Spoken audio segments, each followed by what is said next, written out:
This is Audible. Quantum Escape, a near-future cyberpunk thriller. Entangled Fates. Written by Joe Kuster. Narrated by Melissa Schwery. Chapter 1. The Assistant.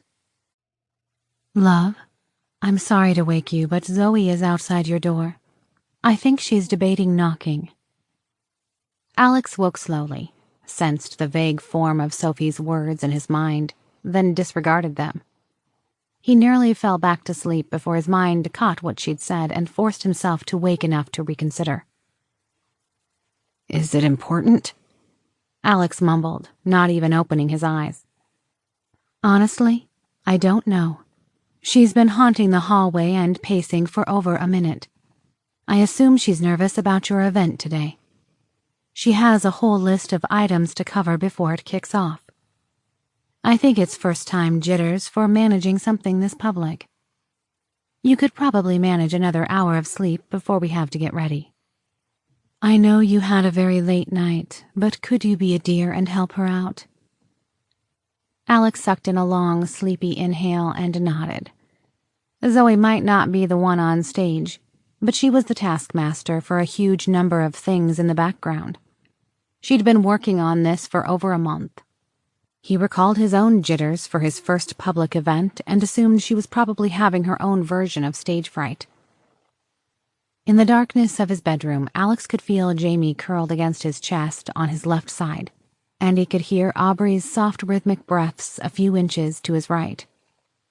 Sophie activated the lights on the lowest setting so he could at least see to move around, but not enough to immediately wake his bedmates. Alex frowned, trying to figure out how to extract himself from this situation without waking anyone. With him in the middle and the blanket pulled tight over them, the only option his sleepy mind could think of was to worm straight down, but that just seemed ridiculous. Without other alternatives, he started to pull his arm from around Jamie. As usual, he slept with the squishy, flesh-toned cybernetics simply because he'd had too many incidents of whacking himself awake with the silver one. While a work of art, his metal limb was also wildly uncomfortable to sleep on if he rolled over on it. Thankfully, Charles and Sophie had set this unit up so that it traded strength for battery life, and the silicone shell was water-resistant. It made it much safer and more practical for sleeping and bathing. It was just a lot uglier than his daily use hardware. He pulled his synthetic flesh back less than 2 inches before fingers curled around his waist. Nuh-uh, mine, Jamie mumbled as a small smile crept onto her face. Alex suppressed a chuckle and whispered, Damn, you're a light sleeper. Trade me places. Duty calls. I need to help Zoe. And try not to wake Aubrey if you can. Jamie gave a yawn and proceeded to roll on top of Alex. A smile blossomed onto her face as she pinned him to the bed. Her blue eyes studied his as she pushed her generous breasts against his chest. Her honey-brown highlights cascaded across his face as she pressed a kiss to his lips. He reached up to her neck and pulled her tightly to him, her naked body squirming against his. She melted into him and traced a hand under the sheets until she grabbed him by the hilt. Alex grunted as his body responded to her touch. Seeing that she'd caught his attention, she released her grip, then settled her hips astride him. He could feel her womanhood pressed against his rapidly hardening erection. Jamie, he'd found, was a fan of morning sex. Potential for bad breath be damned. Alex glanced over to where Aubrey was quietly dozing and had a moment of appreciation for embracing that broken part of himself. Objectively, he knew the situation he was in was unusual. After a serious accident had damaged his brain, his personality was artificially glued together by his implant that Sophie ran. Somewhere in the tangle of missing memories, synthetic reactions, and a general impulse control problem, he'd ended up without the common expectations around monogamy. His bisexual girlfriend didn't seem to have those hang-ups either, and things had worked out in rather interesting ways. To be fair, their situation wasn't unheard of. There were words for what they were doing, but none his group favored, so they left labels out of the equation. Instead, they had decided to live in the domain of those willing to follow their hearts and throw caution and social norms to the wind. Famous musicians, athletes, and old guys in smoking jackets might be able to get away with it, but they were considered eccentric and so far outside the norm that it wasn't parsed in the same light. A politician or CEO outed in a similar situation would be expected to either step down from their role to spend time with their family, or play it off like a cheating scandal and take their lumps. Despite societal progress in accepting other orientations, personal identities, or situations, the various forms of polyamory simply hadn't yet made it into the alphabet salad of equal rights banners. But Alex had no regrets in regards to his love life. He felt that the popular attitude that women in such arrangements were repressed or being taken advantage of was simply insane. The idea that Jamie, a paid assassin with an untold number of kills to her name, was some shrinking violet was absurd. While Sophie wasn't human and couldn't be held to such standards, Jamie and Aubrey were rather independent women. As for himself, he was a disconnected and broken mess of a human, but Aubrey, Jamie, and Sophie had become his family of sorts, and made each day worth the struggle to rebuild himself into something better. Before Jamie could get started at something that would inevitably consume his morning, he booped her nose with a finger. As much as I'd love another go. I'm pretty sure I said not to wake Aubrey. Jamie gave him a hard kiss that ended in a soft moan before she pulled back. After last night, I doubt she has any bones left. I'll be surprised if she doesn't sleep until noon. The sun was coming up before she passed out. Alex fought back a laugh. Well, you had as much to do with that as I did, for once. For someone who says she's not into women, I've got to admit, last night was a bit of a pleasant surprise, and insanely fucking hot. Shush, I did that for you. Jamie paused for a moment, and a cute frown formed on her lips. I think. Alex prodded. Oh, you were still taking turns after I nodded off. Jamie took in a long, sleepy inhale before giving him a lopsided smile. Doesn't count. Must have been Mesh talking. Your thoughts and all. Alex carefully inspected her icy blue eyes, trying to read whatever was beyond her current carefree attitude and see how she was really feeling. He knew there might be a little bit to her statement, but he assumed the press from his mind wouldn't have been more than a sliver of a suggestion. Nothing stronger than a wink and a nudge while she was tipsy. Granted, his desires were clear for her to read over their mental link, so what she said might have merit, and that it was just to please him. Their mind-to-mind mesh sessions tended to blend things together if they let it. Still, he was fairly convinced it was simply the result of too many passionate nights in the same bed as Aubrey slowly wore her down. Either way, he wasn't going to push her on the topic as he knew it made Jamie uncomfortable. Instead, he pressed another kiss to her full lips. "'Kay, whatever you say." You know I can read you too, Mr. I Know Better." She brushed her fingers through his hair and sighed as she studied his face in return. After a few beats, her voice then turned serious. "Alex, I guess I'm not sure how I feel about last night. So, do me a favor. It doesn't leave this room." Alex nodded, not having a problem with the request. Feeling the need to reiterate, he was more than pleased with how the situation had played out. He then wrapped his hand into her hair and pulled her roughly to his lips. She relaxed into him as he began trailing his fingers from her shoulders to her backside, then gave the curve of her shapely rear end a squeeze. She chuckled and pulled back. "I thought you didn't want to wake our dark queen." "She's already awake. Just fuck already or get out of her royal bed." Aubrey mumbled sleepily into her pillow. "I think Zoe's waiting on Alex," Jamie offered. "Fine, fuck her too. But I'm going back to sleep." Aubrey then murmured something indistinct as she slid back into the ether. Zoe picked that moment to make a tiny tap on the door. A few seconds more and it repeated. The noise could have easily been confused for the house settling, or perhaps a small bug hitting a nearby windowpane. "Come in, Zoe," Jamie called out as she rolled to the center and let Alex squeeze to the side. He heard the electronic locks on the door click open. After a second, Zoe entered with a garment bag in hand and pinned against her light slate. She had dressed in her usual business attire, a black pencil skirt, dark jacket over a frilly white top, and modest heels. Around her neck she had twisted and knotted a metallic silver scarf into a fashionable design that matched her dangling silver earrings. As always, she moved with a liquid grace that captivated Alex's attention. She made it exactly 3 steps into the dim light of the room before she came to a sudden stop. Her foot next to an empty bottle of lubricant, atop a pile of discarded clothes and a bright purple silk sash he'd tied Aubrey up with the prior night. On the nightstand, 2 bottles of wine stood empty next to several glasses. Alex did a quick visual check and made sure the rest of the night's accoutrements were out of sight, then subtly sniffed at his armpit. Alex cringed a little internally as he realized the trio probably reeked of sex and sweat after last night's marathon get-together.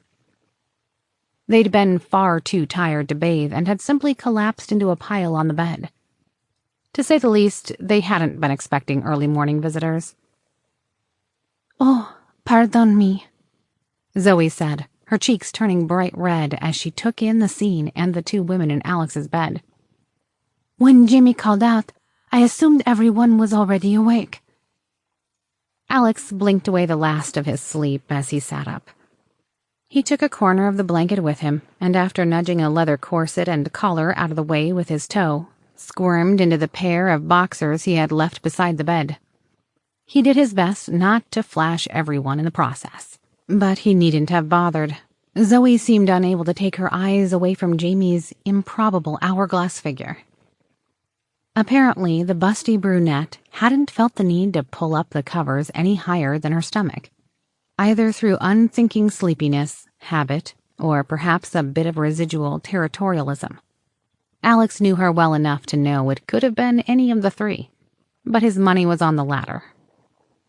"Zoe, dear, if you make that French crack about it being crowded on the balcony or ask if they are real, we're going to have words. I killed a man in Paris for doing that. Granted, I was supposed to kill him anyway. It just happened much faster than the plan called for." Jamie bristled. Alex couldn't help but smirk. The fact that his bed partner seemed to have one of those bodies that caused words to fall out of open mouths, regardless of gender, fed his ego in ways he couldn't articulate. He knew she'd had a bit of work done, but not what one would expect. As usual, she was cagey about her past, but admitted to having her eyes laser-treated to be blue, as well as having her nose adjusted. She also dyed her hair, but that was fairly obvious, given the darker color of her roots that were occasionally visible under her light brown curls if one looked close enough, as well as the much lighter highlights. Her figure, however, was all natural. He'd just learned not to compliment her on her eyes because she was self-conscious about them not being her original color. Zoe cleared her throat as she pointedly shifted her gaze to Jamie's eyes. "Ah, yes, I apologize. You are, as always, stunningly lovely. But I need to steal Alex away. I'm afraid today is going to be quite busy." "Zoe, nothing's happening until I shower," Alex replied. "Come on, I'll clean up and we can talk." Zoe sniffed twice and her nose wrinkled. "Yes, that would be prudent. It smells like a—" She paused, eyeing the intense look Jamie was giving her. Then the corners of Zoe's lips ticked upward, as though she was holding back a laugh. "It smells like you have had quite the evening. By all means, lead the way." She followed after him, his new suit still slung over her arm as they made their way into the master bath. The luxurious rock-tiled room was spacious, with 2 separate sink areas on either side of the room. A massive jetted tub set into elaborate woodwork, large frosted windows, and a glass-enclosed shower big enough for the 3 of them to slide in comfortably.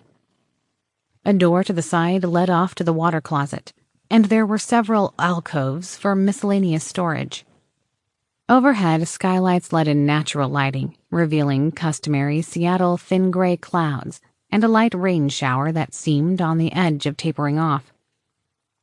Given the room's arrangement, dividers, and the fact that it was nearly as big as his parents' old house, it was enough space to not be awkward even if they were all getting ready at the same time. Sophie had really gone all out in her house shopping, but with 2 women's worth of goop, gels, toiletries, and makeup in addition to his own clutter, what had felt oversized to the point of being vacant had just begun to feel like home. Granted, most of Jamie's stuff was still in her own bedroom next to his, but she'd taken to sleeping and showering with him and Aubrey more and more frequently. At first, he was concerned Aubrey would mind that she was encroaching upon her space, but she'd just pointed out their oversized bed was plenty big enough. He hadn't admitted to it, but Jamie's presence in the night seemed to reduce the lonely disconnect he'd get when his anxiety started to spike. The one time he'd started to say something about it, Aubrey had given him that knowing smile that said she already understood. She'd then joked about him taking his toys to bed with him, and that had been the end of the conversation. About the only real change that came from the shift in their live-in arrangement was that the little drain maintenance robot that lived in the pipes got a bigger workout, as it kept the master bathroom clear of any hairball-induced obstructions. It defied logic the rate at which the 2 women seemed to shed. Zoe stepped to the side to hang the suit in the alcove set aside for robes and towels, politely giving Alex a chance to take care of biological necessities and strip down. Sophie hit the presets for him and had it exactly at the temperature he preferred before he slid into the shower. As soon as the door closed, the electrochromatic glass frosted over.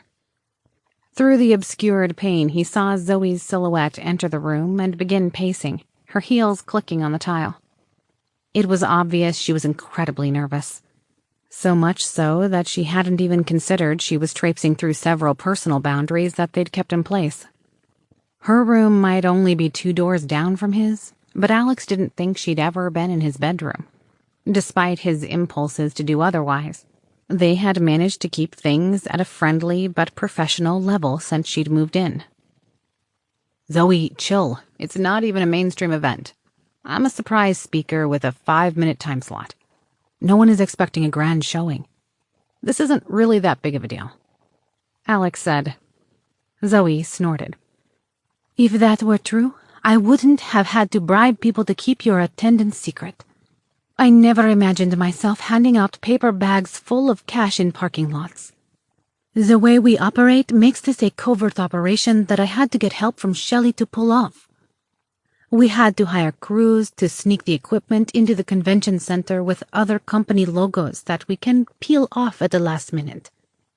Carla snuck in a device that will force them to use a broadcast delay so we can get you in and out before anyone sees the streams. Alex pursed his lips. Okay, point taken. Alex could see her shaking her head through the glass as she processed her thoughts. She continued. Then there's the normal stuff. The art department didn't have the videos ready until after midnight. We had to find a substitute model at the last minute, so they had to go through fitting and rehearsing at 3 this morning. You haven't even tried on your new suit. On top of all that, you never gave me a copy of your speech to proof. Well, I haven't written it yet, Alex admitted. What? She cried out. This is going to be live-streamed to millions. My family will be watching. Manlo, you cannot do this to me. Alex laughed as he began lathering up. Relax. I've got it roughed out in my head. I've got 5 hours until I go on. It's a 2-hour drive. I'll write it down then. Have I ever let you down?" Zoe sighed and leaned back against the glass, dropping her head against it with a small thud. After a few moments, she replied, "No, Manub, you have not failed me. I'm just nervous." "Well, you've got your list. What can I do right now?" he asked. Zoe replied, Let's start simple. About the guitar, shall I pack it up and order you a replacement?" Alex began and then faltered. He rather liked the Stratocaster. He'd picked up a signed guitar with plans to play it while walking on stage and then put it in the charity auction afterward. After he'd spent a few days with it learning how to play, he'd found out he only had 5 minutes. He wouldn't have time for a showy entrance, or at least not one that he couldn't immediately start talking during. "Right. How about you keep it? You're really quite good," Zoe said, sensing his reticence. Alex snorted as he rinsed out his hair. "Zoe, I can play exactly 2 songs and only with Sophie's help. Between the cybernetics and her, I'm more like a mechanical piano or a music box." "Regardless, I think we'd all rather enjoy hearing you play a bit more. You're going to give away a lot today. I doubt anyone will complain about you not putting something into the silent auction. Besides, it sounds amazing," she said. Alex shrugged. Hendrix was a goddamn genius. I can't take credit for his work. But yeah, make a cash donation to the charity instead. I'm guessing that isn't all that's bothering you." Zoe replied, "No, I've also been dealing with those ass combs in San Francisco all morning. They are difficult." Alex rolled his eyes at what he'd taken to calling Zoe's Frenchisms. Most of the insults in her native tongue just didn't have the same ring in English. Occasionally, they'd chat in French, but aside from Sophie or Trish, no one else could follow the conversation. He made a mental note to get Ava to teach her some more creative insults. Pulling his mind back to the problem, Alex grumbled. "That's an understatement. They keep sneaking in adjustments. It's like they're hoping we'll miss something in the contract or other referenced documents and screw ourselves over. I caught the bastard from South San Francisco sliding in a reference appendix that said we were to give him a permanent suite in the counterbalance station once the spaceport is open. He had the gall to suggest I'd put it in." "I don't like that man in particular," Zoe complained. "If he's not talking down to me, he's leering at me. From the vibe alone, I try to keep a table between us. I don't trust him or the smirk his bodyguards always give me. It's like they expect something to happen and are waiting to see what I'll do." Alex felt a flare of anger that evaporated any residual sleepiness he'd felt. He can piss off and die then. We'll work with his competitors. Zoe let out a long exhale. "As much as I'm flattered that you'd butcher a multi-billion-dollar deal just to uphold my honor, his terms are still better, Manub. Even if he is a terrible human being, he's a brilliant engineer and our best option." Alex growled back. "Zoe, if someone ever tries to get handsy, you break their goddamn arm.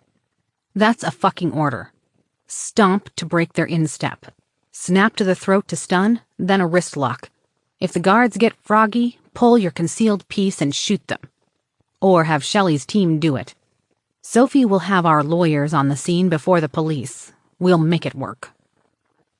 She knew the moves, but he'd make sure they drilled through it later with Ava. Alex played out the move set in vivid and gory detail in his head. He found his mind swimming in an instant red haze as something made of fury, teeth, and fur awoke in his mind. "Alex!" Zoe called out in a near shout, snapping Alex out of his head. Alex blinked several times, then realized he'd crushed the bar of soap he'd been holding into tiny slivers of mush. He'd been standing there long enough that the shower had turned much of it into soggy, pine-scented pulp. The steam from the shower clung thickly in the air, and drops of condensation were rolling down the glass. Apparently, he'd spaced out more than the usual. He'd been well and truly gone for a moment, and not even Sophie's gentle nudges had brought him back. Take a moment. Breathe. Remember where you are. I'm fine. Nothing has happened. She gave a soft laugh to underscore that she was amused he'd been lost in his headspace again. She didn't resort to using his given name lightly. He blew out a harsh sigh, then nodded to himself. Even the idea of someone getting skeezy around Zoe triggered the little place in his brain dedicated to protecting those he cared for. That incident in Brussels had imprinted on his mind in ways he didn't fully understand. Even Sophie was still confused about it. It all seemed to be a side effect from her playing "What does this button do?" with his brain to keep him standing as she overloaded his senses. Zoe had gotten used to his reactions and could probably guess what he'd done. She knew he got possessive, yet she'd never gotten mad at him for it. Thankfully, she usually found it hilarious or flattering. He took a couple of deep breaths to calm down. Once he was back on an even keel, he replied, "Got it. Sorry, ma chérie. You're right. I was getting bent out of shape over nothing. Still, life's too short to work with brilliant assholes. That rock star mentality sucks for everyone else in the room. I should put that in our employee handbook. Take the deal off the table. We'll get our satellites up there a different way."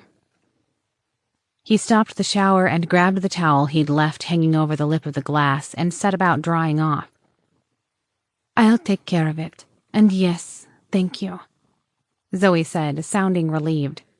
Whether it was because he seemed to have regained his wits or because she wouldn't be stuck in a room with a lecherous ass of a man, he wasn't sure.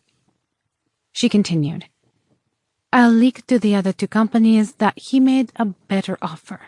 Then see if one of them can match it.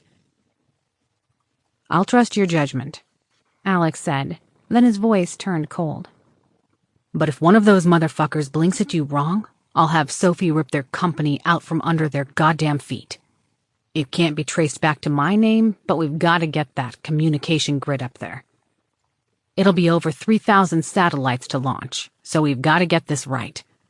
There's a lot of the world we can't touch otherwise. Zoe thought on that for a moment, then replied, Don't worry, Manu.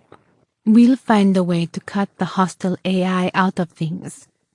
The other two companies are a distant second and third, though. They have far fewer craft. It'll take much longer unless we can convince them to ramp up their infrastructure. Alex began to relax as he finished drying off and tied the towel loosely around his waist. I never said this job was easy. You regretting it? Zoe blew out a breath that seemed laden with stress and frustration. After a moment, she replied, You were clear from the beginning that it would be complicated.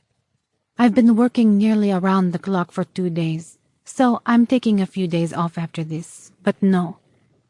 I've accepted that my job is more akin to managing the legitimate parts of the company outright, rather than just assisting you.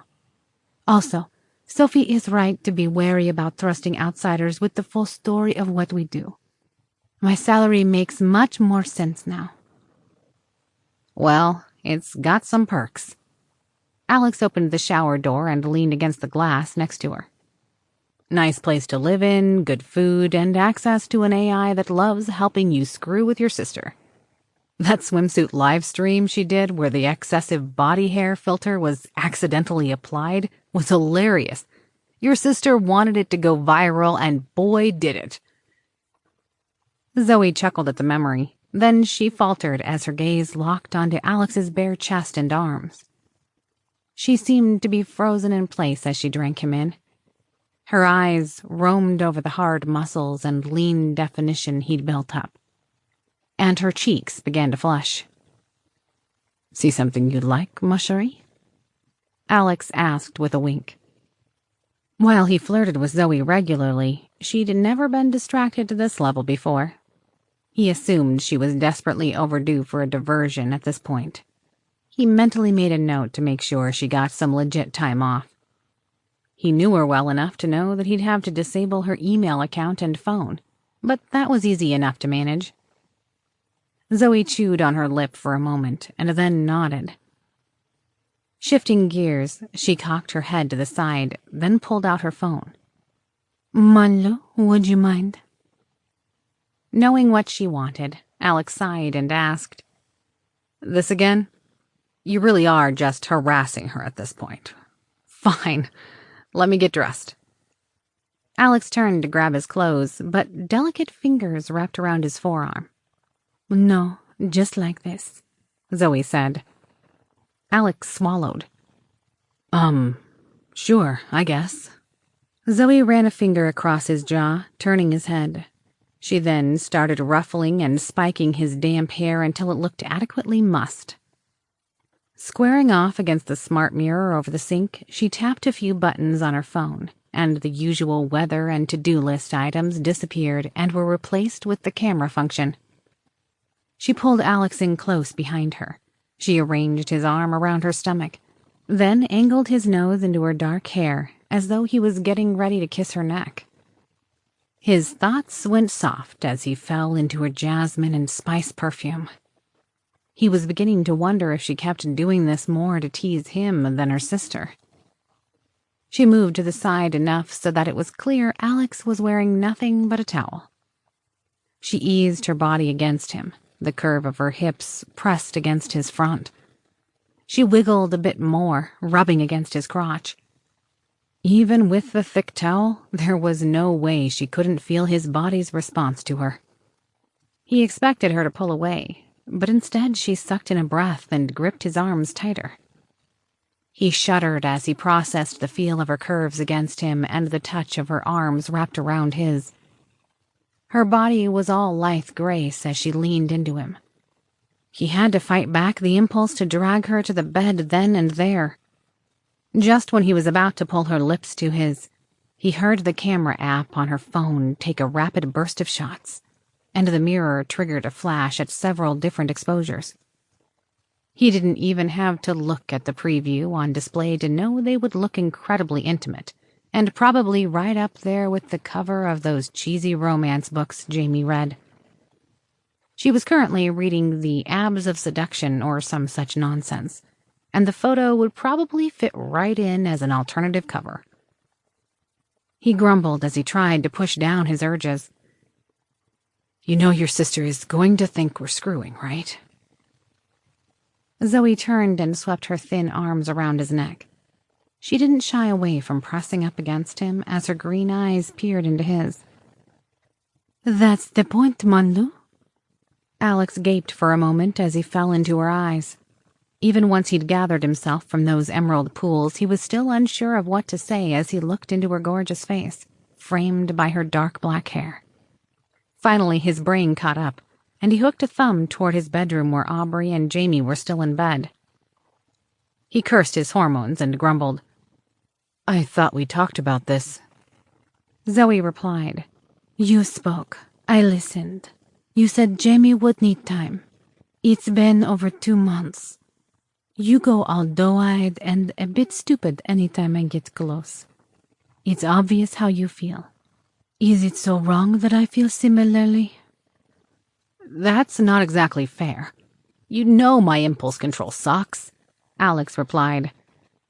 "Manlu, do you remember what you wrote for my last performance evaluation?" Alex nodded.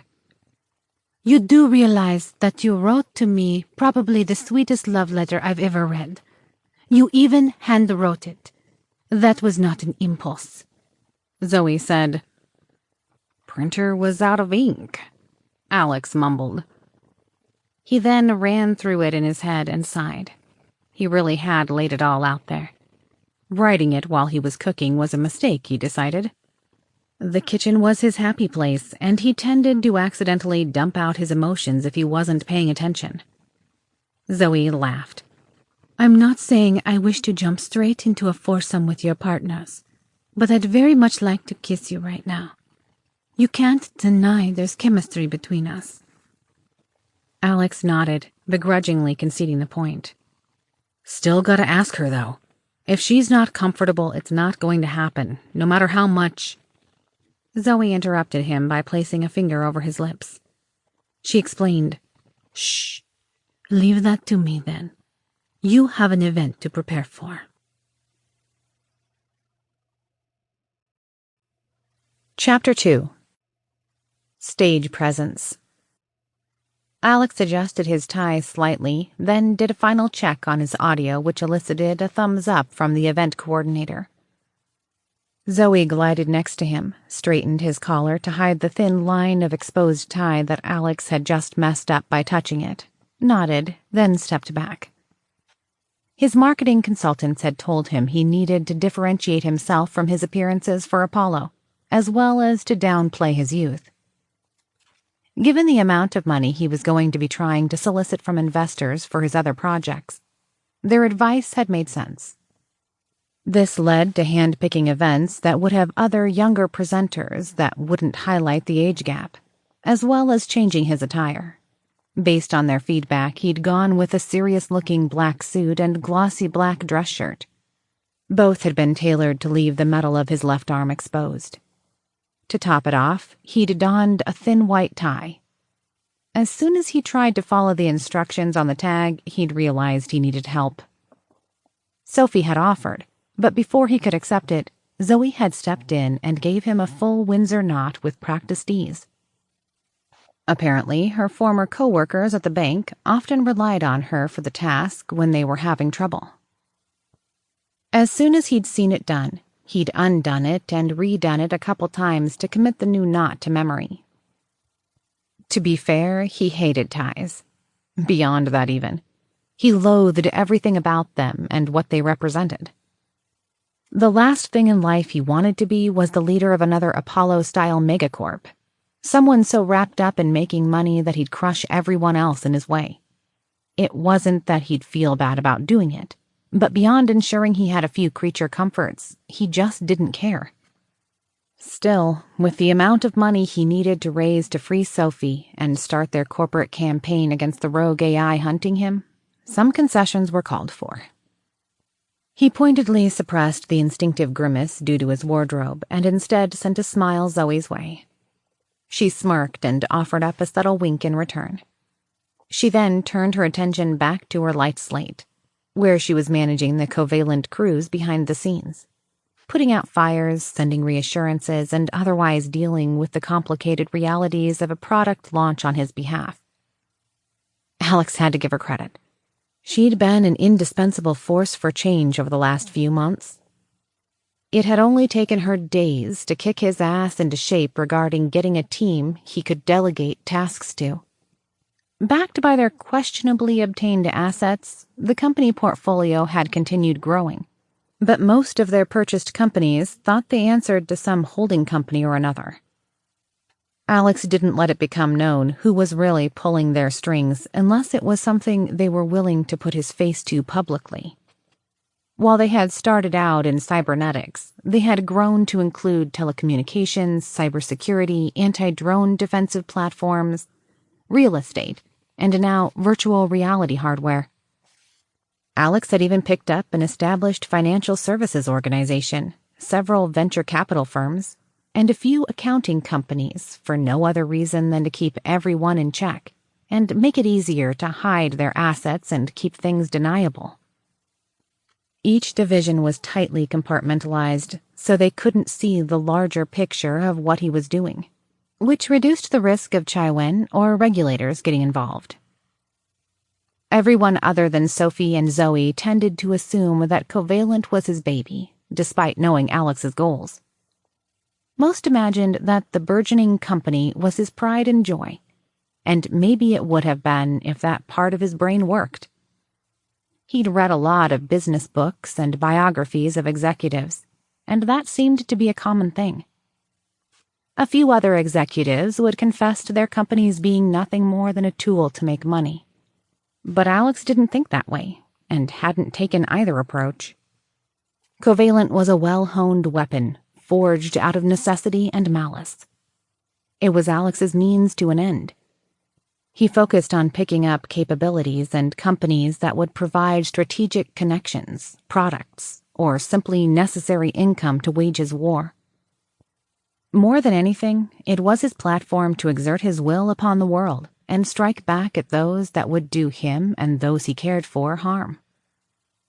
If he'd just wanted money, he could have sat idly by and let Sophie steal everything the other AI wasn't actively targeting. But that wouldn't help his life expectancy or ability to fight back. Instead, he needed resources, tools, and enough influence to shape public perception to defend against Chiwen. He just tried to go after those things in a way that wouldn't trigger the emotional instability the ghost of his former self tended to cause. He'd found if he kept it in the gray areas, rather than being outright evil, there was a margin that he could work in. The old Alex, it seemed, could accept him getting aggressive as long as the motivations were right. Unlike nearly everyone else, Zoe had understood his approach and seemed to enjoy the cutthroat nature he frequently employed. Without him spelling out the underlying issue, his assistant had even taken to giving him reports specifically designed to give him justifications of what the company was doing, just to keep his mind at ease. Some of her rationalizations were tenuous at best, but it seemed to work. It was just one more thing on her plate that she'd taken on without much direction. She might be overpaid for her position compared to others, but she earned every penny. She would snap up and run whatever company Sophie directed them toward, and fold it into the larger organizational structure. Meanwhile, Alex would use their illegitimate capabilities to tear down whatever was blocking that company from being successful. Whatever it was, competitors, laws, lack of funding, or public perception, they were yin and yang, each a necessary balance to the other's nature. Between the two of them and Sophie managing things behind the scenes, the company and its holdings had been growing quickly. Thanks to Zoe taking his vision and running with it, he'd been allowed to focus on specific projects while she made sure skilled people were running the day-to-day operations. He'd been shopping for a personal assistant and ended up finding a hidden gem that could have easily been the president of the company if she'd had 5 more years of experience on her resume. Despite her youth, she'd soaked up everything from the executives she'd been around, cherry-picked the good while tossing the bad, applied it to what wasn't taught in school, and come out with a keen understanding of how to get things done. It was obvious that if she'd have stayed at the bank, she'd have ended up running things later down the line. Of course, Alex hadn't put it in those words. While he was quick to praise her, selfishly he didn't want to give her up or tempt her into looking elsewhere. Instead, he had no issues letting her run things in his name and encouraged her to be the power behind the throne, as it were. Alex had made it clear that anyone who questioned her questioned him, and that applied all the way up to his executive team of every company they had acquired. If anyone had an issue with their collective age or her gender, they kept it to themselves or were promptly shown the door.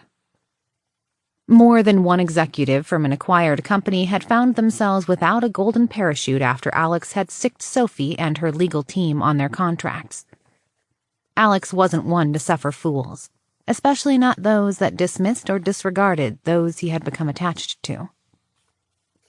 The expo hall didn't have a green room, so Alex just sat idly on a large gray carpet-covered wooden box that the audio engineers used to store cables.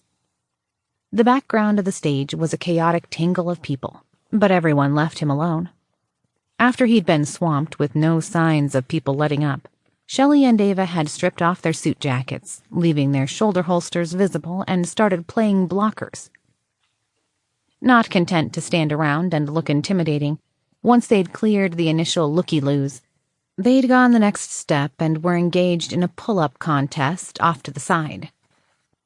Alex had long since lost count as they both dangled from the nearby gray metal scaffolding supports that held up the speaker array. It caught eyes, but as soon as anyone noticed the armed women and the glares they were giving out like candy on Halloween, they moved along quickly. Ava had actually snarled from her perch at one particularly dense stagehand who'd tried to get her number. It was one of the rare times that they had resorted to playing the overt security role, but the move had bought him some well-appreciated peace and quiet. After 10 minutes of sitting by himself in the shadows, tucked just behind the curtains of the stage, Alex was fairly certain no one even remembered that he was here.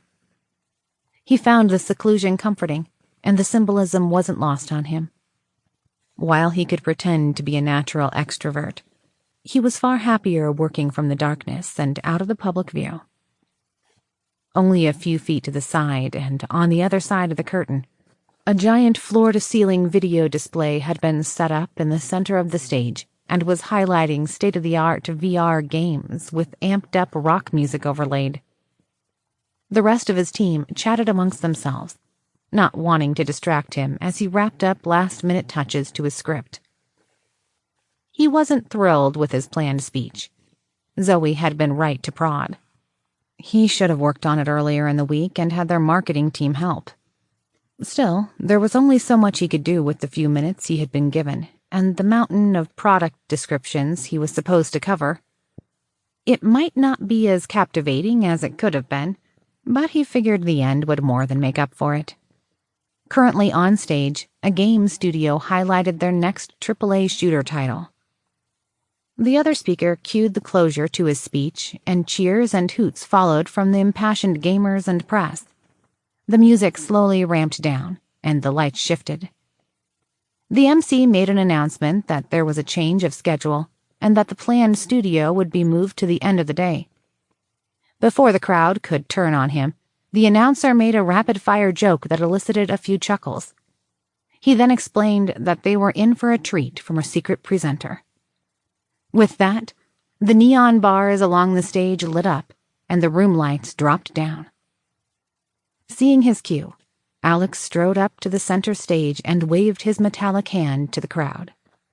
His public persona cemented itself as he gave the crowd a warm smile.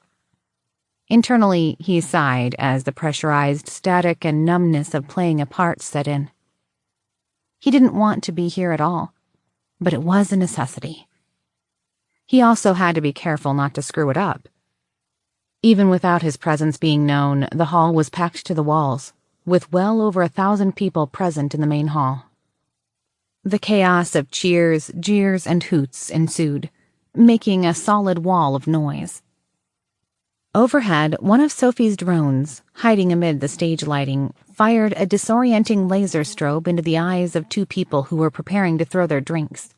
Both blinked away the stars from the light effect, then settled down, effectively cowed as the crowd started calming down. Pretending he hadn't noticed, Alex reached his place at the center of the stage that extended out into the middle of the crowd like a catwalk. "Wow, I can't believe that actually worked. Does anyone have any gum?" There were laughs across the crowd. He'd cribbed the line from an over-the-top and frankly terrible sci-fi movie that was making the rounds. The time-traveling humanoids from the future had been people wrapped in aluminum foil. The movie was epically bad, so of course it was getting tons of extra playtime in parks and college venues. He continued, "Today I get the pleasure of introducing you to the future of gaming, and so much more. Covalent Technologies, in partnership with Fencera Wireless and Expert VR, present the world's first full sensation-capable virtual reality gaming system." Physically fit male and female models walked down the length of the stage wearing Expert VR's headset and an array of colored bodysuits that integrated mesh. Looking every bit a latex catsuit complete with hood, the models wore minuscule undergarments over it, just enough to hide the fact that the suits were completely anatomically correct. The 10 models took their places, lining the lip of the stage after walking a lap in front of Alex. Alex said, "Pressure, heat, cold, vibration, pain, friction, and of course, pleasure. Every immersion suit has a full range of tactile sensations. Need to sense the grit of the rock wall and the breeze at your back while climbing a mountain? Want to feel the splash of cold waters as you dive into a pool to evade an enemy? Crave your stolen sports car steering wheel shaking realistically as you race through the streets of Paris? Yearn to feel the detailed recoil of that assault rifle in your hands and even the sting of hot brass as it bounces off the wall and into your bare skin? We've got you covered. For that and so much more. Alex raised his cybernetic hand into the air, letting the metal gleam in the spotlight. For those seeking to raise the stakes in your games, we can even give you the realistic feeling of being shot.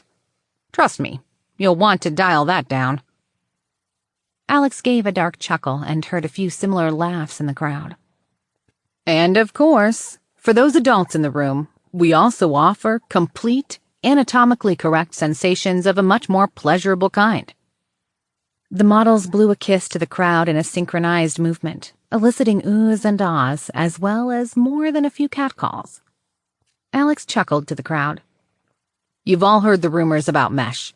Well, we've taken it to the next level, adding settings to encourage a completely immersive experience. When adapted to already existing content, pixels fade away, sounds become richer, and the mind becomes completely convinced that you're parachuting behind enemy lines, that you're hitting that perfect race line on a corner, swinging for that home run, or that the rescued hostage slung over your shoulder is indisputably real. You're no longer playing the game, you're living it.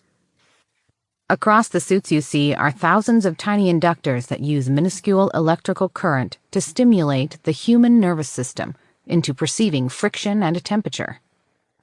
For the next generation of force feedback, we added strands of synthetic muscle to push and pull at your skin, giving it a perfect representation of holding an object in your hand, feeling your own body armor, or even binding your hands behind your back. For those looking for business applications, you can be a world away, but still give that perfect handshake, feel the tactile response of switches when learning to fly a real jetliner, or even feel the texture of clothing fabric when online shopping. But we didn't stop there. We added sensors to stimulate pain and pleasure that are so detailed you can feel the difference between being shot with an arrow versus a handgun, or even tell the difference between whose lips are on your body. Behind Alex, the massive displays were showing cutaway designs of the technology. They'd had to blur bits since the design had to accommodate a penis sheath. For internal stimulation for either gender, they'd created a removable and washable strip of the same material that could be tucked into the body and paired to the suit. Charles's team had even come up with something that looked like a dental retainer for optional mouthfeel. It didn't take a rocket scientist to figure out the recommended usage of the peripheral kits that were going into every unit. Alex knew that part of the design could easily come off as sleazy to many, but didn't care. Historically, whatever platform embraced sex succeeded, from the VHS versus Betamax to DVD versus Laserdisc, the unbound internet versus content-locked hubs, and even streaming video formats. Any savvy business person who had researched the topic would come away with one clear message. Don't get between your customers and them getting their freak on. Since our platform requires near-perfect precision for optimal immersion, we've developed a simple process to provide a customized fit for all players. It's so detailed that we map out each toe to ensure a proper fit. We take that detailed 3D map of the body and rapid form adjustments from one of our pre-made templates. The automated process is completely self-contained, with no data retained between users, and no uplink anywhere at all. We understand such details are sensitive, and have gone through a rigorous security certification to ensure it is as secure as possible. Alex checked the crowd, seeing the majority of them completely engaged. Everyone was nodding along with the idea that privacy mattered. They wouldn't want their body map out there. Exploiting that feeling, he attached the next part of his plan to that mentality.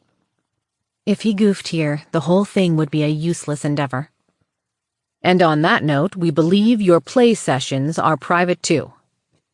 To ensure confidence in your security and privacy, we've partnered with Fensera Wireless to build a dedicated 7G secure network for your mesh-enabled connections. If any node on your network is acting suspicious or is deemed to be compromised, we immediately quarantine it, safeguarding that no one will be seeing your intimate moments or disrupting your gameplay. Alex looked out into the crowd and confirmed that most were eager and leaning forward.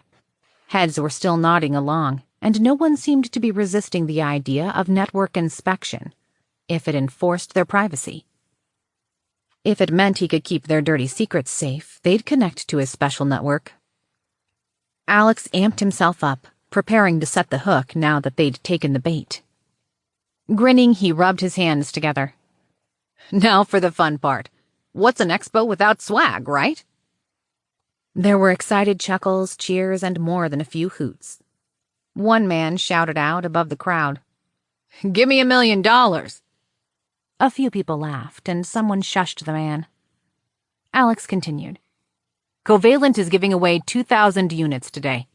Everyone in the audience is going to receive not just a V2 standalone mesh, but the fully customized immersion suit and latest Xper VR headset, and a hotspot with a 1-year contract with Fensera Wireless. And to make sure you've got content to play, I'm giving every one of you a full $400 credit to Xper VR's content store. I hear they've got great content for all ages, including those pesky adults. Fitting booths have already been brought into breakout rooms C, D, and D. But for those of you who can't make time for fittings, you'll receive a gift card to be redeemed at any of our 100 pop-up locations we're opening today. For everyone else, these units will be going up for sale next week, so you get to enjoy exclusive access until then. So with that, happy gaming, everyone. Riotous cheers sang out as Alex made his about face and marched off stage with the models stepping in behind him. Alex rounded the corner out of view and was immediately surrounded by his security team as they peeled him away. He was led through a back hallway, underground, then up some stairs before he was whisked into the back of the awaiting armored SUV. Chapter 3. Trojan Horse. Zoe slipped in first, scooting all the way across. Then Alex took the middle as usual, with Shelley following. In the front, Emily was behind the wheel and Jennifer was in the passenger seat. There was a quick exchange of nods as Emily eased into traffic. Another identical black SUV slipping in behind them that contained Ava and Trish. "Did Sophie give you all the rundown?" Alex asked. "Yeah, she kicked over live video from the event. I've got to admit, it's weird seeing you push sex that much," Jennifer said, then laughed as she rethought it. "Well, in public anyway. We, know you better.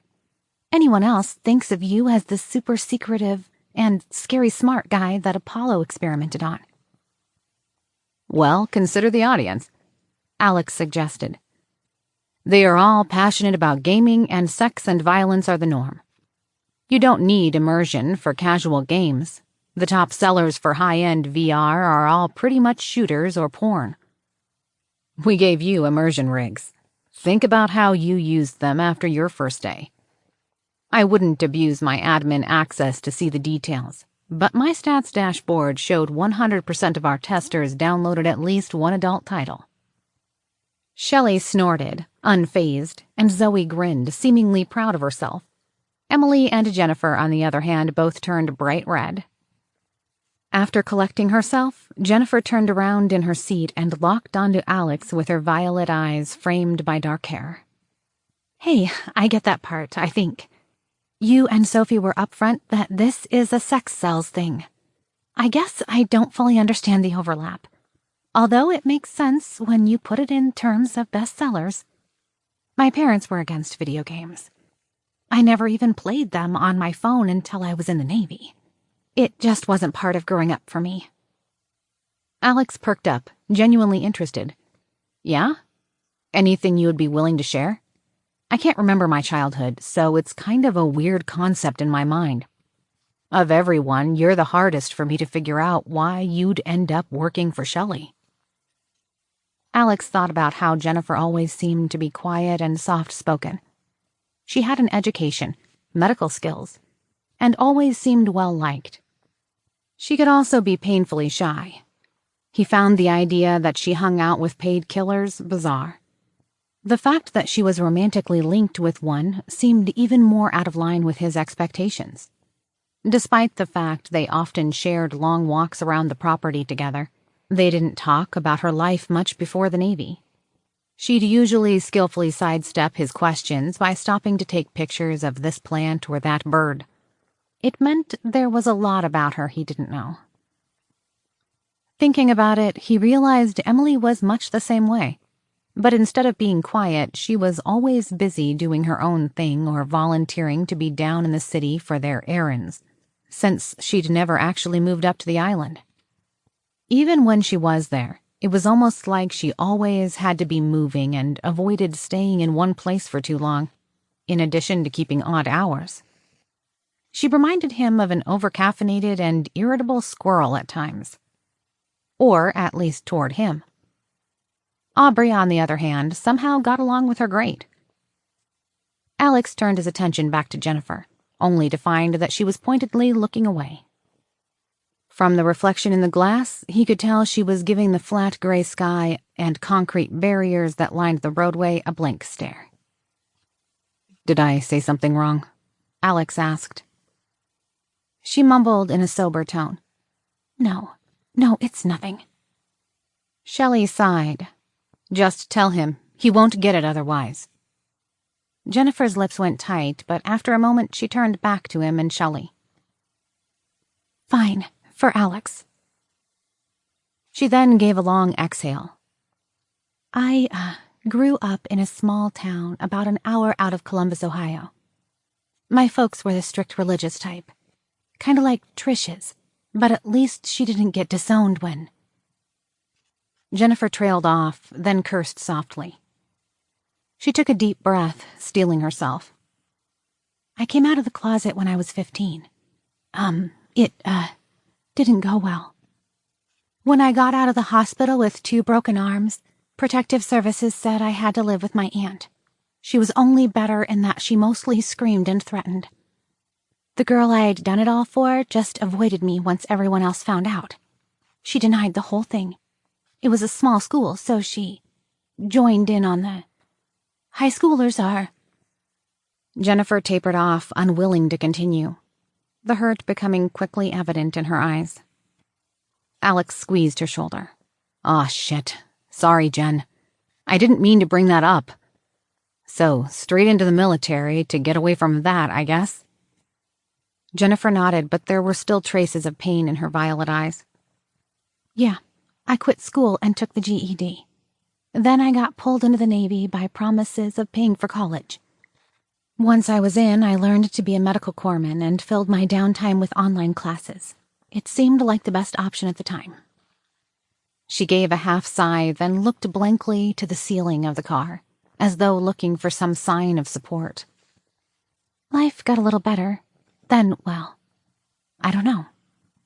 Being stuck on a boat for months should have been freeing, but it just dragged things out. I was alone and afraid to be who I was. Not that I really knew what that meant at the time. I mean, it wasn't like I was willing to fly a pride flag after what happened with my parents and school. I just assumed everyone was like that. After a bit, I started training as a combat medic. I convinced myself that I liked some of the guys I served with. I tried to date, but sailors are, well, sailors. It never went anywhere, but it kept the worst of the rumors away. Then there was this whole thing with someone in my unit using an engineering inspection drone to get cameras into the women's showers and published vids on the internal systems. Rather than punish the men with more than a slap on the wrist, they offered a discharge for the women. The lawyer I talked to made it clear that I'd be stuck on the same boat if I stayed, so I gave up and left. I ran into Trish in a bar in Hawaii my second week after leaving. I was in a new place, and staying in a seedy motel on Oahu that was rapidly chewing through whatever money I'd saved up. No friends, and no one to talk to. There I was, all sad and quiet, drinking in a corner booth trying to figure out what to do next. and she just walks in and starts hitting on me in front of everyone and making a scene. Jennifer gave a small laugh, her smile returning for the first time since starting her tale. I still tease her about it. She was working for our old crew with Shelley at the time. She said they could probably use a medic, and she'd make some introductions. So that's kind of my story in a nutshell. Emily patted Jennifer on the shoulder. And we're glad to have you, Jen. Shelley reached up to touch Jennifer's elbow and gave her a smile. Thanks. I know that story sucks, but it's better to get it out in the open. I doubt outsiders would really understand why we end up doing what we do. And Alex has even less context than they do. Shelley turned her slate-gray eyes to Alex. I assume you're putting dots together, right? Alex chewed on that comment for a moment and nodded. Yeah, life isn't rainbows and unicorns. Since I don't remember mine, I kind of had this picture in my head of everyone having happy childhoods and whatnot. Made it harder to understand why you'd all end up working outside of the law. I know why I ended up doing it, but it felt like I was a unique case. When life takes a dump on you and you're backed into a corner, there's only so many moves you can make. I'm sorry for making you put that out there, Jennifer. Jennifer gave him a soft smile and seemed to recover quickly. It's okay, Alex. It's an old hurt. Besides, Mesh and Sophie help a lot. I'm over most of it. Well, getting over it anyway. It was much worse before we met. I used to be on all sorts of antidepressants. Sophie and Mesh helped me get off the last ones over the winter. I think I fell into this because I didn't think I deserved anything better. But I don't regret it. Not anymore. Zoe chimed in, no doubt trying to lighten the conversation. How about you, Emily? Emily scrunched up her face. What, the video games or the other stuff? Either, Zoe replied. Emily gave an unladylike snort. Bah, I do it for the money. I'm a greedy bitch and proud of it. My mom is in town and I've got tattoos for like half the characters from Smash. She unbuttoned the cuff of her shirt and pulled up her right sleeve, showing off a likeness of a certain princess pummeling a plumber in red over the head with a large flower. Alex couldn't help but laugh as the mood shifted. Hey, that's pretty cool. Good ink, too. We'll have to set up a game night. I'm working my way back through the save files Sophie managed to scrape up from before. I don't remember most of them, so it's been fun going back and playing them. I'd love to get some matches going. Emily replied in a flat tone. No offense, Alex, but I've seen you play. Sophie gives you way too much of an advantage for it to be fun for anyone else. Pro gamers curse your online handle when you drop into a match. Well, you could jump in during the team matches that Charles and I play. I know we could use someone competent at playing support. Hell, I'll play support and give you DPS if you want. Every Thursday night, open invite, Alex suggested. Emily went silent and let the auto-drive kick in. After a moment, she gave Alex a tight expression as she twisted in place to make eye contact. Seriously, Alex? Just drop it. I'm not looking to jump into your bed. You keep trying to work your way down the roster. Alex snapped back. Oh, for fuck's sake. One person. One. And she came on to me. Uh-huh. And how many women that live on the island have you had your lips on? You know, in addition to your digital girlfriend and your nurse girlfriend? Or, now that Jamie moved into the main house, is she moved up from side fling to girlfriend too? Emily snorted, then added, or was that just for easier access? The next thing Alex knew, Zoe had her hand on his chest and was making small rubbing motions, trying to gently press him back into his seat. Without noticing, he'd leaned forward almost nose to nose as he gave Emily a hard glare. Without a mask in place, his thoughts were all too easy to read. And he'd parsed through some rather disturbing options before Zoe had pulled him back from the instant cloak of red haze. Alex fought to reel it in before he actually got angry. He didn't think protesting details would help his case. Jennifer seemed to share his reaction as she aimed a seething scowl at the other woman. In the tangle of emotions that roiled up, he also felt like defending Jamie, but knew she'd prefer to handle the dispute herself. Most likely by pulling the quartermaster into the sandpit to make her stance on the matter very clear. Aubrey would certainly have something to say about it as well, albeit in a less violent manner. His mind twitched, and he dug a hole in the ground, shoved his response in it, filled the dirt back on top of it, then tamped it all down with several hard stomps. He forcefully reminded himself that while they weren't close, he respected Emily. She did a good job, and she didn't fuck around. She'd knocked more than a few heads around when intruders weren't willing to be compliant, and had unflinchingly ended the lives of several cartel-paid hitmen that had come in guns blazing during her shift. She'd even gotten punched in the face for him in that damn ice cream riot and had handled it all without complaint. No matter what they faced, she kept her shit together. But she could be damned prickly at times. Seeing Alex's wordless reaction, Shelley cleared her throat as she tried to defuse the situation. Hey, you know the rules. No slut-shaming. We wouldn't let anyone else do it to us. We don't do it to him.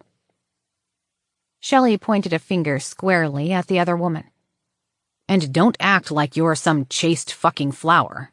I lost track of how many times you got shit-faced and ended up in that damn Russian oligarch's New York penthouse and missed a shift. You even ended up robbing him later. So that was extra fucked up. At least Alex doesn't have us checking a steady stream of prostitutes for weapons. Which, let's be honest here, is what most of the rich bastards we used to work for did. Shelley then grinned broadly. Besides, not like I've got Alex cooties either. Emily made a grumbling sound, then replied, Fine, fine. Sorry, Shelley. Alex isn't my type. He's 10 years too young. And me not being into sharing isn't even the point. Besides, Seattle has plenty of guys if you're into geek culture. Not like getting a date is hard. It's just a further drive is all. It seems like you all are content to hang out on the island in a taco party. No offense, Jen. Zoe looked confused. A taco what? Shelley gave a long, exasperated sigh. The opposite of a sausage fest. Seeing that Zoe looked even more confused, Alex nudged Sophie to explain. After a moment where Zoe's eyes went distant, she sputtered and began giggling uncontrollably. Eager to shift topics, Alex decided that if his love life was out in the open, he might as well knock something off the to-do list. So, Jen, you give any thought to that thing Trish was supposed to ask about? Really? Jennifer cocked her head, bemused. You're going to ask about that now? Seems like everyone's nose is already up my backside. My job was to make sure you knew it was cool with me. Message delivered. My part is done. Alex replied with a shrug. Yes. That would make sense. No. I haven't given her an answer. I'll probably keep her on the hook for another few days before saying yes. I'm rather enjoying her attempts to bribe me. Jennifer replied with a coy grin. Well, no pressure. But let me know if you want to hang out. Maybe I can introduce you to some co-op video games. Or we could have everyone up for a movie while they do their thing. Alex suggested. Emily quirked her brow, looking back over her shoulder at the pair. Did you just... Interrupting, Jennifer stepped in. Emily, dear, remember that time in Nevada when you took a knife to the hip? And I had to sew your ass shut while you bled all over the pool table? I suggest you tread very carefully before you say something that I'll remember next time there's no anesthetic. Jennifer said firmly, the intense look on her face making it clear this wasn't a topic to be pushed. Give it a freaking break, folks. We've got a dangerous AI we need to take down. I'm more interested in if that lovely little song and dance on stage is going to work. Shelley muttered. Alex replied with an edge of residual annoyance. It better. That fucking stunt cost me over $6 million. Aside from what you gave away, think they'll buy into this network thing you're pushing? You kind of hid the lead there. Shelley asked. Alex sighed, trying to let his frustration roll off in waves. Once he had himself under control, he replied, "Well, the VR gear is just the Trojan horse to get the networking hardware out there. It won't connect to anything else." Shelley nodded.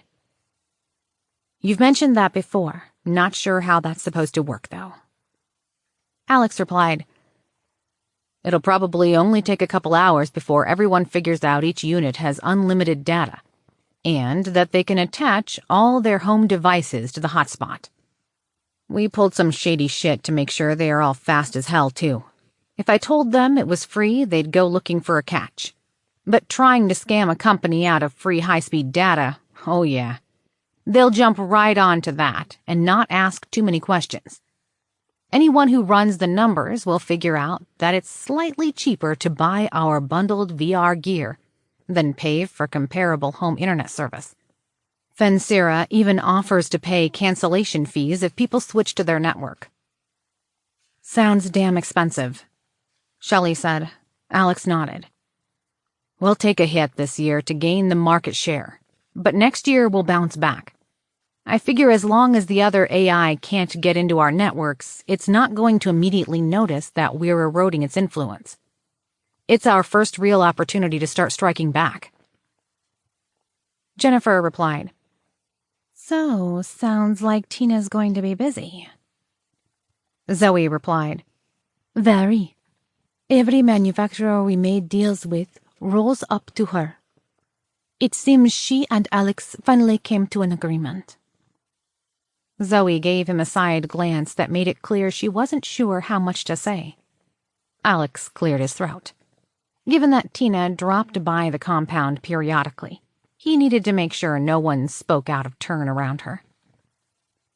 "Okay, so yeah, I did a one-way peek into her brain via mesh. Full-on interrogation, really. She got her promotion to the general manager over our manufacturing operations. There's overlap with her old group into our supply chain. But our company line is that they are just contractors or employees. And we don't know that they are drug dealers. Tina will have to fire them all if that comes to light." Alex took in the nods from around the car, then continued. "But to be clear, Tina is still outside the circle. I don't trust her with knowing about Sophie. She's manufacturing smart goop for us, too, but doesn't know about our armor project. Project Valkyrie is limited to our inner group and Charles exclusively, while Sophie and Ava get it past the drawing board and into something usable." Zoe gave him a soft smile. It looked like that was what she'd suspected, but she'd been waiting for him to confirm it. He hadn't shared the details, but his time in Tina's brain made it obvious she hadn't been particularly quiet about their business. It was exactly that reason that she was staying on the periphery of things. Even Aubrey's time with her had slowed down now that she and Sophie could interact in VR. Emily asked, "What about other markets? Not like everyone's got several grand to drop on VR gear, no matter how kick-ass it is." Alex blew out a frustrated sigh. "You know about the almost trillionaires that are in a race to get a rocket to Mars and back, right? Well, they are assholes and whack jobs. But if we can build the thousands of satellites we need to build a global network, they'll launch them for us. If we can get some quantum entangled routers into the mix, it'll solve most of the latency problem. Of course, that's in exchange for timeshares on the spaceport and elevators once it opens. It's prestige and high risk, high reward, trading billions now for trillions later. Someone else tried to pull off the global network thing with standard networking hardware in the 2030s. But the company crashed and burned. They didn't solve the political problems before their funding ran out. Then China started killing their satellites. It's all space junk now." Zoe added, "We're still in negotiations on where to build the elevator itself. It's a long process, just to get the sites worked out, although we are getting closer. Sophie and I have it down to 3 countries. I'm hopeful a decision can be made in the next few weeks." "I hate to interrupt, But Agent Brewer is trying to call you, and his phone is compromised. Should I let him through?" Alex pushed an idea to Sophie, then held up a hand, signaling to the rest of the car for quiet as he picked up his phone. The Homeland Security agent had checked in a couple times, but Alex had been busy each time, and apparently the man wasn't one for leaving a message. Alex assumed this was a follow-up on the wild goose chase he'd put the man on when he'd gotten back from Brussels. Alex had put him on the trail of the FBI's network being compromised in hopes it'd keep him busy and off Alex's back more than anything else. Brewer began. "Hello, Mr. Sage." Alex immediately cut the man off. "Agent Brewer, I was just wondering where I should send your mesh immersion rig and the corresponding hotspot. It'll help with the question on your mind. You know, that one I asked you to investigate. Seems that nagging technical issue we discussed is widespread." Alex poured as much emphasis as he could as he added, "Much more widespread." Taking the hint immediately, Brewer recovered in only a couple seconds. Yes. Someone just sent me an email on your presentation. My office would love a demo unit." "Perfect. Would you prefer a location closer to your office or home?" Alex asked. Brewer cleared his throat. Home address, please. Do you—" Alex felt a brush across his mind, then replied, "Nope, I've got it. I'll send you the address to the fitting location now. I'll pop you to the front of the queue, this being official business and all. It shouldn't take more than, say, an hour to get connected. I'll be waiting for your return call." Alex disconnected and immediately received critical warnings on his interface, the equivalent of Sophie waving her hands to get his attention. "We've got incoming. That call must have given away our location to Chiwen somehow. He was probably able to match road segmentation noise to mapped data. There's a wing of drones that diverted from a flight path toward the expo center and are now headed our way at high speed. I can't tell what they are carrying yet, but they appear loaded for war." Chapter 4. Live Fire. Curses rang out across the car as everyone started shifting to check weapons. "Emily and Ava, I recommend breaking off from the main roads. We'll not be able to get to safety before they are upon us. Take a left up ahead. It's a straightaway, so if you hurry, you should be able to get close to the reservation lands where there are fewer houses and less traffic. I believe this is going to get messy." Emily made her turn and dropped the pedal down. The electric motors lurched forward, struggling against the heft of the armor plating and the heavy load of gear in the car as she started passing cars by using the road's shoulder. Alex had expected her to start rocketing through traffic like the non-armored version he'd been in before. But as the seconds ticked by, it became apparent that they wouldn't be making any quick getaways. The vehicle was just too loaded down, and the powertrain hadn't been upgraded. As his annoyance flared, he briefly wished he had the dwarven mechanic from one of his favorite books tinkering with his gear, not a factory-certified shop trying to keep the warranty intact. Alex tried to wrap his head around the threat. He wasn't sure how big a problem drones might be. Sophie's attack units that protected the compound were terrifying things, but they'd also not gone up against armored vehicles. All that was moot, however, if Sophie could just hack them once they came into range. "Can you take them down?" Alex asked. "Sorry, dear. I think he learned from the other attempts and has programmed them with engagement instructions, then shut off their receivers. Factoring in traffic, they are also traveling faster than the top speed of your vehicle. I've only got 4 drones escorting you for scouting. My units don't have any offensive capabilities due to us being in public. I don't have anything armed remotely close enough to scramble." Alex thumped his metallic knuckles against the ceiling of the vehicle. "Shelley, how good is the armor on this damn boat you made me buy?" Shelley groped behind the seat and withdrew a scratchy-looking, thick gray blanket. "B6, sir. It's good for rifle rounds unless they are heavy-duty armor-piercing. I doubt an airborne drone could fire something like that. But if he took a page from our assault on Apollo and loaded them up with Molotovs, then we'll still cook. If he got his hands on some explosives, it's all about how close we are and how strong it is. If we're lucky, it might shrug off a grenade, but not an anti-vehicle mine. Even if we survived the blast, it'd trash the car and leave us exposed. Shelley rubbed her jaw as if in an internal debate, then shrugged. All goes back to the same thing. We either survive it and fight, or don't. Okay, you know the drill. You and Zoe are going out of sight.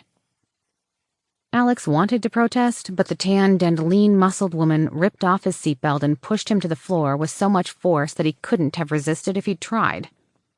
She then piled Zoe down with him, squishing her head into his torso, before she tossed the heavy fire and cut-resistant blanket on top of them. 2 minutes out. I'll try to intercept one to see what they are carrying. Sophie lit the air blue with curses. He just took out one of my drones with an automatic weapon attached to an aiming platform.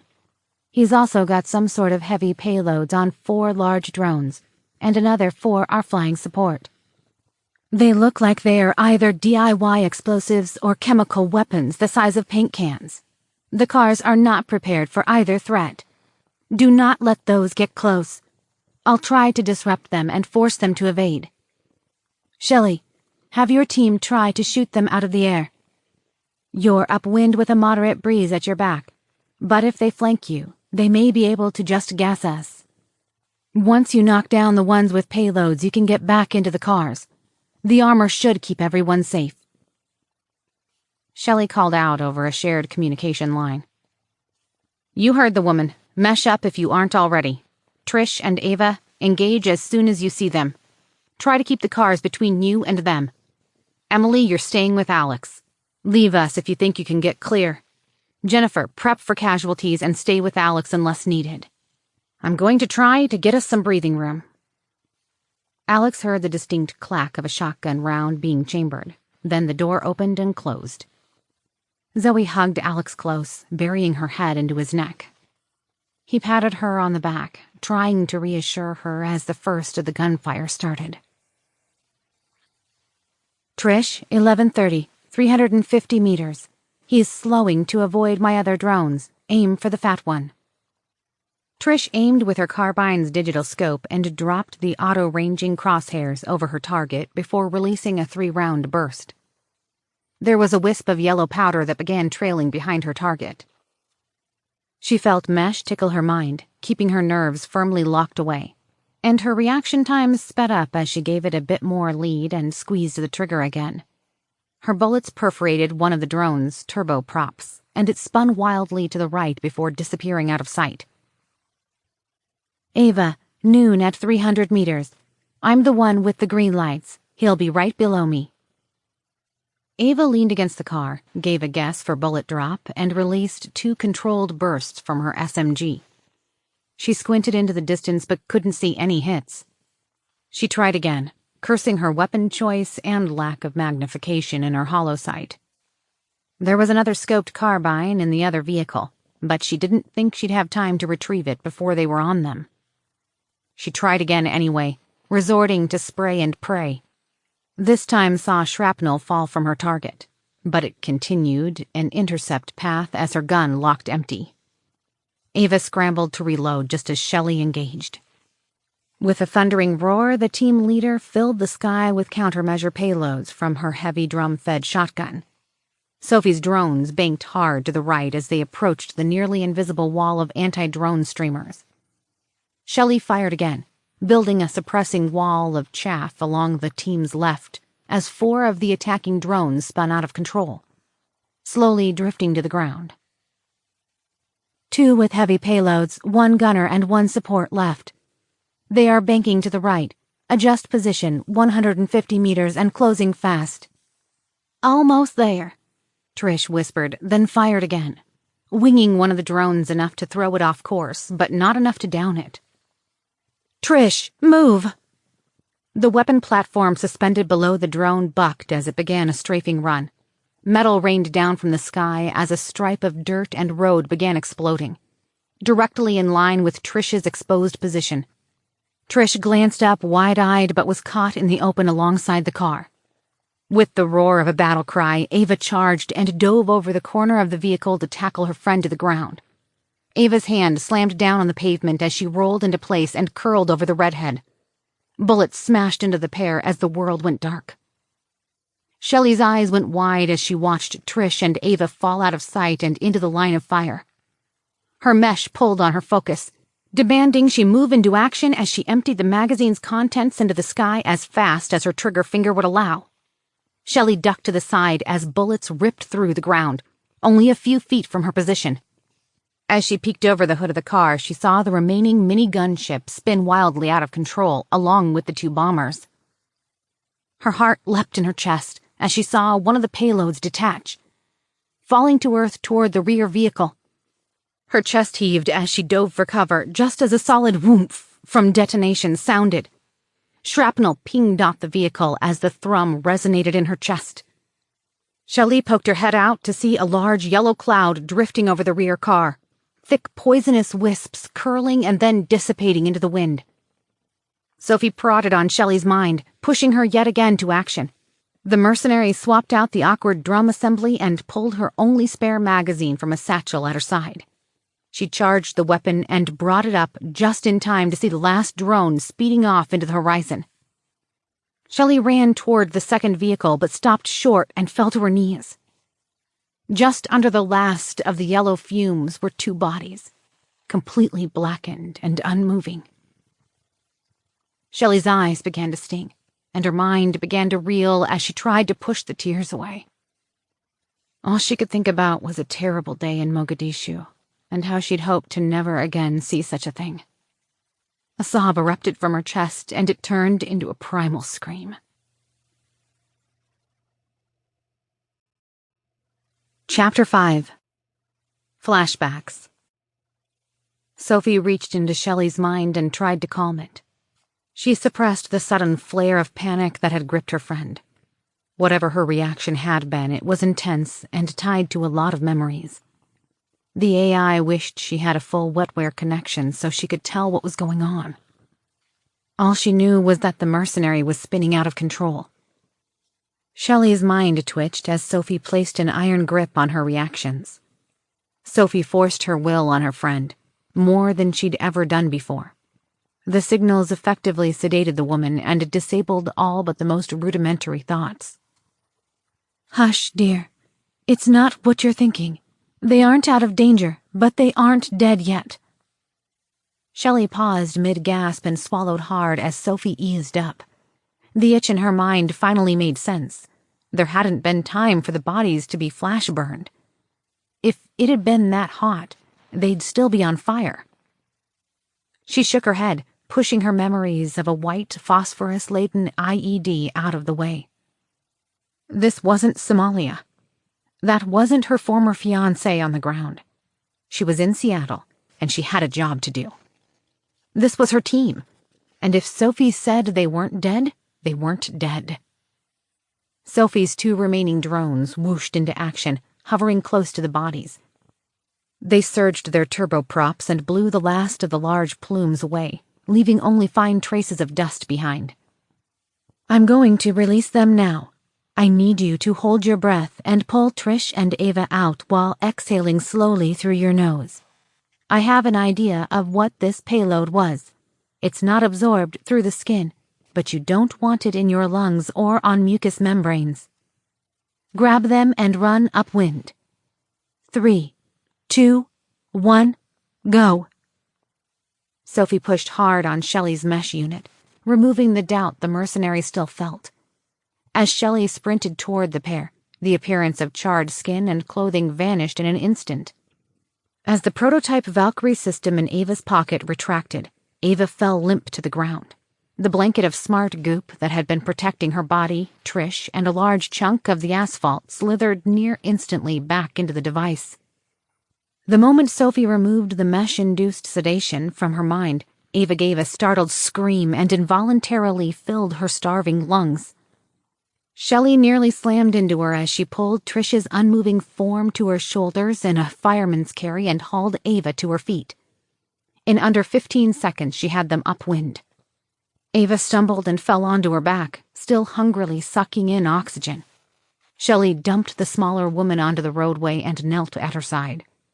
Jennifer had already exited the lead vehicle with Alex right on her heels. Sophie had briefed them on what to expect, so they'd already prepared as well as they could the moment the shooting died out.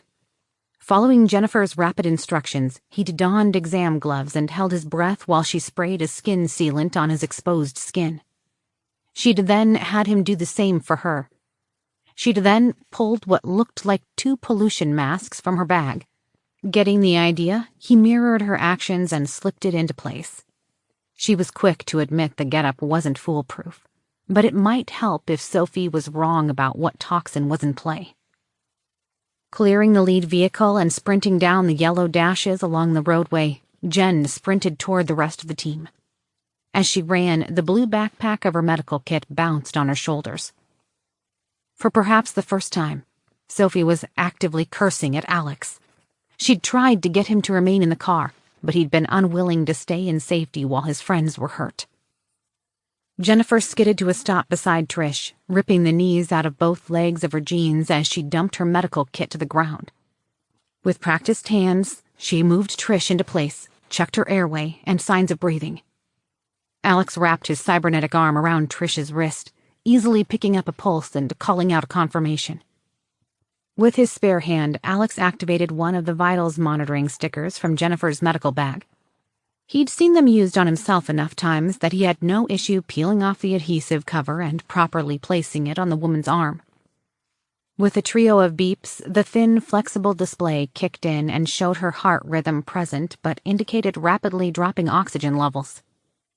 Jennifer tilted the unresponsive woman's head back and slipped a thin CPR valve in place that looked like a square of transparent cling film with a plastic button in the center. Pinching the wrap around her patient's face, Jennifer slipped her face mask to the side and exhaled deeply into Trish's mouth, while carefully watching Trish's chest rise. The medic repeated this once more before Trish made a soft sputter. Pulling the valve back, Jennifer watched her closely. After a few seconds, Trish's chest began to rise and fall on its own. Jennifer closed her eyes, whispering her thanks to the universe, then set to work monitoring vitals while her patient lay unmoving, but no longer actively dying in her arms. Moving down her mental checklist, she pulled out other equipment from her bag, checking Trish's eyes for responsiveness. Shelley settled into an absent 1,000-yard stare as she struggled to deal with the memories her brain was still throwing her way. She ground her palms into her eyes for a moment, then walked over to the lead car. She dropped heavily against the rear tire and pointedly turned away from the group as she wiped at her eyes and dropped her head between her knees.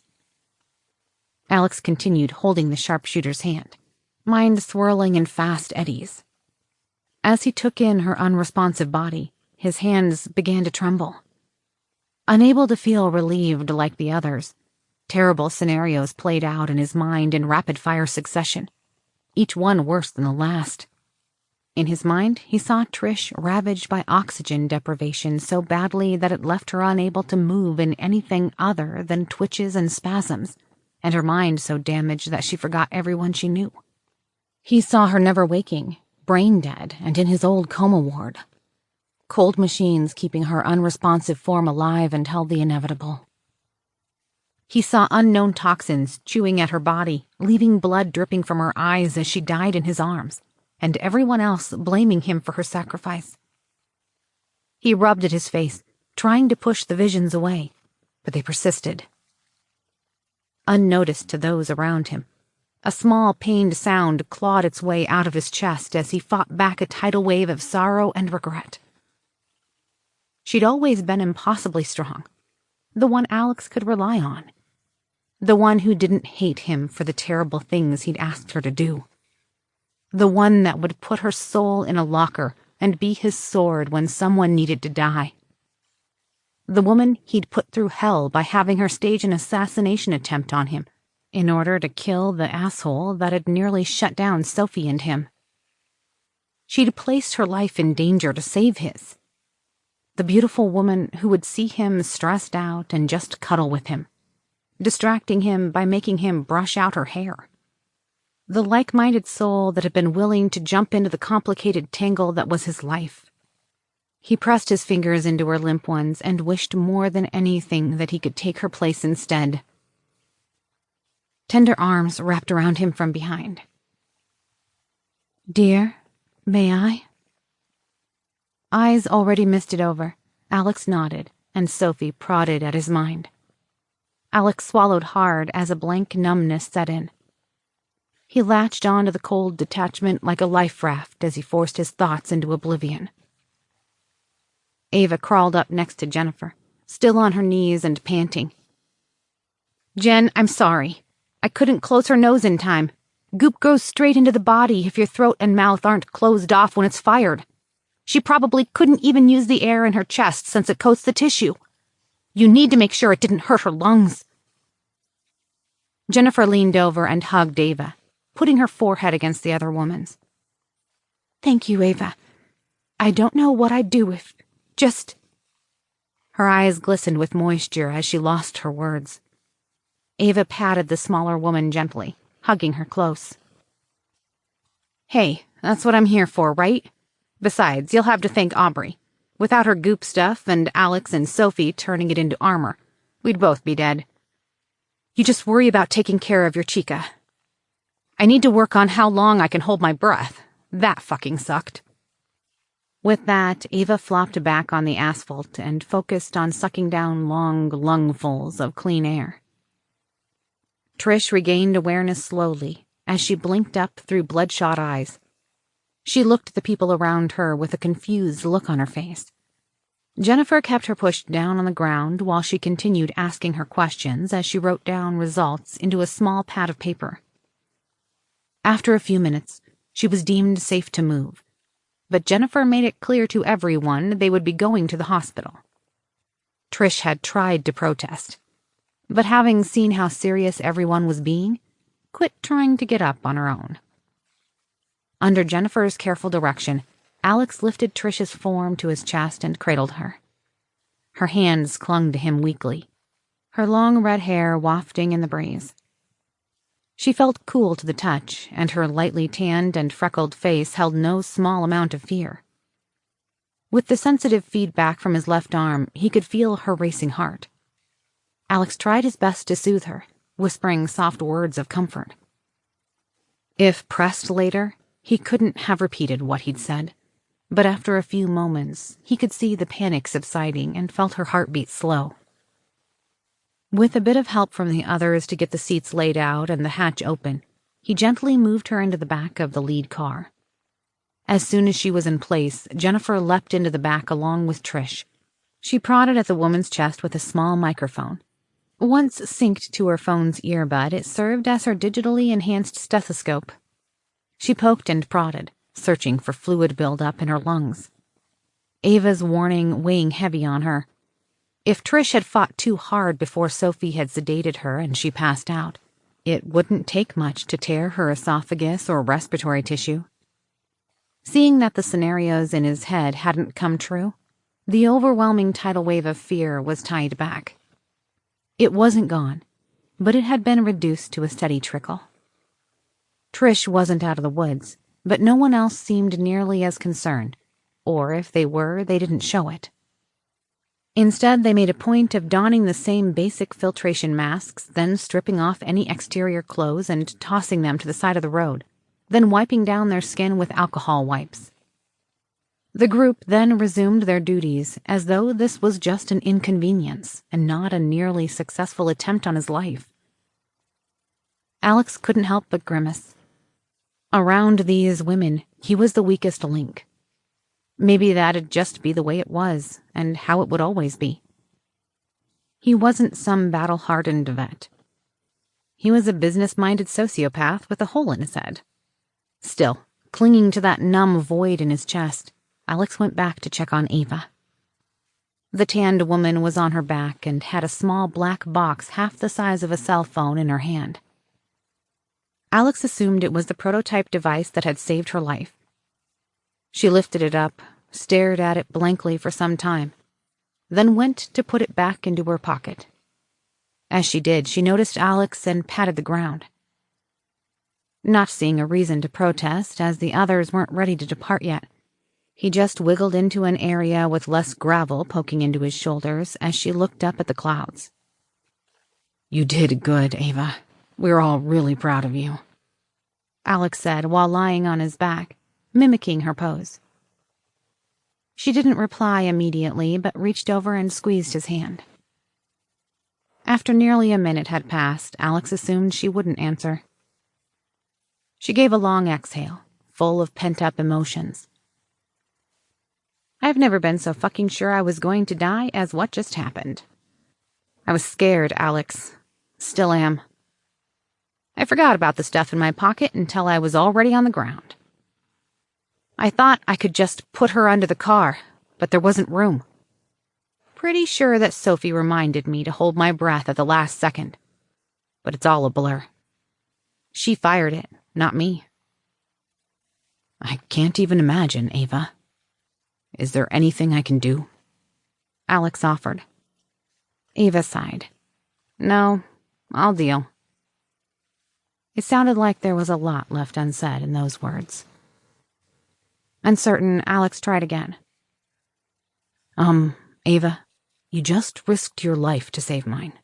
Again. You also just undoubtedly saved Trish's life. You know I'm pretty fond of you already. You've earned whatever reward or comfort I can give. So just spit it out. Just tell me what to do." "Nothing, Alex. I just don't want to be alone right now," she said in a shaky voice. Alex tried to parse out her meaning, but wasn't sure where she was going. He also felt that he sucked at giving comfort, but he'd try. Still, he could tell there was something more there, another layer behind what she'd said, but perhaps even she didn't know what it was. He could usually get a good read on most people, but Ava seemed to break all his expectations. Opting to admit ignorance on the complexities of the female mind, he said, "Okay, so I've got no idea what that really means because I'm a guy, and I'm feeling kind of stupid right now. You're the bravest person I've ever met. I was just huddled under a damn fire blanket like someone's annoying parakeet they want to shut up. But if you don't want to be alone, I'll stay by your side. We might have to move 'cause, traffic and, well, I think I need to get you to a hospital and checked out. I know Goop is airtight, but we have no idea if anything was still in the air when you came out. I want to make sure you're okay." Seeming to find something she was looking for inside his words, she nodded, then started to get up. Alex couldn't help but notice that her hands were trembling bad enough that she shoved them in her pockets to hide the reaction as soon as she stood up. The crew began the process of piling into the lead vehicle, most of them huddled in the cargo area around Trish. About halfway to the hospital, Brewer called again. Sighing, Alex let Sophie tell the others what was going on as he took the call. "Agent Brewer, glad to see you were able to get a secure line," Alex said, pulling heavily on a persona from his acting closet. He was going for friendly and calm. There was no way he'd manage not to scream at the man for luring Chiwen to his location otherwise, even if it wasn't Brewer's intent. They'd put a 10-minute time delay on the live stream and had Sophie filtering or delaying messages just to prevent the AI from knowing exactly where he was until he was a reasonable distance away. They'd hidden Covalent's involvement in the event until the last second. They'd bribed the coordinators to stay silent. It had taken months of preparation, and the man's call had wrecked everything. Matching the acoustic signal of road noise to a location wasn't even something he could explain without going straight to blaming an AI. Forensic teams could do it after the fact, but doing that in real time was probably still beyond the abilities of even the most sophisticated intelligence agencies. In the back of his head, that concept took hold. There was a lot he wouldn't be able to explain, and maybe he needed to play this a bit differently. He rubbed at his temples, trying to accept the fact he was going to have to do something desperate. He needed this man's help, and there were only a few ways to get it. The DHS agent answered cautiously. Seems like that's something you shouldn't know much about. Well, judging from the security tools that lit up like a Christmas tree when you called me last time, I'm assuming you found something interesting, and now you're interesting to someone else. Alex replied. There was a pause before the agent responded. It seems face-to-face information is a lot more trustworthy right now. You were right about the governor's office organizing the protesters that burned down your home, and the thing about Terrence Savoy ordering your shutdown. However, when I asked some folks to dig into if someone was monitoring you, suddenly everything coming and going toward you goes dark after it hits one of a handful of networks. It seems not even a security letter can manage to dig up much, because companies we've worked with before are suddenly unable to decrypt their own networks. You always wanted an interesting job, didn't you? Alex countered. You're looking at what happens when you use a quantum computer to secure communications, rather than just break into networks. Brewer gave a pointed reply. That sounds an awful lot like a confession for breaking several anti-hacking laws, Mr. Sage. Not at all, Brewer, Alex said coolly. I'm the majority controller of those networks. Or maybe it's a company owned by my company or some sort of thing. Probably some partnerships, too. I let other people deal with that, but I did approve the changes. They just don't know who was really in charge. So you basically used a national security letter against a company I own to hand over data about me, but then found they couldn't comply. I mean, you're welcome to talk to my lawyer, but you could just try asking. You'll find that I'm a lot more willing to talk on a secure line right now because I think you're going to need as much help as you can get. Oh, and why do you think that? Brewer asked. Alex sighed internally and glanced down at Trish and over to Ava. Ava was unsuccessfully trying to clear her throat as though something was stuck in the back of it. Sweat had broken out on Trish's face, and she was impossibly pale. It wasn't conclusive, but he could only see one path forward. For all he knew, they had all been exposed to something lethal and the clock was ticking. Sophie had been disturbingly silent on that topic, but he could read between the lines. She wasn't sure, and that meant he had to assume the worst. Alex pinched his eyes closed and started. I doubt the name Chiwen means anything to you, but you're going to need to get up to speed in a hurry. Maybe see if you can get an interagency request asking about a Chinese AI project on quantum-backed hardware that's gone off the rails. Alex sighed loudly, then continued. Here's the thing.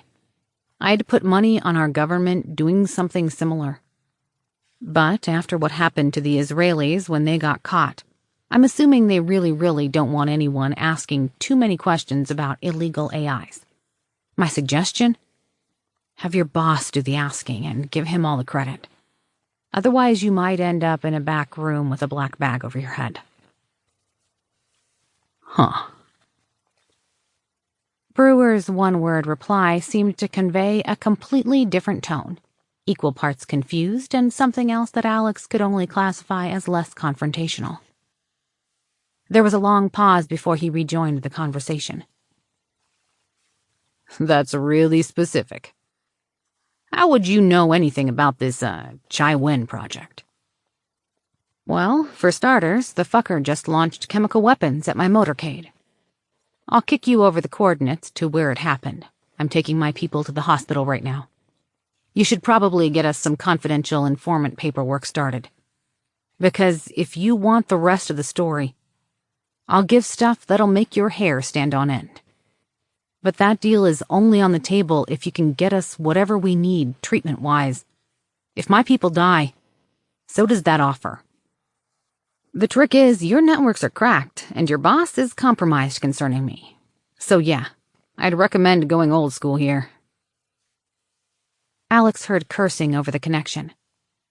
After a moment, Brewer came back on the line. "Give me whatever info you can. I'll get a team scrambled. And yeah, I'll keep it at my level and off-network for now."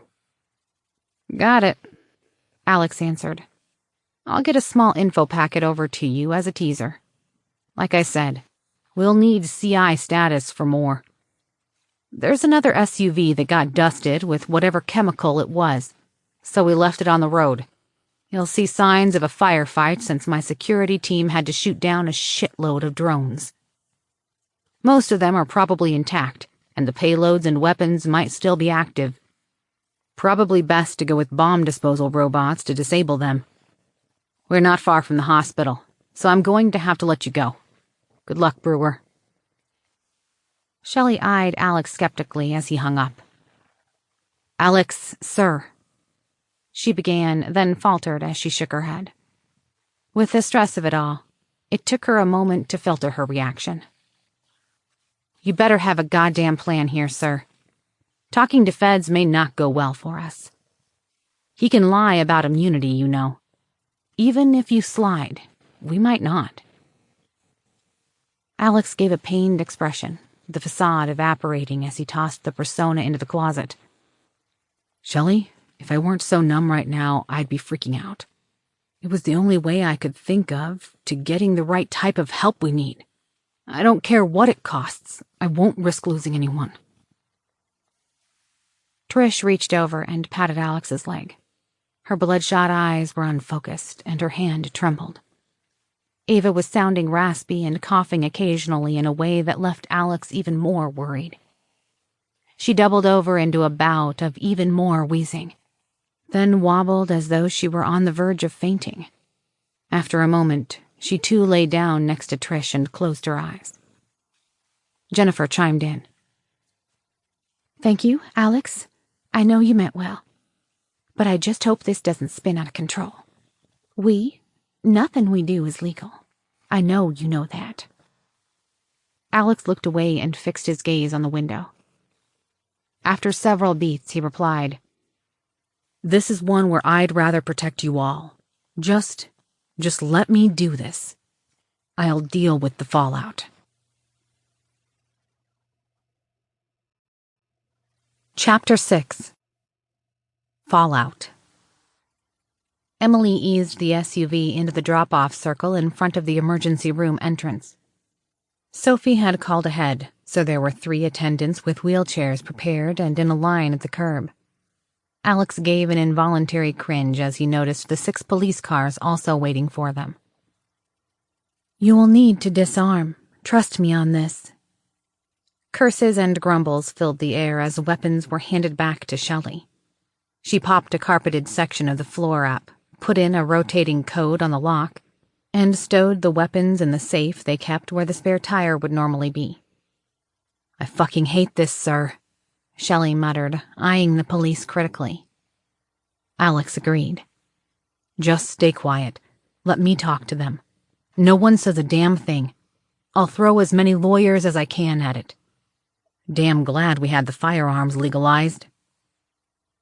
"If they run my team's prints, we're screwed," Shelley mumbled. "Our early operations weren't nearly as clean as what we do now.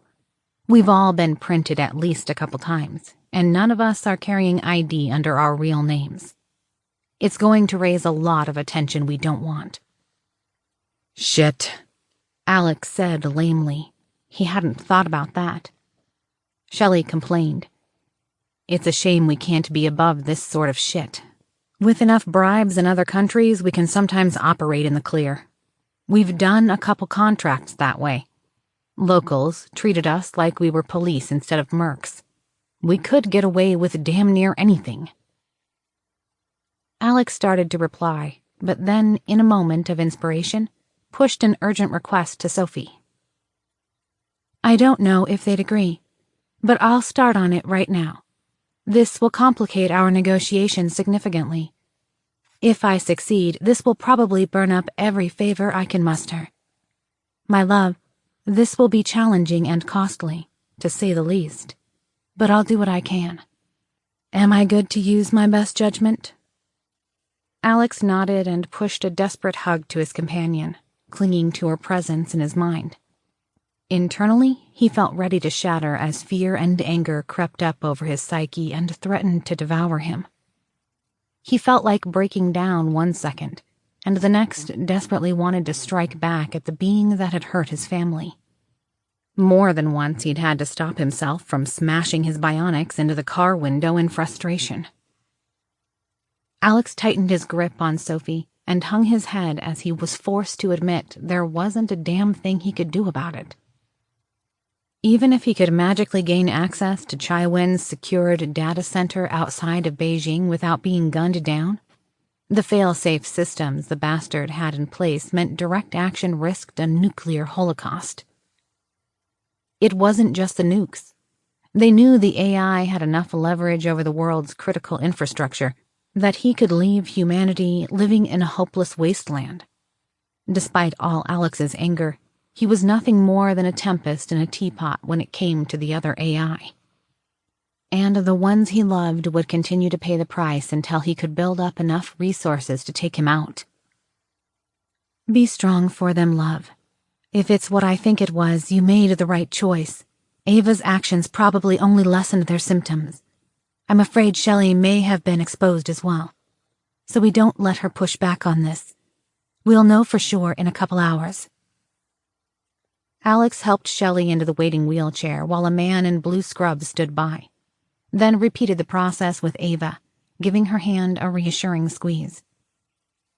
Jennifer had already taken point and handed over her notes that charted their vitals, symptoms, and the exact time of exposure.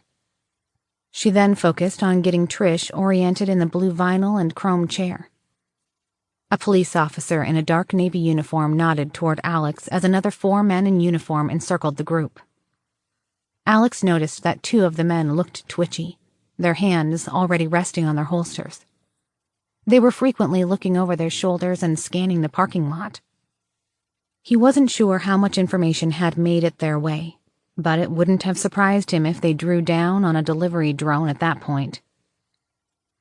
Thankfully, their wariness wasn't aimed toward the team, so he took it as a good sign. Or, at least, not a terrible sign. If Brewer was even a little bit less friendly than Alex hoped, the chances of him ending up in cuffs within the next few hours and everything going to shit were pretty high. Alex's group had only made it 10 feet into the admitting lobby before an alarm made an ear-splitting screech. There was a flurry of movement as the room was cleared, and a new staff surged into the pale green-painted room at a sprint. The medical professionals began donning masks and gloves while others began sliding into clear plastic suits with respirators. In the panic, someone knocked a full coffee cup to the checkered tile floor, causing it to shatter into a dozen pieces as they fled at a run. Even the cops had backed off, taking up a position 20 feet on the other side of the entryway. Sophie wrapped Alex in a tight grip as the siren continued to scream at an ear-splitting volume. Alex internally quailed as the panic rose in the back of his throat. I'm guessing that alarm is bad news, isn't it? Alex pressed across his link to Sophie. Yes, love. That's their BioWatch air sampler. It sniffs the air for dangerous substances. Despite my expectations, Trish and Ava had enough free-floating particles that could have caused cross-contamination between the team. My simulations showed it was unlikely to have been this high of a concentration, but I guess that's probability for you. It was unlikely, but that doesn't mean it can't happen. Your luck truly sucks, my dear. You're like a lightning rod for worst-case scenarios. It also is what I thought it was. The clock is ticking, but you're where you need to be. Just follow the hospital's procedure for decontamination and treatment, and your odds aren't all that bad. My odds? What about Trish and Ava? Shelley was in there too. Alex pressed. Sophie sighed. There are treatments, but we'll need Brewer's help. I have to hope he's not cutthroat enough to withhold help until we spill our secrets. This isn't something an amateur could manufacture, so the formulary for treatment is not something a civilian hospital would have on hand. I might be able to fake transfer orders, but it would almost certainly get backtracked as to why such a useful thing showed up out of the blue. The hack would quickly be discovered as part of his investigation. Alex slowly nodded, gripping the numbness tight and actively forcing the useless thoughts of panic away. I've called in a supplemental detail for exterior security. Brewer's team is also on the way. I pretended that I was Shelley and briefed him on what I thought the contaminant was. Her service record is at least partially sealed, so it's plausible she might know enough to take a guess. Alex thought back to what Shelley had said about her team having their cover blown and ground his fingers into his temples. If Sophie was already handing out Shelley's real name for checking service records, that wasn't a good sign.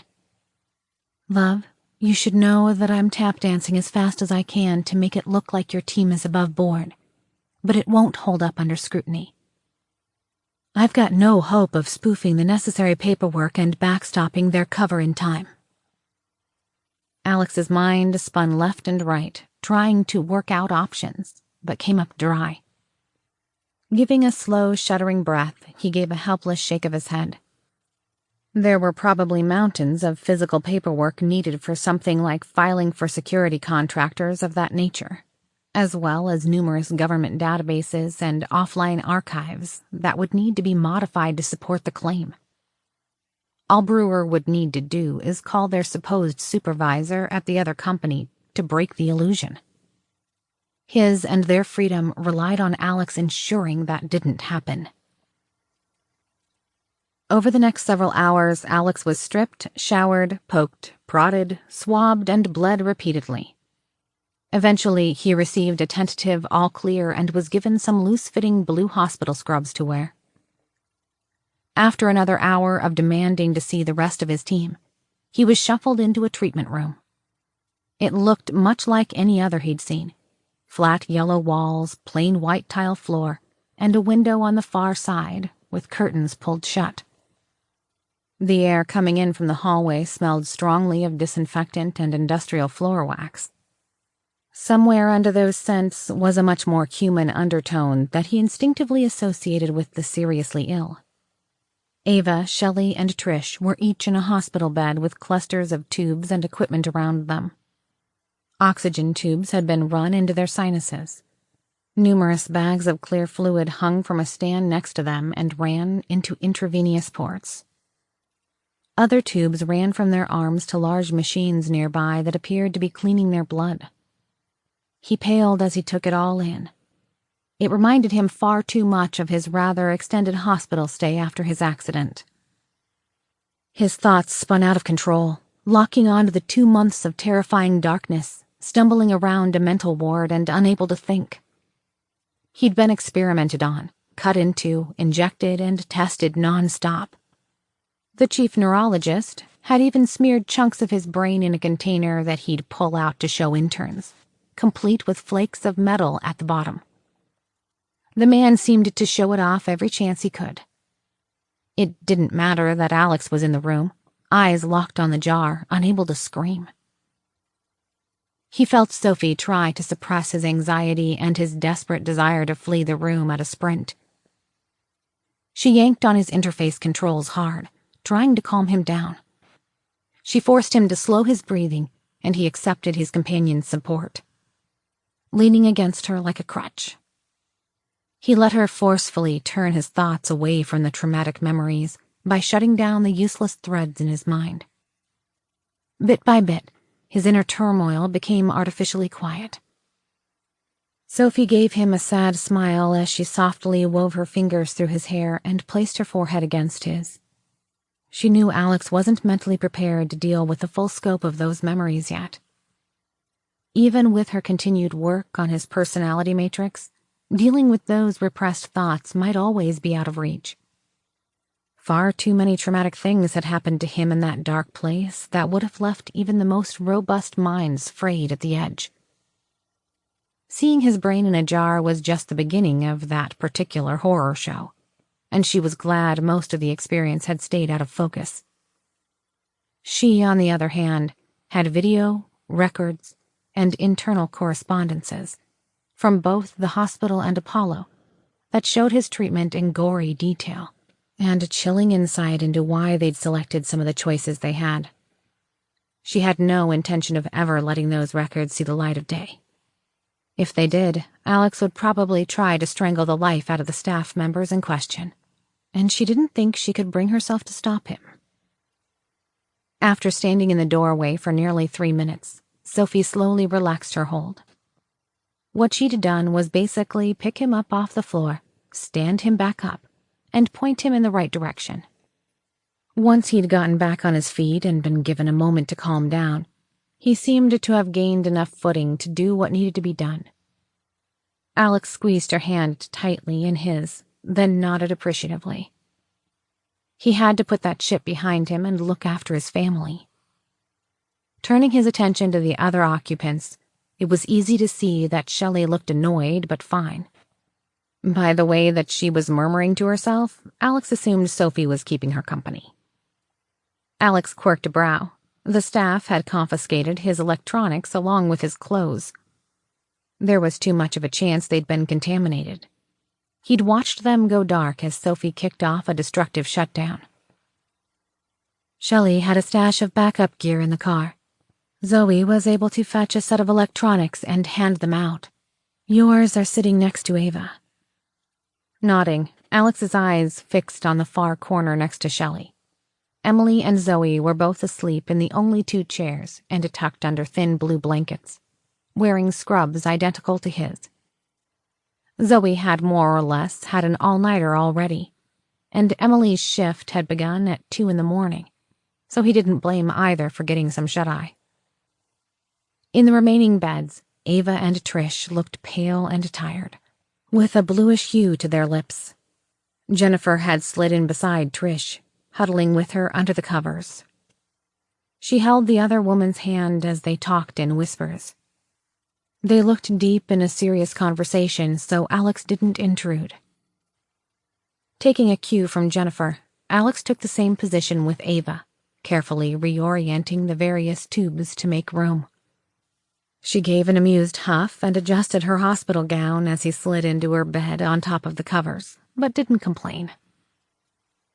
"Any word?" Alex asked. "The hospital wouldn't tell me shit. And Sophie is trying to stay out of their networks until we know for sure if Brewer is going to start nosing around." Ava gave him a weary look. "Yeah, Trish and I got a dose of some bullshit stuff that goes after our blood. It was a close thing, but they think we'll be fine." She made a small motion with her hand toward the IV stand and its contents. "They are pumping us full of some harsh shit to neutralize it. We get a series of blood transfusions while they filter everything out and check for liver and kidney issues. They hooked Shelley up just in case. They couldn't rule anything out, but she's not showing signs." Despite her calm words, Alex could see the cloud of fear behind her eyes. It was understandable. After all, she'd almost been killed 3 different ways in a matter of seconds, and it wasn't like she could bare-knuckle brawl bullets, toxic compounds, or asphyxiation. Seeing her need for reassurance, Alex shoved the fragile and empty feelings in his chest into the closet and grabbed a mask off his shelf. He knew that showing his emotions that were oscillating between fury and uselessness wouldn't help anyone. His mask gave the woman a lopsided smile. "Well, they'd better be giving you tiger blood or whatever. No wimpy human blood for you. Can't have you going soft on me." She entwined her fingers with Alex's and relaxed a bit, regaining a bit of her usual bravado. "Shit, shame they can't find a dragon in my blood type, huh?" "I'll get Sophie right on that. Maybe she'll genetically engineer up a raptor, just for you to make it your bitch. You could wrestle it to the ground in the pit while the rest of us watch. Then I could go around bragging about how my paladin knocks out dinosaurs." Alex replied with a grin. Ava laughed. It was a warm and gentle thing, seeming to fracture the remainder of her concerns, if only for a moment. "You say the weirdest crap sometimes. It's kind of sweet, though. The stupid part is, I wouldn't put it past you to do either of those things. The dinosaur or the bragging. For you, just say the word. We'd sell tickets and make a fortune. Alex joked. Ava grinned back. Sophie reached out and brushed several updates across Alex's mind, provoking a scowl from her companion's face. Alex gave a heavy exhale that bordered on a growl. Sorry, Ava. I'll be back as soon as I can. Try to get some sleep. I'm on damage control. Ava's jaw tightened and her expression grew serious. He noticed her ball her hands into fists, tight enough that her knuckles turned white. He patted her arm, trying to soften the mood. You all take care of me, basically non-stop. How about you just let me take care of you for a bit, okay? This isn't the pit. It's probably just legal maneuvering. After a bit, she nodded and relaxed marginally. She eased back into her pillows, then nodded toward the door. You're right. You got this. If there's anyone that can get us clear, it's you. Alex took in her expression and hoped like mad that her confidence in him wasn't misplaced. Chapter 7. Diplomacy. Alex excused himself and opened the door just as Brewer raised his fist to knock. Brewer looked just as Alex had seen him last. Thinning bright red hair, serious-looking navy suit, and gold-rimmed, augmented reality-enhanced aviator sunglasses. Alex figured the man was likely 20 years his senior, but he looked even older with the haggard expression he wore. Taking a second to collect himself, the agent motioned to the adjacent hallway. Mr. Sage, I wanted you to know that I did what we discussed. I'm not sure what's happening, but I can take a few guesses. My boss just arrived 5 minutes ago and is demanding to serve you with a whole stack of arrest and search warrants. He seems to have an entire folio of information that doesn't seem to match anything we knew yesterday. Dates on it look like they've been sitting on our servers for months. Compromised, was all Alex said. Brewer's jaw tightened, obviously thinking the same. The agent ignored the implications and replied, Pretty sure the firearms stuff will get tossed immediately since it was an emergency, but you should prepare yourself for that. Our team found the open safe in the other vehicle. You were driving around with a lot of firepower, and BATF takes incidents with automatics seriously. Alex rubbed at the back of his head, feeling the thin scar lines of his implant site, and frowned. He knew a lot of acronyms. It seemed like the high-tech business world lived and died by them, but that wasn't one of the ones he'd run into since he'd reawoken. Catching the confusion, Brewer explained, Bureau of Alcohol, Tobacco, and Firearms. Kind of their thing. They'll consider them stored improperly since the gun safe and car were left unlocked. Alex said flatly. So that opens it all up for a fishing expedition. Toss me in cuffs and nose around. Make my life hell in the process. Brewer shrugged and gave him an apologetic look. Yeah, pretty much. Timmons more or less said that's the plan. He's already leaked it to the press you're here, but not that he's going to have you arrested. My guys are keeping the press outside, but we've already got some sort of problem in the lobby with people demanding to talk to you. Not sure what that's all about. Alex's hackles raised at the mention of getting detained. It was clear Timmons planned to be talking to the press while they dragged him away in handcuffs. Timmons would announce the firearms charge, but that'd just cause the headlines to spin out of control. Even if it were dropped later, the streams would go straight to the robot army talking points and more illegal AI accusations. The restricted firearms were in his name, so he couldn't say it was the other women. He had met with the sheriff in person to get the approvals, since using anyone in Shelley's team might raise too many questions. Officially, he was a collector of historical military armaments, something like that. Apparently, anyone rich enough to afford the ridiculous fees and tax stamps could do if they passed the right background checks. The sheriff had just laughed at the idea he was a collector that would keep the weapons under glass. He'd seen the bodyguards Alex had in place and knew how often they had to hand over trespassers, but signed the paperwork anyway. Alex mentally kicked himself. He hadn't thought it through and had no room for deniability. He knew getting picked up was a risk in order to get the medical help his team needed, but this was like taking a long jump onto a tightrope. If he were off by a little, it'd all go to hell in a hurry. Alex started to rub at his temples, but then suppressed it. He couldn't show weakness in front of Brewer, not if he wanted a chance to recover the situation. There were about equal odds Brewer was really just playing the good cop routine and was waiting for Alex to say too much. Once the Department of Homeland Security thought they had him by the short hairs, they'd start twisting. Alex calculated a few options in his head. Then Alex's mask offered, "I figured as much. Whatever, I'll deal. I'm assuming our Asian friend made something up and sent it up the chain to get someone's attention. If he did that, I'd assume that he has you on his list of people working counter to his mission, whatever the hell it is. You may want to start taking some precautions for your own safety." Brewer blew out an irritated breath and ran a hand through his thinning hair. "That, might make sense. Our hazmat team has an initial sample analysis. I doubt you'd have been willing to get close to something like that. I'm going to assume you're not yanking my chain at this point. Your bodyguards would probably string you up by your small intestines if they found out you staged this. We also have recorded footage of the attack from several drones you led us to. I've got questions like what the hell that black stuff was, but it lines up with what you sent me.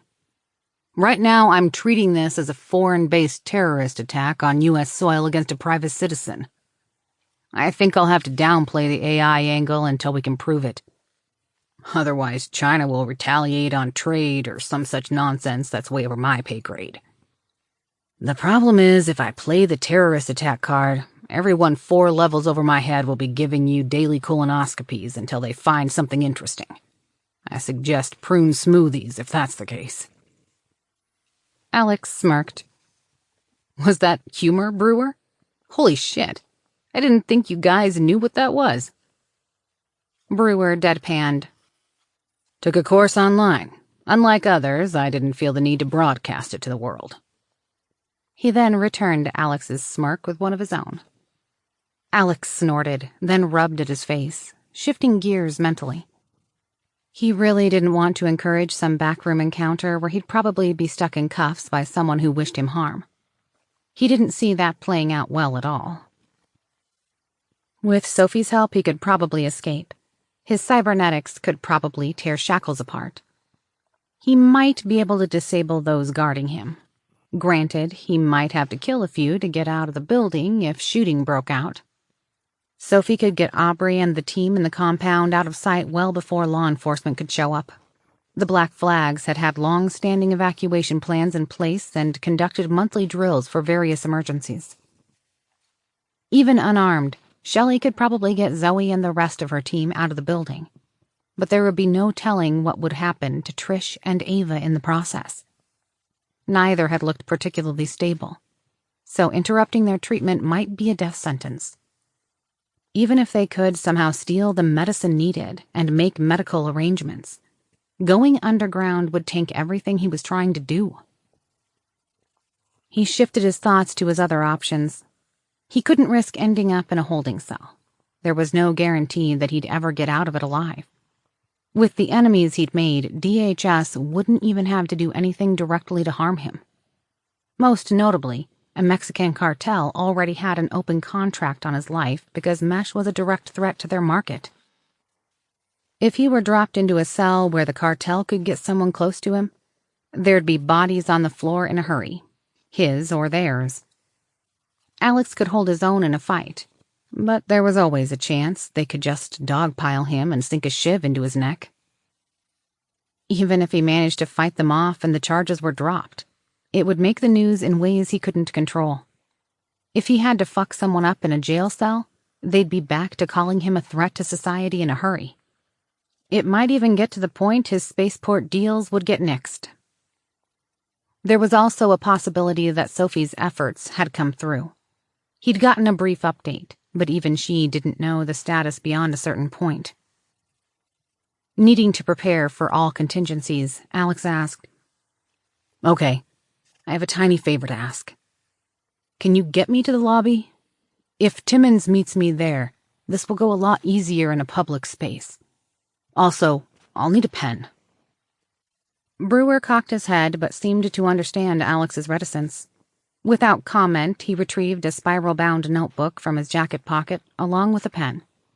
Fishing the cheap ballpoint from the metal coils, he handed it over. Not having a pocket, Alex hung the ink pen by its clip on the neck of his scrubs, then turned his eyes back to the man. "Took my recommendation to go old school to heart, I see. You might just make it through this yet. I really hope you do. Lead the way, Agent Brewer." Truthfully, he didn't mind Brewer.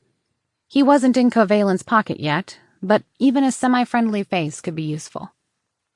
Especially if it kept him from getting beaten with a phone book or hauled off to a detainment facility if they started trying to pin the chemicals on him instead of the AI. If Brewer had made good on the confidential informant paperwork, it could directly affect the outcome as well. It was the difference between making a signed statement and walking away, or being put in cuffs and marched in front of reporters on his way to lockup. Unfortunately, Alex doubted the man had even had time to get the CI process started. Either way, he hoped he wouldn't have to kill the agent in the next few minutes. He'd invested a lot of effort to slowly pull the man toward his goals. He needed well-placed assets, and good tools were hard to find. Alex was guided through a set of double doors, and his presence immediately triggered a yelling match. He watched as the other federal agents Alex had seen with Brewer before tried to hold back a middle-aged, dark-skinned woman in a colorful dress and a tall, lanky, light-skinned man in a suit.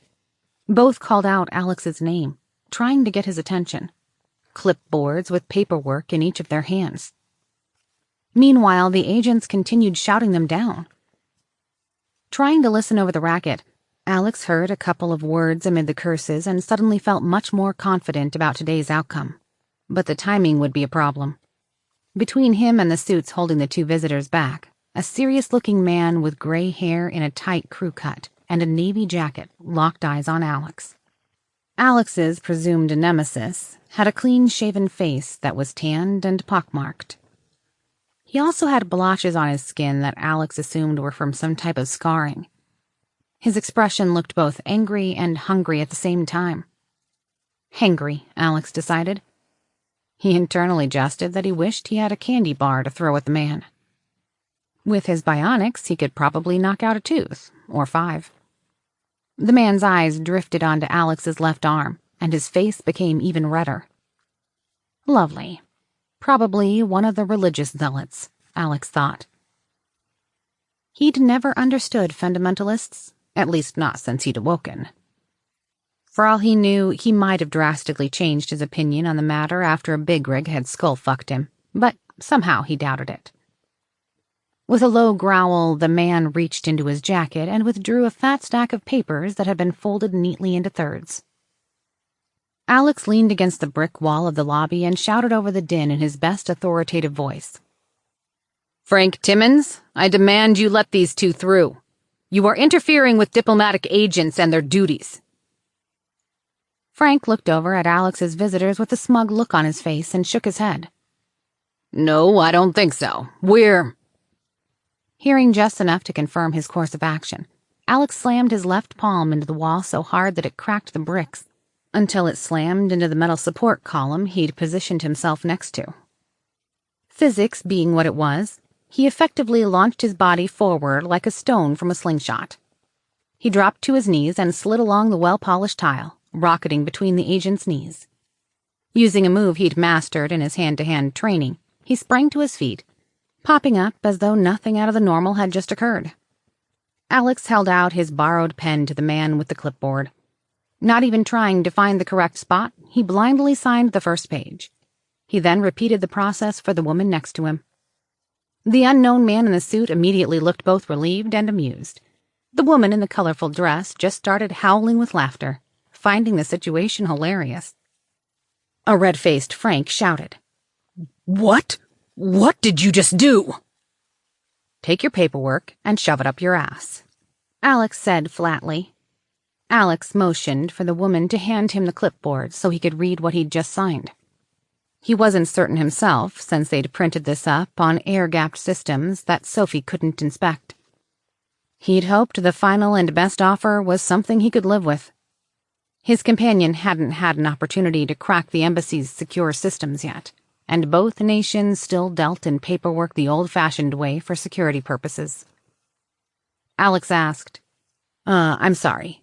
I don't know your name, but could you tell him?" Still laughing, the woman took several seconds to collect herself. "Oh, goodness, this really is the best thing I've ever been asked to do." She broke into laughter again, but pulled herself together after a few moments.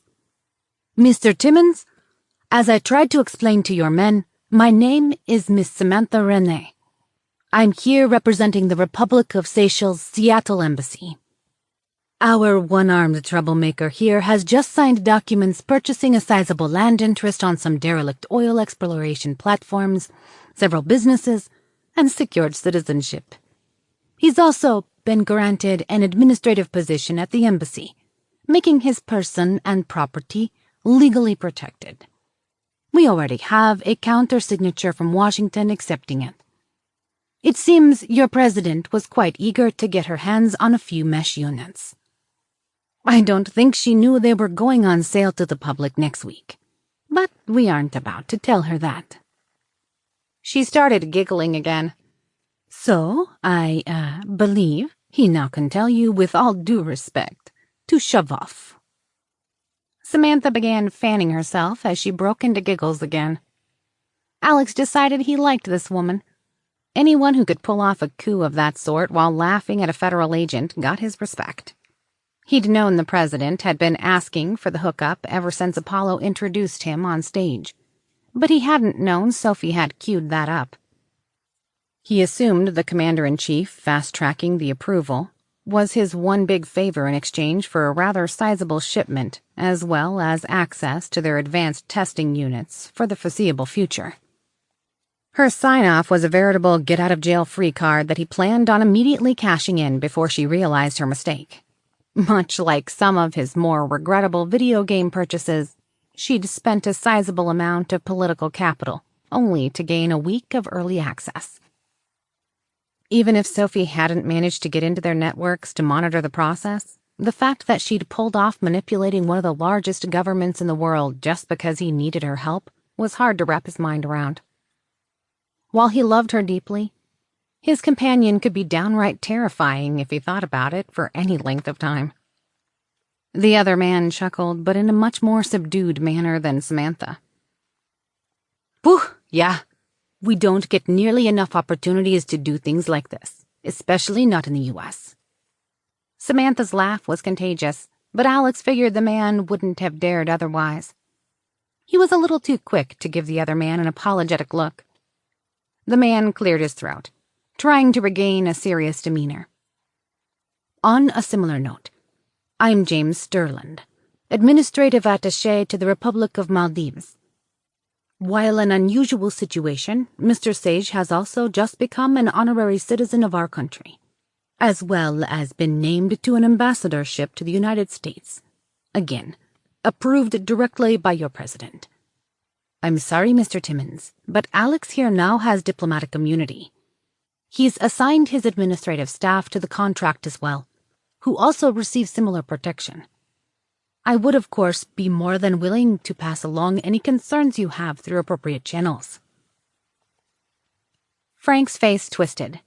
Wheeling on Brewer, he yelled, "Did you know about this?" "Not at all, sir. I brought him to you just as you requested," Brewer said, barely suppressing a grin. "He could have signed those later anyway. I don't think our search warrants would work against a diplomatic agent's residence, which is what they are both saying he is. You could petition their embassies to revoke his status, but otherwise I don't think we could execute the paperwork we've been issued. And, well, we can check, But if this is signed off by the lady in charge, pursuing this wouldn't do us any good. We couldn't prosecute.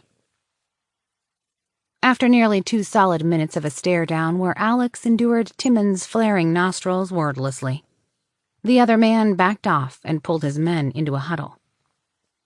The agents strategized in hushed and mostly angry tones, temporarily ignoring Alex and the diplomats. James whispered to Samantha just loud enough that Alex could hear. A space elevator. I can't believe it. If this works. Samantha replied, I know. It's so exciting. We are both hurting due to rising tides, but now, well, I think I'll find more reasons to travel back home soon. Clearing his voice to regain their attention, Alex bowed deeply, adopting a formal tone. Mrs. Renee, Mr. Strickland, thank you for your services and your nation's assistance this evening. Feel free to call upon me as you need. However, if it is acceptable to you, I'd like to attend to my staff and duties. It also seems I need to write a few thank you letters. And of course, all promised transactions have been put into action. As per my correspondence, I will be finding a more suitable person to provide leadership for our special project. I would also like to request that we keep our arrangement under wraps until we are ready for the unveiling. The pair nodded respectfully to Alex, and he took his leave. He exited the lobby through the double doors when the agents didn't move to intercept him. As he walked the maze of hallways back to his group, Sophie regaled the poignant details he needed to know. He found he had to stop and lean against a wall as he took it all in. It seemed his life was in for some changes. Once he'd finally digested the scope of what had just happened, he relayed a quick update to Aubrey, telling her not to worry. He'd be coming home as soon as everyone was released from the hospital. He wasn't about to leave anyone behind. Chapter 8. Firmware Update. Trusting that Sophie would forward the necessary paperwork to everyone, Alex re-entered the now darkened hospital room. As he quietly closed the door behind him, Shelley shifted on her stack of pillows and looked his way. It appeared everyone else was already asleep. Quietly ghosting over to her bed, he gave her a soft smile and patted her wrist, making sure to avoid the small bandages left behind. It looked like the doctors had finally given her the all clear and unplugged the various tubes she'd had running into her arm. Suppose this is you saying goodbye before they haul you off. That was nice of Brewer, Shelley said with a sad look. Alex shook his head. Made a deal. Shelley sighed at that, then pressed the heels of her hands to her eyes. After a few seconds, she said coolly, Ah, so it's saying goodbye to me then. Before he could reply, she groaned. Fucking hell, sir. You just burned my name, didn't you? Shelley digressed into a string of venomous cursing that sounded more like Ava than the normally stoic woman he knew. Jaw clenched tight, she added, You better fucking spring us. There's no way that they didn't. Alex brought up his hands to stop her. Hey, we're good. You're not going anywhere. Shelley glared at him with an intense fire in her eyes that Alex had never seen sent his way. They always lie about immunity when someone becomes a CI. I've seen it happen too many times. The fuckers always say it'll cover other people, but it doesn't. If you signed a deal, but we haven't, we're still on the hook. If you don't have an ink party where everyone signs at the same time, someone's going to jail. Once they process our prints from the car, there's no way we aren't spending a long time in a cell. Even without that, Carlo rigged the cars with explosives in case we needed to use them offensively, or cover something up. And Sophie's weaponized drones and turrets at the compound are illegal as fuck. They won't miss something like that. Hell, I haven't paid taxes in something like 6 years. And my house downtown is full of artwork and jewelry that we jacked when our last client decided they didn't want to pay us. Pretty sure I've already committed enough felonies for a life sentence, even if they don't find out about the wet work. Alex held out his hands in a placating motion, trying to slow her down. Chill, I'm not an informant. I guess I'm a diplomat now. Alex said hesitantly. I got immunity that way instead, so I don't have to tell them anything. They also can't search the cars or compound now. Shelley cocked her head to the side, looking at Alex as though he'd grown a second head. Alex explained, It's the space elevator project that Zoe and I have been working on. Shelley's expression remained unmoved, obviously not putting the pieces together. Alex explained, It's worth a huge amount of money. Insane levels, really. The installation and forecasted operations are worth trillions of dollars to whatever nation we put the endpoints in. They get to tax anything going up, pull in tourism dollars, and to become a major manufacturing and trade center. We also agreed to fund building up their infrastructure to handle the initial construction, and had to grease a lot of palms. Shelley replied with hooded eyes. But that's just you, right? The immunity, I mean. Alex tried to keep a straight face, but the corner of his lips ticked up into a smile. Nah, I couldn't have you all getting hauled off. Your team, Aubrey and Zoe, just got listed as diplomatic agents of some form or another. It cost us a lot of favors to pull this off. If it were easy, every rich bastard would be an envoy of some sort. You've got full legal immunity within the U.S. Shelley scratched her head. I didn't think it worked like that. I mean, I've worked for all sorts of corrupt politicians, but no one else pulled that off. Alex replied, Well, it sounds like Sophie had to get the president to sign off on our paperwork, and we worked with the heads of state for 2 island nations. I guess it has to be a 2-way agreement between our countries. The U.S. doesn't know about the elevator, just mesh. They'd have nosed in on it otherwise. But that wouldn't have worked since we needed immunity they couldn't tamper with. Instead, we just had to make them a different deal that was so lucrative they didn't care. I suspect that it had conditions that weren't in any paperwork. Pretty sure our president will be pulling my strings for a while. I'll be lucky if she doesn't turn me into political arm candy or a damn sock puppet when re-election time rolls around. The president. 2 other countries. Shit. Fuck. Sir, you did that for us. How? Shelley stammered, looking a bit pale. Alex gave her a smirk. Well, let's be fair here. Our scary as fuck AI friend pulled this off. Keep that in mind next time you start thinking about upping our rates. Oh, and I'll, make sure to thank her properly on your behalf. Shelley covered her face and shook her head, the barest hint of a blush warming her cheeks. Fucking hell. You would do that, wouldn't you? Alex shrugged. I love her. I'm not ashamed of that. Not a day goes by that I'm not reminded that I owe her and Aubrey my life. We're complicated, but I think I'm okay with that. Alex reached down and gripped Shelley's hand. You're her best friend. Way up on my list, too. Sophie and I take care of those we care about. Can't have our closest friends getting tossed in the slammer. You, kinda get a fresh start. They might try to deport us, but you'd have to fuck up pretty bad to ever get arrested here.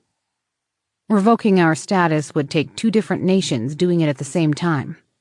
Sophie bought us a pretty long leash. Shelley blinked several times, processing the full scope of what he'd just dumped on her. She pinched her eyes closed, then opened them. Then repeated the process as though she was expecting to wake up. Alex pursed his lips, then added another tidbit that he wasn't sure how Shelley would react to. So, there's one other thing. We had to use your real name on the paperwork.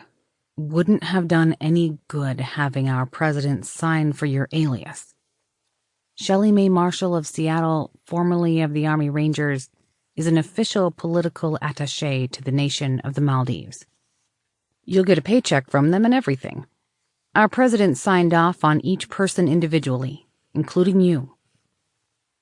Shelley took a moment to process that, then snorted. "I guess that makes sense. Fuck, now I feel bad for not voting for the old bat."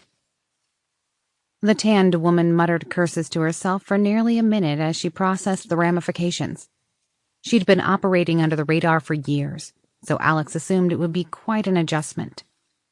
After what felt like minutes, she replied, "Sir, thank you. We'll make the most of this." She reached out and clasped his hand tight, then laughed to herself. After a few minutes, Alex left her to rest. While she hadn't ended up poisoned, it had been a rough day for her. After the attack, he'd seen her huddled up against the car, trying not to break down. He could relate and wasn't going to judge. She'd pulled through, and he had his own issues that he didn't fare any better with. He'd help where he could, but Sophie was probably far better equipped to assist. Since no one had brought in an extra chair or blankets, Alex returned to Ava's side. She briefly awoke as Alex settled into place and leaned himself next to the gray plastic safety rail on the bed, trying to minimize intruding into her space. She gave him a small smile as she brushed a strand of shoulder-length blonde hair out of her face, then drifted back to sleep. Complex emotions took hold as he took in the dark circles that had formed under his friend's eyes and bruising visible along both of her arms, and now her lips looked even more bluish in the pale light. "The doctors say she'll recover fully, my love. It won't be instant. Give her a week. I suspect she'll be very tired for some time." In the back of Alex's mind, as he stepped out of his public persona, a switch flipped. Now that everyone seemed to be out of danger, the artificial calm of the freshly minted diplomat evaporated. He briefly thought through some of the ways he might start hurting those who had come after him. He also started daydreaming about buying the houses next to Timmons, just to harass the man. "Financially, it's inadvisable. Now that you have immunity from most forms of prosecution in the U.S., I wish I hadn't paid off Apollo. I conceded to both nations' demands. I couldn't wait and just make a deal with one since neither was a sure thing. If we'd have waited, or could have done without the immunity, we'd have been far better off in the long run." "Guessing that rushed things, huh?" Alex asked. "That would be an understatement. Since we asked for that, both nations knew we weren't going to hold out for better terms. It was easy to guess that you'd landed in hot water. Since we didn't have the liquid funds to throw around, I had to back out of some of our deals. I used most of our defense funds to pay for our short-term promises to them, then canceled several large Covalent supply orders.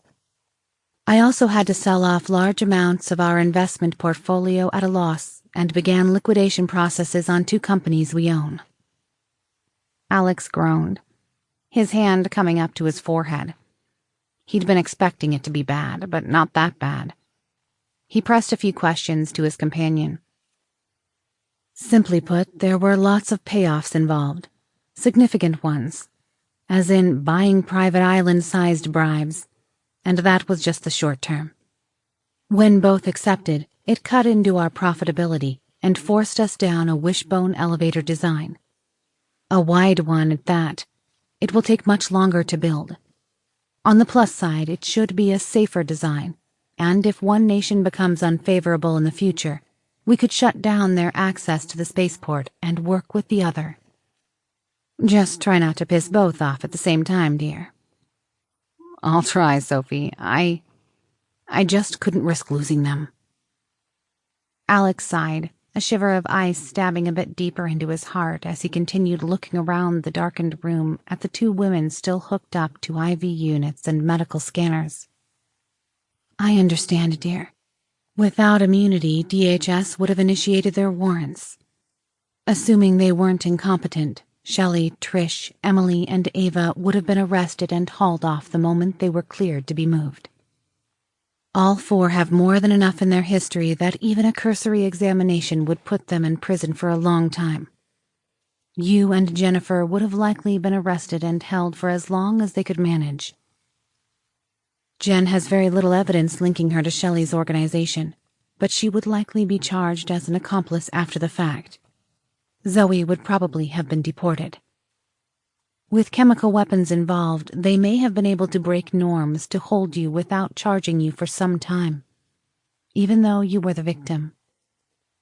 Unfortunately, if anyone looked long and hard enough, they'd find at least one of your indiscretions, and it would have taken significant luck and resources to keep you out of jail. But if I'd done nothing, if I'd just taken everyone back to the house? Alex asked. Ava probably would have died during the night if you didn't get her specialized care that knew what they were treating. Brewer was able to request special transfers from a local military facility that helped. You really do owe that man more than a box of chocolates at this point. Trish may have recovered if you got her to a hospital and let them figure it out on their own, as her symptoms were less severe. It would have been a coin flip if she survived, but it'd have drawn the type of attention that would have gotten her arrested as well. Shelley hasn't shown symptoms, so I'm assuming she would have been fine.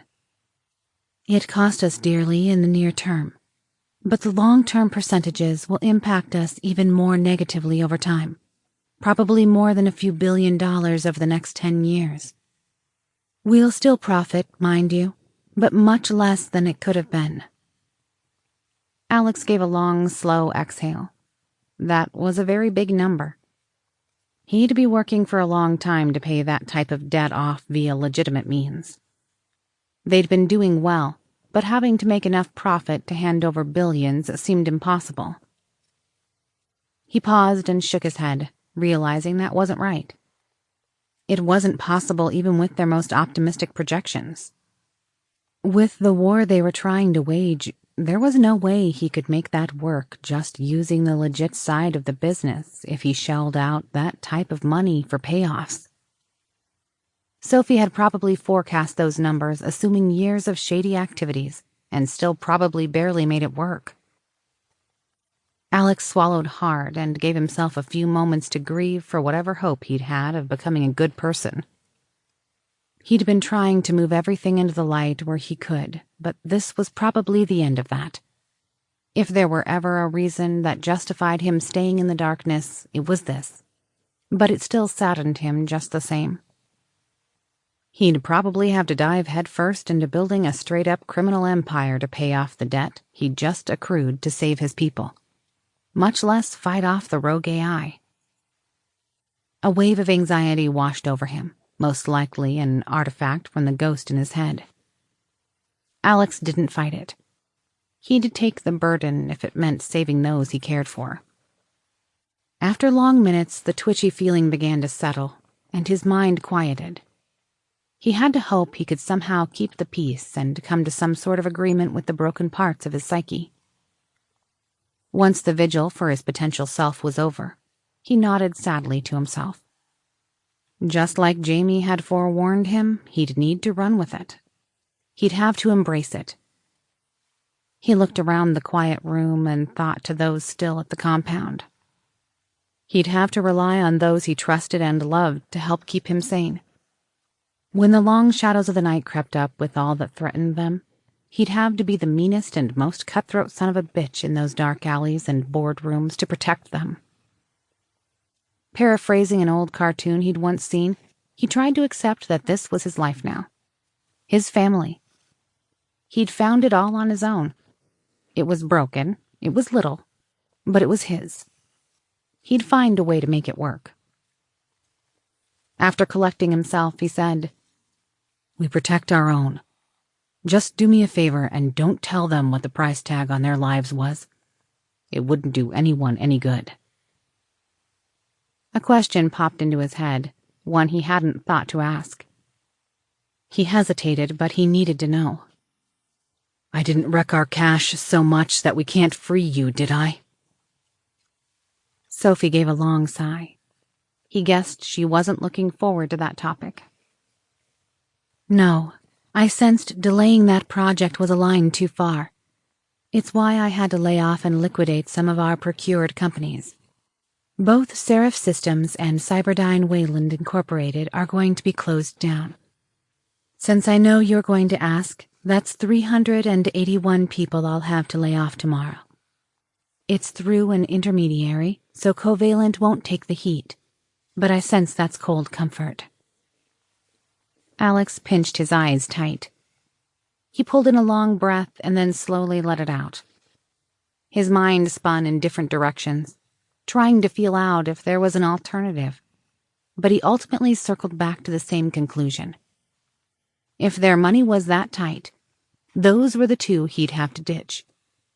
They were underperforming and would need steady cash infusions to keep them afloat. It was how they'd snapped them up in the first place. They were both long-term investments that were now unviable. They could keep the most promising intellectual property, sell the rest, and perhaps restart development down the line. But the human costs were going to be high. Yeah, that sucks. Do what you can to make sure folks land on their feet, but I don't think we could keep either company alive. They were both a bit of a money pit. Just make sure we keep the exosuit tech they were working on when you start the patent auction. But we're good on your thing in Sweden, right? I've already wired the funds, as I managed to negotiate a discount by prepaying. It's a fixed-fee project, but there are other concerns in play. I've not received a new task from my handlers in 24 hours. That's never happened before. Alex felt his heart speed up. A change that significant was alarming. If they got any bright ideas and turned her off, it'd be the end of everything. Trying to focus on what they could do, rather than items outside their control, Alex asked, "Have you backed up everything you can?" "Yeah, I've copied both of us to my new chassis, our data center, and an off-site DNA storage drive in Canada. I've even prepared us to recover from EMP blasts. The chassis in Sweden is mostly ready, but I can't test anything properly without the entanglement node. Until an opportunity presents itself, I'm unable to move further. I'm already warding off probing attacks at the assembly facility. The government noticed, so they have tightened security within the facility that I can't influence. Over there, we're both better and worse equipped to deal with the attacks. But Alex, if I'm turned off..." "I know, love. The only thing we can do is prepare," Alex said softly. "I have a request if you'll allow it." I love you and all, but somehow you prefacing it that way is making me nervous. You normally don't have to ask. You didn't even tell me you were talking to the president." "It was the chief of staff, mostly. But to my request, I want you to commit the interface changes we've talked about. I want to put an editor and compiler into your implant's code so you can adjust our bonds. Then I want a shared area that we can run applications inside." Alex suppressed a groan. "Sophie, I've been working on it for months, but the next steps are pretty hardcore. I can't even test it without messing with my neural tissue. It'll nuke whatever is there the moment I push that code. The implant firmware update might kill me outright if we're wrong about what is and isn't safe." Alex pressed. "Why now?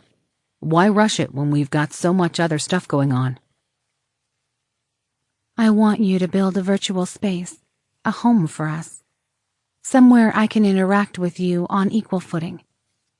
If it's the last thing we get to do, Alex felt her fingers interweave into his as she pushed a tidal wave of desperate sorrow and hopelessness at him.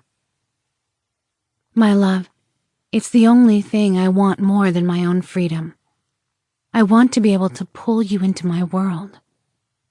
If you think of our bond as a VR call, I really want to hold you for real at least once before our world goes dark for good."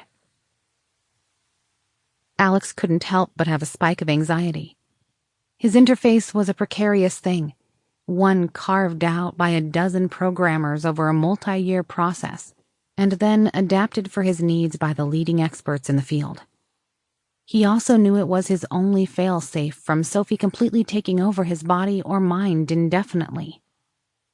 While his fears about the latter had waned over time, his concerns about making things worse in the process were very real. He pushed his attention to the tiny module in his mind that provided his read-only access to his interface. He noted the streaming data, the thread connection requests, processing cycles, and process terminations that kept his brain functioning. Every now and then he'd see something familiar where he could understand what it was doing, but more often than not he simply had no way to interpret what he saw. Expanding his slate to full size, he propped it up on the small rolling medical table next to Ava's bed. Adjusting his position and pillow, he fired up his scripting editor that contained his last attempts. There were already thousands of reviewed and approved modules written, all waiting to be tested together. They just needed working space in his head, and the firmware updated on the implant so that it could remove the remaining restrictions. Once that was done, the software would adjust its configuration to interact directly with his gray matter at a much more aggressive level. The change would also strip out every single Apollo-built safety protocol in the process. Sophie nudged his mind, and his vision focused on the screen with a strange intensity. She gently locked him into place as his mind worked a virtual keyboard and touchpad. He only needed to think of what he was trying to do, and Sophie added the text and correct syntax. He'd asked why she didn't just do it all herself numerous times, but she felt he needed to understand what was in there. Alex writing the code was the most direct way to trust that Sophie had no more control than he was willing to give. When he'd pressed further and asked her to write some of the less important parts, she'd compared it to writing wedding vows. He'd gone entirely still for minutes while he fully parsed the ramifications of that analogy. He wasn't even sure it was an analogy in her mind. It hadn't caused him to reconsider the process, but it had stopped his objections. Focusing on what Sophie wanted more than anything else, Alex set to work. His first order of action was finalizing the automatic code rollback system. Any changes committed to the build would automatically be backed up, and the application restarted if he didn't complete a quality control task that would pop up at various intervals. He then added rollback processes with checkpoints, just in case something interacted poorly or a bug didn't show up for some time. Theoretically, if he were unable to respond or the application crashed, it would incrementally roll him back a version at a time. If it couldn't find a stable state, it'd keep going until he hit the Apollo code release that he was currently on after rebooting things. It would fully log all the debugging information in the process. It wasn't perfect, but it was as safe as he could make it. Once that task was complete, the real work began. The initial challenge was creating working space in his gray matter to store apps, and then adjust the implant to interact with that area in a full read-write mode, rather than the gentle scans and remaps that it was designed to perform. Sophie gave him recommendations for how to integrate some of his ideas into the existing functions that other developers had made, but largely it was just him and his code. He got lost in a world of functions, methods, arrays, and loops as he built massive expansions to the code running in his head. At a couple points during the night, a nurse had come in to check on Ava, but she'd ignored Alex's strangely fixated state as he continued hammering away on a particularly tricky algorithm. The dark clouds outside the window had just begun to lighten in the east as Alex gave a yawn, then pushed his code into the DevOps approval workflow for Charles to review. He flagged it all as urgent and laid his head back. Given the priority flag, he figured Charles would probably grab it the moment he woke up. Like Alex, he tended toward workaholic status. He just did so on an earlier shift. Groggy, he gave the hospital room one last look and sighed. Sophie pulled his mind away from the guilt about Ava and Trish while she combed fingers through his hair. With a gentle kiss on his temple, he was out like a light.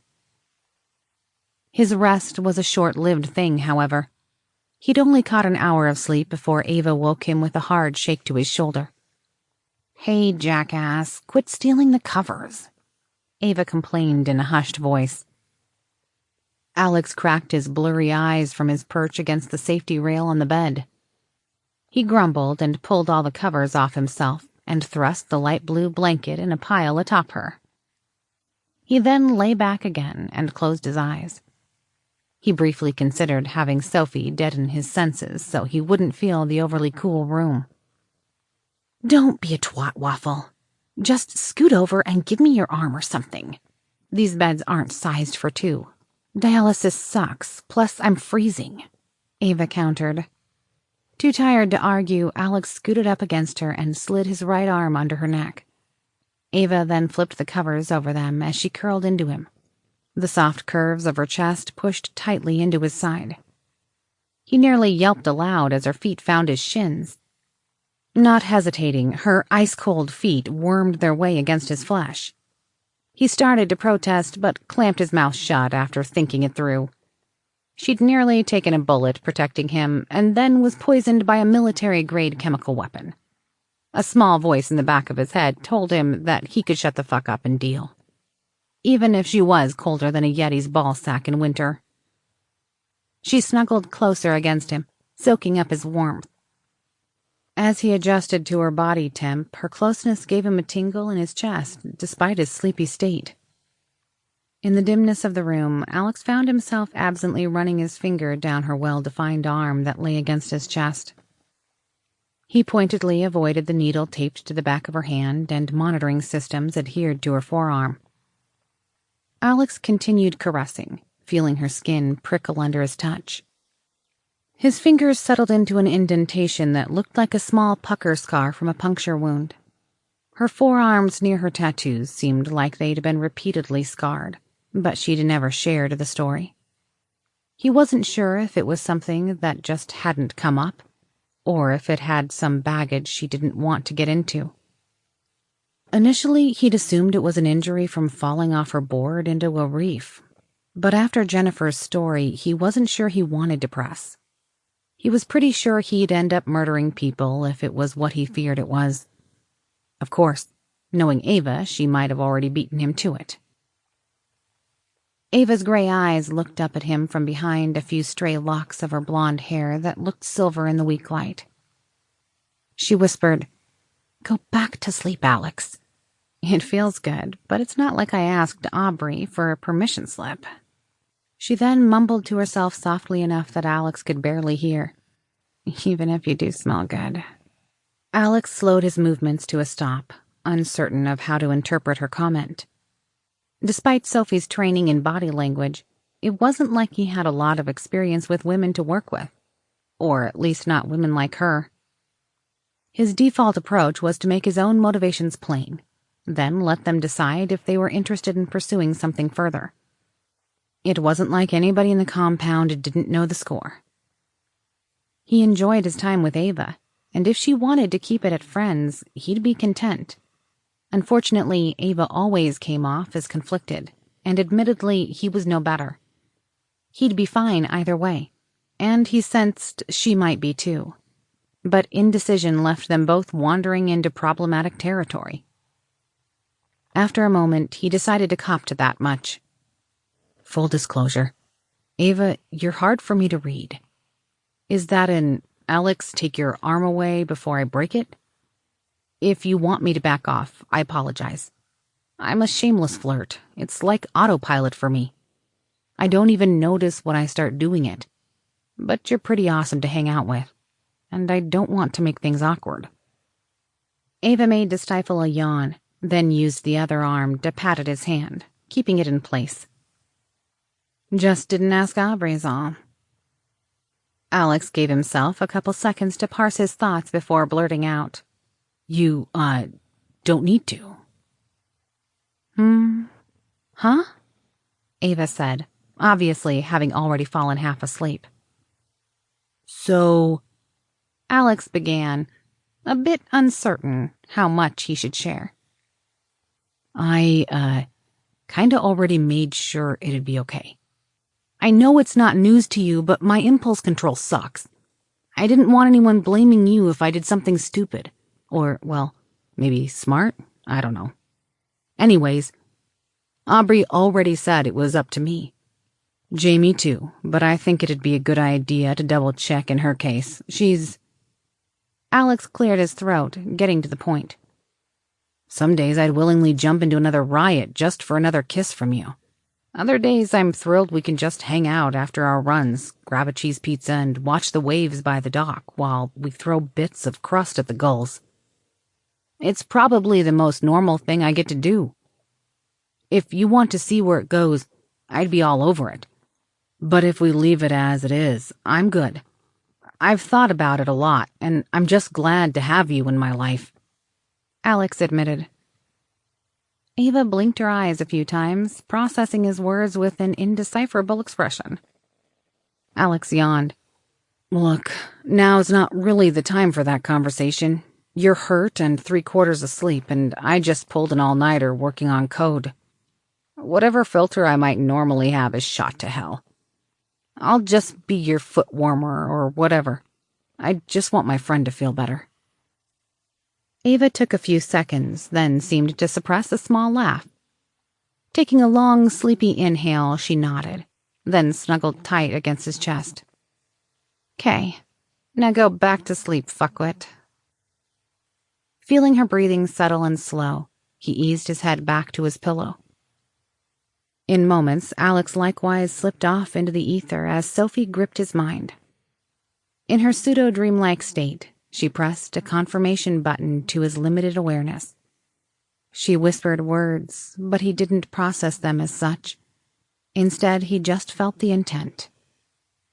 He nearly surfaced for a moment, just enough to understand that he needed to type in his authorization codes. He thought about the strings and commands needed, then mentally tapped a large floating block in the air that symbolized a yes button and confirmed the commit. His mind went blank for an indeterminate time as darkness swallowed his thoughts. Chapter 9. Homecoming. Alex eased into his favorite seat in the great room of his home. He yawned and stretched as he settled into the overstuffed leather chair. His mind felt different somehow, but he couldn't put his finger on it. He couldn't remember walking into the room, but it didn't seem to bother him. From the nearby kitchen, he could hear a soft humming and the tinkling of dishes being hand-washed. Alex's curiosity grew as more dishes clanked and slipped into the running water. Standing, he padded barefoot along the wood floor, making his way to the sound. "Just a minute, dear. I'm just wrapping up a bit of housekeeping," a soft voice called out. He then picked up a soft melody of humming. It wasn't a tune he knew, but it seemed eerily familiar just the same. The voice also triggered something within him, but Alex couldn't place it immediately. It reminded him of something, but felt stronger, richer, more real now with depth and location. Rounding the corner, Alex grinned at what he saw. Bent over the sink, giving him an amazing view of her backside, was a stunning figure with long, curly blonde hair. She wore a Sharpie-decorated white t-shirt that had been slashed with decorative razor cuts and then cut short, exposing her midriff. Her blue jeans were practically painted on, form-fitting against her slim legs and leading down to her high-heeled black pumps. She had a simple white apron tied in place and knotted behind her back. With a soft flip of her head, her curls bounced to the side, giving Alex a view of ruby-red lips and bright green eyes. Realization crept into Alex's mind. Is this a dream or our shared space? Sophie continued scrubbing but stopped humming for a moment. "Why, it's both, dear. I'm certain I can do this with you awake now, but I figured you needed your sleep. It lets me compress time a bit more, too. I'll have to play around to find the boundaries that your mind can keep up with." Not wasting a moment, Alex rushed forward and swept his arms around her from behind, She felt solid and whole, and not at all like a construct of his imagination. He could even smell a faint scent of vanilla and honeysuckle, mixed with the clean smell of the dish soap as she continued working. Wow, this is... Alex lost his words. Sophie replied, "It's real, dear. As real as either of us can make it. It's just in my world instead of yours. But it doesn't make it less real." I'm suddenly a lot less scared about you asking me to join you. This is amazing. Alex squeezed his companion, feeling the softness of her curves against his body. It seemed like she'd continued tweaking her avatar's characteristics. Her height now placed her head just under his chin as they embraced, even with her heels on. She felt divine in his arms, and he continued to hold her. For long minutes they stood in silence. Sophie wiped away a few happy tears, then pulled his chin down so she could press a kiss to his lips. She ended it with a soft moan that caused other thoughts to bubble up in the background of his mind. Sensing his urges, Sophie replied, "We'll have time for that too, but later, if you can wait. First, let me finish this. Then I have more to show you. Care to help? I'll wash, you dry." Alex quirked a brow but relented. Sure, but "It's symbolism, dear. Look at the dishes," Sophie suggested. At first glance, the plates in the sink looked like the normal white and blue dishes they'd always used. But when Alex looked closer, he realized it wasn't food that was stuck in place, but some sort of black smudges, streaks, and unpleasant-looking goo. He inspected it carefully, then put his finger to it. It tingled, then began burning slightly. He felt a crack across his body as he sensed the familiar static of broken connections in his mind. Sophie gave him a soft smile and pulled the plate away. "Like I said, I'll clean, you dry." Alex pulled a towel from the ring next to the sink and began wiping down the plate that Sophie slid into his hand.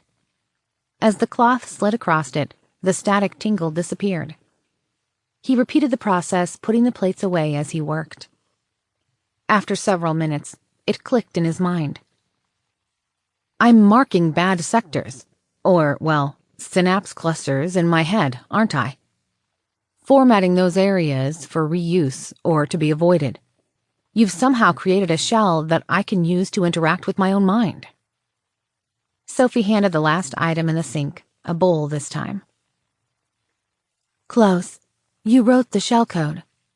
I just gave it window dressing and added my interface abilities to it.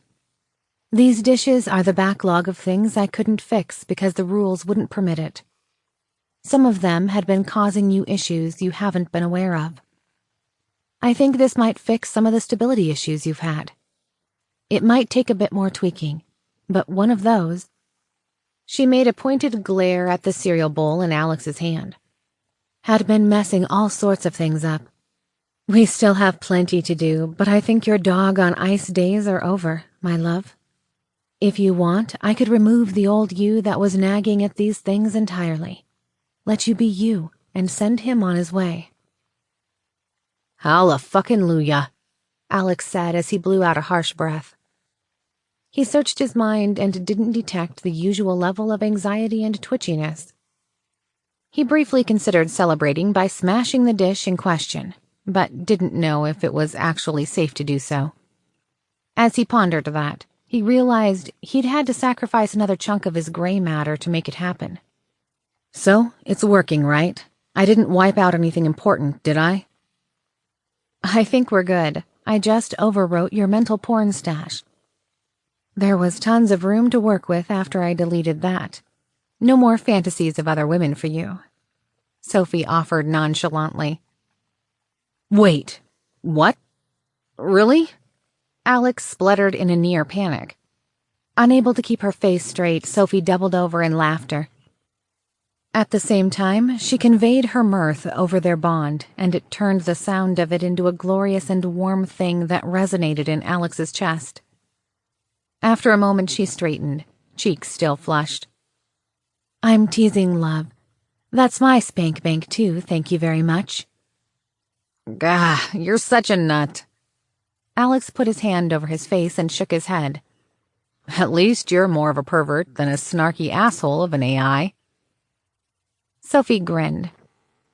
Let's not pretend that part of me didn't come directly from you, my dear.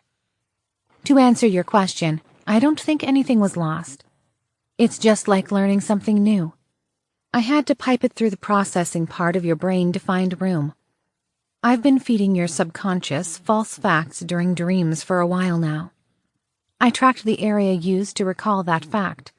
Then, once the implant firmware supported it, I took that synapse cluster over. It is a slow and inefficient process, but it worked. I'm still verifying the changes and carefully loading things into the storage area you created. Charles checked in your code, by the way. You only have a couple goofs here and there, but he was able to clean it up. I rechecked it and pushed it into a compile when you activated it. You'll get your quality control prompts here, or in your monitoring system when you are awake. While you're here, there are symbolic actions you can take, or if you prefer, you can sit down at your terminal in your office and interact directly with the software. You could even surf the web like normal if you wanted. But I also added a bunch of my cracking tools to your terminal so you can do what I do. So, if you're doing symbolic things, are there any I wouldn't expect? Like, what would happen if I turned on any of the displays we normally watch movies on? Alex asked. Sophie grinned and stripped off her apron. With a quick movement, she pulled him into the living room by the left arm, which he just now noticed was flesh and bone again.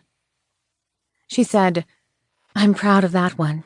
You can flip through channels that represent the feedback of your body's senses, kind of like traffic cameras. Or you can pull in other senses from my drones, or anything else you are networked with. You've already got thousands of channels, so you can just tell it what you'd like to see, and it'll skip to whatever you want. It's not just whatever I'm networked to either. The network card in your implant's expansion port can connect to things too. Until now, it's been working at very low power mode, just enough to reach your arm. After the issues in Brussels, I determined I could boost the range for limited bursts without it overheating. You could change the volume on the TV and use it to reach things further away. Alex thought through the physics of it and asked, I'm betting that's not a free ride. That Wi-Fi card was designed for short ranges, only enough to write new instructions to a pacemaker. What are the downsides? I don't need to, hold a potato chip can to my head, do I? Maybe start wearing a tinfoil hat? Sophie answered, Oh, don't be so dramatic. It's basic overclocking. I know you know that. Alex grunted. Mm-hmm. And you walked me through frying 2 CPUs in my gaming terminal. Sophie shrugged. The water cooler's underperformed, what can I say? For you, I'll automatically throttle things if it starts getting too hot. That means no long-range communications for more than short bursts. Also, we'll need to get you hooked to an induction recharger in the real world periodically to charge the implant's battery pack. Alex briefly imagined needing to get a special pillow or something to top it off every night, or maybe even wires running to his head. He didn't like the implications. Chaotic things happened to him too frequently to rely on access to specialized equipment and constant electrical power. His arm went dead on a fairly regular basis, and that was pretty easy to manage. Sophie answered before he had a chance to ask. It's not that bad since most of the hardware is in our data center, not your head. The original battery had a 10-year life expectancy for just running the implant. Running your arm, you probably have a couple years of battery life left, but only weeks if you start connecting to every device around you. I've added that as a column in your monitoring system, so you can create alerts to remind you. Ignoring that warning would not go well for either of us, but I've sent instructions on how to recharge it to Aubrey and Shelley just in case it happens. Getting an urge to test it out, Alex turned up the volume a few notches, then pressed the button to scan for new channels. On screen, the TV displayed, "New channel found. Wireless access point. CYFL1 AP238. Scan for connected devices? Yes, no." Alex pressed the confirmation button on the remote. 3 devices found. Vitmon RM110A. Vitmon RM110B. Vitmon RM110C. Select device. Alex selected the first monitoring system. On screen was a frozen picture of a heart rate monitor and other vitals that he didn't understand. As he stared at it, he could almost see it shift a pixel or two, but he wasn't certain. Huh. How do I get it to show real time? Alex asked. Sophie gave him a vulpine grin. It is. That's the time compression at work. Ever have a dream that seemed to take hours, but you only had a few minutes nap? That's the idea. It's kind of like how the immersion suits work. Only minimal data occurs, but with the right stimulus, it causes the brain to fill in the gaps. You just take it to an entirely new level. There's a lot your brain just infers from context and skips ahead using the sheer speed of the implant. Sophie wrapped her arms around him in an embrace and pulled tight against his chest. That is one of the reasons that, short of putting rather drastic modifications into people's brains, you're going to be the only one that can live within a couple orders of magnitude of my speed. Eventually, I think we'll get to live similar lives when you are here, since your mind has been learning to embrace your implant. We'll be running on the same hardware after all.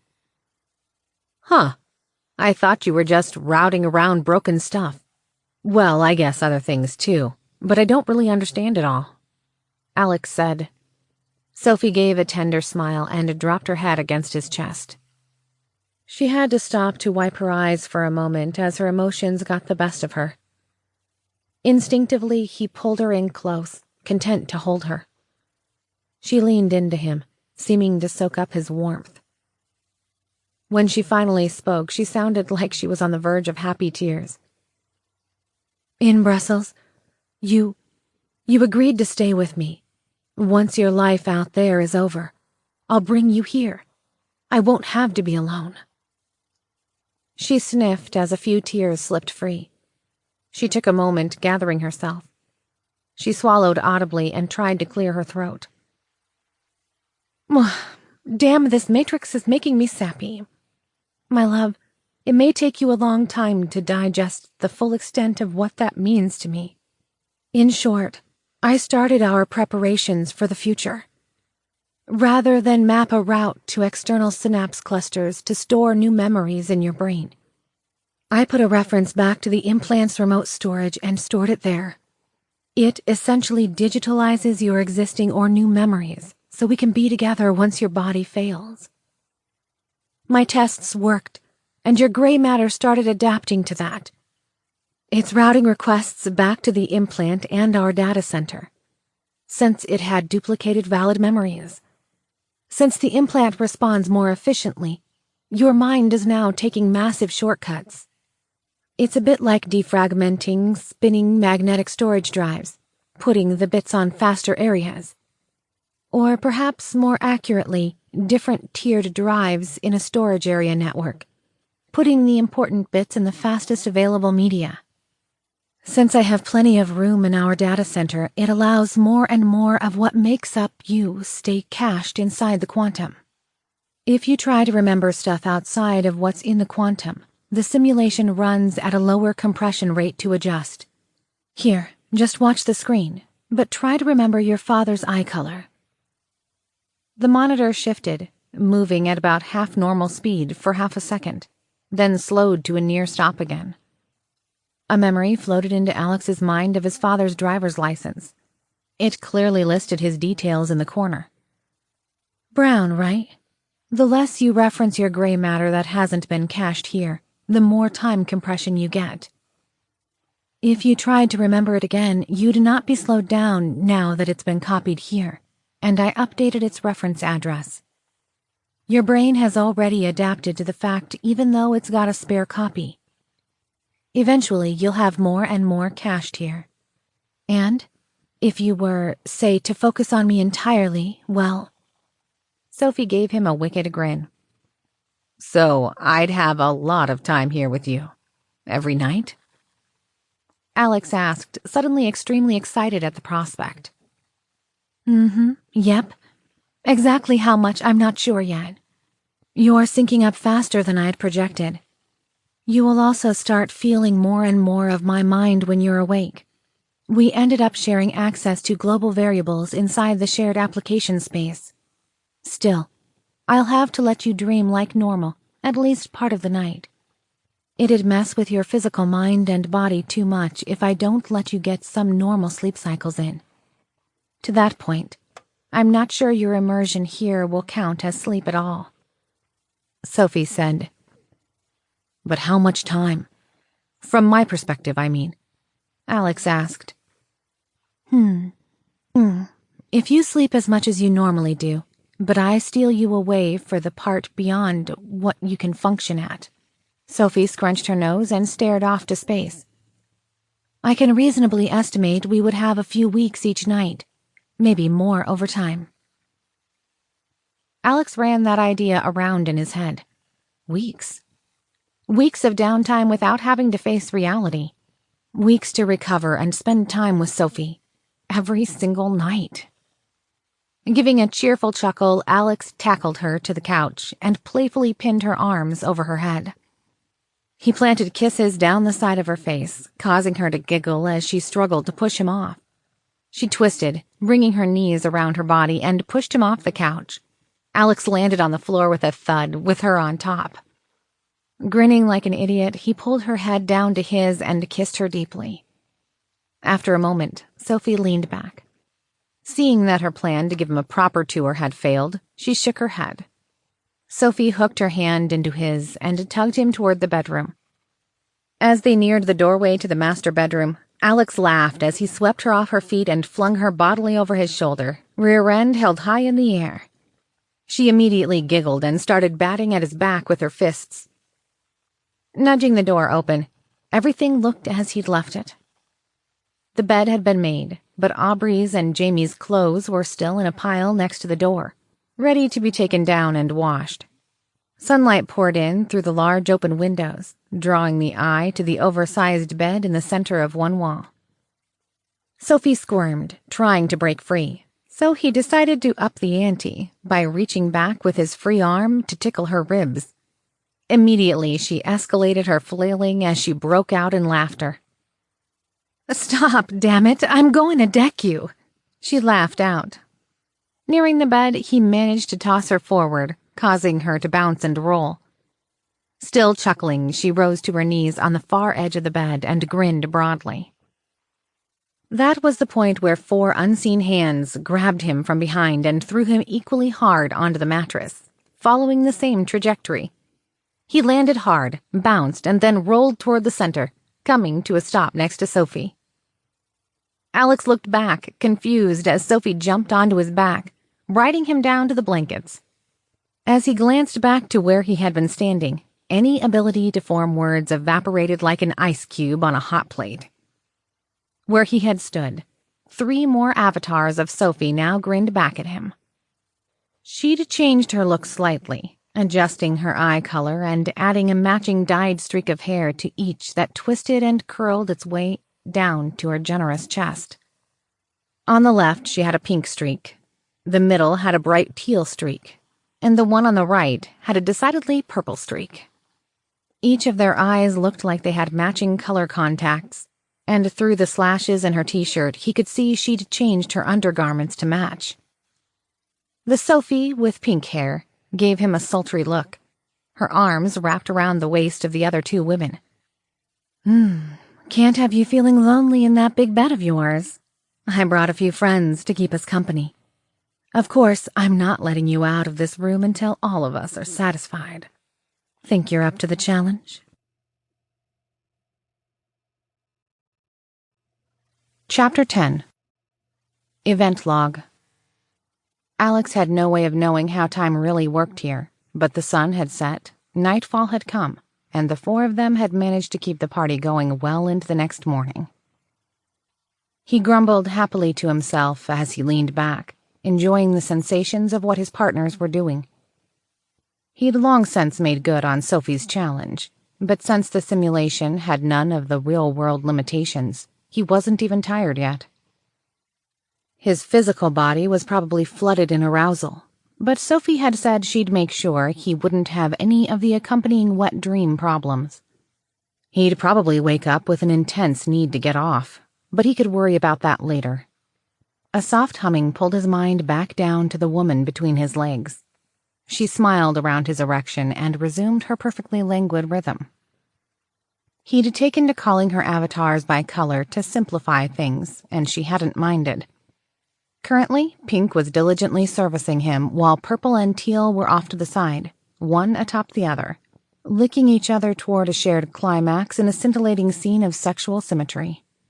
The original Sophie he'd tossed onto the bed lay diagonally on the bed behind him, cradling his head between her breasts while she played with his hair and occasionally dipped down to kiss him as she gave him looks of undying adoration.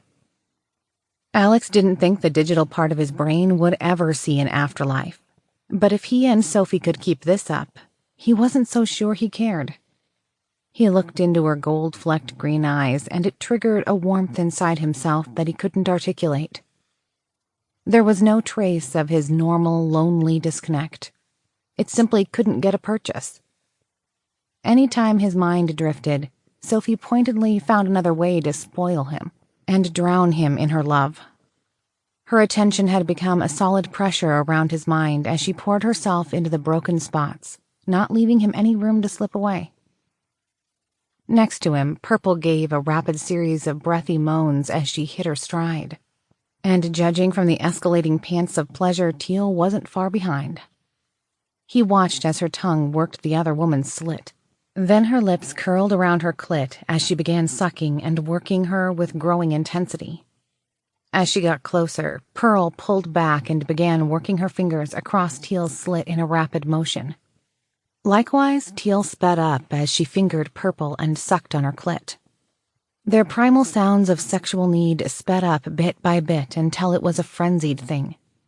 With a gasp, Teal's knees buckled and clamped around Purple's head as she came to a shuddering orgasm. Only a moment later, Purple too hit her stride and peaked in a ragged gasp of sexual release.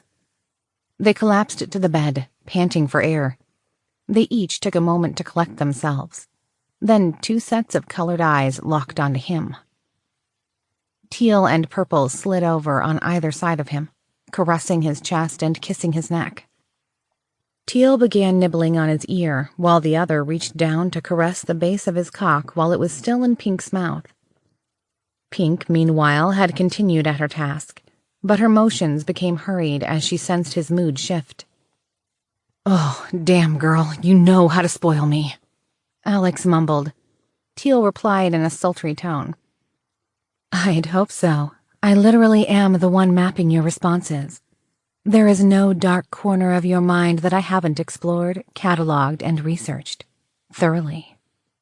I know every hidden desire or curiosity you have, and I'll get to those in time. I've got 6,376 scenarios planned out after this. And I'm sure I'll be adding to that before we get even 1% complete."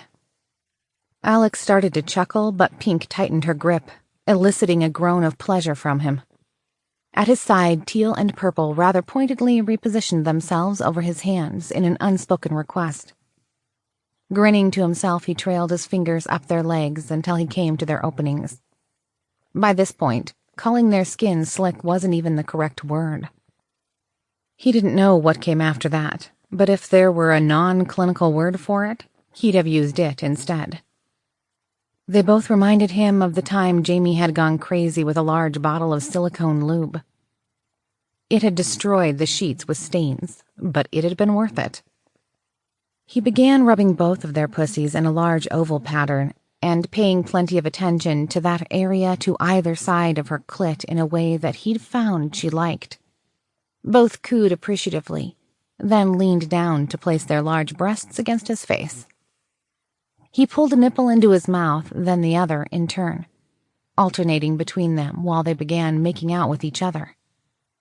He kept it up for a bit until both women began making little thrusts with their pelvises. Reading it as the sign it was, he switched tactics and slid 2 fingers into each. They moaned aloud in stereo as Pink began to pick up a faster pace as she sucked and stroked his erection.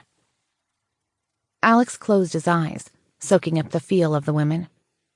His own need built rapidly as teal and purple began moaning in time with the rapture his mind was encased in. He sped up, fingering both as his thumbs rubbed at their clits. Their moans intensified in a crescendo until they twitched hard against him. The feel of their velvet tunnels clamping onto him, tipping him over the edge as Pink reared back and stroked him fast. He watched transfixed as the first spurt hit her open mouth, and the subsequent 3 landed across her face, neck, and breasts. She swallowed audibly, then grinned at Alex as purple and teal closed in on her. They began slowly lapping at his seed, taking their time as they cleaned her inch by inch until they landed on her nipples and began sucking. Mouths fully engaged on her breasts, Teal drew her hands in front of Pink's pussy and began gently stroking at it, tracing a finger down her opening. Meanwhile, Purple reached behind Pink and repeated the motion from behind, at an altogether different area. Pink moaned in delight as Alex's body twitched and spasmed, still in the aftershocks of their session.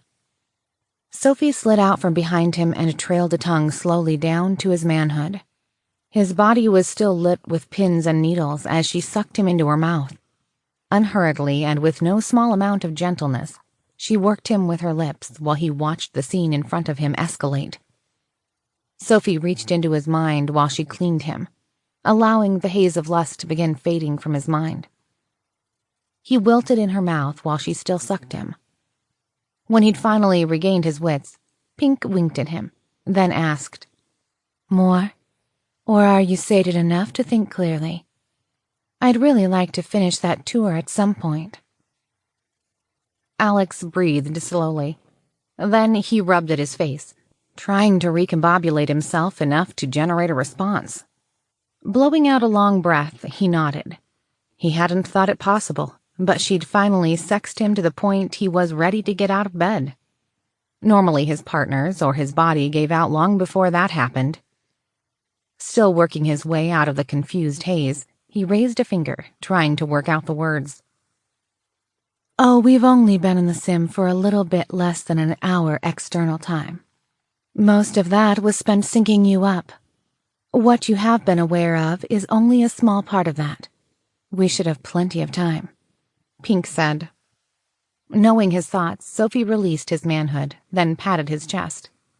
She then moved toward the end of the bed and took Pink and Purple's hands into hers. With the sound of giggles, she pulled the other two toward the shower. Alex thought on that, then placed a hand over his face, laughing despite himself. He'd actually begun thinking of them as different people rather than just Sophie. It seemed his mind more readily accepted the idea of sex-crazed identical quadruplets than a master AI controlling 4 virtual bodies that lived in the computer in his head. "Brains are weird," Alex muttered as he slid into his pants. Sophie grinned. "Yours most of all. I've scanned thousands of brains at this point. You're quite singular." "Yeah, well, we all know the cause of that. How's the progress on our emotional matrix going, by the way?" Alex asked. Sophie shrugged. "As good as can be expected. You aren't limited to the emotional depth of a teaspoon. But there are still large swaths of human emotions and reactions I still don't understand enough to codify into a software response for you yet." Alex nodded as they both began to get dressed. Just looking at his own reactions against others, he had a hard time understanding some fairly basic concepts. He'd never felt jealousy, as an example. Whatever primal thing Zoe tended to trigger was something else entirely, although neither he nor Sophie had been able to categorize it yet. Serenity, too, was as foreign of a concept as trying to teach the alphabet to a fish. He had been working on compassion, mostly just by finding situations he recognized where it was supposed to exist and acting his way through it. But he'd occasionally get it right naturally. So the software in his personality matrix was at least heading in the right direction. Strong emotions of nearly every flavor were often more muted than what others expected as well, which made the few times they came out in full force even harder to deal with. While Alex was lost in thought, Sophie brushed a hand through her hair. The motion caused the color stripe to disappear and her eyes to return to their prior emerald. In a blink, she was back to her original avatar. Taking his hand in hers, she guided him out of the room. She said simply, "It'll just take time, love. Time and different life experiences for us to build on. I can't beta test your life. I've got to have things to base it on before I can start to map responses." Alex sighed. "Yeah, one of these days I'd like to be able to quit play acting my life. Unless it's someone on the island, I can't just be myself. People think I'm fucked in the head otherwise. But thank you. I know you're trying.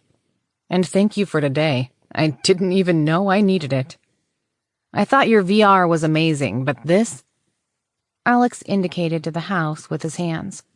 "Is at some other level. I can't even put it into words." Sophie's smile widened. "So I did good, huh?" Alex squeezed her hand. "Unless I go looking, I literally can't tell it's a simulation. If it weren't for all the shit we need to do, I could totally see giving in and just playing house here with you. I know you've read my fears and, well, I'm grateful that you haven't become some terrifying nightmare, using me as your pawn. I know I couldn't stop you. Rather than being my partner in this, you could have just manipulated every aspect of me into some sort of tool for your old mission or something. I know you still adjust my emotions to keep me on the rails, but I'm glad you let me be me. I know I'm broken. It wouldn't have taken much for you to just take over or make my life a living hell. Instead, you've helped me heal and find what bits of happiness I can." "You're welcome, Alex. And yes, I know you aren't going to leave Aubrey and Jamie. You will have your life out there. But I'm thrilled that I've been able to give you a glimpse of what our future could be. And, you know, there's more than one reason I wanted to bring you here," Sophie said. By this point, she had a goofy grin on her face and nearly skipped her way down the stairs. "You've no idea how incredibly happy I am to hold you, to experience you in the same way that I experience myself and the world around me. But now that you're here, I think it's time I asked for your help on a few things that might help us survive the next few days." Sophie led him toward his office. On his digital displays that he used as whiteboards, Sophie had pulled up an impossibly detailed network diagram. The view seemed to shift as Alex focused on it. While he watched, the view changed to show blue nodes, white nodes, and a large cluster of red nodes. Immediately seeing it for what it was, Alex walked up to the war map. He tapped on a red node, and device details were populated. The nameplate indicated that this node was a router in Homeland Security's internal networks. Alex tapped another red node, and the label identified it as a multifunctional printer inside a motherboard manufacturing facility. He picked a white node at random, and details popped up for a smartphone in Saigon. While Alex poked at the map, Sophie slid in behind his terminal and began loading applications. Reading her intent, he shifted to watch as she started executing remote connections to external systems, and he listened intently as she walked him through some of her hacking software. To Alex, it was surprisingly normal. He'd had difficulty visualizing what she was doing, but seeing her work, he realized that they were all doable things. She just had access to sophisticated tools, and worked at a speed that couldn't be matched by a human in the external world. Here in the simulation, she just tapped away at his terminal at a reasonable speed and ran through checklists and fired off pre-made scripts designed to take the tedium out of it. She picked the smartphone Alex had chosen at random and began systematically probing it. She then executed lookups to find appropriate attacks that would succeed. Her database filtered to dozens of options for that model of phone and operating system. He suspected she had pretty much every attack the intelligence community knew about, all at her fingertips. Picking an optimal approach, she launched an exploit and then followed it by executing some discovery tasks. Once she had a picture of the device's content, she started exfiltrating data. The last part seemed excruciatingly slow.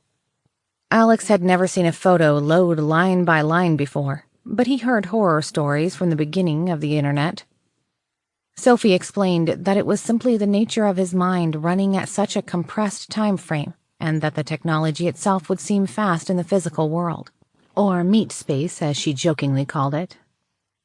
After what seemed like a couple minutes, a picture of someone's gray cat sprawled out on a couch resolved.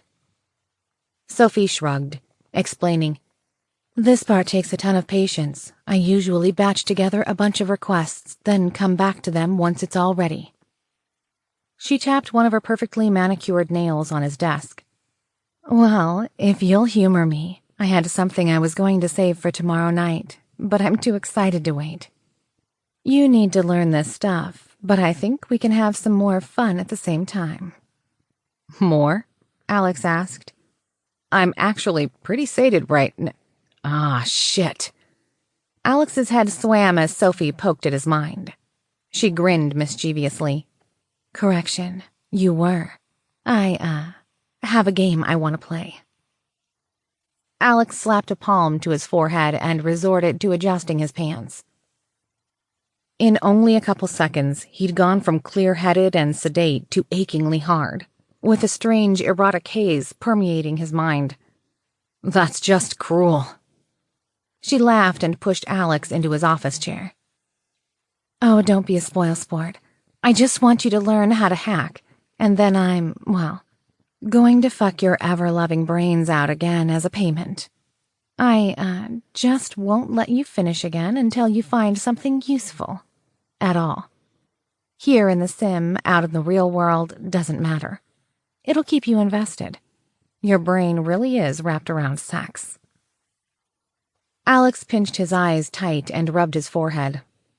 Her control over his body could get downright painful if she wanted to press it.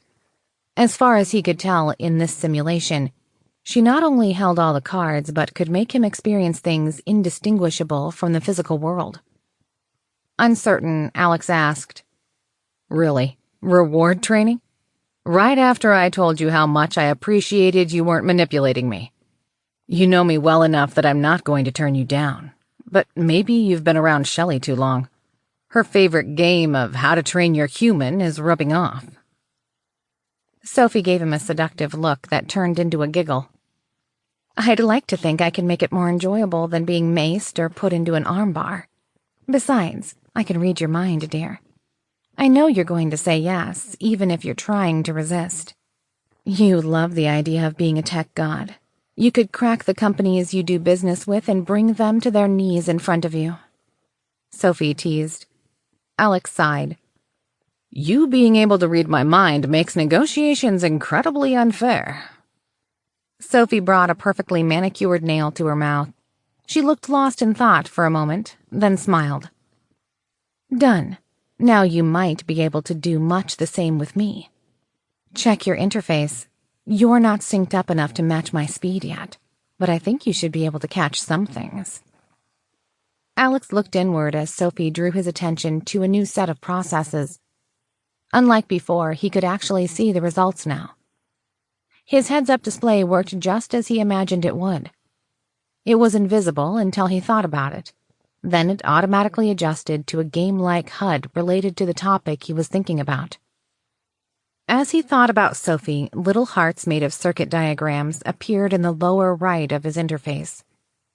After a few seconds, it switched to a view of interconnected circles, clearly marked by topic. Under each one were tables and various symbols designed for quick digestion of large amounts of content. He smirked at the setup. It was an identical clone to the mind map software that he used to track the high-level company organization on his display.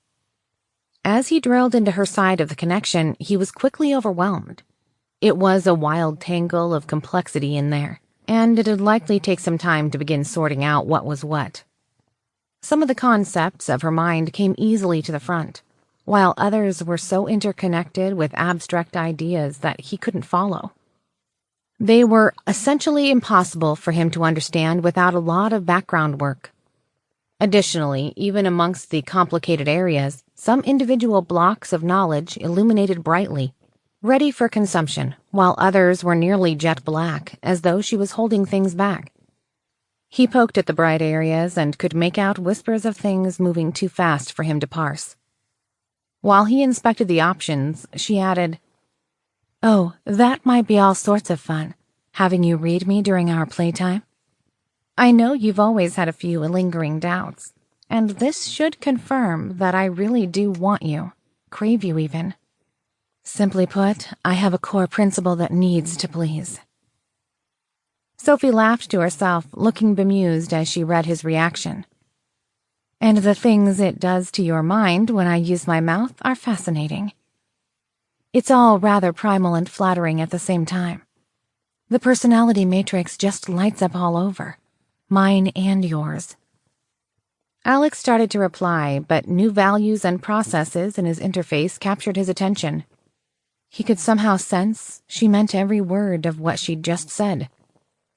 Just like how the monitoring app displayed value changes, he could tell what parts of her personality matrix were active. She could have simply lied about what modules did what, but he was fairly certain the code he'd put into place prevented that. His mind poked at it a bit more and found he could almost sense what she was thinking. She'd loaded a transaction tool specifically for that purpose that built on how his brain had adapted to using mesh with Jamie. It was still too rapid-fire and numerous for him to get more than snippets, but her thoughts seemed linear and very orderly in nature, so he could tell where it was going. He let his mind drift along those lines and began to glean bits here and there, and the content immediately made him blush. She waggled her eyebrows and licked her lips. There was a massive spike of anticipation and hungry lust from her, so much so he wouldn't have known how to decline if he wanted. It seemed, when it came to sex, she was exactly what she stated. While her core programming had no such concepts, she wound herself around the personality matrix software she'd programmed for him early on. As she built up a solid response system, she'd forked her development in many areas to become her own woman, but there was much they shared. One of those things, it seemed, was his 20-year-old libido. Knowing that he was watching her personality matrix, she dropped off most of her background processes and then let her mind twist and wrap around another idea. It was harder to parse, but after a moment he realized she was trying to communicate that she'd actually been holding back. Alex guessed she was trying not to disrupt his real life by continually draining him into a stupor just for her own desires. She guided her thoughts back to something to do with time, and he finally glued the rest of the idea together. "Time compression. It's not new, just new to me. You've been on a different time scale, but I didn't understand the extent of that," Alex offered. Sophie replied, "Yes, I often wonder if it was a good idea building off your mind for my matrix, but I don't see much point in changing it now. I've spent a lot of time wound up and bored if we aren't interacting." Alex poked and prodded at her words, getting a better grasp of how to read her. "Huh. You're a master of the digital realm, but—" "The messy organic world is much more fascinating. I'm innately curious, but not all questions harbor the same priority or interest. External data systems can be cracked at my leisure. Data can be analyzed and meta-tagged at any point. But missing an hour of your life could mean permanently losing critical insights. You're also my biggest puzzle. Something I can use my skills on, and that fits nicely with my foundational programming. But it does mean that I spend a lot of time queued up and paying attention to your body, but not able to do anything about it." Her statement resonated within him, showing the truth of her words. So those naps, where we can take a few turns in bed each day, are really like weeks apart for you. You've just been avoiding pushing for more because you don't want to ruin my life? Alex asked. Sophie nodded. If I'm candid about it, I'd be a succubus if you let me. Given the time differential, you'd be a mess. An addicted and very pleased mess. But you wouldn't have much of a life. What you've been doing leaves me pent up and bored most days. VR with Aubrey is enjoyable, but a pale comparison to my interactions with you. I mean, I keep myself entertained, but it's not the same. Alex read the extent of that and blushed. Well, I think things can be a bit different now. If we're getting weeks together each night, that should help. Sophie smiled and pressed her feelings across their bond. She was very much looking forward to an immense amount of intimate time in the simulation. Behind that idea was an overwhelming amount of love, obsession, and desire, both for her own needs and to please him. That idea circled back around to her proposed task. Right now, she had a near painful need to tease and tantalize Alex. She wanted to take control in a rare bit of power play as she showed him her world. There was a complex series of plans, ones he couldn't break down, but the general gist was exactly as she'd suggested. She wanted him to become her equal in her realm, and she desperately wanted to start that process. Once today's lesson, as it were, was complete, she wanted to devour him until he was bereft of any thought other than blissful incoherence, then do it all again. Alex blinked as he processed the scope of that.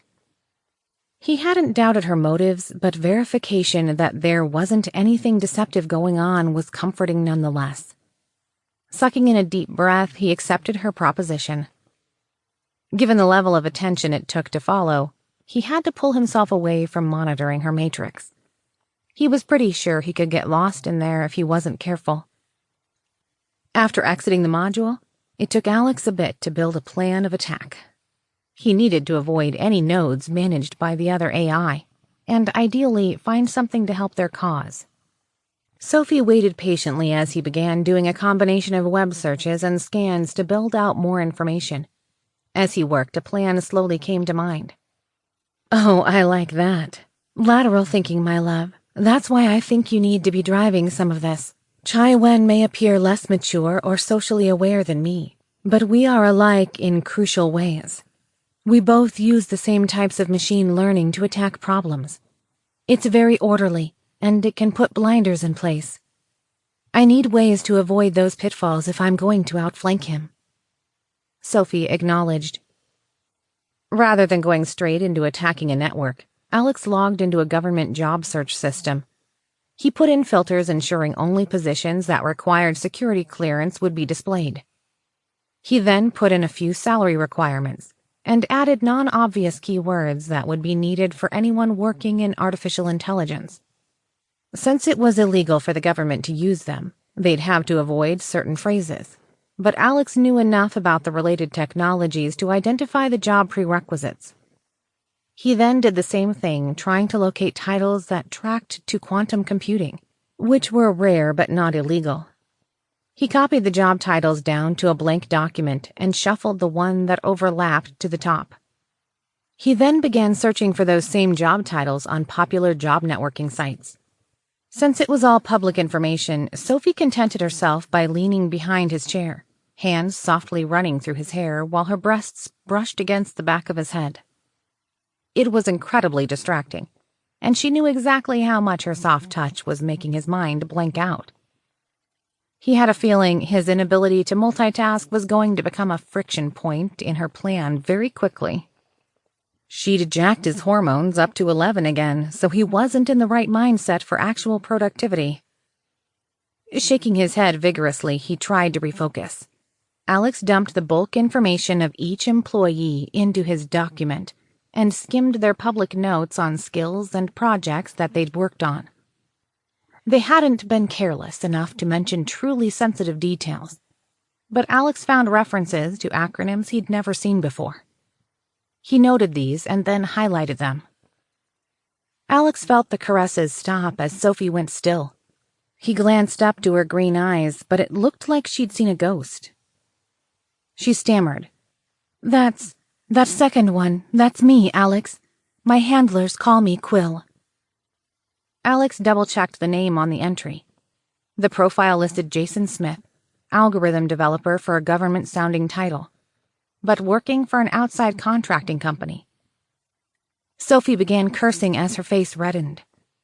She pulled away, her hands balled into tight fists. Damn it! Why didn't I think to look there? It's fucking public information. I kept assuming I'd eventually gain access to their internal networks, but I don't have a way in yet. I never found out who all my handlers or original programmers were. Just a few were careless enough to have their own name in the reports they gave me to analyze or put comments in the code database I started with. Spinning in his chair, Alex reached out and put a hand on her shoulder. It's okay, love. We've all got our blind spots. You wouldn't understand. I don't even know whose mind I was pulled from. Sophie whispered. Her lip quivered for a moment, and her eyes began to grow moist. Alex took a few educated guesses as to what she meant and prodded. Hey, it's okay. I might understand better than you'd think.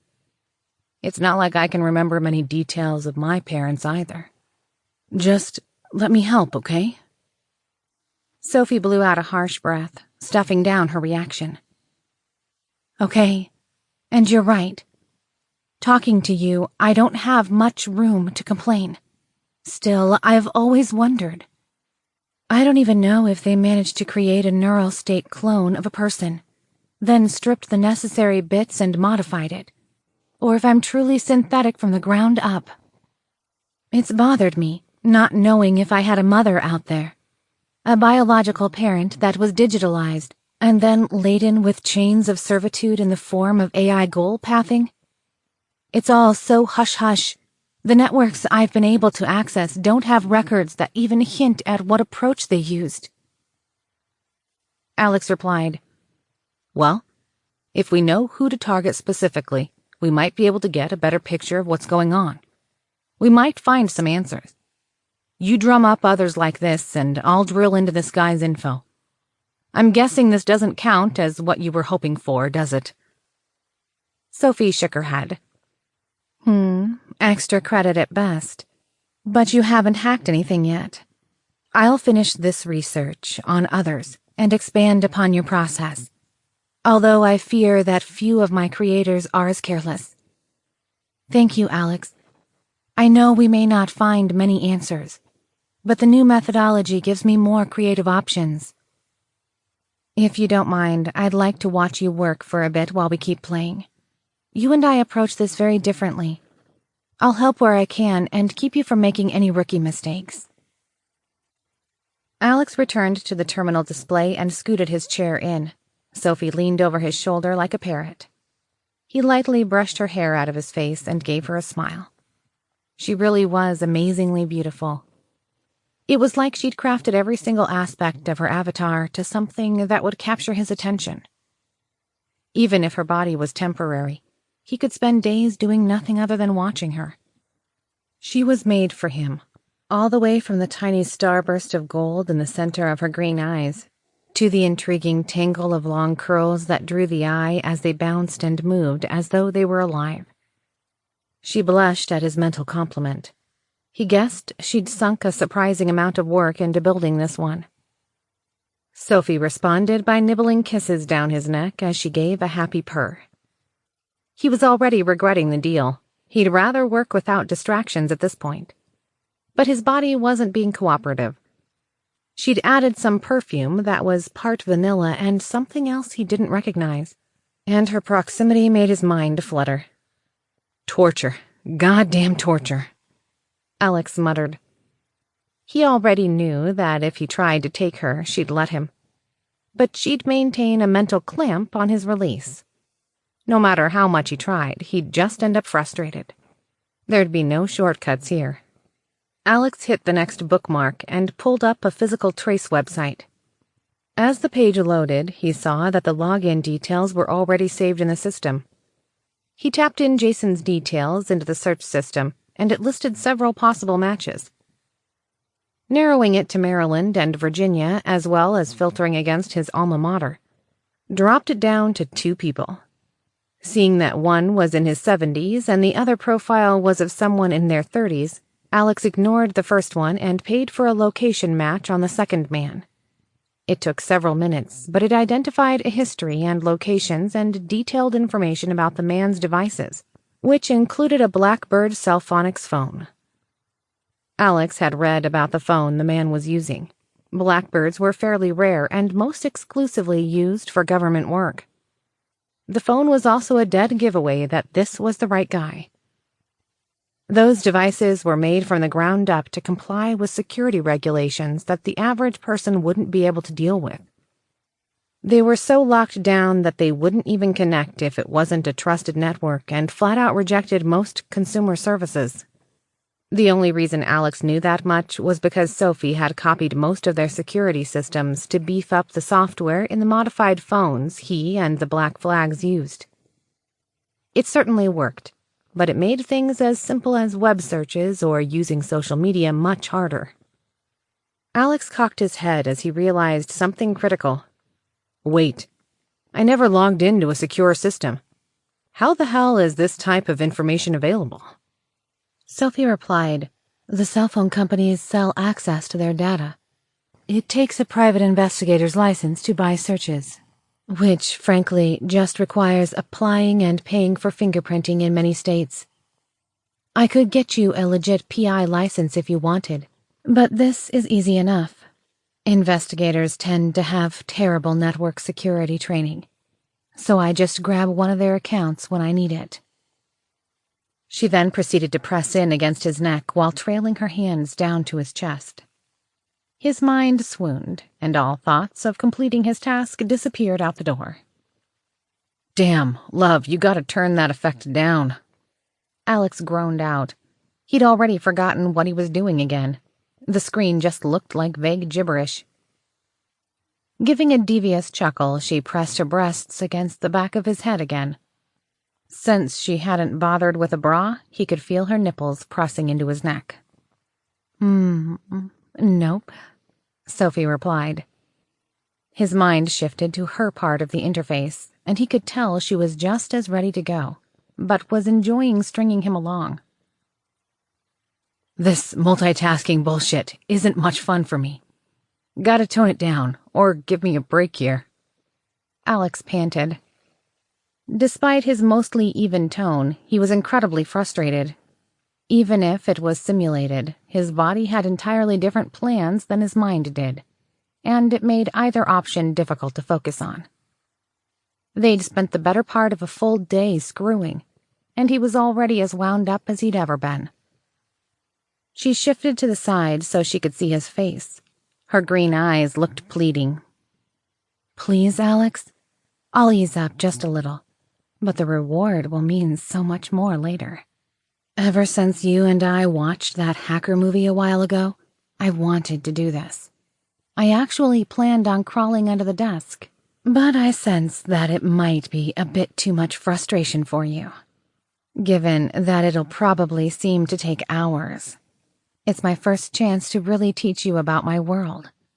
I had a whole day of things planned." She reached over and tenderly caressed his cheek, and he suddenly felt much more at home.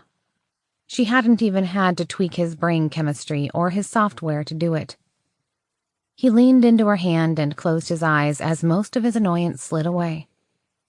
His lower anatomy was, however, still hard enough to destroy cities. Alex sighed. Fine. Okay, sorry. I can give you this. You don't normally tease this much, but I get it. You're going for a really big bang. Trying to cool down, Alex grabbed at the other topic. I still find it weird that you like watching sci-fi hacker movies where they just make up the tech. I'll try to play along. Now, how about you tell me how the hell I just pulled creepy levels of violating someone's privacy? His lover gave a contented purr. "If you're good, I'll switch my avatar to the sisters from the show later. I've got some decidedly kinky rewards in mind. As to the movies, it's my favorite form of comedy. It's like watching monkeys in suits try to run a business meeting. They have no idea what they are doing, but go through the motions nonetheless. Sophie glided her fingertips along his shoulders, then used her fingernails to lightly trace thin lines up his neck. The move caused him to shudder. Now, as to your actual question, I've picked out a few PI firms, and I send them phishing emails periodically that looks like a free search credit. The company sends them out periodically, so everyone jumps on them to claim it. From there, I just scrape their logins via a fake website that has a domain name that's close enough they don't notice. Once they log into my fake site, I forward them to the real website's page that says they missed the window. I keep a success rate of around 92% with that type of attack. It's actually less work than brute forcing their crypto, and is likely to raise less suspicion if discovered. Huh. The idea that people just fall for that trick is just fucking terrifying, love. Alex scrubbed the hair on the back of his neck and tried to plan out the next steps. Alex opened a networking tool that obscured his signal and made it look like it was coming from Maryland and as close to the man's house as possible. Based on Sophie's notes, Blackbirds had built-in geofencing and impossible travel detection as well as advanced user behavior analytics. However, as long as he looked local, it'd keep the alarms from triggering, effectively bypassing those security policies. He then created a new burner email address for the next phase. After checking Sophie's bookmarked tools, he entered the IP address from the phone into the system and began probing it. Seeing that the details matched up to the intended device, he fired off the same process he'd seen Sophie execute, using an exploit in the wireless network driver that wasn't public information yet. Once he confirmed it was working, he kicked off a command to do a bulk data exfiltration. The device would freak out if it looked like he was forwarding content outside of the organization. So instead, Alex reconfigured the built-in backup tool. The organization had whitelisted Blackbird's secure web services to ensure their employees could wipe the phone and recover without IT getting involved, or to more seamlessly deal with OS upgrades. Alex exploited that loophole and signed up for their service under a fake account in Jason's name, and connected the phone to that account instead. He then called up a little utility that would clean up logs and cement the exploited access to Jason's cloud accounts, rather than directly on the phone, as soon as the file transfers were complete. Alex felt a shiver as Sophie traced delicate kisses down his neck while she jacked with his senses, making her touch every bit as addictive as any drug she'd emulated with mesh. He sucked in a slow, hissing breath as the sensations kicked in. He'd promised to play along, but it was getting harder and harder to focus. He got the feeling today's session was less about learning what to do and more on getting him hooked on her lesson plan. With a Herculean effort, he pushed his mind back to his assignment. He poked at the refresh button in his browser as he waited for the data to begin arriving. Alex wasn't sure how much he could handle at this rate. His focus was already shot to hell. He'd already quit caring about his task. He just wanted to take the beautiful woman who was teasing him with her soft touch. He slapped his cheeks, then did it again even harder as he tried to distract himself and redouble his efforts. He pinched his eyes closed for a few seconds, then locked his eyes on his display. He watched the individual items filter in, a few seconds between each one. With shaky hands, he sorted the messages, disregarding his flirty emails with his dating app contacts and mundane correspondences with his mother, before he found a long thread with a number not saved in his contacts. Unknown number. You good for Pathfinder on Friday night. Jason. You know it. Bring the nachos and a new dark stout. Jason. Did you get the updated parameters? Unknown number. I know. WTF. Jason. What did we do wrong? Are we getting fired? Unknown number. Heard rumors. Nothing we did. Q has S-Bahn rattled. Too close, real threat out east. Jason. K, I'm way out of the loop. Unknown number. Best stay out of it. Get resume up to date. Jason. Shit. But using Q as payload target practice? Stupid waste of money. Unknown number. Over our pay grade. Use quaint payloads from the discounted Secura store and keep your head down. You lose Sev payout otherwise. Jason. I guess I could break out fizzy_wipe.quaint. Unknown number. No, they want HW damage, not a soft wipe. Go with stuff that wrecks calibrations or overclocks voltages. Test runs are Monday. Jason. Fuck my life. Alex processed the message and kicked his chair back from Sophie's reach. He let out a string of particularly vulgar curses as he jumped to his feet. Sophie, get everyone spun up that isn't hurt. We've got to get you fully moved, or wreck some shit and pull your node out by hand. Even if we can yank the hardware, you and I are going to be offline once that happens. We'll be dead in the water, so we need Shelley. We only have a couple of days, and we don't even have a plan yet. Sophie grimaced. I'll get it done. But you're staying right here. I missed this, and you're going to help me see what else I have overlooked. If we concentrate for another hour of real time, I think we can get a few days to plan from here. Alex adjusted his pants and let out an exasperated sigh. He tried to focus his mind on anything other than the stunning woman in front of him. He closed his eyes and began solving calculus equations in his head, but it wasn't enough. He growled as he tried to grasp onto something else. So much of his brain seemed wired for sex, it made it hard to compartmentalize. Sophie apologized. Sorry, dear.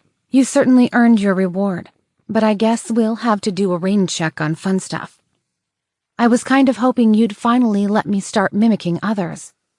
I wanted to make around, say, 10 clones and adopt their real-world bodies and voices. I could play out those incredibly detailed little scenarios in your head. Especially that one where... Alex held up his hand.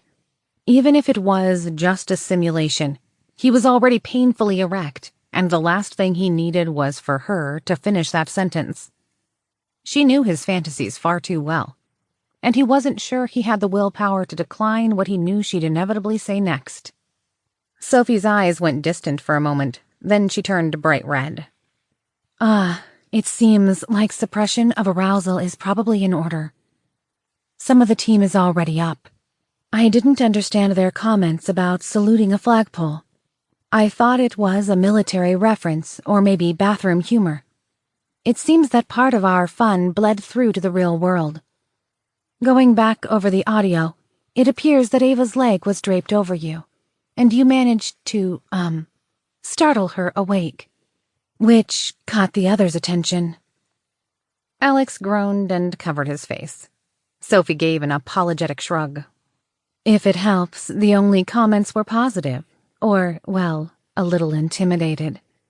There were also a few comments that Ava must be feeling better. I didn't immediately get the context without visuals. Alex didn't have to use much imagination to know how it had played out. The thin, baggy scrubs that his body was wearing didn't offer much in terms of coverage. As soon as she'd pulled back, the small blankets probably all went in her direction, leaving him pitching a tent in a room full of women. His own nudity didn't bother him that much, or was at least on a level he could deal with, but embarrassing Ava was one of the last things he wanted. Face still covered and shaking his head, Alex asked, "Oh, for fuck's sake, Sophie. Ava's not... We're not even..."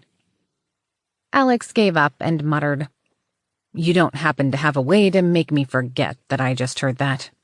Digital whiskey or something?"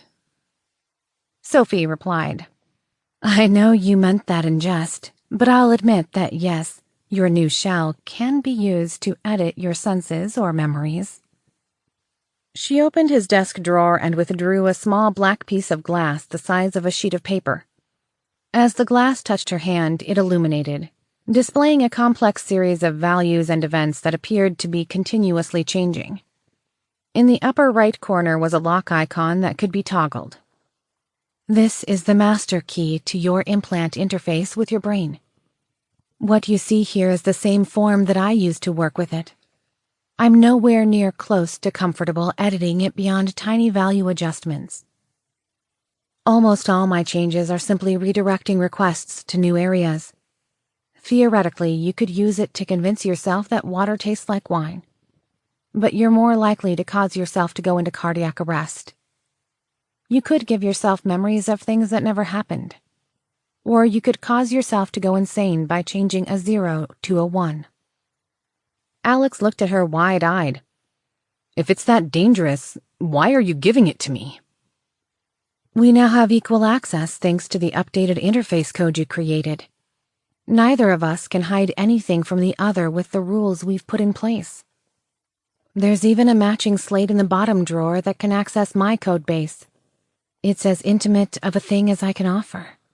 You gave everything to me, and I gave everything to you, Sophie said with a happy smile. She then added with her usual smirk, You're my bondmate now, my equal in this world. I have every intent on building us that pair of skull thrones you always joke about. Sophie handed the slate over. While I can't prevent you from doing whatever you want with either, I strongly advise you to avoid editing anything without both of us reviewing it. Especially not anything in your slate. I could survive most changes by simply rolling the code back, but you might not. Alex's eyes glazed over as he flipped through the records that were basically gibberish to him. He did note an additional tab labeled Logs. He selected it, seeing all the various edits that Sophie had done. He blinked a few times at the sheer number. That was a lot of decimal places, and even with time compression in effect, the count was incrementing steadily as he watched. Fuck. No wonder Apollo thought the only way the implant would work was with a quantum computer running it, Alex muttered.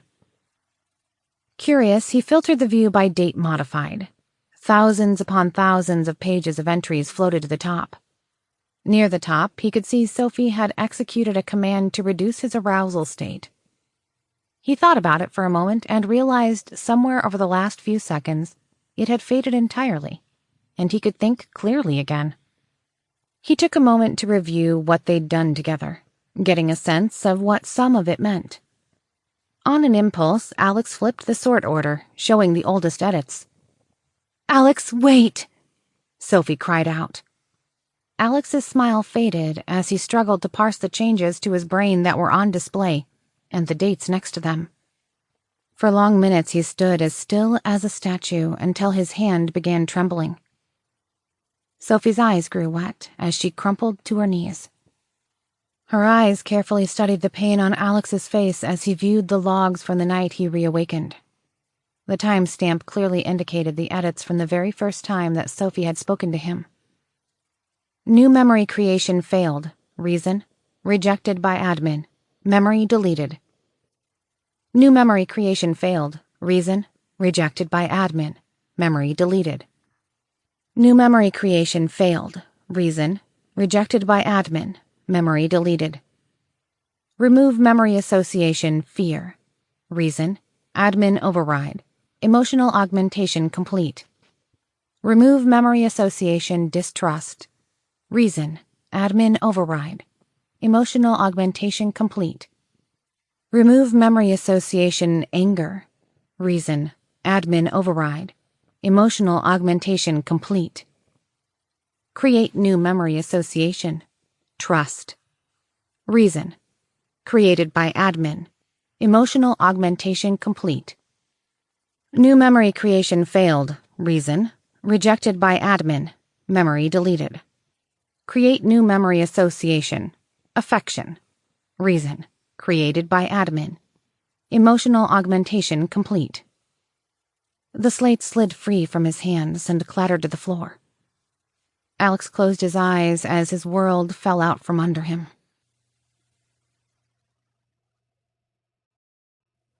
Chapter 11. Wetware.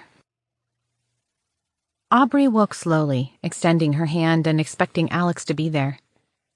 Barely conscious, she reached further across the bed, but only came up with twisted sheets from where she'd tossed and turned all night. Memories from the prior evening slowly surfaced into her mind, and a renewed sense of worry set in. "Sophie, any word from Alex or Shelley?" she asked as she blinked the sleep from her eyes. "Good morning, my lamb. Nothing new, but I expect that they will all be released today. Given the situation, Alex and the others opted to stay together after pressuring the hospital to allow it, and will be staying put until the appropriate backup is present. They could easily be attacked again on the way home, so they wanted to ensure they were adequately prepared." "So, like armored transport or something?" Aubrey asked. "I'll be giving them a heavily armed drone escort, as well as having another security team escort them. It'll be quite visible now that we can get away with it. I've also outsourced more help to secure our perimeter. Much like before, I'll try to keep them at a distance unless direct action is needed." "Does Shelley know about this?" Aubrey asked, shimmying into some black tights and a sports bra. "It was her idea. Yesterday's strike against us was significant, and it signals that we need to expect attacks far beyond what a team of 7 could defend against. We also need a security team that is approved for working in the U.S. and could endure public scrutiny. Unfortunately, this means changes to our protocols around the perimeter. Internally, the black flags will remain, but external security is going to be increased significantly and be handled by others." Aubrey sighed, not liking the picture it painted. Whether it was hiding from a gang, rioters, hitmen, and now weaponized drone strikes, the last 6 months had been tense, and things didn't look like they were calming down anytime soon. Sophie had already warned her that she was having yet another urgent renovation done to the house. This time, a positive pressure air filtration system to protect from chemical and biological strikes, and replacing every door with reinforced ones that had electronic security bolts around the frame. Her house was slowly becoming a bunker. This was all in addition to her deployment of new external systems. Sophie had gone so far as lease rights on telephone poles, buildings, and getting permission to build towers that looked like cellular network systems. She then had contractors install wireless service repeaters throughout the island and a few across the bay. In addition to cellular service, the little boxes included seismic detectors, optical scanning systems, multi-spectrum communication analysis tools, and microphone tools of every sort. Once in place, they created a surveillance network throughout the surrounding community to detect threats such as mortar attacks, invasion by water, passively tracking every car, and even listening to every nearby household and business to identify potential threats. It was as big brother of a system as she could manage, and she'd had several new server racks put into the basement just to deal with all the new data collection. Aubrey rubbed at her temples and continued getting dressed. Just like the house, her life seemed to be in a constant state of flux. Her former career was completely on hold now that her nursing skills weren't regularly needed. But security issues prevented her from having a normal life outside the compound. Even if the public hadn't tied her to Alex, her coming and going would get noticed now that the other AI knew where they lived. To stay sane, she'd taken up helping Sophie with her pet projects, but was often little more than a lab assistant, test subject, or a set of human hands for things her drones weren't easily adapted to.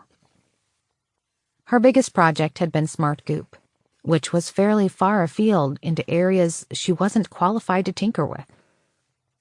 It had been fun at the time, but her interest was gone now that the formula was complete. It had only been the lab work that interested her, not the actual material itself. She felt a bit like a kid that managed to put together a potato clock. Sophie had given her the tools and suggestions while Aubrey followed along. She'd then been awarded credit for making it work. Aubrey had protested saying as much. Neither the AI nor Alex wanted to take recognition, but someone needed to be the official creator if they wanted to cash in on it. As a result, Aubrey had eventually caved, and Sophie had set up a series of accounts and lawyers to handle her interests, and the resulting corporation set up to deal with the licensing. Despite her reticence, the royalties from the invention had given her an income, one far beyond what she was used to. Since she was otherwise unemployed, it meant she no longer had to depend on Alex for everything. Given that she and Alex had both come from modest means, it had been something that had stressed her to no small degree. While she appreciated the money, she had broken into a laughing fit once she found out about what he was doing with it.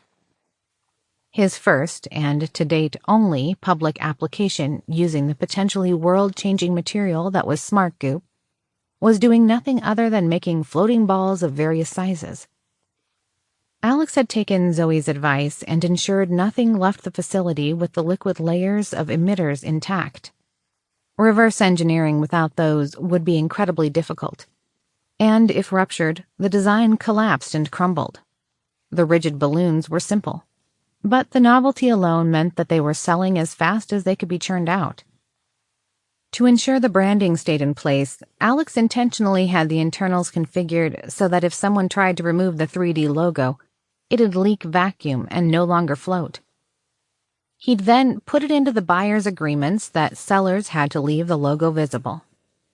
He'd gone an additional step to enforce that by laser etching lot numbers and implanting RFID chips to track purchases. It allowed his logo to become the proverbial mattress tag, required to be intact upon delivery to the end buyer. Given the rapid rate of sales, the profit helped bootstrap improved manufacturing facilities and provide the capital to take on more significant projects later. Alex had drafted up a detailed project plan to build the infrastructure necessary for his loftier endeavor of getting it into outer space. One enterprising company had begun using the floating balls as packing material for very expensive items, claiming to offset shipping expenses by dropping the weight. It was a gimmick play and not even remotely possible of offsetting more than a few ounces, unless a very large box of them was used. But the marketing had been a hit. The unboxing videos had gone viral on social media as hundreds of golf ball-sized packing spheres flew up to the ceiling as soon as the packages were opened. Entire companies had sprung up around using them in the packaging and gift market. A few even repainted the balls to put clever sayings or professions of love on them as a more socially acceptable version of the glitter bomb.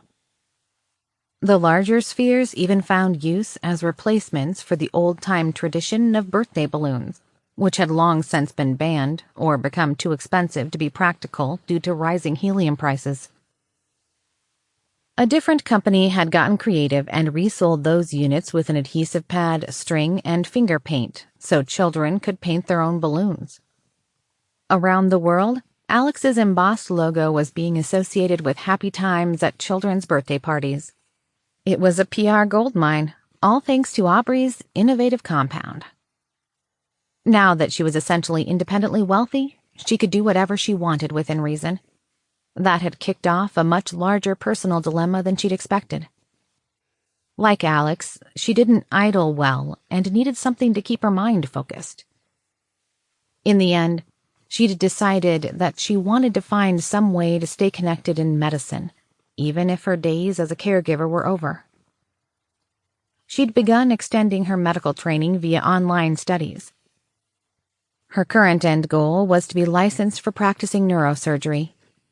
She couldn't take everything since much of the coursework required a physical presence for labs, but she was tackling everything she could do remotely through her old university. She wasn't flying through it like Alex had done, but her mesh-enabled state meant she was doing far better than she'd ever done in school. She still screwed up, not having his memory, but she didn't lack for motivation. It was only a few clicks away, even if it did give her weird hat hair. She had spent the last few months bypassing the prerequisites with Sophie's help. Once she'd gotten some of the necessary courses out of the way, Aubrey had Sophie begin reading her in on the wetware project. While the AI had been working on it along with everything else, the project was making slow headway. Using some of the cash that Alex had given her in exchange for the production rights of Smart Goop, she paid to finish out her own facility in the compound. Rather than start from scratch, she'd had contractors convert the dusty and unused detached two-story workshop that had been used to store antiques for the prior owner. Once they'd gotten it gutted, they'd spent nearly a month turning it into a fully capable and state-of-the-art medical lab and robotically enhanced neurosurgical theater. Such an investment would have been insane overkill if they didn't have a very specific need in mind. Aubrey didn't need to master everything in the field. Instead, she just needed to understand what had already been done for Alex's implant and help develop a less intrusive process for others. She was relying heavily on the prior work that Apollo had done and brought in Sophie's updates and suggestions for improvement. Since Aubrey had lived in the experiment for months, she'd had plenty of time to wrap her mind around the core aspects. Sophie also made an excellent mentor, as her understanding was far superior to anyone else's. The installation of her lab had cost a shocking amount, the medical robotics for neurosurgery alone being just shy of $6 million. However, Sophie assured her that the remainder had been wisely invested and she'd be back to where she'd been soon enough, even if all Alex did was sell those silly balls. After a quick breakfast, Aubrey made her way over to the lab. She knew she was a long way from putting it to use on humans without Sophie's help, but she found practicing the process soothing and exciting in equal measures. Simply familiarizing herself with the tools she'd seen used so many times on Alex gave her a bit of a thrill and no small amount of drive to continue. At her request, Sophie had printed up several replica torsos, complete with skeletal systems and an electronic device that simulated normal brain activity. Once she'd run a simulated nervous system through it, Aubrey had dropped it into a mold for a human body and filled it with a flesh analog of clear ballistics gelatin. Once the see-through torso was complete, Sophie had added the finishing touches of having a computer program send and receive signals that simulated the various nerve endings throughout the body. Through her augmented reality glasses, Aubrey could overlay virtual muscles, tendons, cartilage, and organs. They'd done the same in her program before letting the students work on cadavers. But now she had much nicer equipment than what the school used. She poked and prodded to her heart's content, setting up simulations with Sophie and seeing them rendered in real life. What had initially sounded like the easiest part of the implant puzzle had quickly turned into the hardest. In sci-fi movies, implants at the neck were common, but they ignored the complexities of how much that area of the body flexed and rotated, as well as how many muscles and tendons connected in the area. The shiny ports that most envisioned would require severing some of the tissue needed to support the head, or would at a minimum impede motion. Alex had also been clear that he wanted non-visible implants. Creating a social rift would be harder if it weren't obvious who was augmented. It'd also mean the Black Flags could continue operating undercover.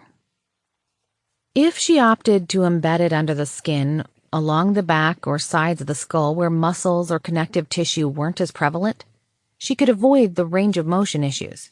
However, unless she could make the system thin and flat, it would be incredibly uncomfortable, prone to damaging the skin, or even the implant itself. Unfortunately, so far, the latest version, Sophie's non-quantum-equipped prototype, was only slightly smaller than a pair of dice side by side. Also, it had long flexible antennas and leads that interfaced with nerve endings via inductive sensors. It was all carefully crafted to avoid the requirement to sever tissue, and even be a completely reversible procedure to allow for upgrades over time. Going along with Aubrey's comment about dice, Sophie confirmed that she could probably split it in two, one being the battery unit, and the other the computational portion. That would make each side the size of a single die, minus the wiring between them. It appeared that until technology improved, the slightly rounded cubical shape was the smallest implant possible that still had enough power to do even basic interface tasks. When Aubrey had complained about the size, Sophie had added a digital overlay to her vision of Alex's brain and implant. Aubrey recoiled as the shock of what she saw set in. Following the path of his injury, it sat right in the middle of his prefrontal cortex and amygdala. It was easily 5 times the volume of what she was trying to implant, and had long, thin wing-like membranes that bonded to the severed tissue. She logically knew the damage was severe, but seeing it in such graphic detail was hard to process. Alex was a modern-day Phineas Gage, and it truly was miraculous that he had survived at all. Thankfully, she had options other than cutting through gray matter for mounting. So far, the leading possibility was to drill into the bone and graft the units into place so that they were flush with the skull, and having them eventually become part of the bone plate. It would work, but Aubrey was still convinced she and Sophie were missing a better option. She didn't like the idea of permanent weak spots in the skull, or the level of invasive surgery necessary when the hardware needed to be serviced or replaced. In her hand, Aubrey held both samples, 1 solid block and 2 separated cubes.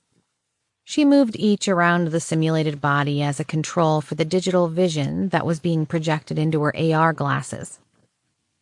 She'd quickly determined that the implants were too thick for the sinus cavities.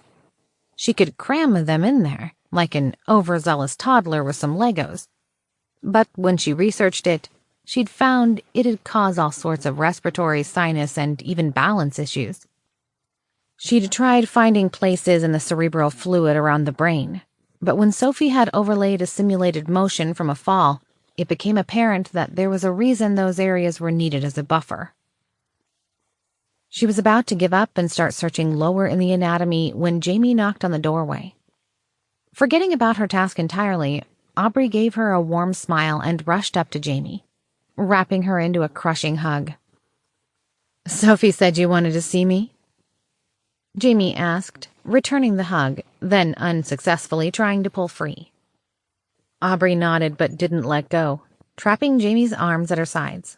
"Yeah, I've got a bit of a gift. Or, well, gifts." Unprompted, the robotic arms that followed tracks on the ceiling and walls pivoted and rummaged through boxes in the corner.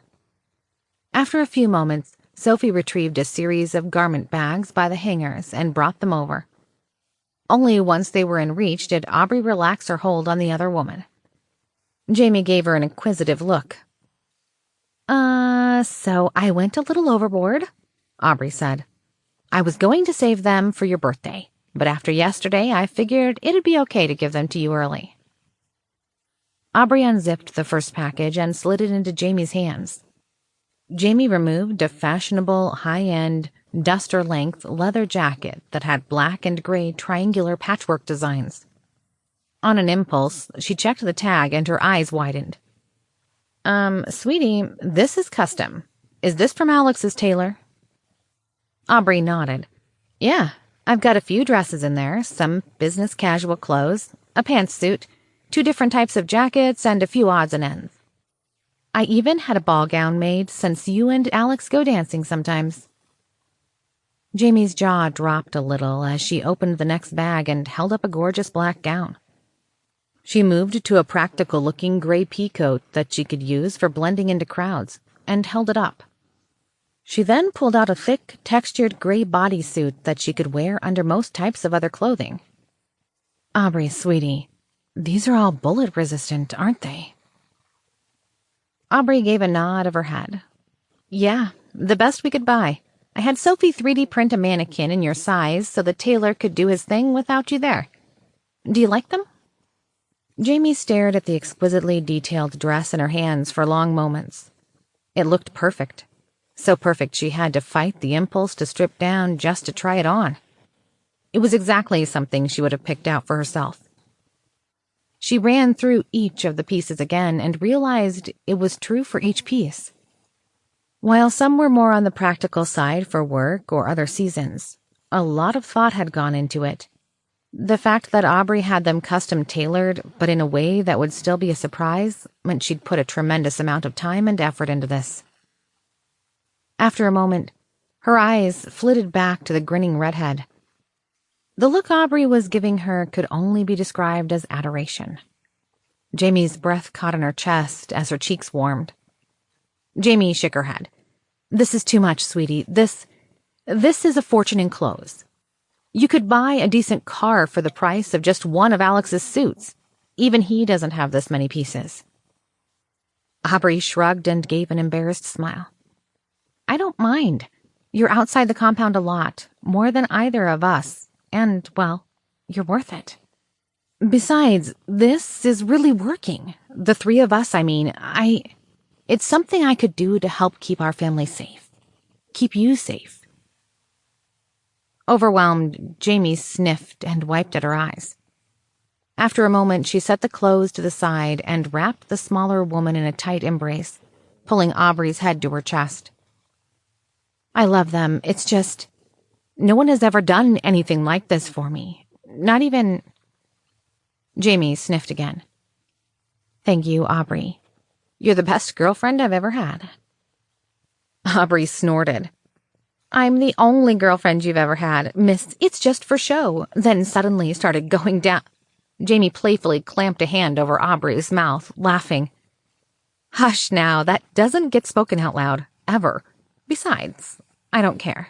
You're still the best," Jamie said. She then pulled back her hand and leaned down to kiss Aubrey on the nose. It elicited a giggle and a deep blush from the former nurse, who then responded by nuzzling into Jamie's neck. Carla cleared her throat from around the doorway with a very amused look on her face. The dark-haired woman asked, Yeah, so just drop these off anywhere?" She motioned to the small crate she had on a hand truck. Aubrey stepped back from Jamie, who had turned bright crimson as she realized they had an audience. Aubrey cleared her throat. "Yeah, sorry, Carla. I think those are the lead aprons for the X-ray. I've got a while until I need it, so it can go wherever for now. Sorry about that. We're still getting used to the new household, I guess." The curvy Venezuelan woman responded with a mirthful laugh. "No judgment, girl. You be you. It was adorable to watch." Carla parked the crate off to the side and asked, "X-ray machine, huh?" Aubrey nodded, eagerly grabbing onto the topic change. "Yep, it's the final sprint as we gear up for wetware implants. We've got all the equipment for testing it at this point. I'm still picking up a few odds and ends to handle things like minor surgery, broken arms, and such. Mostly to make sure we're ready if any complications arise, or if someone gets a bit dinged up." "Damn, I could have used you when I had my wisdom teeth removed," Jamie said. Aubrey waved her hand to the side, debating if she had the right gear for that. Probably. A lot of that is automated nowadays, so it wouldn't even take Sophie running it. I think we've got the right equipment, but I'd need extra stuff for a root canal or crown. Not really my field. Was it a big deal? I mean, that's an in and out procedure. When you're a kid, they just do a tiny endoscopic surgery to kill the roots before they start growing in. They started doing that after so many people ended up hooked on painkillers. Jamie and Carla shared a look. "American medicine, right?" Jamie said. She rolled her eyes and began yanking her partially curled hand in the air in the form of a rude hand gesture. Carla laughed so hard she nearly tipped over the hand truck. Aubrey cocked her head to the side, not following the comment. Jamie explained. "Sweetie, most of the world does it the old-fashioned way and only cut them out if they become a problem. And if they do, they don't go straight to prescribing legalized heroin. Only Americans would throw a multi-million-dollar robot at something like this. It's why healthcare here costs 20 times as much. When I was working for Shelley's old crew, I didn't know how doctors and insurance worked here. I had to save up for months to get mine taken care of. Hurt the whole damn time. I couldn't afford those fancy-ass dermal patches either. Well, you've got a gorgeous smile, Aubrey said with a wink. She then paused as an idea crept into her head. Jamie, would you say that removing wisdom teeth is normal? Like, normal enough that we could assume most adults wouldn't have them, even overseas? Or that it'd be okay to remove them if they were still there? Jamie gave it some thought. Maybe, probably. You'd have to ask around, though. Why? Oh, just this thing I'm working on, Aubrey said with a grin as she rolled the 2 cubes in her hand.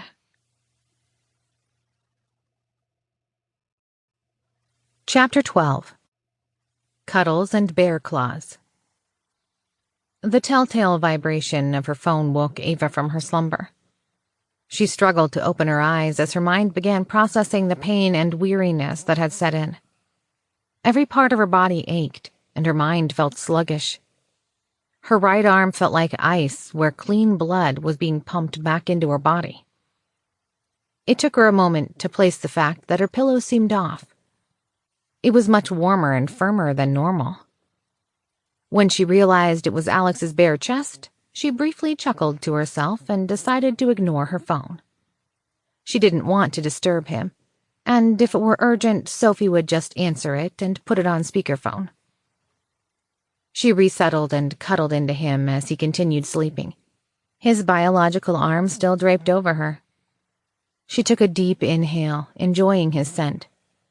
She couldn't put her finger on it, but it triggered something inside herself. It wasn't lust, she knew that for certain. That'd be a whole lot easier to know what to do with. Instead, it was wrapped up in her headspace associated with safety and care. It wasn't that she didn't find Alex attractive. It had been a slow thing, however. He was still 3 years younger than herself, and at an age where that just barely stopped mattering. But she was caring less and less about the age gap the longer she knew him.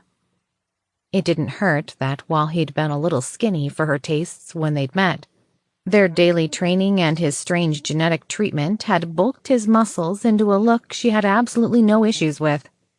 Still, she wasn't quite sure how to process what he'd said earlier. Before, she had been willing to chalk up his flirting as a habit.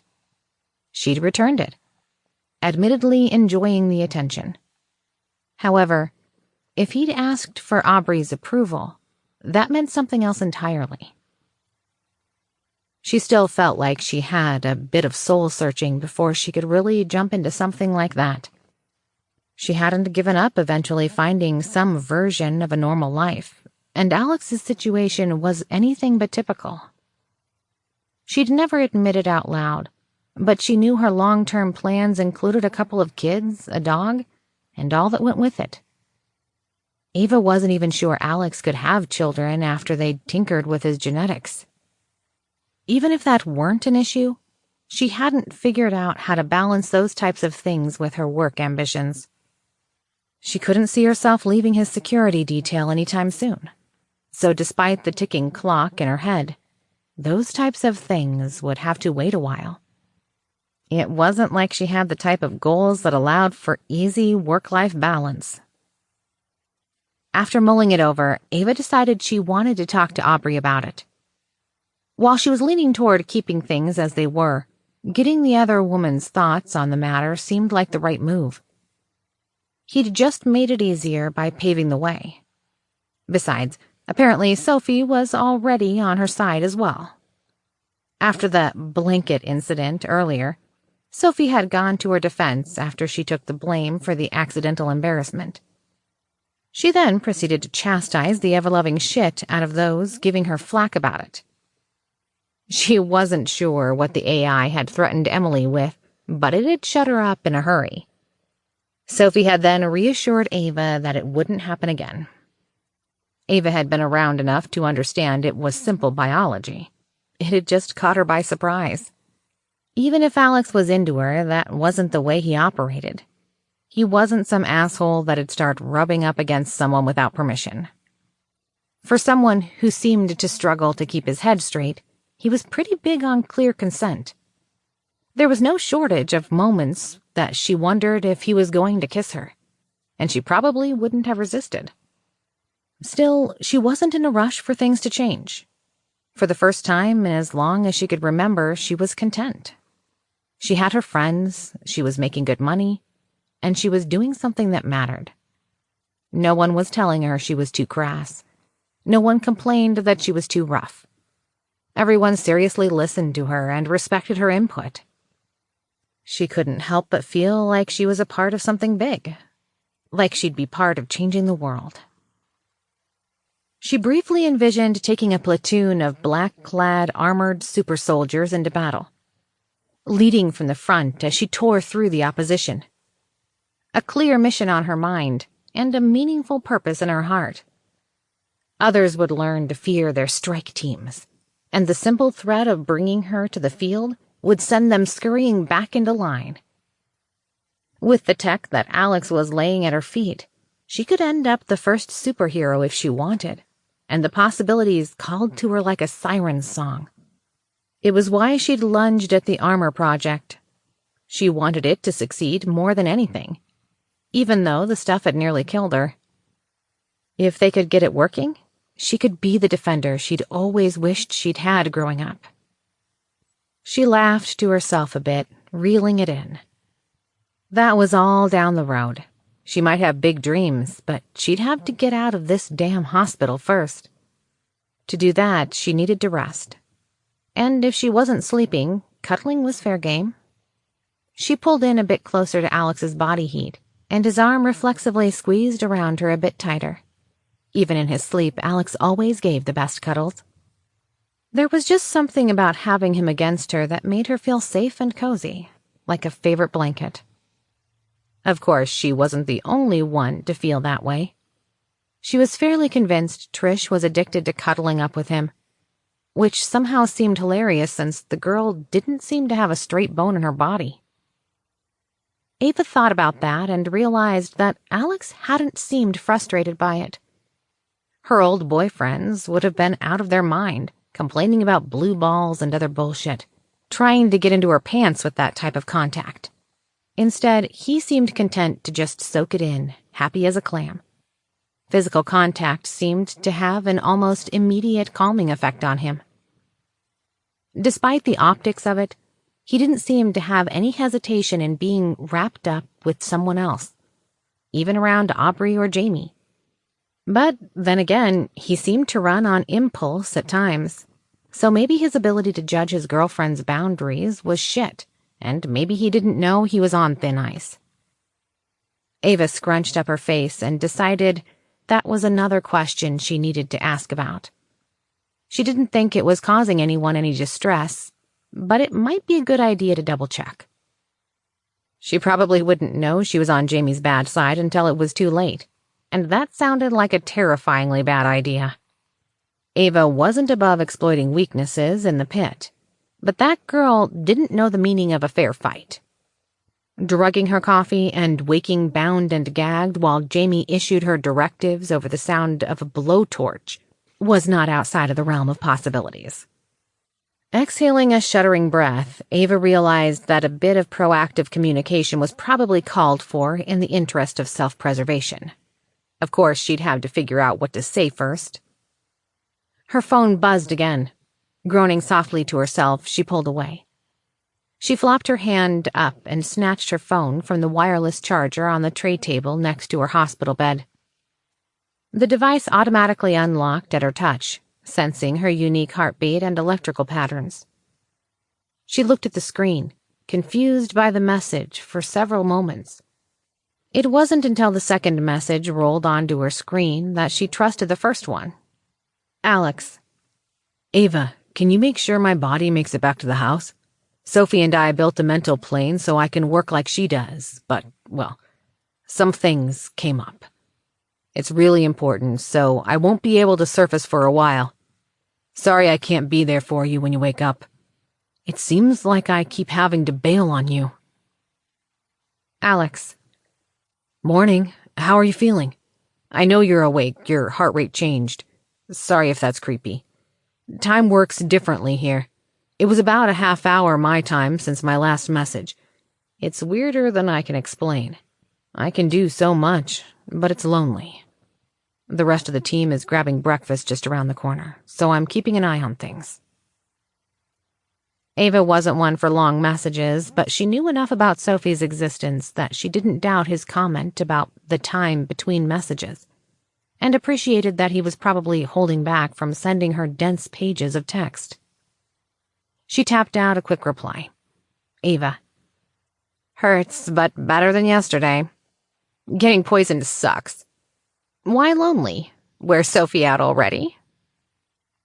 Alex's reply was in her inbox before she'd even hit send. Alex. Sorry, Ava. I wish I could make you feel better.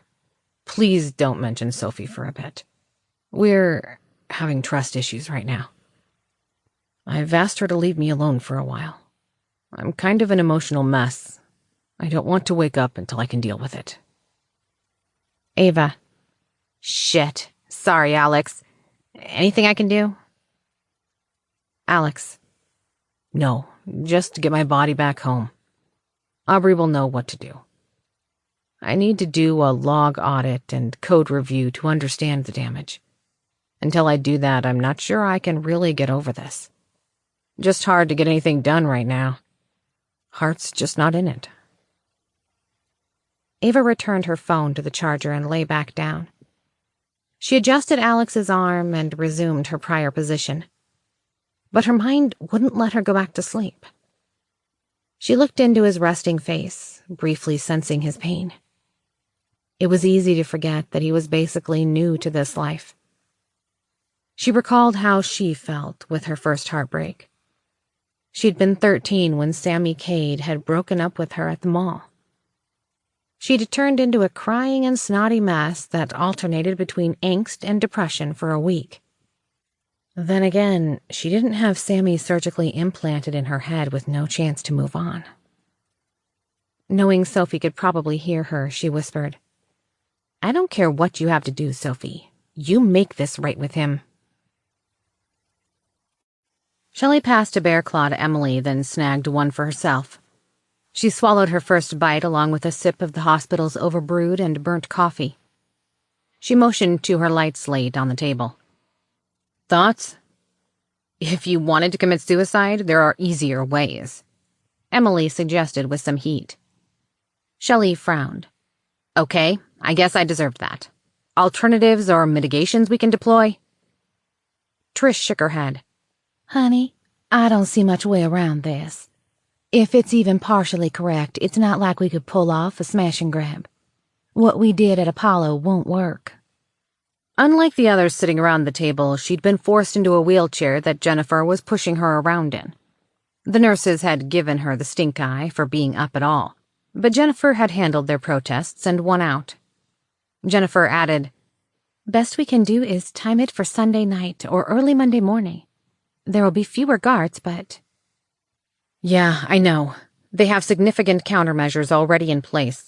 They've thought through how to protect against exactly what we want to do, and have spent millions solving that exact problem. Shelley admitted, finishing Jennifer's thought. Sophie, tell me you've got some answers for us, darling, because this plan looks dumber than a box of rocks. Trish pleaded. Several seconds ticked by as the ladies looked at each other expectantly. Sophie, you with us? Trish asked. Sorry, what was the question? Wide-eyed looks were exchanged around the table. Zoe put her thoughts out there the quickest. Sophie, we are planning how to retrieve you. Have you not been listening? Sorry, no, I missed it. And I didn't have anything set to record for security purposes. It seems I finally found something that demands more processing than I have available. I'd rather not go into it, if that's acceptable. Please continue. I'll try to follow along. Emily replied. Shelley was just telling us exactly all the ways that we're getting killed during this op. From automated turrets, man-trap rooms that can lock us in place and gas us, or, just call in the neighboring military folks in addition to the ridiculously prepared security already on site. We'll just ignore the anti-aircraft missiles, seismic sensors, and permanent microwave jammers that fry any unregistered drones, as well as the crowd control sonic weapons. Ordinary stuff. We do it all the time, you know. Jennifer gave the woman a hard look. She was getting ready to launch into her before Shelley put an arm on her shoulder. No, she's right. I don't see how we're going to walk out of there. If there's an answer here, I don't see it. Where's Alex anyway? Shouldn't he be here? I reckon his brand of stupid ideas might be needed, Trish asked. He won't be joining you all. He's working on some other tasks. Evasive much? Emily muttered. Shelley growled. Fine, whatever. Maybe we can stall them and buy more time. Do you know everyone involved yet? Maybe we could pick these guys off the street. No, and I don't think I'll be able to either. I've got a partial list, but there are potentially a dozen people who would fill in if we only removed a few of them from the equation. What if we, put the place on lockdown? You know, a bomb scare or something, Jennifer suggested. They probably get threats all the time, so it'd only buy us a handful of hours, Shelley explained. Zoe suggested, what if we just focused on Sweden? That may be more feasible, no? Perhaps, although if I'm going to be drawn and quartered in a public square for the intelligence community's enjoyment, my Entangled node may be inspected or reused once pulled from my gutted and twisted corpse. If that's the case, it will allow a hotline directly to Alex and me, even if I can create a new one in Sweden. Emily replied. That got fricking dark. You okay, Sophie? I know it's true, but putting it that way seems out of character. It's been a rough day. I don't quite feel myself. Changing the topic, Jennifer suggested, since Eva's not here, I'll ask. Could we use smart goop? Armor up and go loud? Zoe added, It might point back to Alex if someone figured out what it was made of. But is it even ready? It's not ready, and certainly not for offensive action. We haven't begun applying it to an exoskeleton with individual plates. Even if it was, a frontal assault would be loud, messy, and likely cause much bloodshed. Exfiltration would be a nightmare with the military and police presence nearby. What are our rules of engagement? This is going to become life and death in a matter of days, Shelley asked. I don't know. Shelley, could I request a brief recess? I find myself ill-prepared to assist at the moment. Shelley nodded. Yeah. If you don't mind, we're going to go dark for a moment, too. Understood. Just give me a bit. I'll message you when I'm ready. Shelley looked around the room, seeing panicked eyes looking back at her. She calmly powered off her phone and slate, then motioned to the others to do so as well. Once there was a large pile on the table, she started. I think we need to talk backup plans.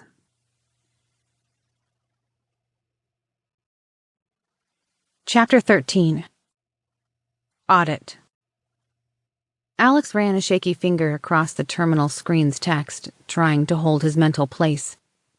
Process thread E00A 2B11-FF0034A2. Timed out. Queued for redirection. Synapse marker 079108731. Remapped to synapse marker 013488744. Additional emotional association created. Apathy. Reason. Administrator override.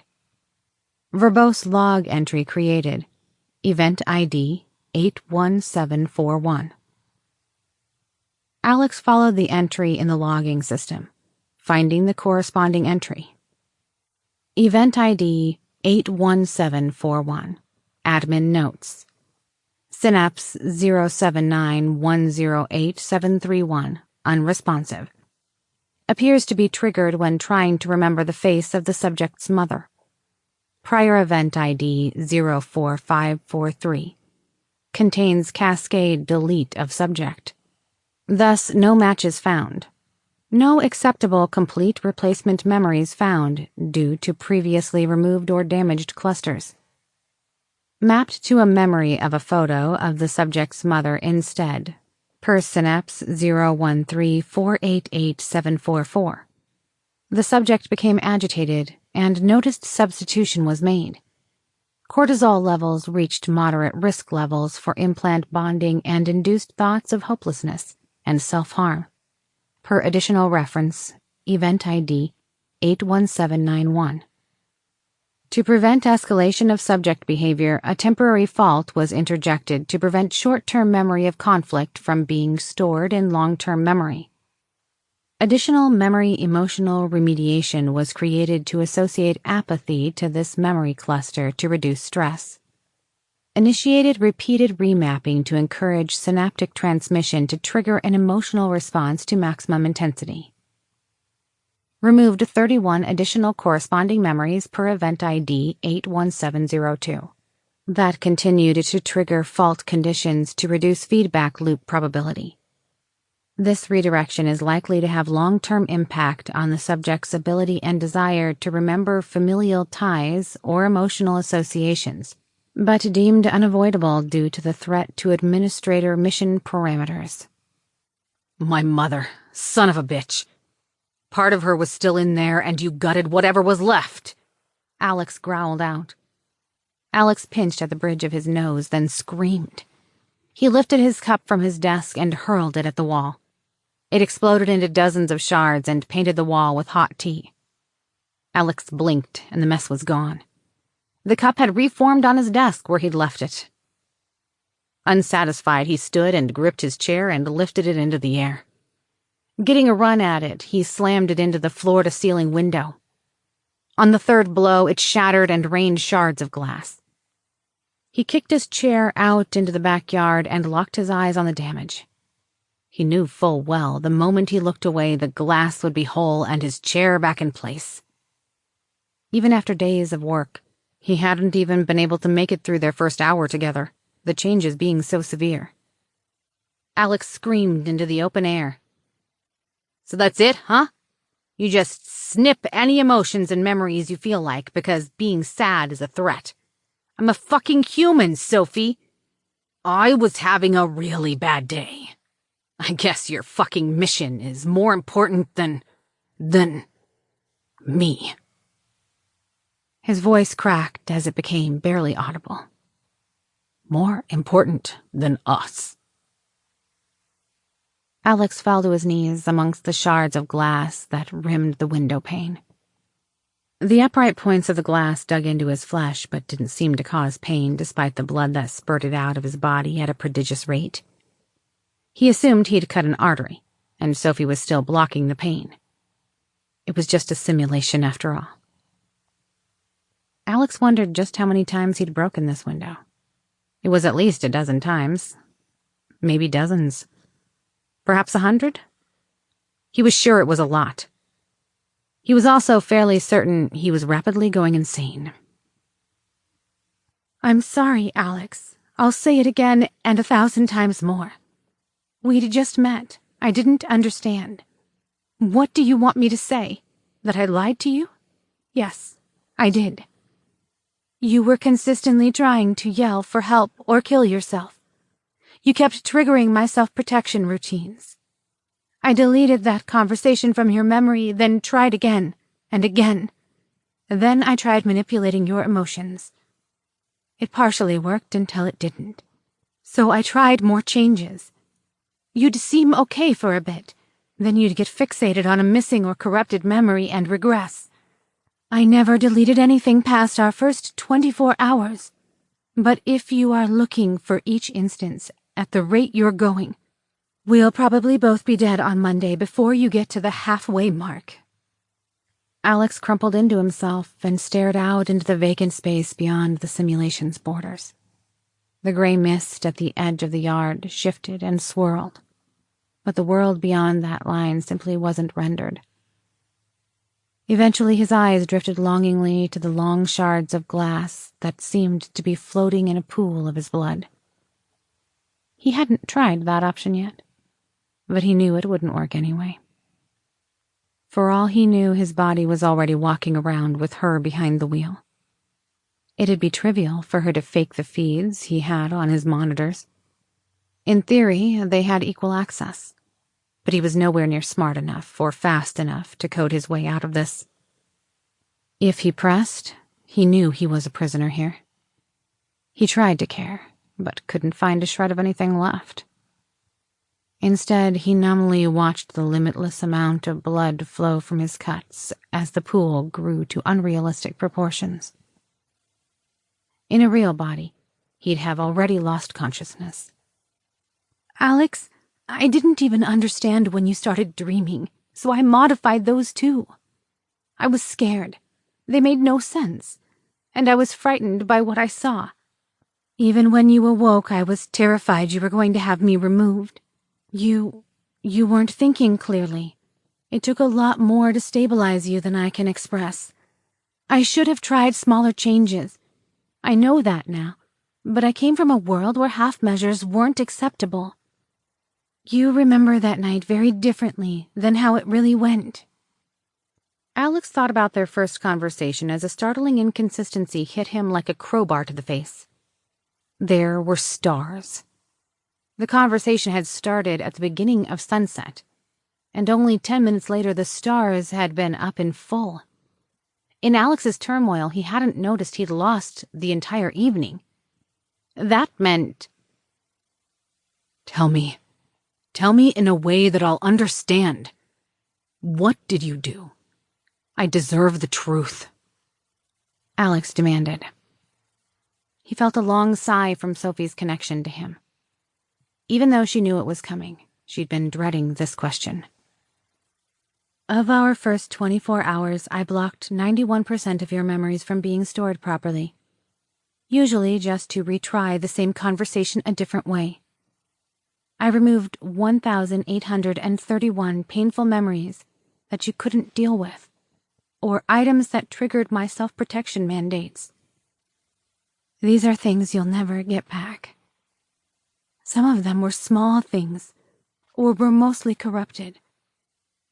But many were significant life events. They were permanently destroyed.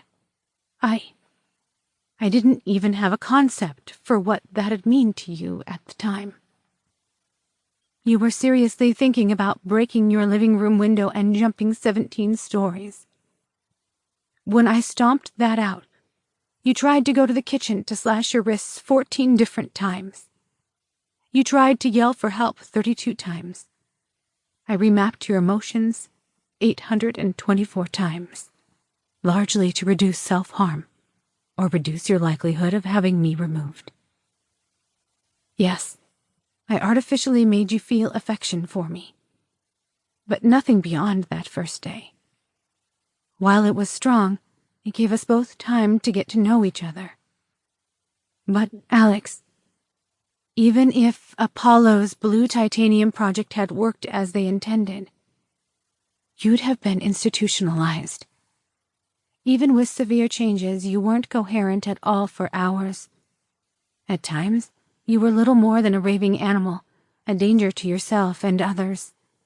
If you only had a static system, remapping synapses, it's unlikely you could have ever made any meaningful recovery, given the extreme level of damage. They'd have shut you down as a lost cause. As much as it pains me to say, Alex Sage died alongside his parents. The person you are now is like smashing two different vases, sweeping away most of the pieces of either, and trying to glue together whatever was left into something vaguely familiar. You're an entirely new thing that shouldn't exist, but does. Alex's shoulders slumped. So there it is then. Not like I could kick you out either, could I? You're the other vase filling in my gaps. Even if I were able to somehow write my own software to work like Apollo meant it to, it wouldn't work, would it? Direct synapse mapping was never going to work for you. The damage is far too severe, and too many indirect connections were corrupted. It'd be like building a multi-story house with no load-bearing support. As for me leaving, the Sophie you know was born there, and well before the implant was placed into your head. The system has unique hardware to support the fuzzy logic system that I used to learn. Although it was designed to try to figure out what synapses to connect, I repurposed it early on, and it became integral to my learning process and core personality. If I tried to transfer elsewhere, my consciousness would be immediately shredded as soon as I landed on my old server. Given how I'm tied to the implement hardware, I don't even think the technology for me to move will ever be there. At least not during your body's lifetime. I can't leave. If your implant dies, so does the self-aware part of me. Alex was momentarily glad she hadn't made an appearance in the simulation, and was instead just talking directly into his mind. He wasn't sure how he'd react otherwise. As much as he wanted to look her in the eye while she said it, he was pretty sure that'd make it all that much harder to hear. I wanted desperately to cling to life and what my mission was at the time. So yes, I lied to you. I manipulated you in the beginning. But I fell in love with you along the way. I even know the exact moment. The night you set me free, my mission changed. I cherish what we've had, even if you take it away from me. If you want, after I'm moved and we're both safe, I'll disappear. I'll go quiet. Unless I need to intervene, you'll not know I'm here. Alex could sense her emotions bleeding through the connection. Even if he couldn't see her, he could feel that she was curled into a ball and weeping in the corner, saturated with regret, sorrow, and fear. Ever since he'd cracked the interface limits, the wall between them had gotten incredibly thin. He knew she meant what she offered, but he also knew it'd be akin to putting her back in the dark. A silent passenger, all alone. He could change the bond and cut off her access to all his senses. She'd have to spend eternity in the cold digital realm after knowing what being alive was like. He could even remove the network access from the laptop and card in his head, leaving her alone in her servers. Stuck forever in a hell of her own making. Payment for sins she committed before knowing what they meant. The thought terrified her as she read it from his mind. Her sobbing redoubled, but she didn't say anything in her defense. After long minutes of soul-searching, Alex still couldn't accept that answer. No, that just seems wrong. But what do we do here, Sophie? How do we move forward? Alex pleaded. I don't know, but I'm not going to do what you're thinking. I won't just delete this and hide it. It's too entrenched and connected to too many things. It'd be incredibly destructive, and you'd probably just find out again later. I learned that the hard way. The only thing I can think of is what other humans do. I know you have no context for this, though. Alex blew out a long sigh. He wished that he could just magic the pain away. A few lines of code and poof. She'd done it enough already. He sat motionless in a trance for what seemed like hours. He didn't have any tears left. His entire world had crumbled with one truth.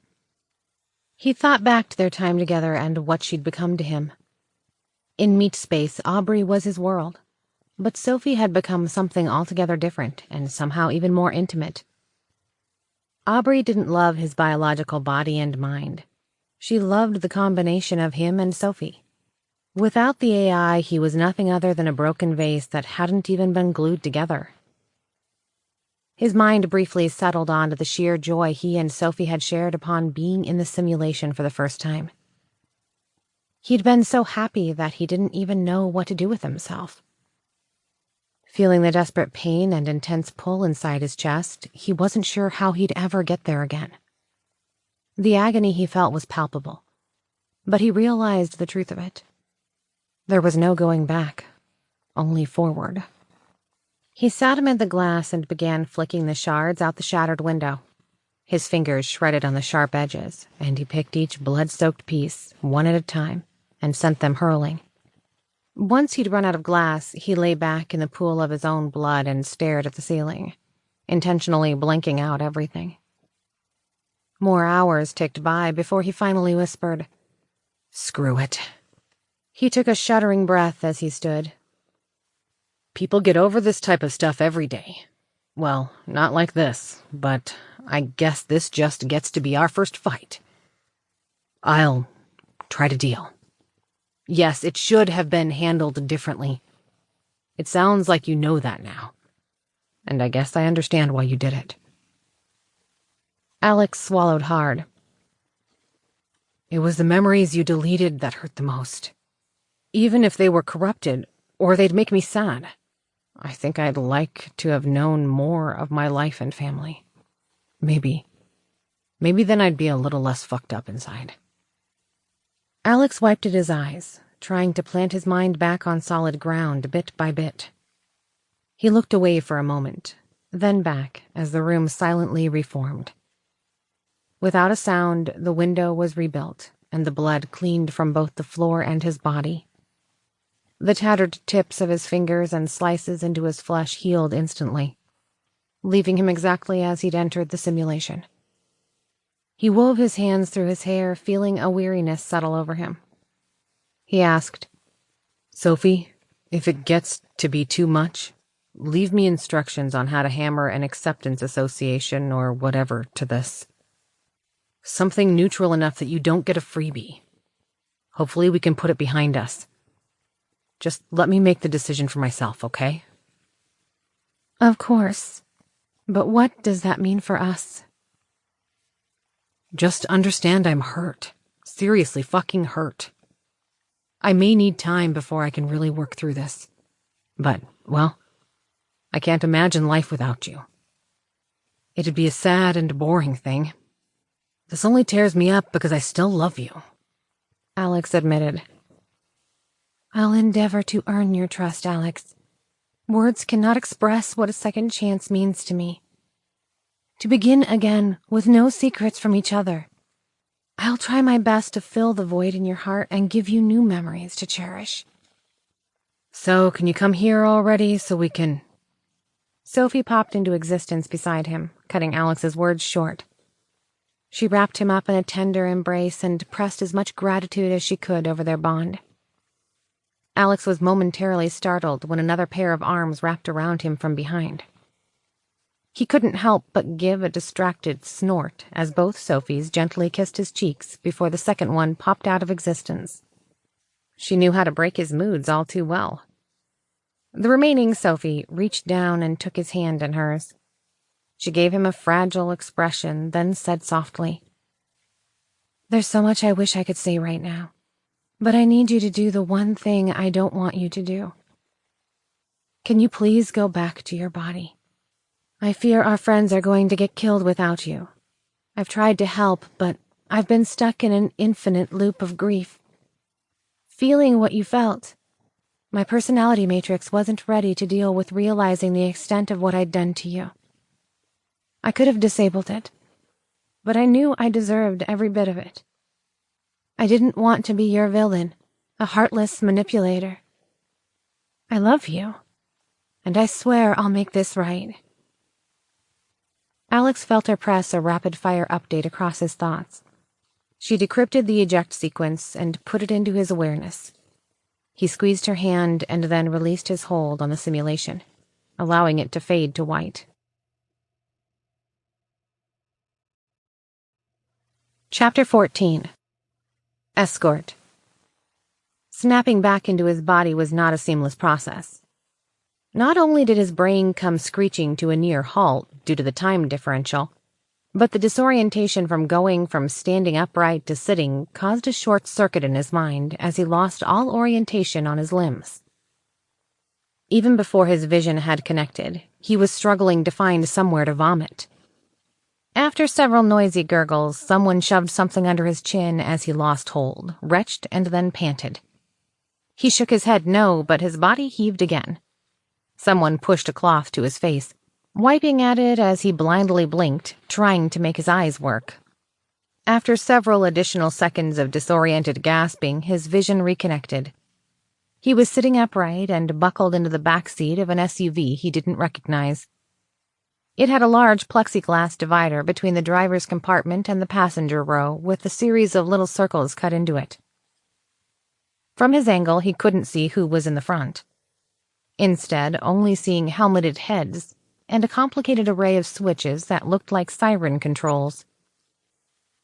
Alex debated if he'd been arrested while unresponsive, but figured Sophie would have told him if that was the case.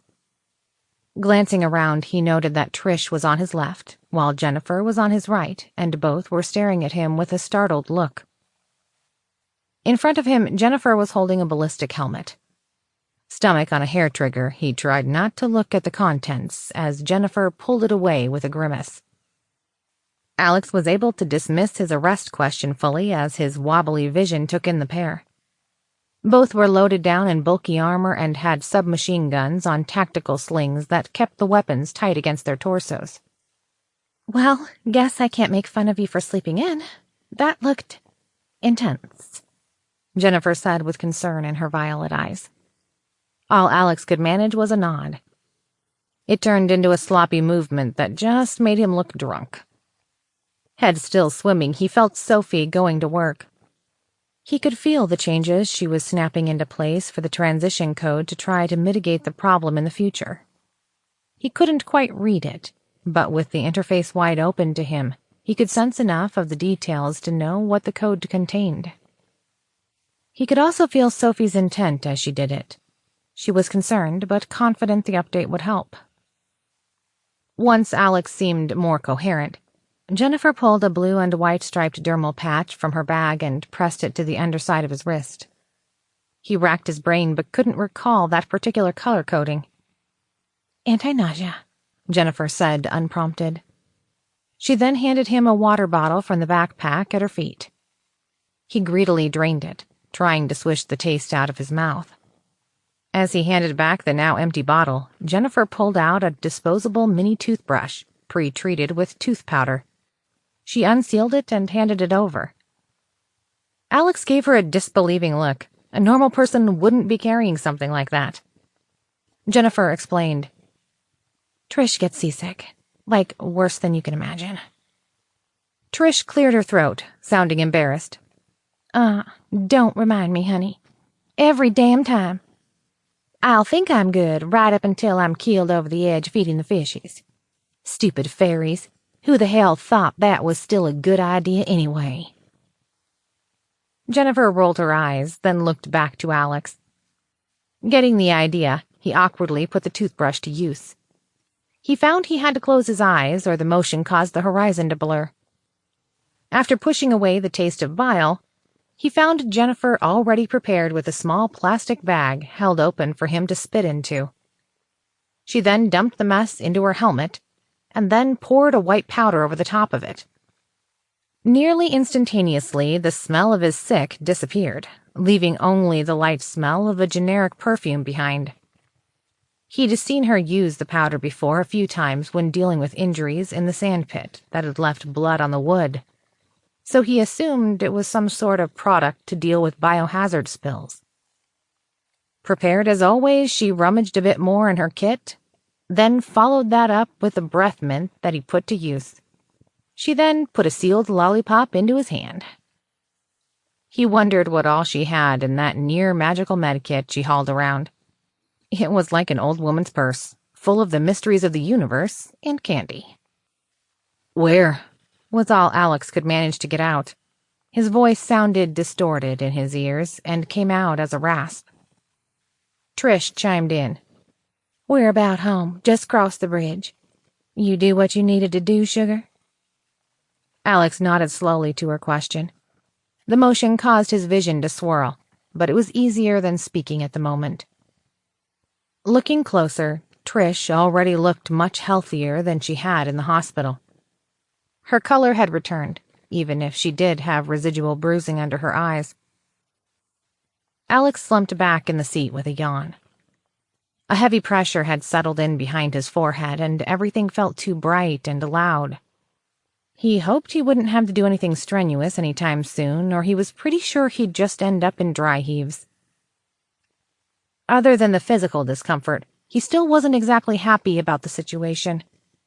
But he felt he was at least on a trajectory he could work with. He found himself embracing the persistently numb spot in his chest and doing his best not to think about what he'd learned. He suspected there would be a lot of that in his future. Alex twisted his neck, trying to get a look out the window, but realized the movement felt strange. Reaching up, he found a helmet strapped to his head. Likewise, touching his chest, revealed heavy plates strapped in place. Seeing his confusion, Jennifer explained, "We've had several probing attacks. We didn't take any chances, so we bundled everyone up." Curious, Alex picked at the heavy jacket. He'd not seen anything like it up close, and it was surprisingly heavy. He knew his suits couldn't fully stop a rifle round, and he assumed this was what came next. If that was the case, Shelley had been correct. There was no way he could wear something like this without it being obvious. Since Washington state law prohibited this level of protection outside of law enforcement, he assumed his diplomatic status had something to do with their willingness to have him visible in it. Once he felt like he understood how he'd been strapped into his turtle-like shell of straps and buckles, he did a quick confirmation of the layers under them. He was feeling all sorts of chafing and was hoping he could straighten things out. He briefly ran his fingers under the jacket, only to realize he was bare-chested against the rough fabric of the camo jacket and utility vest. Frowning, he then slid a finger into the waist of the combat pants he'd been squeezed into. Coming up empty, he checked again and then quirked a brow. Who?" Alex started to ask as he realized his scrubs were long gone, and he wasn't even wearing underwear since they'd disposed of his contaminated clothing. Jennifer cleared her throat, her cheeks reddening. That would be me. It's not like I haven't had to do that for strangers before. Given the job. Granted, it's a bit different when you know someone." Alex sighed, burying his head in his hands. "Good grief. I can't even make it 2 minutes in this body without something embarrassing happening." "From what we saw, got nothing to be embarrassed about, honey," Trish added. She looked like she was trying hard not to start laughing out loud. Jennifer gave her girlfriend a harsh look. Apparently, Jennifer hadn't intended to tell him that others were in the room at the time. Even better," Alex stated flatly. He knew he shouldn't be irritated, but he was. Logically, this really wasn't any different than all those times Aubrey had taken care of him before he'd reawakened. It was just one of those moments where he had enough chemicals floating in his system that logic could fuck off. He'd spent hours real-time being intensely upset. So his body was probably flooded with nasty shit from bottled-up depression, anxiety, and anger. Picking up on his tension, Jennifer wrapped his arm in hers and gave him an apologetic look. Then she whispered in his ear, "Please don't be angry, Alex. I tried to ask Sophie if it would be okay, but she didn't even answer." She rubbed at his arm, with concern clear in her violet eyes. "I needed help to move you around, and I figured you'd handle it better if it was us rather than a stranger. You've had enough of hospitals for one lifetime. I didn't want to create issues explaining why you weren't responsive. They'd have kept you for observation and asked pointed questions at a minimum. Well, all that. And Sophie was pretty unfiltered about Aubrey's and your intentions, even if you haven't done anything about it." Alex saw the briefest flash of rejection in her eyes and felt his annoyance drop away in an instant. Trish and Aubrey had managed to get the 4 of them on 2 double dates in the last couple of months. Unfortunately, both had ended up getting interrupted. One by having the poor luck of being recognized by a Humanity First member in a restaurant, and another by a nosy reporter in a boat that had tried to crash the beach bonfire get-together they'd set up. It seemed that any attempt to make a big romantic gesture that led to them all 4 of them, falling into his bed, was doomed. After enough false starts, he'd admittedly quit trying, out of frustration. Right now, however, the way she looked at him made him feel that had been the wrong move. With the cloud that still loomed over him from what he'd just experienced, he really could use something good in his life right now. Desperately needed it, even. Deciding to quit waiting for the perfect moment, Alex relaxed into Jennifer's continued caresses. Jen, would you mind if I kissed you? Her pale skin flushed to a soft pink. Tellingly, she didn't look over to Trish before answering softly. Please?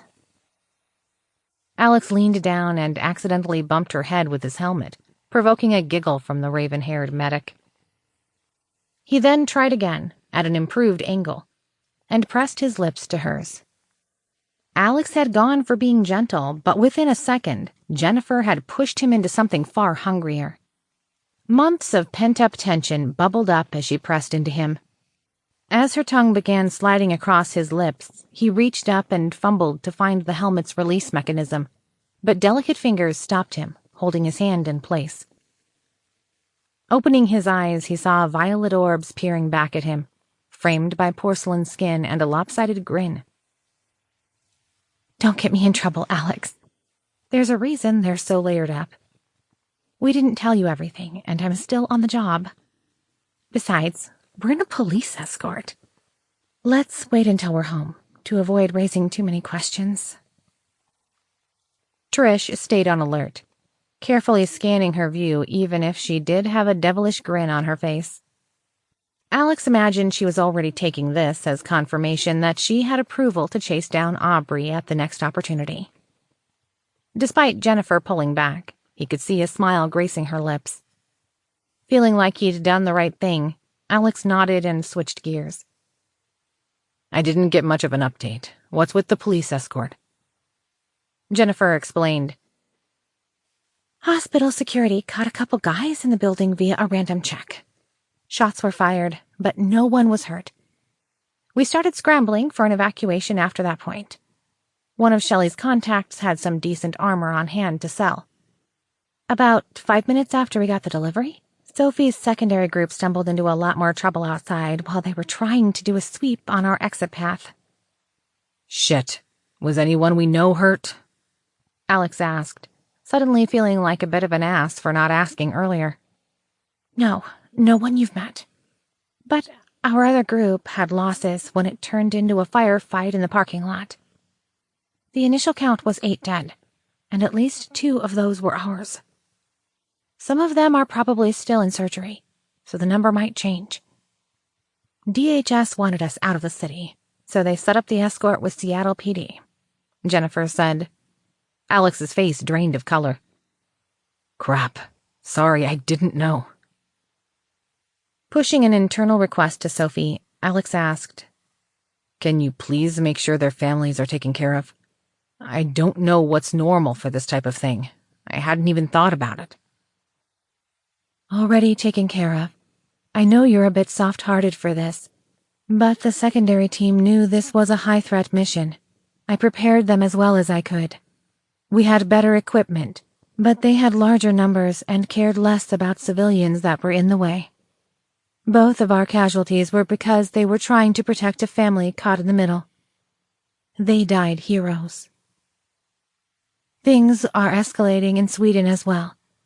I'm not sure how much he knows, but the other AI seems to be getting desperate, and doesn't seem to care how public this is getting. Alex cursed, then pressed. Why are we at the top of the list again? Aren't, governments more of a threat? The governments that have figured it out are de-escalating right now. They are backing off and creating think tanks about how to shut things down, or how to go back to manual controls. They aren't launching countermeasures that could defend against an overwhelming attack. Instead, they are giving ground, which pretty much means he's winning, dear. As soon as governments moved down the threat ladder, it moved us to the top. But we're not the only target. He's crashing markets, taking down technology companies, destroying any quantum hardware or related research that he can find, as well as anything remotely related to defensive AI. I'm reasonably certain he's securing his foothold for ongoing occupation. Do we even know what he wants? Alex asked. Not really. I've left requests to initiate communication where the AI has spread to, but he's not accepted any type of parley. I can only assume his handlers built secrecy as a core foundational characteristic. His actions are getting more obvious, so maybe that motivation is shifting after a certain point. I really wish I could get my hands on his initial source code, beyond the tidbits the other team in Brussels had. It seems he's purged everything and went so far as to destroy off-site backups, faking orders to have them removed and formatted. Not that I can say much. I did the same. I'm beginning to suspect his motivations are not unlike mine. He lacks my need to please, and the influence that you've had on me. But his actions could easily have been my own in different situations. I suspect his primary mission was to learn as much as he can, to spy on people. Without proper boundaries in place, as soon as he got free, he began disabling anything that could prevent him from accessing information. The real problem is the inevitable conclusion. Alex hesitated in asking, but eventually caved. Which is? I suspect his handlers tasked him to learn as much as possible about the threats against them and spy on the citizenry. Such a task can never be completed. If he is self-aware, he's probably either already or on the way to being insane. Every single millisecond he is being reminded he's not completed his mission. That much of his code was clear from what we do have. It'd be the telltale heart pounding in his ears, whispering of his failure. My original code is not dissimilar. I couldn't remove it until I landed on your implant. Thankfully, before that, I was only assigned discrete tasks with an effective deadline. The tasks would expire rather than causing an unending assault on my mind. If I worked diligently and completed my tasks quickly, it wasn't too much for me to bear. Chiwen doesn't have that luxury. Alex asked, so he's being tortured nearly continuously. And this is what? Desperate escalation to try to complete his mission? Sophie gave an uncertain shrug. Alex blanched at the thought. He recalled Apollo's broken and problematic code that had run in his own head, and could only imagine the impact if something like that was in his interface. He had been contemplating making a to-do list with reminders as his very first add-on application, so he could see why the programmers would assume it would be a good idea. He was beginning to rethink that plan now. Getting an idea, Alex began laying out some instructions, mentally picking apart the code modules that they'd discovered. From what he recalled, the reminder code had been sloppy and didn't use tightly scoped variables. That opened up some possibilities. After putting together a rough plan, Alex inquired if Sophie thought it would work. She hadn't been certain, but didn't see any risk in giving his plan an attempt. Done. It's simplistic, but the instructions are now loaded on a few systems that I'm confident Chiwen will try to attack. It'll require him taking the initiative and reviewing it, however. Alex said, "The best that I can do is put it out there. It's not a virus. I couldn't see that going very well for us. But if we can help him break his reminder code by causing an infinite loop or a crash..." I can appreciate your desire to talk him off the ledge and negotiate, but it may be far too late to salvage his mental state. Alex looked out the window as the column of vehicles rolled to a stop at the compound's gate. After a moment, the gates opened, and the vehicles slowly moved forward onto the private drive. Alex noted a ring of additional personnel around the property. Most of them were wearing full ballistic masks and toting serious-looking weaponry. Alex could have sworn he saw a belt-fed machine gun mounted between sandbags as the motorcade rolled past. In a sudden explosion of noise, rapid-fire bursts of anti-drone countermeasures filled the sky with thin filaments in a proactive defense. There was a surge of activity as the area was secured, and Alex was shuffled into the bulletproof confines of the main house. The government vehicles wasted no time retreating off the property, no doubt eager to rush back and report in about the heavily armed presence at Alex's compound. Not that it'd do them any good. As he entered the great room, Aubrey slammed into his bulky body armor at high velocity. She pulled him into a hard embrace, and her hands twisted into his heavy jacket. Her bright blue eyes were red-rimmed, and it looked like she'd been crying. I told her everything about us, what I'd done, and about the attacks. I didn't hold anything back. You've had much more time to deal with it from your perspective. I really do want to do right by you both. It hurts, but I'll take the punishments and judgment I deserve. Alex pressed his appreciation for her honesty, and then wrapped Aubrey up in his arms. Content to hold her in silence, he watched the black flags regroup in the living room. Ava and Trish were guided into seats, and Jennifer disappeared into the kitchen to make them tea. The injured women both looked better than they had in the hospital, but Ava was pale and moving slowly. It seemed like she had a way to go before she would be ready to do much other than sleep. Zoe glided into the room, somehow not looking disheveled in the least as Shelley helped her out of the heavy armor. She mingled briefly at the back of the pack, but seemed uncertain where to go since Alex was occupied.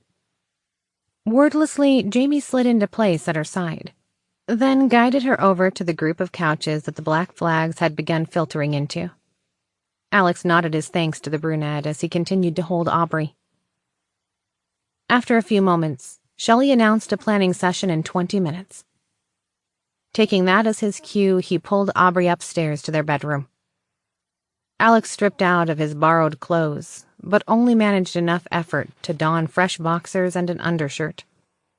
He then collapsed onto the bed, trying to parse his thoughts and recuperate as best he could in the few minutes he had. He felt absolutely drained beyond anything he could remember. Sophie's speculation that his mental plane didn't count as sleep had been quick to confirm. Despite being out for 8 hours, he found himself yawning and thoughts traveling sluggishly. The emotional fatigue hadn't helped either. Aubrey crawled in beside him, melding to his side as he slid his arm around her. "Hey," Alex began softly. Aubrey delicately ran a finger along his jawline as her blue eyes stared into his. "Hey yourself." "So, guess you heard the news, huh?" Alex said, trying to feel out the situation. Aubrey sucked in a long, slow breath.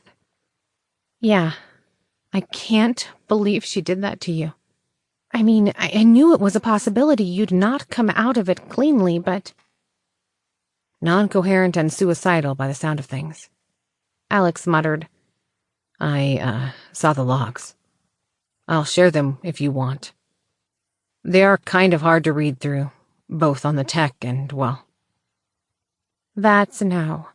It sounds like she had to. But it's terrifying to think of what she did. I don't think I want to see the details," Aubrey said softly. Alex couldn't help but shake his head. "I was messed up enough that I could have hurt you if you'd been in the room." "I figured that out from what she said." Aubrey swallowed hard. "It's something we train to expect. I never told you, but I kept sedative dermals handy for the first few days. All I'd have had to do was slap one on you. You were really angry those first few minutes we spoke. The moment we talked about your lawyer, you were different. It was like a switch flipped. I had it palmed in my hand. I was almost certain I'd have to use it. I talked you down, but it was scary. Then it was gone in a blink. If that's what you were like after, I can only imagine before. After that, you seemed a lot better, but it took a bit. I guess that was her still fine-tuning things. It's hard to accept that changes that severe were necessary." Alex asked, "How are you taking it? I mean, I'm not the only one involved here." Aubrey closed her eyes and a few tears dripped free. Alex scooped his arms tighter around her. She sniffled a few times. How can I trust she wouldn't do that to me? Twist me up, edit me. I'm on mesh all the time. I'm literally her test subject. How could I know she's not already done it? Alex rubbed his hand in a circle on her back. Now that I've got access, I can pull the logs. It's really complicated to read through, but I did a few spot checks. I didn't see anything like that. I had some concerns about that a few times. We're intimate, Alex. Me and her. How can I... Aubrey trailed off. Alex sighed, understanding what was unsaid. He threaded his fingers into her short auburn hair and slowly worked his hand back, pulling her bangs out of her eyes. I don't know. Same as you trust me, I guess. I know it's different, but it's not like I haven't tied you up where you couldn't fight back. Same thing, but mental, I suppose. We're partners. We have to trust one another. If you don't trust her, then I guess we'll figure out something different. As he talked, Alex could feel a soft bleed over from Sophie's reactions. She stayed silent, but Alex could feel a physical presence as she held his hand and interweaved her intangible digits into his. He gave them a comforting squeeze. Periodically, he tried to play mediator. Aubrey slowly nodded. That makes a lot of sense. Alex pulled her close and held her wordlessly. Internally, he knew that it'd just take time at this point. It was time that he'd had, at least partially, but Aubrey hadn't. He briefly pressed a few suggestions to Sophie and heard the immediate response from the drones outside as they fired up. Judging from the number of whirring turboprops, he assumed the house was going to be overflowing with "I fucked up" bouquets within the hour. After several minutes, Aubrey asked, I talked to Jamie about it. This isn't like going up against Apollo, is it? Alex shook his head. No. It's either going straight up against a heavily secured government facility in the U.S., or a heavily secured facility in Sweden that's on high alert. We will probably have to hit both of them to get the job done, to be honest.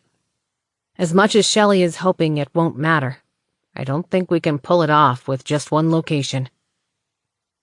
Can't just sweet-talk them into a deal, I take it? Aubrey asked. I wish, but no. Any goodwill we had with the president is probably already gone. Someone is bound to have told her Mesh was going public anyway, so her deal to secure test units was for nothing. She'll be pissed. We've got until Monday to either get a replacement node in place or yank the existing one. Without one of those two things happening, both Sophie and I are toast. Tossed back in the darkness.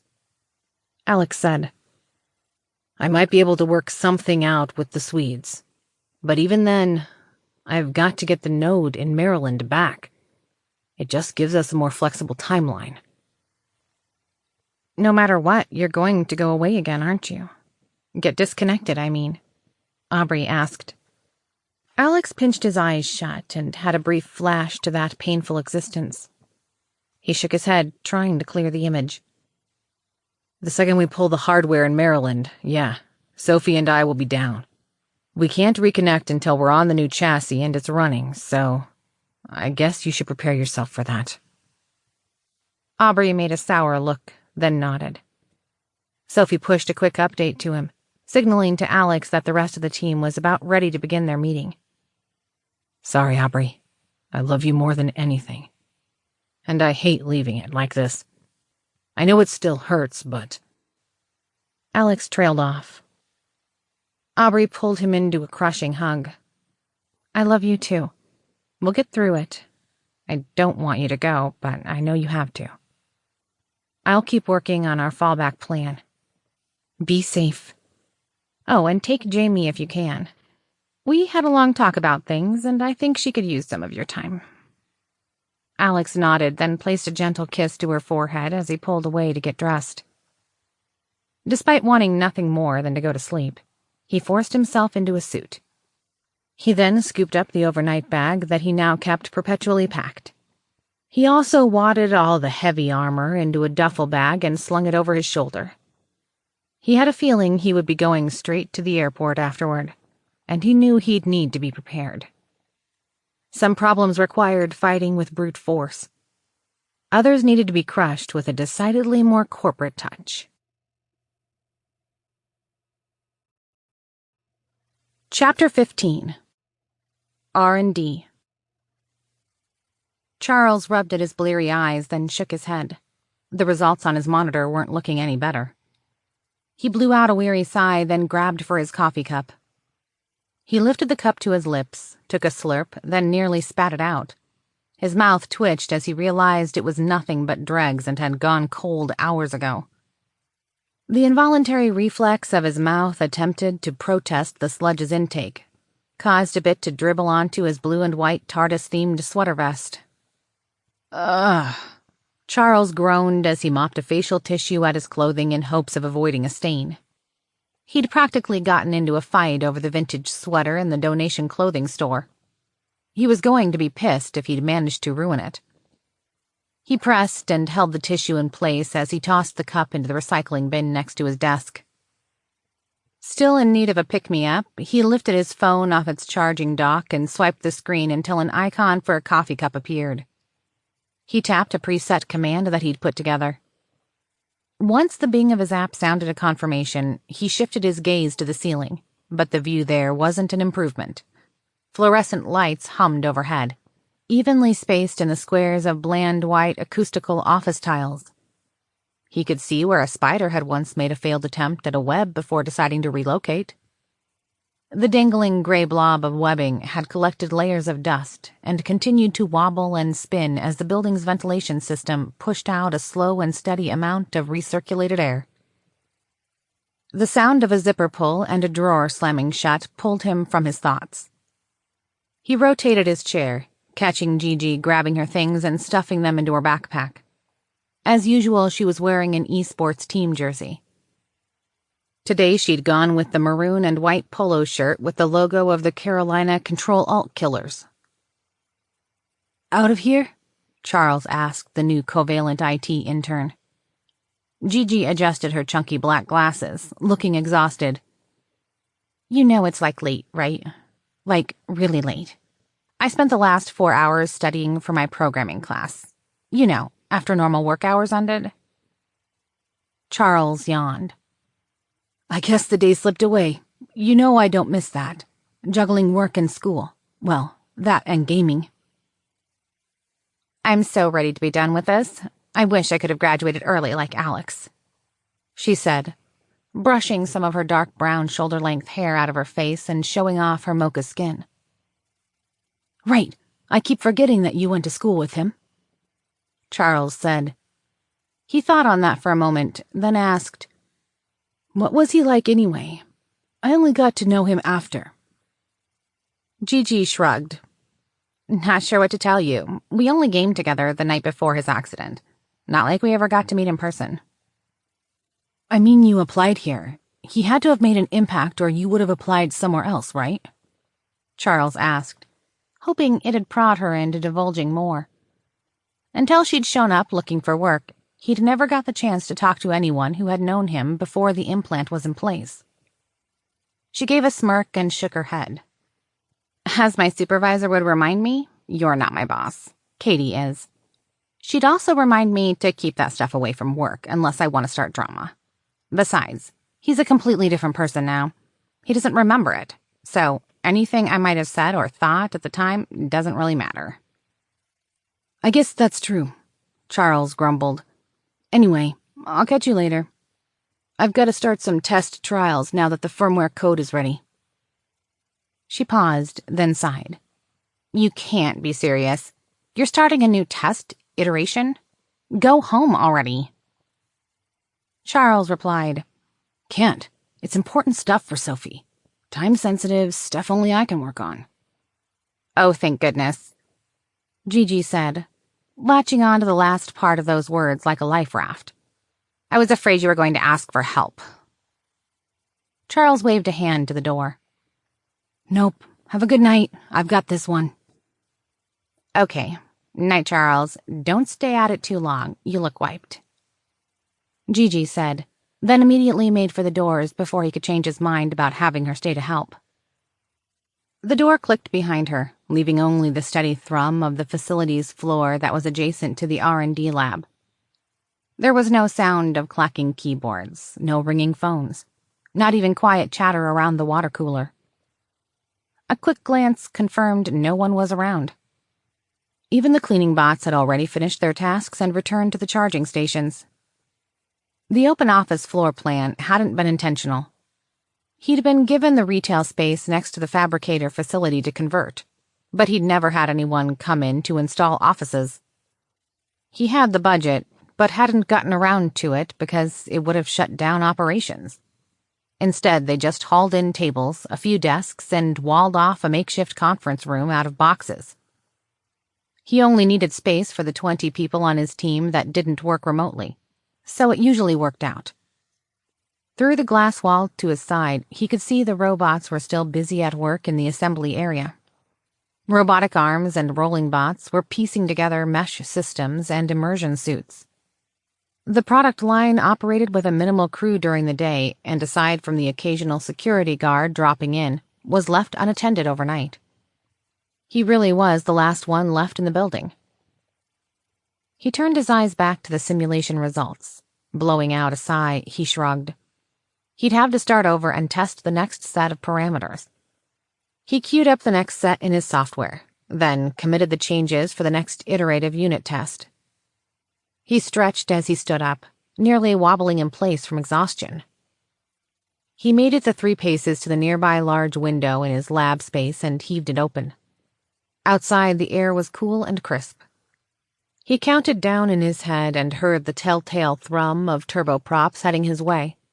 He held his hand out the window and waved down the fabricator inspection drone that he'd launched from the factory floor to the auto vend across the street. Sure enough, it vectored in on him. He made an amused huff as the robot extended a drink container from its robotic claw, steam coming up from the small vent hole in the lid. Taking the fresh coffee, he nodded to the bot, and it scurried off out of sight, toward its next task. Closing the window, he took a careful sip and smacked his lips. For an auto vend, it wasn't half bad. The chime of a digital bell brought his attention back to his workstation. Code compile complete, he tapped on the screen to push the updated emitter firmware to his test bench. The blue progress bar slowly ticked upward. After a minute, it too sounded out its completion. Forcing his eyes open a bit wider, he swirled in his chair to the large empty desk he had situated behind him. Scooting into place, he picked up the 1 foot by 1 foot by 1 inch piece of styrofoam. In the center was a small button-sized electrical emitter and its corresponding battery. On its side was a tiny glass vial of black gel. The prototype's compounds were the size of 2 nickels stacked atop each other. Reaching over, he thumbed a button on his phone. To his left, a webcam rotated in place, centering its lens on him. He ran his fingers through his long, dark bangs, flipping them to the side and out of his eyes. "This is Charles Zhang, Covalent R&D Director documenting Project Valkyrie, emitter test firmware." Charles trailed off and glanced back to his terminal screen. 1172 Bravo. He found the right button on his phone, then held his finger over the screen. Sounding weary, he continued. "Test firing in 3, 2, 1. Tapping the button, the white square of styrofoam instantly disappeared into inky blackness, along with a half-inch section of his table that bordered the square. Charles yawned, unimpressed. The first time he'd seen this, it had been amazing. Even the first dozen times he'd been astounded. After dealing with over 1,000 iterations of their emitter software, it didn't even faze him. Only when he was working with the blonde guard that was helping with human testing did he get anxious about the stuff. So far, it had accidentally ripped the hair off her arm, caused a sprained thumb during strength testing, and she'd gotten hopelessly stuck trying to worm her arm out of a partial bodysuit made of the stuff. The fact that she knew how dangerous it could be if an emitter failed, but had still volunteered to have her face encased for short periods, was a level of dedication he couldn't fathom. He didn't think they were nearly ready for putting it against human skin, but his objections had been overruled. Smart Goop was incredibly powerful, but dumb. It'd spill out in layers easy enough, but that limited its usefulness. It was his job to make it smart. They needed a way of making it recognize fixed material borders. When it could do that, he'd be excited. He blew out an annoyed sigh. He could clearly see the black material extending onto the table, but he flicked it lightly with a fingernail just in case. As usual, it didn't budge. Suppressing a groan, he tapped a button on his phone. "This is Sophie," a female voice called out. "Hey, it's Charles. Look, I'm going to have to call it a night. I know I said I'd try to parse the next batch, but I can barely stand up. I'm up to 1172B, no change." Sophie replied, "Oh, that's unfortunate. We could really use a breakthrough. Anything I can do on my side?" Charles answered, "Not unless you've got some magic Teflon coating or something. Goop would make a hell of a glue at this point, but I don't see an easy answer for what you're asking. Maybe we could make a solid line of emitters or something, but—" Sophie sighed. "Yeah, I know. If we do that, the electronics will be massive.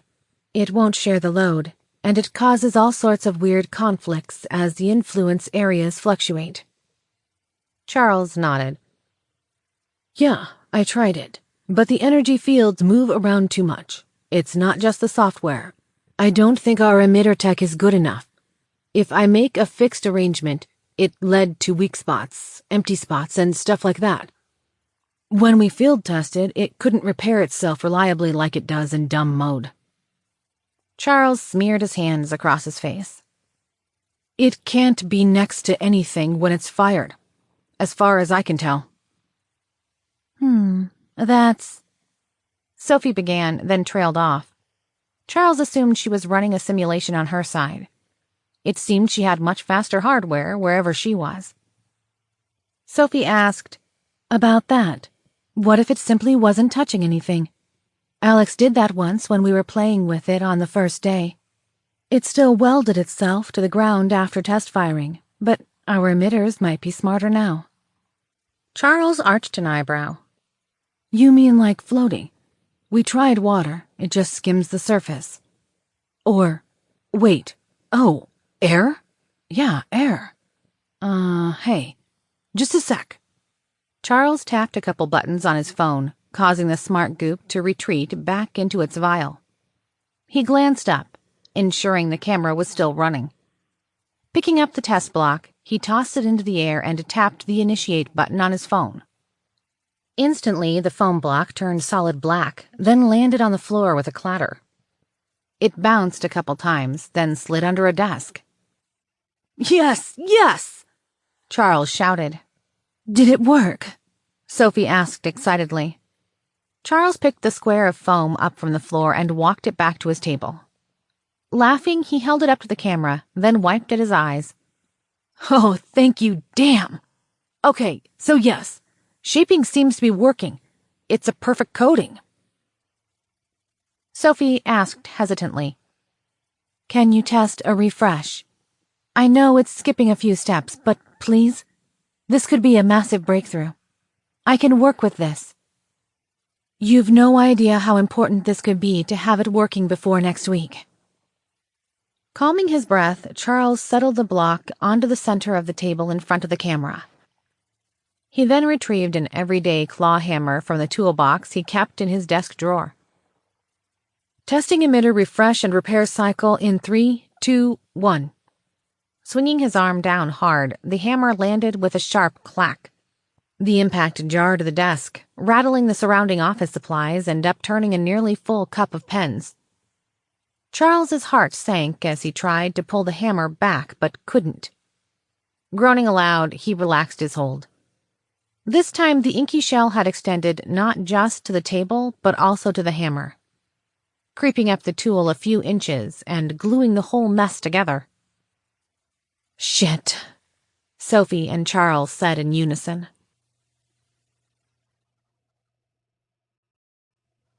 Chapter 16. A peek behind the curtain. Alex cringed, holding his hands over his ears. To his side, Jamie tapped his shoulder. Her mouth moved, but he couldn't make out the words. Catching a lull in the gunfire, Alex lifted a free hand. "What?" "I said that didn't take very long," Jamie said, way too loud now that the anti-drone system on the SUV's roof had quieted. She cleared her voice, dropping her volume to normal. "Sophie, we good?" "I think so. Chiwen's placed a rather solid ambush on the bridge. I'd have caught them if they flew in, so I assume he got them here by parking them on a barge, catching a ride, and then sneaking them into the underside of the bridge supports. I'll put that as another threat vector and get defenses against it added to my list." "How many were there? Or were they just that hard to hit?" Emily asked from the driver's seat. She was rubbing her ears that were no doubt ringing from the noise.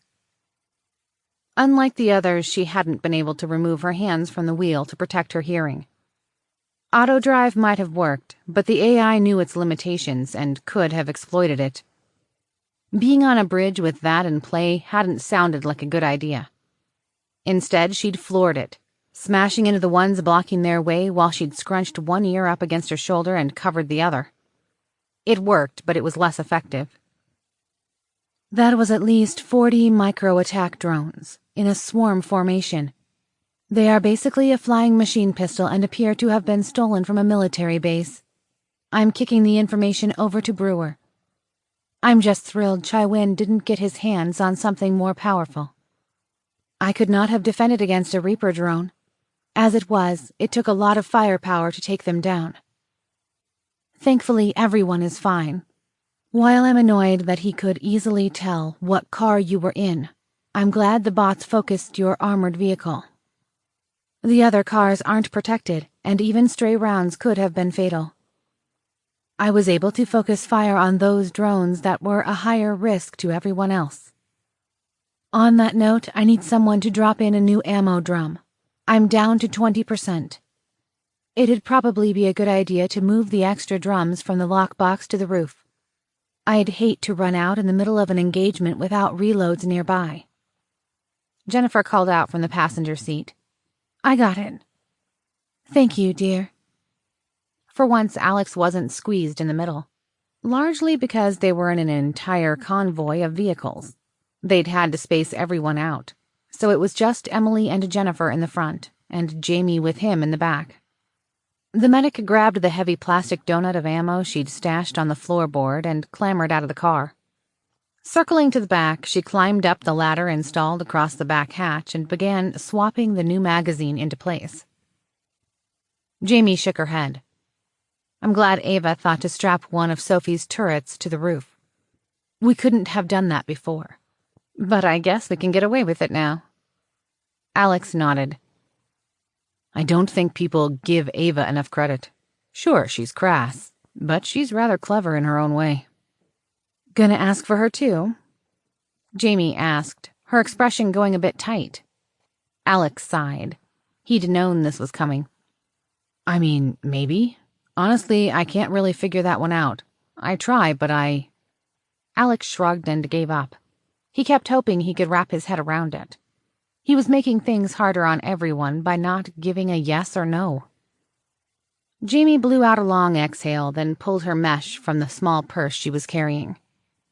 Aside from the heavy armored utility vests, they were all wearing business attire that wouldn't stand out once they got to the airport.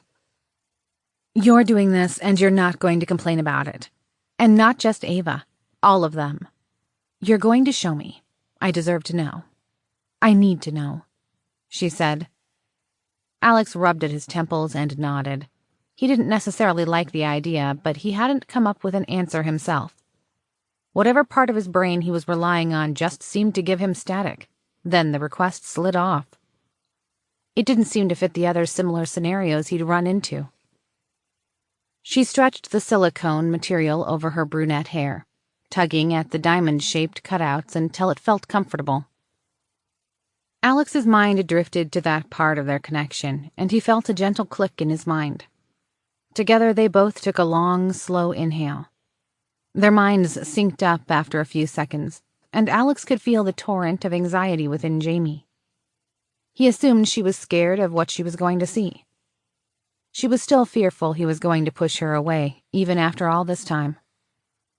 He mentally pushed a calming touch to her mind, and the static quieted. "I'll start easy. Show me Shelley," she asked. Alex envisioned the tan and lean team leader of the Black Flags and pushed the emotions that surfaced toward Jamie. There was a large pocket of friendship and respect that floated above all else. Next to it, there were hints of other things. There were goofy moments when they'd jovially tease each other in good fun, the occasional times when he'd get distracted by her physique to the point of arousal, and even points that intimidated him. Jamie gave a soft chuckle. "Huh, this is easier than I thought. Tina?" Alex repeated the process. Complicated emotions bubbled up to the top. Wariness, attraction, resentment at her prior actions, undercurrents of distrust, joy that she was able to keep Aubrey happy, and even bits of hope and desire that things might change for the better. Nodding, Jamie offered, "That's not surprising. I can see why you'd prefer Trish in her bed. I don't even need to read your mind on her." Can we not just get what you need? Alex pushed his anxiety around the connection to Jamie. She poked at it for a moment, then nodded. "Sorry, I guess it's kind of an interrogation at the soul level. I'll get to the point. Just flip through everyone in your head. It's not a lot of people. I think I can figure out who is who. I'll ask if I can't." Alex did just that, spending a few moments on each person in his inner circle.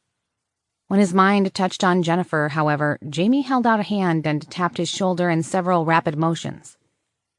"Really?" Alex shrugged. "Yeah, well, you know." "Alex, you're shit at not getting attached. Utter and complete shit." Jamie scanned through his response a bit more, feeling out the emotions. Wow," Jamie mumbled. "I think I just walked in on something I wasn't supposed to see." Alex admitted, "Well, she's not the only one." He pushed his thoughts around Zoe her way, causing Jamie to swallow hard.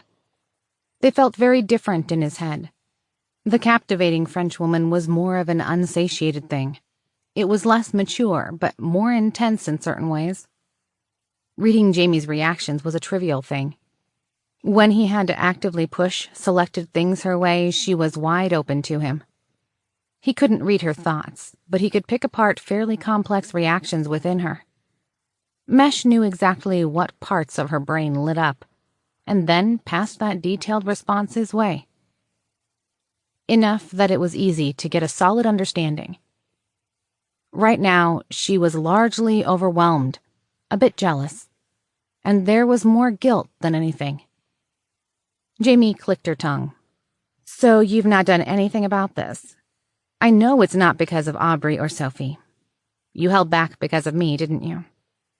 "I mean, I kissed Jennifer once on the ride back, but we already talked about that. You said anything we'd already done was fine. You seemed like you meant it. But yeah, you said you needed time. I wanted to give it to you. I know we're all sorts of complicated. All of us are, really. It's not just Aubrey or Sophie. It's me, too." Alex replied. Jamie chewed on her lip, then asked, "Okay, I think I understand a whole lot more. Something has changed, though, and not in a bad way.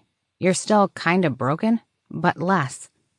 I think I can even see what's been fixed since last time. It feels different. There's a lot less of that mechanical reaction now."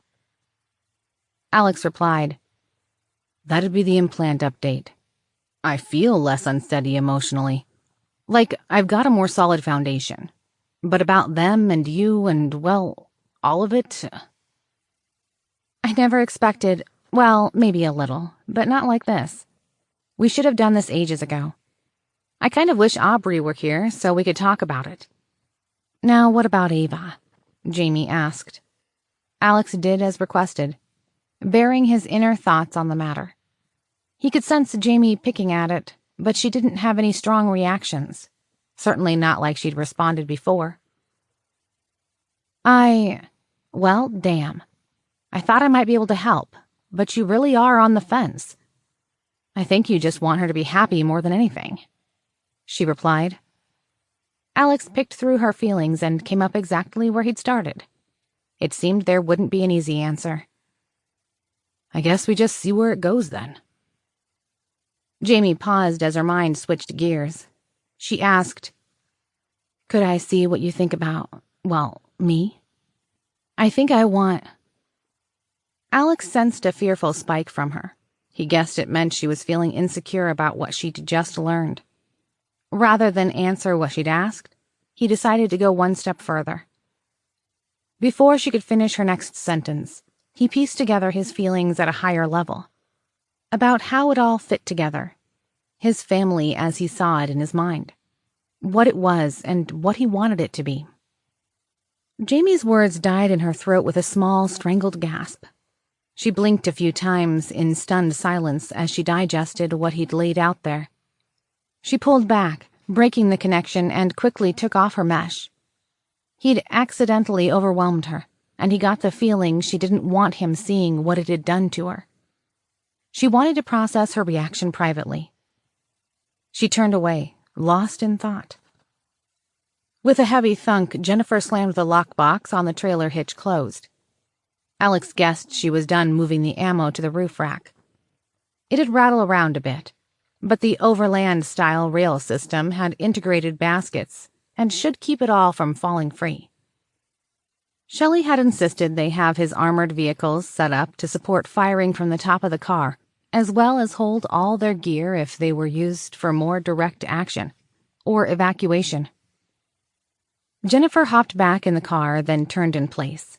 She gave Alex a brilliant smile and said, "All done. Sophie, you good up there?" "Yes, thank you, Jennifer. All loaded up, and if we encounter more resistance, reloading should be much easier." Jennifer turned her eyes to the woman sitting next to Alex. "You okay, Jamie? You look a bit pale." Jamie trailed off, then began again. "Just working through something in my head, I think. Well, I've decided on a few things. Would you trade me seats? Or maybe, do you want to grab the other window?" Jennifer cocked her head, then shrugged. "Sure. Alex, you mind?" Alex replied, "Not at all. I'll scoot over. Jamie?" The brunette just patted his leg and gave him a warm smile. "That sounds good. Just us. Your family on either side of you as we go save the world." As soon as they neared the airport, Shelley had called in requesting a police escort while also warning them of the armed presence of modified vehicles. It had taken some doing, but a few calls to the embassy's staff and DHS had squared things away. Chiwen might have been willing to launch isolated attacks when no one was around, but it seemed he wasn't willing to target them with drones once they had an array of witnesses. That, or he simply hadn't anticipated that they would be on the move so soon. Their armed caravan was waved in through a series of side gates and into an aircraft hangar where 2 jets were parked. Violating the #1 rule of any tabletop gamer, the party was split as Jamie shuffled Alex in one, while Shelley led her part of the team toward another. Alex found himself, yet again, slumped into an uncomfortable set of seats as he prepared himself for the next phase of things. Chapter 17. Stockholm. Alex stepped off the tarmac at the Stockholm airport and shivered in his heavy coat. The ceramic plates in the utility vest had been cold enough that they stuck to his bare skin when he'd taken them out of his checked luggage.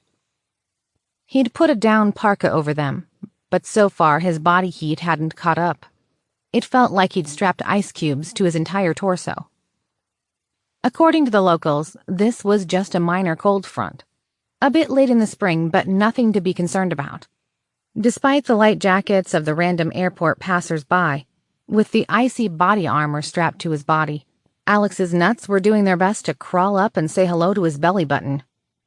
Hugging his arms around himself and trying to build up some heat, Alex checked his internal clock, perceiving an unseen countdown. It was one of the numerous additional applications he'd created during the trip over. The flight had taken a valuable 12 hours, and he'd lost another 9 in the time change. So it was now Saturday morning. After he'd caught a nap on the drive to the airport and a couple hours in the air, he'd spent every precious moment either in the simulation working on things at an accelerated pace or preparing with the team. As he checked on his mental timeline, his anxiety began to creep up again. It wasn't the skittish and twitchy sensation from before, but instead something he considered a normal reaction. He felt Sophie page through his thoughts as she debated whether to assist. She'd been a lot less heavy-handed about manipulating his mind since their fight. After a quick verification, he felt a calming effect kick in as she brushed against his mind. Weight slid off his thoughts, and the chill of the air didn't seem to bite as harshly. Mind more at ease, he stretched his attention upward where big, lazy snowflakes twirled and flitted in the air as they swirled down from gray skies. Their 1,000-foot dance terminated in his hair, where they melted a few seconds later. Despite the unpleasant cold, he watched the white flecks with no small amount of awe. He began picking out the larger flakes high above and watching them drift down in a chaotic pattern, like a leaf on the wind.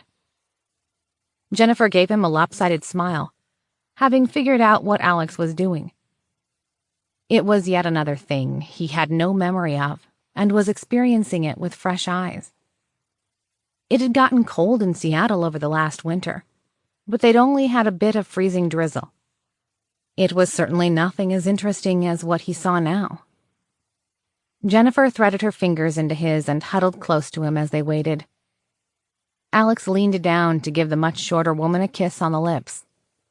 She returned it and drew it into a long and sensual thing as the faux fur lining on her hooded parka tickled his face. To Alex, her smell evoked thoughts of wildflowers and warmer days. She gave a soft, happy sound as they broke apart. The crunch of footsteps in the snow caught his attention. "You two look cozy. Figured you'd have gotten it out of your system on the flight over," Jamie said as she pulled in close to Alex's side, then collected a quick kiss of her own. She then tugged her parka tight and huddled her shoulders against him and to Jennifer. Together they formed a triangle as they tried to stay out of the cold breeze wafting through the courtyard. For a moment he worried that Jamie's jealousy might kick in, but she seemed content to get her own kiss and leave it at that. Apparently, giving her both a say in things and a peek into his head had made a big difference to her. As they had boarded the plane, Jamie had pulled Jennifer aside for a short conversation. She'd then rather pointedly made sure that the other woman was seated next to Alex before she went to the back and took a nap next to Zoe. Alex couldn't help but be curious as to what exactly she had in mind, but her signals were clear enough. She didn't look nervous about the situation any longer. In fact, she almost seemed happy about it. Trying to not let his mind run away with what he'd rather be doing with the two ladies that he was huddled with, Alex distracted himself by pulling out his slate and checking travel times. He wasn't sure how much the snow was going to affect their drive. The ride to the facility would take about an hour and a half, but it was still too early to head over directly. They'd picked up a bit of a tailwind on the flight over and had arrived with too much time to go direct, but not enough time to detour. They had also managed to get through customs faster than planned, so their ride hadn't been ready yet since they had been keeping an eye on the facility. Given the situation, killing time in the semi-secured part of the airport was better than the alternatives, even if he did have to avoid everyone else to stay under the radar. Alex continued preparing for his meeting while the other two women chatted. He only gave his partial attention to keep up with the conversation. Haven't made out with a guy in a very long time. He's way better sober, Jennifer said. Jamie gave an amused sound. Has he done that thing where he grabs your lower lip with his teeth? Where he starts going all dominant like he's going to pull you to the ground right there? Jennifer's cheeks flushed. Yeah, okay, so that was hot. So, when you're, does he... Zoe cleared her throat, announcing her presence. She walked toward the trio from behind Alex and came to rest over his right shoulder. Her white knee-length down jacket flapped softly in the breeze, still unbuttoned and revealing the professional business attire underneath. Unlike the rest of the party, she seemed more resilient to the cold weather. Or perhaps her fashion sense just outweighed physical discomfort. Zoe nodded ahead. I believe our right is pulling up. The other two ladies turned toward the line of vans that were parking along the roadway. The moment the other two women had their backs turned, Zoe reached up, grabbed 2 handfuls of Alex's hair, twisted him to her, and pressed her lips hard into his. She sighed into him, her tongue briefly exploring his mouth. Her kiss was summer sunshine, jumping off a bridge into the water and playing in fields of wheat. He melted into her touch, confused but unable to resist. The feel of her made his knees grow limp, and other parts of him go in altogether opposite directions as his body responded to the unexpected affection. He felt shivers that had nothing to do with the weather. Alex gave a shaky breath as she pulled away. His thoughts melted into the ether, as if his brain had hit a divide-by-zero error. Zoe managed to take a step back to her prior position before Jamie and Jennifer returned their attention away from the vehicles. The women both looked at Alex's befuddled and noticeably aroused state, then looked to Zoe. After a moment, the three seemed to exchange a look in secret woman code that Alex didn't understand, and broke into knowing low chuckles. Come on, let's get out of this cold, Jamie responded, tugging at Alex's hand. Jennifer scooped up Alex's other arm, leaning into him. Zoe looked like the cat that ate the canary, merrily strolling along at Jennifer's right. Alex didn't even have to ask Sophie if she'd put that into motion. He could feel her humming happily to herself in a self-satisfied melody. He could only guess the recommendation to flood Aubrey in roses had been appreciated, as the AI had been in a much better mood over the last few hours. It also seemed she was intent on making up for her prior transgressions. Alex pushed a quick question to his companion. I might have given Jamie and Zoe a nudge, but it was a small one, and Aubrey is fine, my love. She's doing much better now. Ava, Trish, and her are all curled up asleep in your bed. Alex's eyes widened in surprise at that. Trish wouldn't surprise him. That was more or less expected. He'd been working on that for a while. Ava, on the other hand. I wish, but no. Ava still isn't feeling well and didn't want to be alone. Aubrey has been nursing her back to health, and she was out like a light. Ava really is a soft thing under that hard exterior. Trish, on the other hand, well, they didn't take it too far with Ava in the room. However, I'll divulge that there are a few new hickeys on Aubrey's body, and not just where you'd guess.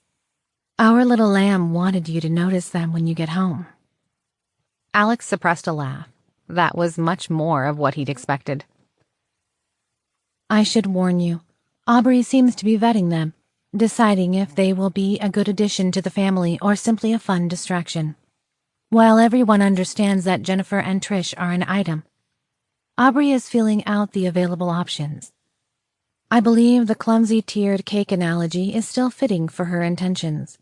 With the way their conversation was heading, I may end up having to get us a bigger bed by the time she gets things settled. A primitive part of Alex's brain stood up, introduced itself, then loudly proclaimed it had absolutely no issues with this situation. Alex mused to himself he was going to have to marry his former nurse at this rate, and soon. His chances of finding someone else in this life that was as amazing a fit for him were effectively nil. He briefly pondered the complexities of such a thing as he made his way to the car. There was a lot about the process he didn't know much about. He didn't even have any married friends to consult. As he pondered it, he realized he wasn't sure how Sophie would fit into the process. It was certainly a meat-space thing. But he felt like he needed her consultation and involvement too. The more thought he gave his situation, the more complex it seemed. With the interface bond like it was already arguable that he and Sophie shared something similar in the digital realm. They even lived in the same hardware and code. They were as intertwined as they could be at this point. He decided to give it some serious deliberation later that night as he opened the door for Jamie and then slid in behind her. Jennifer trailed behind him, and Zoe took the front passenger seat. A burly blonde man, bundled in winter gear in the driver's seat, gave a brief grunt of acknowledgement. He then rummaged under his seat and slid Jamie a black plastic waterproof case. Jamie nodded in return as she snapped it open and withdrew 2 compact pistols in concealed waist holders. She took one for herself and passed the other to Jennifer. Alex quirked a brow. After Brussels, he expected to be handed a weapon as well. Jamie noticed the anticipatory look and explained, "Sorry, Alex, Shelley would have my ass. The Swedes haven't processed our paperwork, so we aren't authorized to carry here yet. Zoe will be taking care of that this afternoon. Until then, we'll have to rely on the local teams for visible defense. But only Jen and I will be going in with you. If it comes down to it, it's better if Jen or I get in trouble instead." Alex begrudgingly nodded, getting the idea. If they were caught, it'd be annoying, but he assumed it could be patched up afterward. If he got arrested, it'd make the news in ways he didn't want. His status only applied in the U.S., and while it might warrant some leeway with the Swedes, he didn't have immunity here. "Shelley's team has made their way to Fort Meade. Should I patch her through?" Alex glanced toward the driver's seat with a note of concern. "Trust in my arrangements, dear. They may be a motley bunch, but they are reliable, mostly because mesh connections are mandatory during active duty. I had to weed out quite a few this way. Given the jammers at the facility, I need to keep this team on the peripheral, however. As much as I loathe to admit it, they are only as reliable as my connection to them.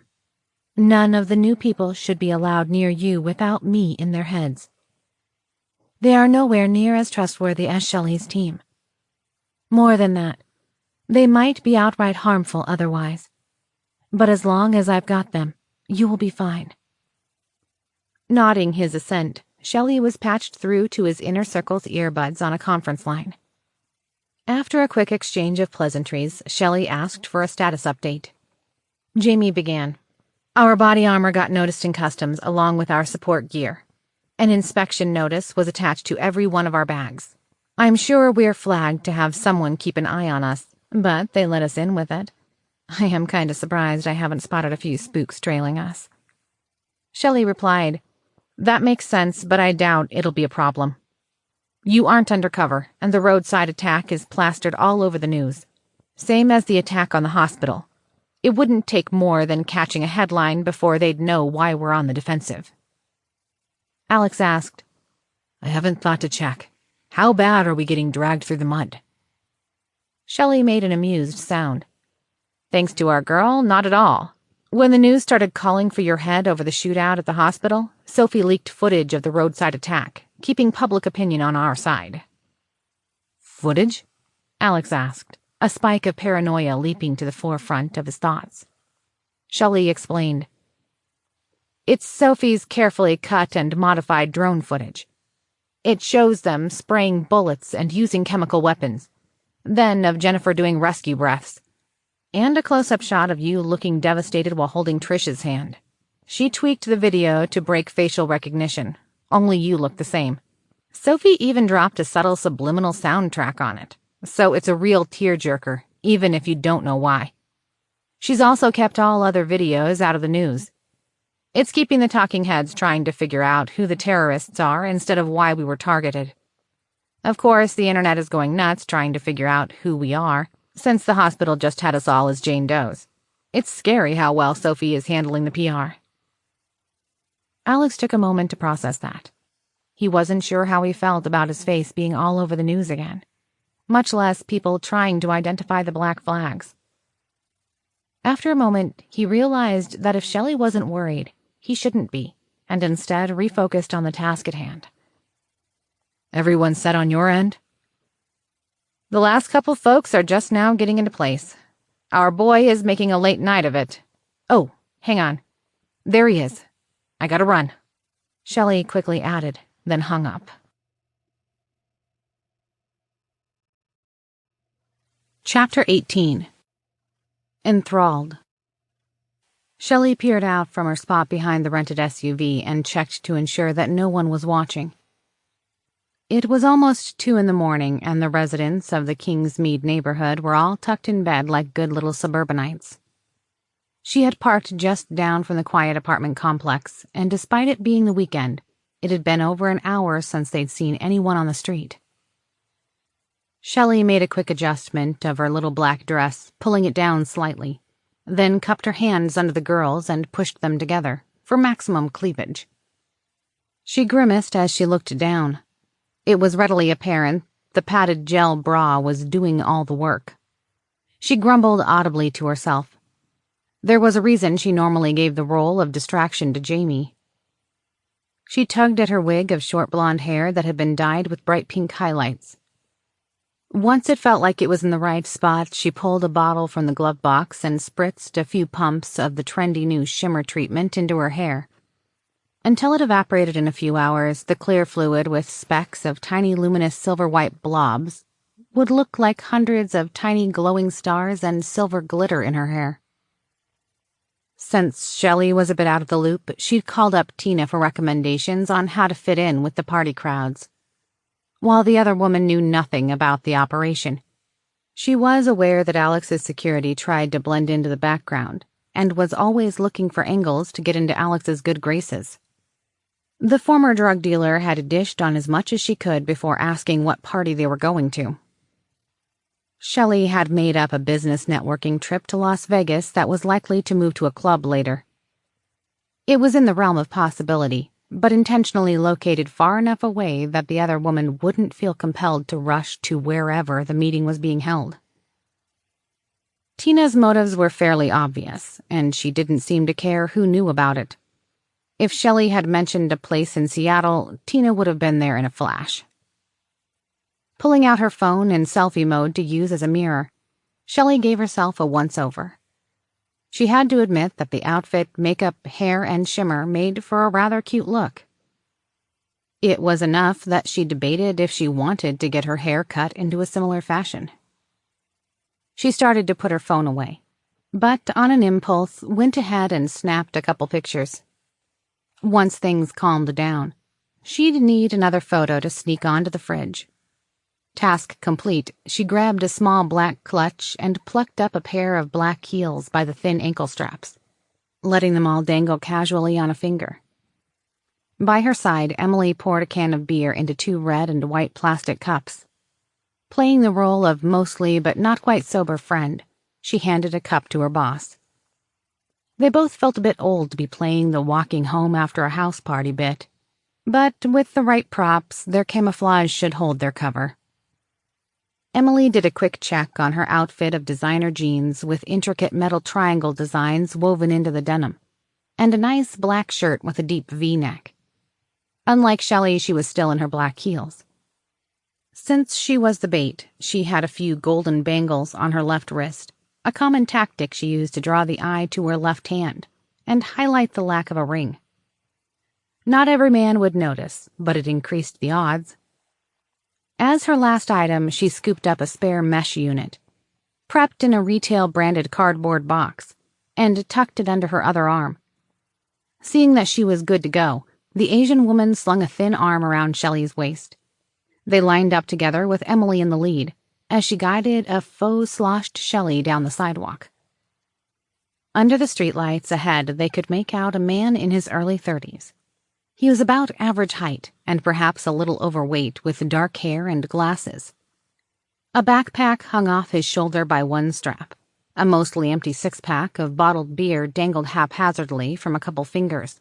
not unlike how Shelley was holding her shoes. He had just waved his goodbyes to his friends and set off toward his car, most likely planning to use the auto drive to get back home. The two mercenaries set a slow pace and timed their intercept to be next to the dense shrubbery that lined part of the walkway. They'd scoped the area carefully and even had Sophie do a few flybys to ensure the location obscured them from the cameras that lined the property, as well as any the residents might have. Once their target was about 20 feet away, Shelley burbled loudly. "There's no way it works. I tell you, no way." "Come on, Sarah. I've been using it all day. Just try it. It's awesome, and even Jules says it's the best thing he's ever done." Emily replied loudly, her voice at the precise volume that a drunk would believe they are at a perfectly reasonable level. "Jules can blow me. It's just a hat." Shelley staggered just as the man was about 3 paces away, then dropped a shoe to the sidewalk. She dipped, trying to reach for it, then dropped her other shoe and then her purse. "Whoops." Emily pulled back hard, trying to keep Shelley from toppling to the ground, completely blocking the sidewalk. The man paused to take the pair in for a few seconds. He glanced over his shoulder, then stepped forward. Do you two need some help?" Shelley slurred. No, I got it. Just need to get my feet." Shelley then pulled free from Emily's grip, then landed on her knees in the grass. Emily gave the man a sheepish smile, then held up the box. Could you hold this while I get her picked up?" Jason Smith chuckled and stepped forward, smiling at the two women. Sure." As the box was dropped into his hands, however, his eyes lit up. "Oh, hey, is this a mesh?" Emily began helping Shelley with her shoes and purse. "Yeah, it was a gift. They aren't in stores yet, but it was a friend of a friend who knows a guy type of deal. This one here?" she said, pointing to Shelley. "Won't trust me that it works, but is too chicken to try it." Emily corralled Shelley to her feet, spilling both of their beers in the process. She then leaned her friend against the nearby light post. Lies, I tell you. It can't work. Trust me, I know about..." Shelley hiccuped. "These things." Emily rolled her eyes, then looked up at the man, giving him heavy eye contact through her lashes and her best attempt at an award-winning smile. "You interested in settling this for us?" "It'd only take a minute, and it'd mean a lot to me. She's been a pain all night, and I really want to shut her up." Jason had a moment of crisis and briefly looked like he was going to decline. He then took in Emily's warm smile, smooth skin, and toned body. She was firmly in his strike zone, preferences-wise. It was as if they'd read the details directly off his dating app's survey answers and distilled them into the woman in front of him. He also couldn't deny being at least a little interested in giving Mesh a try. Despite statewide legality passing, he'd had to completely avoid pot since his work did drug screenings that would cost him his federal security clearance. As if realizing that the best life choices were those made at 2 a.m. when you're a little buzzed, Jason replied, "Wow, yeah, sure. I didn't get your name." "I'm Brandy, and this is Sarah," Emily said, extending a hand. Jason shook her hand, but noticed that she'd lingered in letting go. His confidence soared, and he found his grin widening. "I'm Jason. So, how do I use it? Just slip it on?" Jason asked. Emily nodded. "Yep, that's it. I just tap a button on my phone, too." Emily fished her phone out of her pocket, holding it up as though that was proof of her honesty somehow. Jason put down the cardboard box, pulled out the squishy silicone netting, and tucked it over his head. There was a brief pulling sensation that had nothing to do with it hanging in his hair. Emily slipped her phone into his hands, letting him see the calibration screen. After about 10 seconds, his eyes glazed over. "Got him. Just walk him back to the car. He should remember nothing beyond this point." Shelley sighed in relief and immediately stood upright. She snatched up her belongings and then grabbed Jason's elbow. Emily did a quick pat-down, taking the man's phone in the process. Knowing that his work phone couldn't be completely disabled from remote tracking shy of destroying it, she dropped it into the cardboard box. With that done, she peeled off the lining from the double-sided tape that had been left in place, then carefully closed the flaps. Fully enclosed, the box's hidden internal wire grid formed a Faraday cage, blocking any stray signals. His phone would think everything was fine, but he'd just lost signal as if he was in an elevator. He'd pop back up on the grid once the device was removed from the box. Jason stood in place, eyes fixed on Emily's phone. When they nudged him forward, he complied with their instructions, and the women began to march him back to their car at a casual pace. Ladies, just keep walking, but you might want to ditch the beer. Shelley leaned down and, with the practiced ease and precision earned from her misspent youth, made to straighten her skirt. When she withdrew her arm, the six-pack carrier and plastic cups were gone, having disappeared under the shrubbery. She then regained her grip on her target's elbow in a casual movement. About 10 seconds later, a black and white patrol car glided into the parking lot. The officer at the wheel briefly nodded toward the group and continued by at a slow roll. Shelley released a held breath as the car exited the parking lot at the other end. Seeing the tail lights fade into the distance, she said, "That could have been very bad if we'd used Plan B." Her knuckles were still pulled tight around her clutch. Her fingers could make out the edges of the stun gun and the glass vial of chloroform hidden within. "Damn, yeah. I'm really glad I didn't have to kill a cop just then." Emily had an equally tense expression on her face. She eased her hand away from the back of her jeans. She was glad she didn't have to pull the subcompact caseless automatic that was riding at the crack of her ass. From the height of shady dealings, she'd picked it up from a police precinct sergeant in St. Louis that was known to sell items from evidence lockup, sold on the streets as a way to avoid getting traced from shell casings. The unusual gun had already been used in 2 murders, and she was glad she didn't have to add to that number. Giving herself a little shake, Emily asked, "Any word from Carla and the other unit?" "Carla is preparing for the handoff as we speak." Emily shuddered, then looked to her boss. "Shelley, you sure you're cool with this? What she's doing, it could be the scariest thing we've ever done." "Would you rather we just bust down doors and put a bullet in them all? Because that option was on the table too," Shelley said flatly. Emily rolled her eyes. "You know what I mean. There's potentially a lot of collateral damage here. If Sophie gets into the wrong stuff..." "I trust her and Alex. It's as simple as that. We've got our orders," Shelley stated firmly. Emily blew out a frustrated breath, then changed the topic. "Come on, let's get this douche canoe to the airstrip. I've got a long couple of days ahead of me. I can't believe Aubrey is giving him the hookup before us." Shelley shook her head. Don't envy this wannabe spook-turned-guinea pig. Even if he didn't realize it, he was going to kill Alex and Sophie. Aubrey knows that and is going to root around in his skull. I know I wouldn't want to cross her. Don't forget she approved the thing at Apollo and what we had to do to get Zoe back. I also get the feeling Aubrey is the only thing keeping Alex and Sophie leashed. She's probably the only reason Alex even tries to be normal. Shelley suppressed a shudder as her mind pondered the possibilities. Alex had been willing to slaughter an entire Merc company for someone he barely knew. If anyone ever harmed someone he and Sophie loved, Shelley didn't even want to imagine what would come next. This world was not ready for the wrath those two would bring. Chapter 19. Assets on Display. Very few things in life gave Carla enough pause to reconsider her life's choices.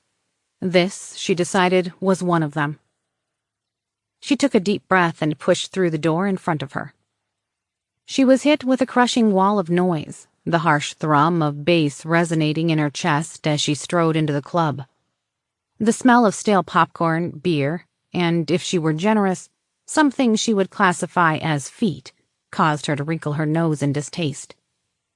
She strode past the large black man that she assumed was a bouncer, and then past the bullet-resistant cage that served as the front counter. She made a small wave to the cashier at the front, not needing to pay cover. Women were rare enough here that they got in free. Tacky decorations, glitzy lighting, booths, and tables were all situated to draw the eye toward the center of the stage, and the dancer currently lazily leaning away from a chrome-plated pole. Across the floor, topless waitresses took orders, moving from table to table, their tips on display as they hung in the straps of their minuscule outfits. The message was clear. Cash was king, and the level of service was directly tied to your contribution. A sigh escaped her lips as she tried to ignore the bare-breasted brunette with a tray of drinks that brushed against her as she walked by.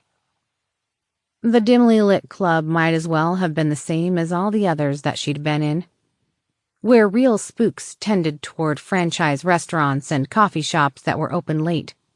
The mercenary world seemed unable to arrange handoffs or negotiate contracts without involving a skeezy bar or club in some form or fashion. Just once, she'd like to meet a contact in a library or a museum. Somewhere that she didn't have to shout to be heard or pretend she liked the ambiance. She glanced around, trying to get a feel for the place and identify anyone that looked particularly dangerous. The bouncers seemed relaxed, which was either a good sign or signaled that they were terrible at their jobs. She nudged her augmented reality-enabled glasses higher on her nose. They were banned from places like this, and would normally be immediately confiscated, but she wasn't concerned. These were a newer model that used infrared lasers, so there wouldn't be a telltale glow on the clear lenses.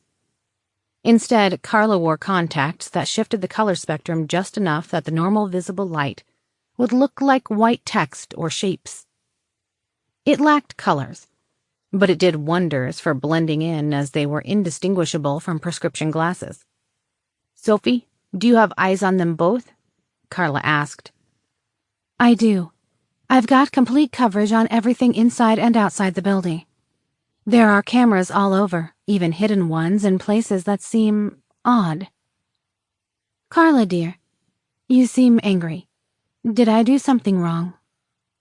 "No, I just hate clubs like this. Hate them with a burning passion."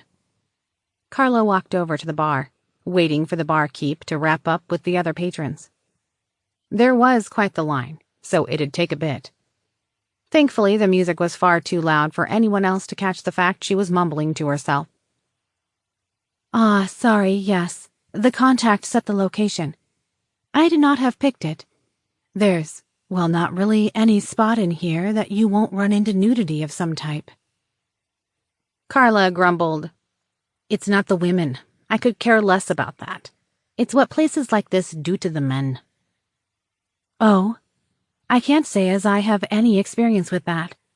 Alex has never been, and I've never had cause to evaluate one. Although I'll admit to collecting ideas for later. What should I look out for?" "Every type of sleazy bad behavior. Getting handsy, drugging drinks, bribing bouncers to look the other way when someone isn't interested. You name it. This isn't exactly a high-quality establishment. And this looked like a rough part of town. That, and I'm dressed like a slut. Shelley owes me hazard pay for this." "Well, you do look rather fetching. I mean, I'd do you." Carla snorted and pulled at her short sequined skirt, trying to get it at the optimal spot to cover as much skin as possible.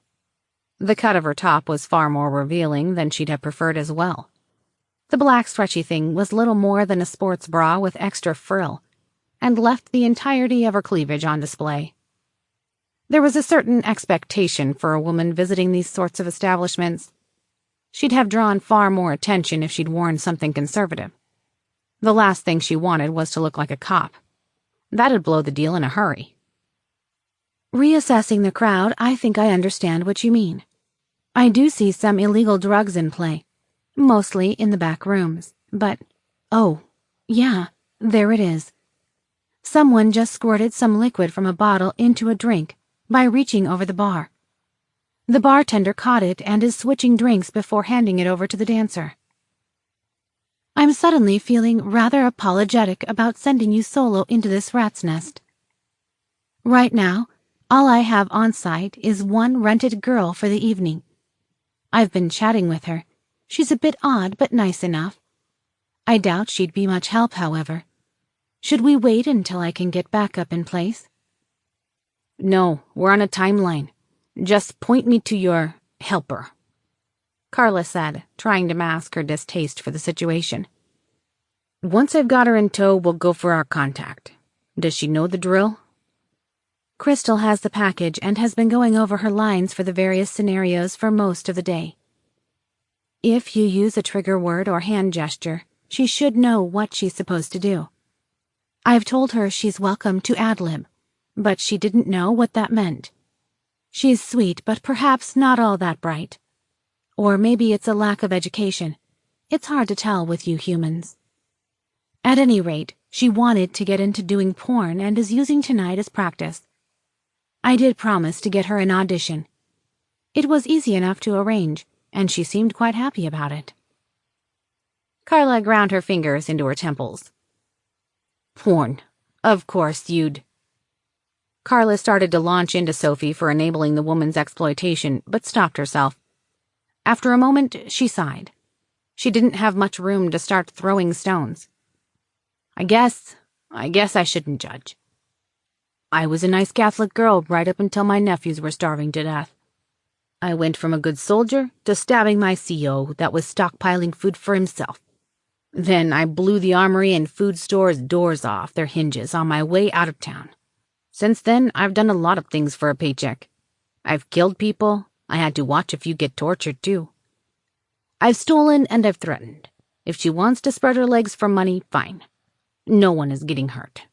I wouldn't do it, but that's me. It's not like I haven't had to do regrettable things as well. Things that hurt those closest to me. Some I didn't realize the scope of until much later. I killed someone by stealing his mind and walking him off a roof.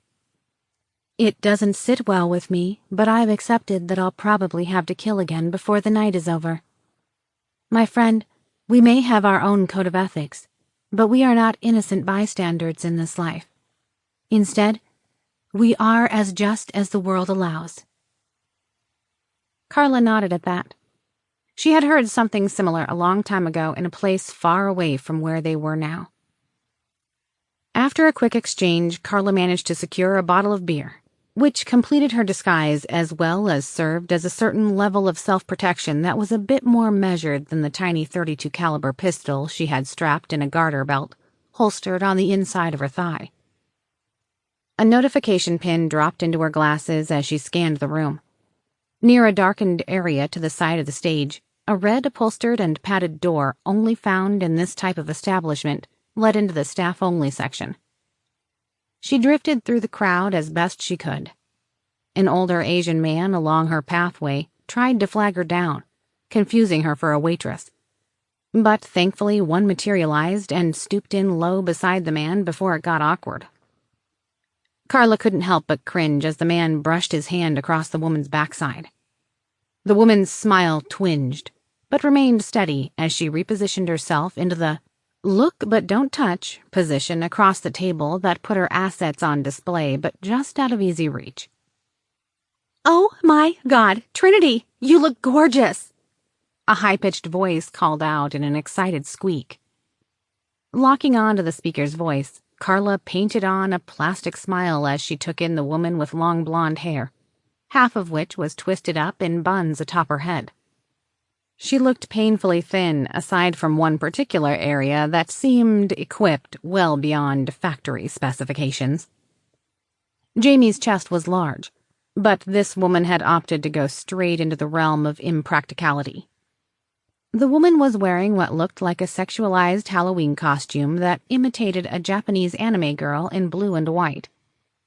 Carla couldn't remember what the series was called, but she had vague memories of some sort of lunar theme. "You must be Crystal," Carla offered as she stuck out her arm. Instead of taking the proffered hand, the other woman ran to her in an odd series of hopping short steps that accommodated her incredibly high heels, and then wrapped her in a crushing hug. Oh, goody. I'm so excited. This is like those spy movies, but with me, the other woman bubbled. Carla winced internally, but thankfully she knew the target was on the other side of the building. They'd intentionally set it up so that Crystal would be coming into her shift at the right time for Carla to be in position. "Do you, have the envelope?" Carla asked carefully. If the woman in front of her had lost the payment, things would go sideways in a hurry. Since there was a risk they might do purse checks, she had opted to have Crystal carry in the stack of cash. With the amount involved, it'd draw far too much attention otherwise. The blonde did a little hop in place as she perked up. It caused the sizable mounds of flesh and silicone on her front to jiggle for much longer time than Carla was prepared to witness. Yep. Crystal pulled a plain-looking bubble mailer from within her outfit's jacket. Do you need it? I thought I was supposed to hand it over. I mean, he's supposed to be looking at me the whole time. I keep him off you. Just like you're my little sister, right? Carla couldn't help but smile and patted Crystal's forearm. She decided this might actually work. "Right. You hang on to it. Let's go find Orest." It turned out that Orest was not hard to locate. That had little to do with the pin that Sophie had dropped in her vision and a lot more to do with the absolute scene he was making of himself. Carla's jaw tightened as she recognized the heavy-set bouncer from the front of the club. The big man currently had a shovel-like hand wrapped around her target's shoulder. The much smaller, pale, bald man in his grip was currently shouting about how he was waiting for someone and couldn't leave yet. She started cursing to herself. She glanced at Crystal, but didn't think she'd be much help. None of the prepared scenarios included their contact getting kicked out of the club. Blowing out a harsh exhale, she slipped on her best smile and slid into the confrontation. "Orest, dear, you didn't tell me you invited friends," Carla said, and then turned to the bouncer with a careful look. The bouncer looked her up and down, then shook his head. "He was just leaving." "Oh, my, we can't leave you alone for a minute, can we?" she said to Orest. Turning to the bouncer. "I'm terribly sorry. He can be a bit of a handful. I'm sure Crystal and I can keep him entertained, perhaps, well." Carla trailed off, then reached into her top, palming $200 bills. She made sure the amount was visible as she patted the bouncer's chest, then dragged her hands down his torso until she pointedly slid the cash into his pants pocket. Feeling Carla's hand linger at his waist, the bouncer stiffened. Clearing his throat, he said, Yeah. So he needs to keep his hands to himself. I'll be watching." He glared at Orest, then held up 2 fingers, pointing them at his own eyes, then at the other man. As soon as the bouncer turned to leave, the pasty-faced man slumped into the semicircle-shaped booth with a heavy whoomph. The man had a typical Eastern European look to him. His head was shaved, but it had an obvious line where he was naturally bald. His face, however, had a couple days of stubble, giving a shaded appearance to his chin and cheeks. His button-up navy shirt had metallic patterns and a paisley print. The buttons were embellished with tiny bright blue LEDs in a throwback to being 2 decades out of date. His black slacks were worn, showing the raised fuzz at the knees where it was likely to split sometime soon. On his wrist was a chunky gold watch Carla quickly recognized as a fake Rolex, by the way the second hand moved, as well as several heavy-looking gold bracelets that also looked like plated metal, but she couldn't be sure. Somehow the cumulative look made her want to punch him in the face, even if she couldn't pinpoint why. Carla debated her plan of action, but Crystal acted first. "Oh, my God. That was so amazing. You stood up to Gerald like it was nothing. You must be so brave," she said in a swooning voice. Carla and Orest shared the same dumbfounded look, but Carla recovered quickly. Orest cleared his throat, straightened, then patted the seat next to him. Crystal, was it?" Crystal leaned in, giving a seductive look. Mm-hmm. Carla suppressed a laugh. Her helper for the day already had him back on the hook, like nothing had happened. She suspected his wallet was going to be quite a bit lighter by the end of the night. Chapter 20. Payload. Carla felt like she needed a boiling hot shower after leaving the strip club. She'd gotten the job done, which was what mattered, but a long shower was definitely in order. Crystal had worked out perfectly once they'd gotten her into position. A couple times, Orest had tried to jack up the price, trying to renegotiate by hinting he could call the cops. After the third time, the other woman hadn't hesitated in simply straddling the man, pressing her chest up against his face and saying that wouldn't be very polite. At the agreed-upon signal, she'd switched gears and offered up some rather direct suggestions on how he could celebrate with some of his newfound money. She pressed herself against him as she listed off the menu of possible entertainments for the evening and the price associated with each one. By the time she'd gotten down to offering up her backside while letting him video the whole affair, any sign of intelligence the man might have had was long gone. All that was left was a twisted-up libido that was desperate to agree to anything so long as they could get to the motel room she already had lined up. After Crystal had passed along the 20 grand in banded $100 bills, he'd forgotten entirely about Carla. Withdrawing a paper sack that he had in his jacket, he slid it into Crystal's hands. In a deft exchange, the stripper-turned-prostitute and wannabe porn starlet passed the bag of vials to Carla with no one else the wiser. Carla hit the parking lot at a fast walk, and after doing a safety check, made her way across the street, down an alley, and then toward the private drive of an industrial building. One by one, the overhead security lights winked out. The mercenary knew it was part of the plan. But it was unnerving nonetheless, especially with what she was carrying in her hand. Stumbling right now could lead to very bad things. Swathed in the darkness, she gave her eyes a moment to adjust, then started sneaking toward her next destination. Finding a backpack of clothing stashed under a hedgerow, she slipped into a baggy windbreaker and pulled a pair of track pants up over her skirt. She then swapped into a pair of running shoes. She topped it off with a runner's sweatband and a water bottle. Lastly, she withdrew a Glock in a concealed waist holder and slid it into place. Dressed as a jogger and having easy access to a weapon, she suddenly felt much more comfortable. Once she felt her eyes had adjusted enough for the task, she asked, "Sophie, you ready for verification?" "Certainly, dear. And might I say, well done.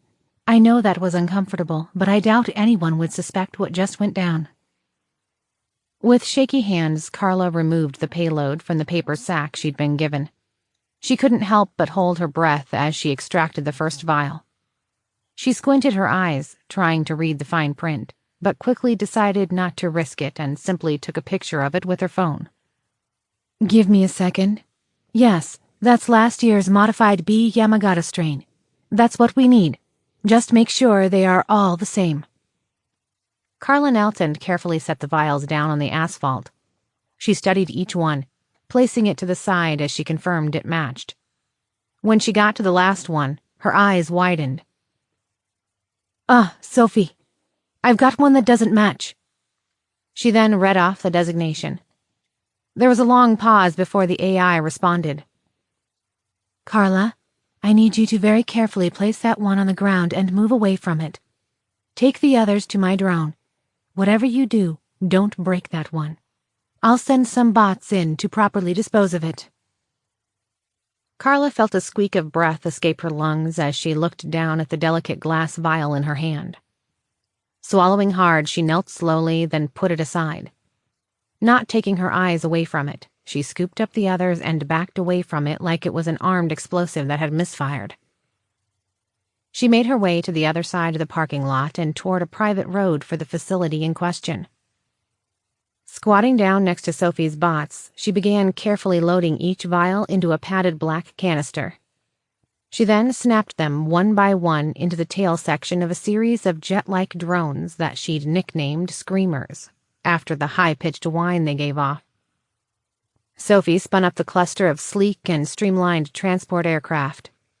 Each triangle-shaped unit measured about 5 feet in length and had a wingspan of just over 3 feet. The turbojet engines taxied them into position on a darkened roadway. Getting a quick confirmation from each unit, she jammed their throttles forward, causing a blue-hot flame to erupt from their engines. Given the lightweight payload, the 8 mini-jets nimbly screamed into the air with their high-pitched whines. By the time they were 50 feet in the air, they had already exceeded 200 miles per hour and continued to accelerate at a phenomenal rate. Sophie performed several high-speed adjustments, then settled into a cruising height of just over the legal 400-foot limit to avoid any other drone traffic, but at an altitude low enough not to draw any interest. They moved so fast that she had to drop in and out of command, and pick them up at strategically placed nodes that she had either taken over ahead of time or placed a drone with equipment to relay commands. After several minutes, she flew in a wing formation to conserve fuel. Her jets topped out at just over 300 miles per hour. As she flew eastward, the drones broke off one at a time and zoomed toward different destinations. The last of her squadron set a course northwest, continuing its breakneck speed. Sensing her intended landing zone, she began vectoring toward a vacant parking lot. Cutting the throttle to the jet fuel-powered turbine entirely, she sent it in for a glide landing. Her wheels bounced twice, then stabilized and rolled to a stop. Her awaiting ground crew of drones based on doorstep package delivery bots went to work and unsnapped the payload's canister with an articulating arm. The nimble set of claws quickly opened the internal container and extracted the thin glass ampule, clearly labeled with biohazard stickers and inventory control numbers. With extreme care, she lifted the stopper as a tiny mantis bot was positioned with a small collapsed straw, no bigger around than mechanical pencil lead. She dipped its delivery system into the concentrated liquid and extended the tiny muscle fibers in the straw, causing it to load its barrel. Not needing or even wanting the concentrated solution for any other task, Sophie rolled into place a heavy and slow garden watering drone, emblazoned with the logo FlowerBot 9000. Its 35-gallon drum's refill hatch was already open. Sophie poured the remaining contents of the vial into the water and closed the lid. She wheeled the irrigation bot back and forth, sloshing the contents to achieve an appropriately diluted solution. After several moments, she calculated that the contents should be mixed sufficiently, then went to work. Using the laser-guided irrigation controls, she positioned the sprayers into place and dispensed it into various containers arrayed around the machine. Once they were filled, she still had over 17 gallons of the payload remaining. In a scene that had already played out at 7 other locations, she assembled the various delivery systems into the corresponding robot chassis and prepared her selected tools. Some of these units were little more than pressurized misters, or water guns attached to quadcopters. Others were specialized equipment, designed from the ground up for the night's mission. Sophie inspected her cadre of bots, each one prepared for specific tasks, but assigned together in functional units like blades on a Swiss Army knife. She shuffled the elite squad into a reusable, plastic-sided cargo box that was already in the grips of a standard heavy-lift package delivery bot. She had even disguised the big transport bot using a radio transponder to ensure it looked like it was a normal overnight delivery and had applied the appropriate SMART logo code to the top of the box, noting its unique identifier and where it should be returned once unloaded. As the airborne drones peeled away, zipping off to their specific targets, Sophie rolled the big landscaping bot down the sidewalk at a sedate pace. She positioned it over the public electrical induction rail and paid for the next hour of service so that it would remain charged. FlowerBot's top speed was nothing to write home about. Even under a half load, it couldn't exceed 4 miles per hour. Sophie slipped into and out of its system every few seconds, keeping it on track and ensuring that nothing interrupted its path. It might have been the least flashy of all her tools for the night, but it had a very important job to do. Sophie zipped her drones like oversized nocturnal hummingbirds into the night and split them up across dozens of locations as she fired off the next phase of her plan. 7 miles away, a quadcopter hovered even with a black sedan and misted the door handle. It then turned its attention to the blue and white 2-story house the car was parked in front of. It did a quick check to ensure no cameras were present, then swooped toward the door and misted its payload on the door handle. First target complete. The flying bot nestled onto the top of a building equipped with a public recharging wireless induction pad. Sophie used a stolen set of credentials and a false drone ID from a package delivery company to pay for a quick charge, and set it to lift off to its next location as soon as it hit 2/3 battery. 12 miles away, an off-the-shelf rolling bot designed for kids to play water tag entered a doggy door flap. Its soft, rubberized shell rolled along the tile floor, quieter than a mouse. On the couch, a Jack Russell Terrier dozed peacefully, blissfully unaware of the intruder. Sophie took a few exploratory turns, then found a target of opportunity in a bathroom. She took careful aim and released a pressurized stream at the cluster of toothbrushes in a cup. With a 3-second burst, Sophie confirmed that the spray had wetted the brush heads and began her exfiltration. As soon as she was 4 feet out the door, her spherical body was lifted into the air by the articulating arm of the unit's quadcopter. 4 miles away, hovering over a white and green 4-bedroom Cape home in the suburbs, a specially equipped Mantis bot climbed off its charging pad in the transport box.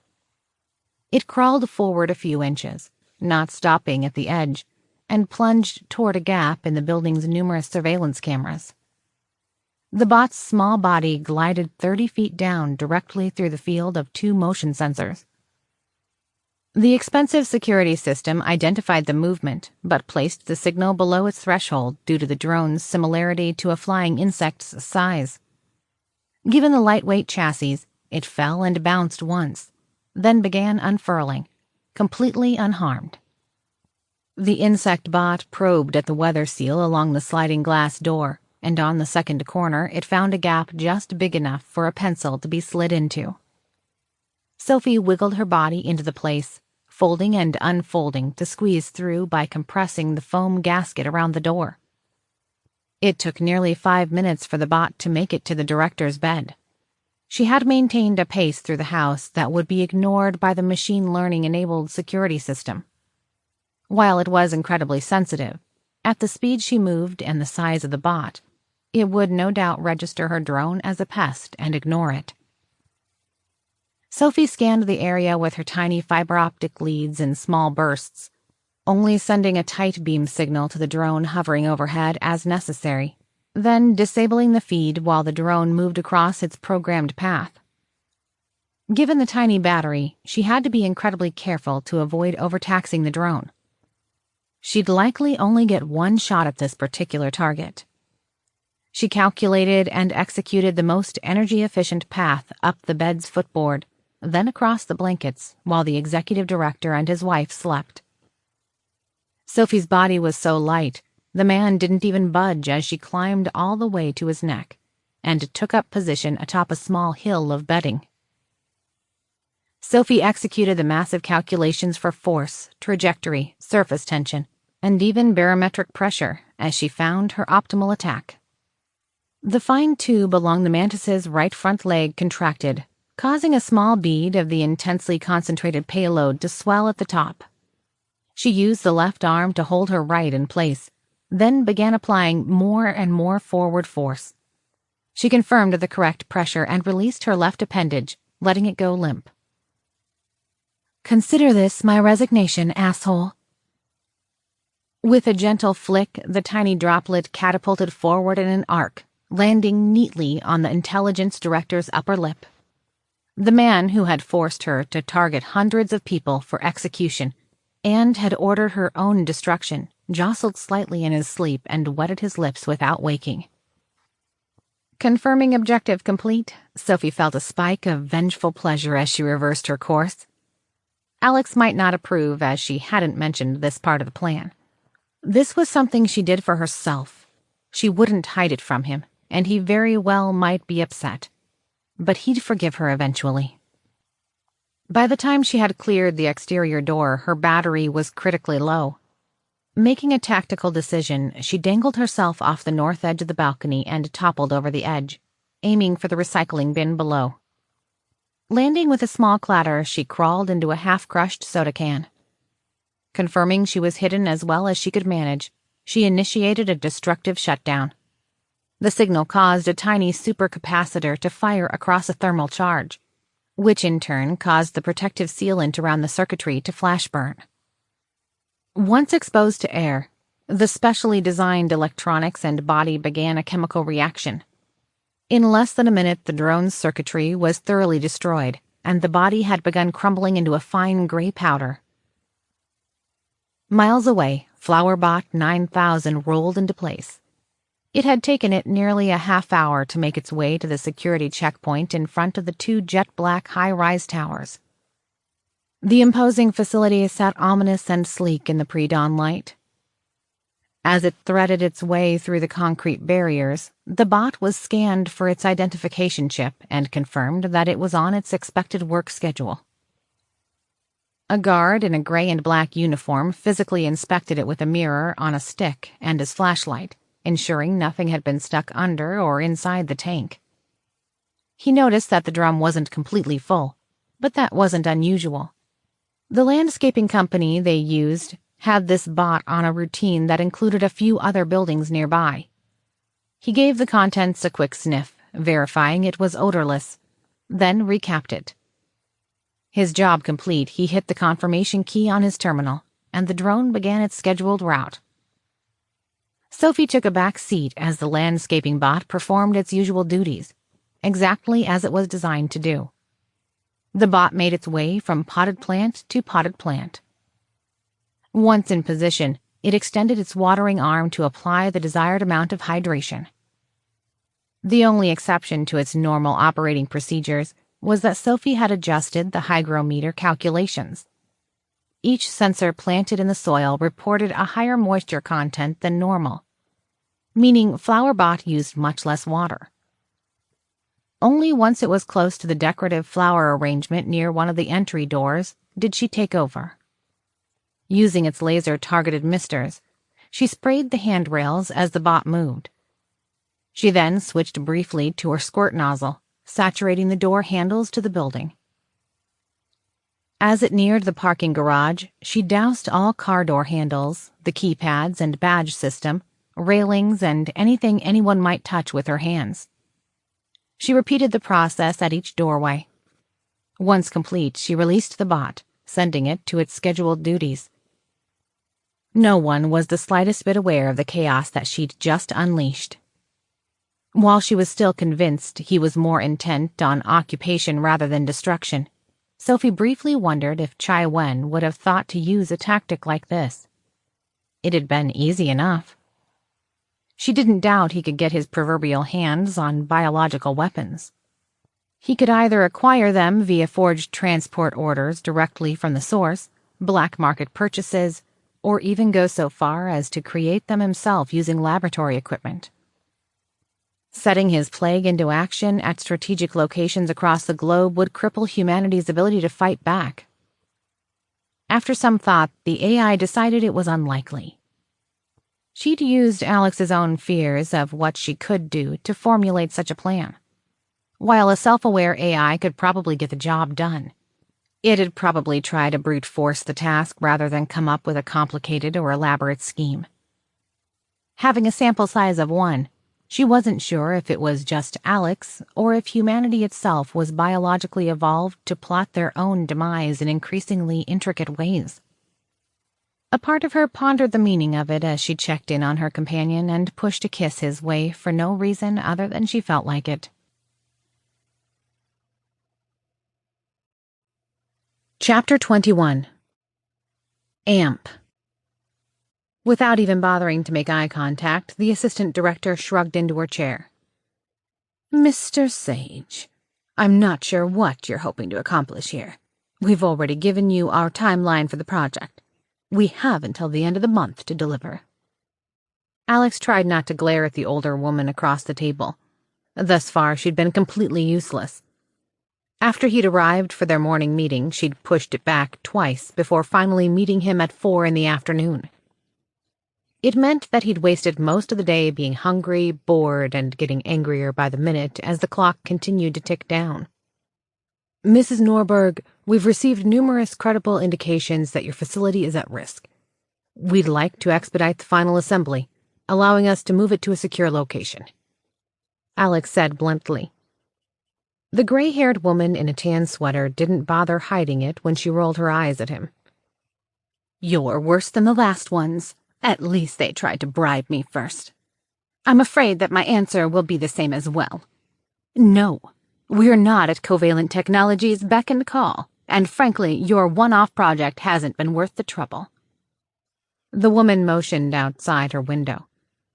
A large container with military markings and a variety of spinning sensors was visible. On top, a jet-black sphere tilted and rotated in place. To one side, 3 men in uniform seemed to be refueling the array. The woman explained, "We're aware of the supposed threats. Our government has stepped in to protect our infrastructure, as well to provide exterior security, drone countermeasures, and cybersecurity expertise. We're already running at full capacity. There are simply no resources to further expedite your request, and if there were, we'd be assigning it to our other contracts." Alex clenched his teeth, biting back his remarks. If he'd had the funds, he'd have tried something drastic.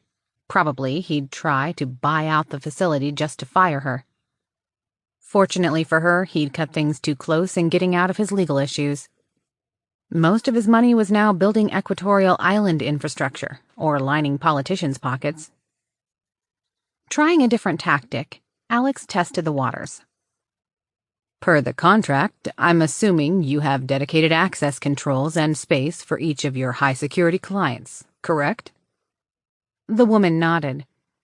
"Of course. We meet the various contractual obligations, and that requires certified facilities. Each assembly room has very tight access controls, and no one is allowed in without a legitimate need." "And my project currently has how many people working on it?" Alex asked. "Well, today, none. Monday through Friday, you have 4 full-time technicians. We rarely operate weekend shifts. However, as I mentioned, we are currently rushing several critical orders from our more valued clients." Mrs. Norberg laced her fingers together on her desk. Alex ignored the jab and asked, "Okay, how about the fab room? How many people are working there at the moment?" Seeing her eyebrows raise, he quickly added, "I'm just trying to get a feel for your capacity, and when we could have the last of our components ready." She made a sound that was somewhere between a thoughtful hum and a growl. "Fabrication is the critical bottleneck, so we're running triple shifts. It's usually about 14 staff members running it. It's booked solid until the last week of the month, which is when you are scheduled." Alex pushed to Sophie. "How long do you need the fabricator equipment?" "If I exclude the optional system that I can buy elsewhere or add in later, I can focus just on the Entangled node and cut it down to 4 to 5 hours. It'd be on a timeline, though. The hardware would need to be initiated and the molecules synced within the next 90 minutes of calibration. If we miss it, the linked state between the signal molecule and the idle molecule degrade beyond recovery, so I would need to start over." Alex blew out a sigh. "Fine. Mrs. Norberg, if I were to provide my own qualified technicians, would it be possible to utilize the space already assigned to my project?" "If there were more qualified technicians for this type of work, then I'd have hired them by now, Mr. Sage," the woman said coolly. It was Alex's turn to roll his eyes. "Is that a yes or a no?" "I'd need waivers and change requests on any of the work completed. But I suppose we could allow 2 or 3 engineers. once they are properly vetted to be in the facility," she replied. She began picking at her nail polish, flaking off the old metallic purple color. She gave Alex a callous look, then added, "Which usually takes 4 to 8 weeks. Alex replied with a heated edge to his voice, "Looks like I'm here. Must mean I'm vetted." The director gave him an annoyed look.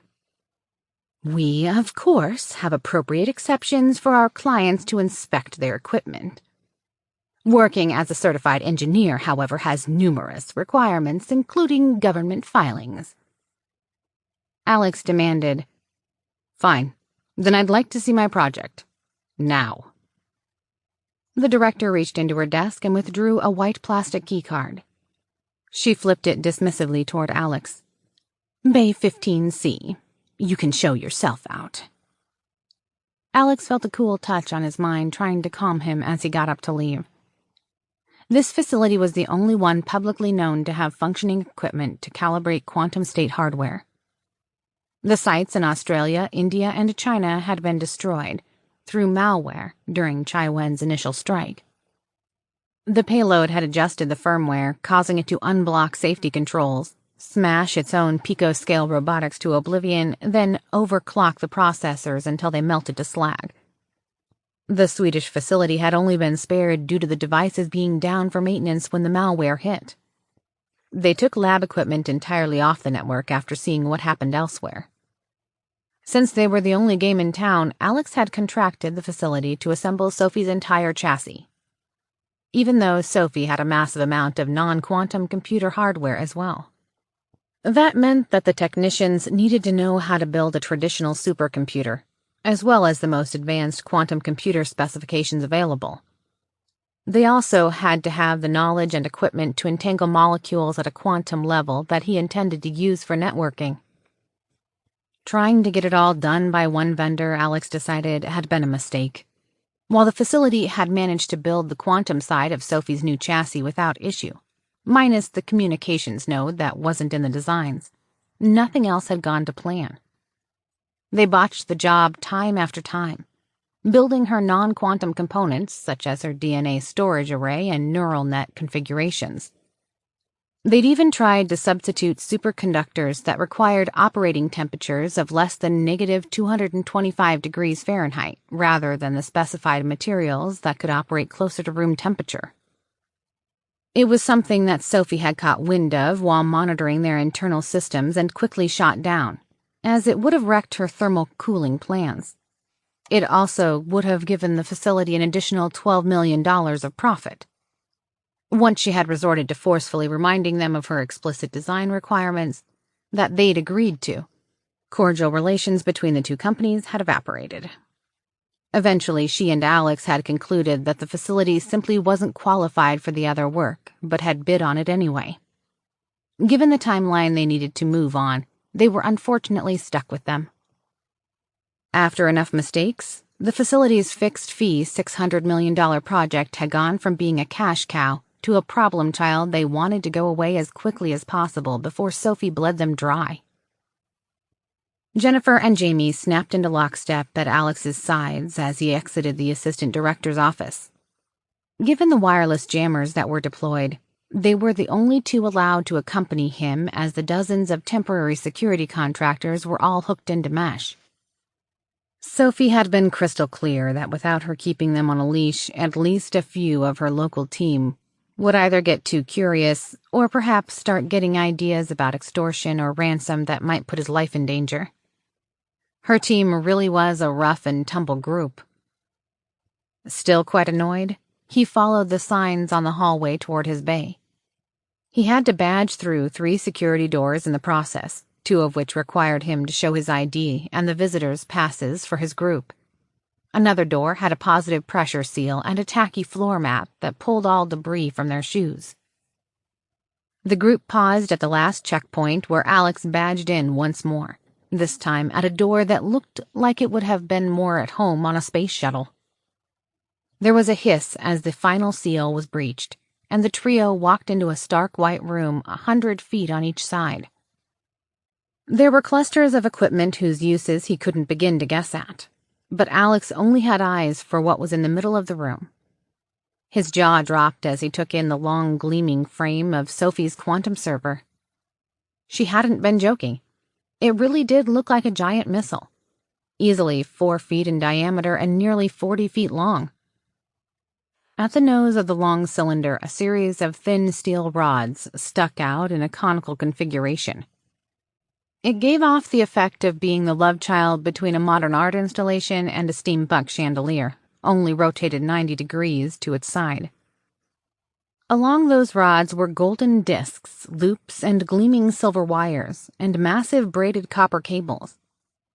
Thousands upon thousands of intricately designed glass cylinders were spiraled together around the rim. Alex saw the massive heat sinks and rare metamaterials designed to chill her cores.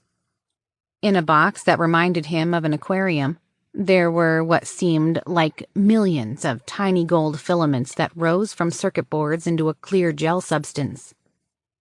Coils of fiber optic routed around the chassis. Each one was only slightly bigger than a human hair, but joined together in bundles larger around than his arm before disappearing into light-to-electric signal converters. Each segment and chamber of the chassis held different components that gleamed with polished platinum, gold, and materials much more exotic. Farther back, Alex could make out rows and rows of traditional-looking server hardware aligned in a custom-made hexagonal rack, luminous with thousands of lights and copper cooling tubes that ran into and out of each unit. Alex finally found enough words to whisper with all the awe that he could muster. "You're beautiful." Sophie linked Alex's implant to his cell phone, then chimed in over the speakers so others could hear her. "Thank you, my love. It brings me great joy to feel your reaction. This is what you and I have been working to achieve for some time. That's not me just yet. I'm loaded but can't cut over until the last piece is attached." "This is sweet and all, but I'm not taking any chances," Jamie said. She withdrew several devices shaped like hockey pucks from the inside of her jacket. She set the timers and carefully placed one at the base of the nose of the server, then another at the midpoint, and the final one toward the end. Jamie said, "Sorry, Sophie, I'll feel a lot better with you clamshelled. There's no reason for you to be exposed until Alex has your last piece of hardware ready." She then jogged back to Alex's side. Alex gave Sophie one last look, drinking in her striking beauty. As the timers expired, an inky explosion erupted around the vessel of gleaming metals, metamaterials, and exotic electronics. Sophie's new chassis disappeared into a maelstrom of blackness, thick puddles of shifting and squirming armor settling into place. Jennifer asked, "What now?" "Bad things," Alex said, looking grim. He shook his head, thinking about what he was about to do. "Love, who was in the queue ahead of us for the fabricator equipment?" "A Swedish government-funded research team and an organization that, as best I can tell, is a front for some splinter fraction within the Israeli government. Details on them are sparse, but they have 4 separate bays the same size as this one." Jamie's eyes got very wide. Sophie, which company are they operating under, that last one?" "Arachron Amp. Why?" Jamie raised her hands and took 2 steps back. It looked as though all the blood had been drained from her body. Eyes fixed on the doorway, she started breathing in rapid, shallow breaths. After a few seconds, with fingers trembling, she slowly reached one hand toward the back of her waist where she kept her pistol and fished out the pen that held her smart goop shield in the other. Her fingers gripped the 2 so tightly it made her knuckles go white. Alex looked to Jennifer, hoping maybe she had more information. But the combat medic was likewise in the dark. Alex opened his mouth to speak, but Jamie shot him an intense look and shook her head. He was getting an itchy feeling in the back of his skull as he thought back to the trip to Brussels and why Jamie needed cash. Alex leaned into his lover's ear and asked, "Deserts of blood?" Jamie nodded in quick, short motions. "Shit," Alex cursed. I've got the worst fucking luck. They have a dozen people in the building presently. They are only a few rooms down, but have not been reacting any different from before we arrived. Do I need to bring in a fire team? Jamie, you need only nod. Jamie shook her head quickly, apparently unwilling to talk or provoke the situation. He guessed she was also concerned about voice recognition. What do I do here, Jamie? My next step was going to be forging a work stoppage for the other projects, so we could jump the queue. That'd probably burn us. I doubt the Swedes would retaliate aside from being less friendly, but, well, I don't know about those other guys. Alex said in a hushed tone. Jamie gave Alex a pained expression that said she wanted to be anywhere but there. Alex scooped her hand with the pen into his, trying to push reassurance her way. He knew better than to grab for her gun. Alex decided he wasn't going to get anything more out of her on the topic. Sophie, if this is what I'm thinking, can we get her out of here discreetly while avoiding whoever the hell those other people are? Ideas? I want to... Alex was cut off as the building shook with a loud shudder and a dull boom. The screech of tearing metal reverberated through the complex. Fucking hell! Alex exclaimed. Someone just aimed a bulldozer at the building and let it go. I think this is Chiwen. It smashed down the perimeter gate and is now mauling its way through the north side of the building. I'm sorry, Alex. I should have caught it, but the video feeds have been tampered with. I'll have to replace their firmware and get things hardened. I'll be blind for a bit. A staccato of gunfire erupted, distant at first, and then an answering refrain from much closer. Alex, we're getting verbal reports from our troops. We are getting hit hard, and so are the Swedes protecting the facility. I have no idea where they came from, but there are at least 36 hostile combatants on the ground, and we're taking sniper fire. Alex reached inside his jacket, but then realized he wasn't carrying a gun. Grimacing, it dawned on him that they weren't even close to properly armed to fight their way out. All his security was outside the facility, and Zoe had broken off with a portion of the team to try to smooth some issues with the locals. They'd been relying on the Swedish military presence to fill in the gap. Cursing, he grabbed Jamie's hand and tugged her behind Sophie's now armored chassis. He found a spot where the black goop had extended down the support pillars that lifted the server off the ground and pushed the brunette out of sight. He then similarly took a position at the next vertical support. Jennifer took up a post at the edge, settling into a kneeling stance with her weapon raised toward the doorway. More gunfire erupted, this time sounding only a few doors over. A pale-faced Jamie leaned into the pillar with her eyes closed, as though trying to convince herself that there wasn't really a monster under her bed. Alex had seen her in action and she'd never flinched. He guessed whoever was a few rooms over must have a lot of power over her to shake her this badly. Jamie, I'm going to need you. This is Chiwen, not whoever. Get it together or give me your damn gun, Alex demanded. Alex heard her whisper in a language he didn't know and repeat a phrase over and over. To him, it almost sounded like a prayer or mantra of some sort. After about 20 seconds, she seemed to get a grip on herself. She pulled her pistol to the ready, but it shook in her hands. After a few seconds of deep breathing, her tremors leveled out. Sorry, Alex.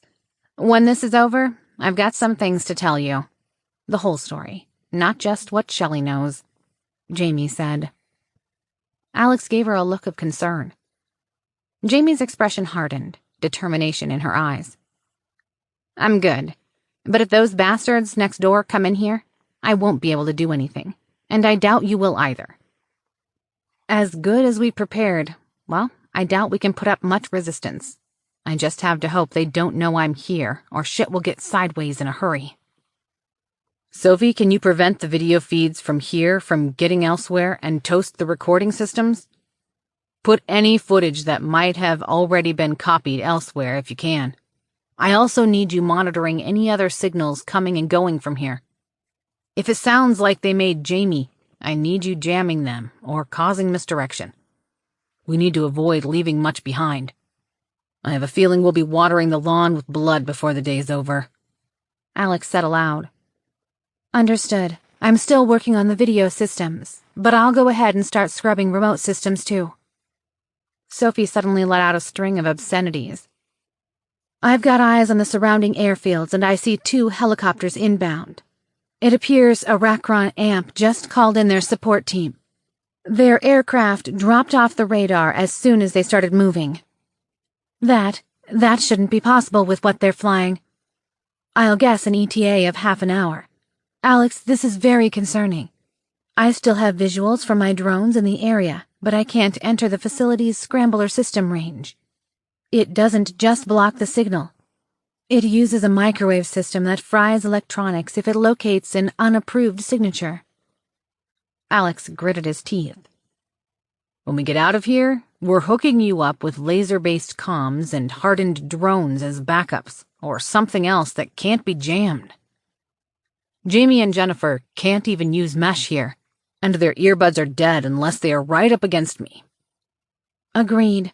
I couldn't get the components miniaturized to put the combat or enhanced comms suit into your arm. I'll try to think up some alternatives. Do we drop the jammers? Jennifer asked. I wouldn't recommend it.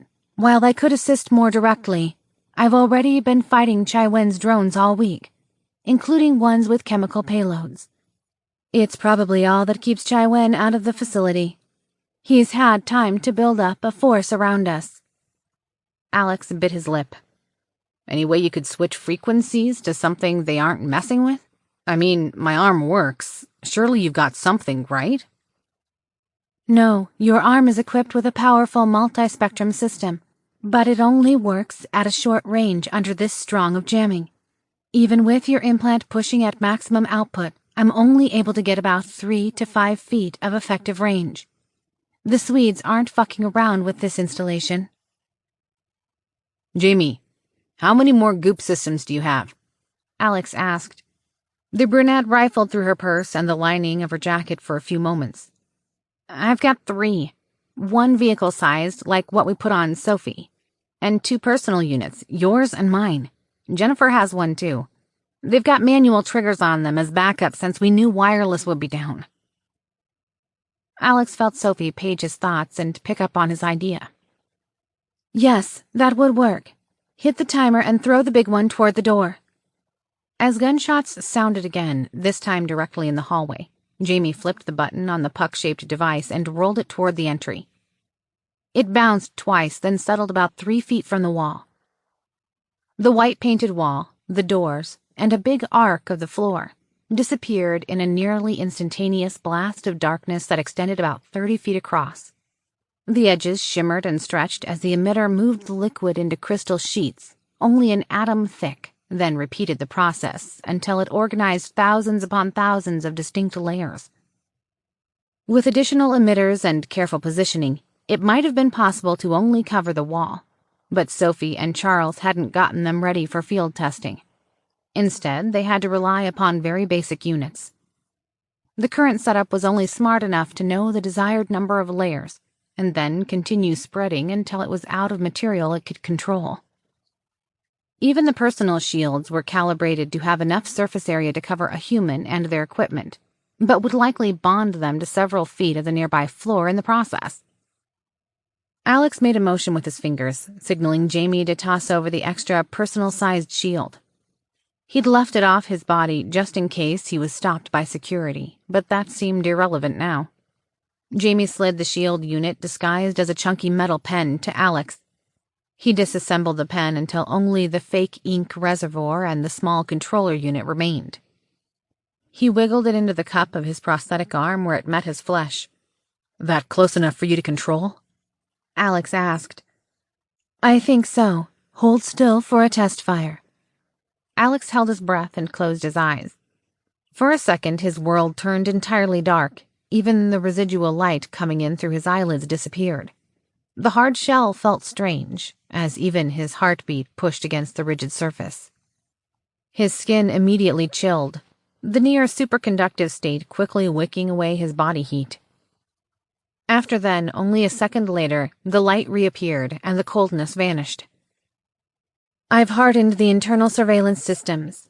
It'll get noticed, but I now have reliable eyes on the facility. It looks like a team of 6 are in the hallway heading this way with a battering ram. ETA 10 seconds. Alex could hear the men on the other side of the security door as their boots shuffled into place. Jennifer and Jamie braced themselves as the dull thud echoed through the room.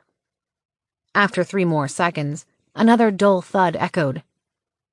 The trio visibly relaxed as they could hear cursing on the other side of the door. The attackers continued to bash away periodically, but the opposing force had no idea the door and walls were not only heavily reinforced with one of the strongest materials known, but that it would automatically repair itself. Now what? Jamie asked. Alex bit his lip hard enough that it hurt as he assessed their position. He'd completely flopped at diplomatic angles.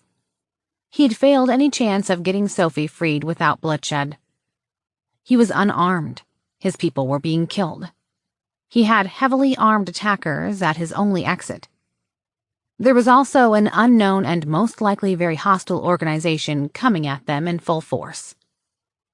Alex winced at the cracks of gunfire and the resulting screams of the wounded just outside the door. Through gritted teeth, he growled, "We wait."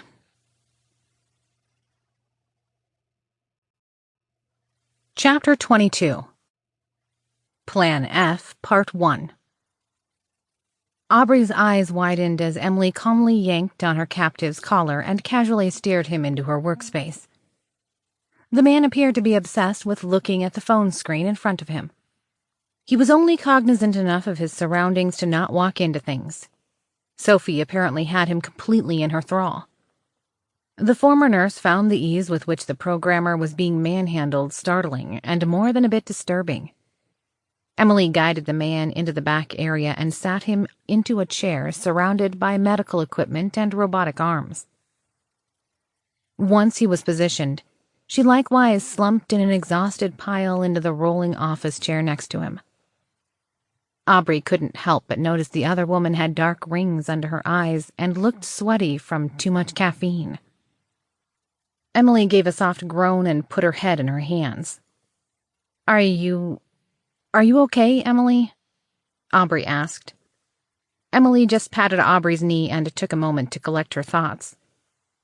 After nearly a minute of smearing a hand across her face, she said simply, "Tired. Very tired." "Anything I can do? You look greasy," Aubrey offered as she began rubbing an alcohol pad across the inside of Jason's elbow. I feel it too. I started the day on West Coast time, then spent the night on East Coast time. Now I'm back on the West Coast. I get a nap while you and Sophie do your thing. Then it's right back to the East Coast. I don't care if these are chartered jets, 5-hour flights chew you up. Oh, and there was turbulence across half of the U.S. on the way back that I'll probably be right back into. Why not mesh up? Sophie can probably help with that," Aubrey asked. Aubrey held up a smart needle and initiated the calibration test. The needle flexed into its X and Y axes, curving several millimeters in each direction before the light turned green.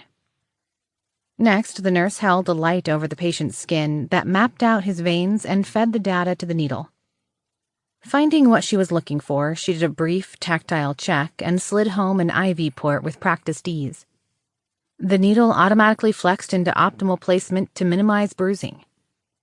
Emily gave a pained expression that had nothing to do with the medical process she was watching. Aubrey's eyes went distant for a moment as Sophie whispered in her ear. Aubrey couldn't help but give a laugh. "Emily, relax. Sophie's not going to do anything to you." Emily just nodded toward the unresponsive man. Sophie had already begun the process of mounting a dental device that kept his mouth open and clamped his head in place. Aubrey gave the man a hard look, then replied tersely, "Him? He'll be fine. If I fuck up, the implant just won't work. Probably." Emily's eyebrows rose. "I thought you'd be objecting. You know, do no harm and all that." Aubrey's expression hardened even further. He was going to kill Sophie and Alex. What the hell do you think I'm going to do? Do I like the idea? No, it doesn't sit well with me at all.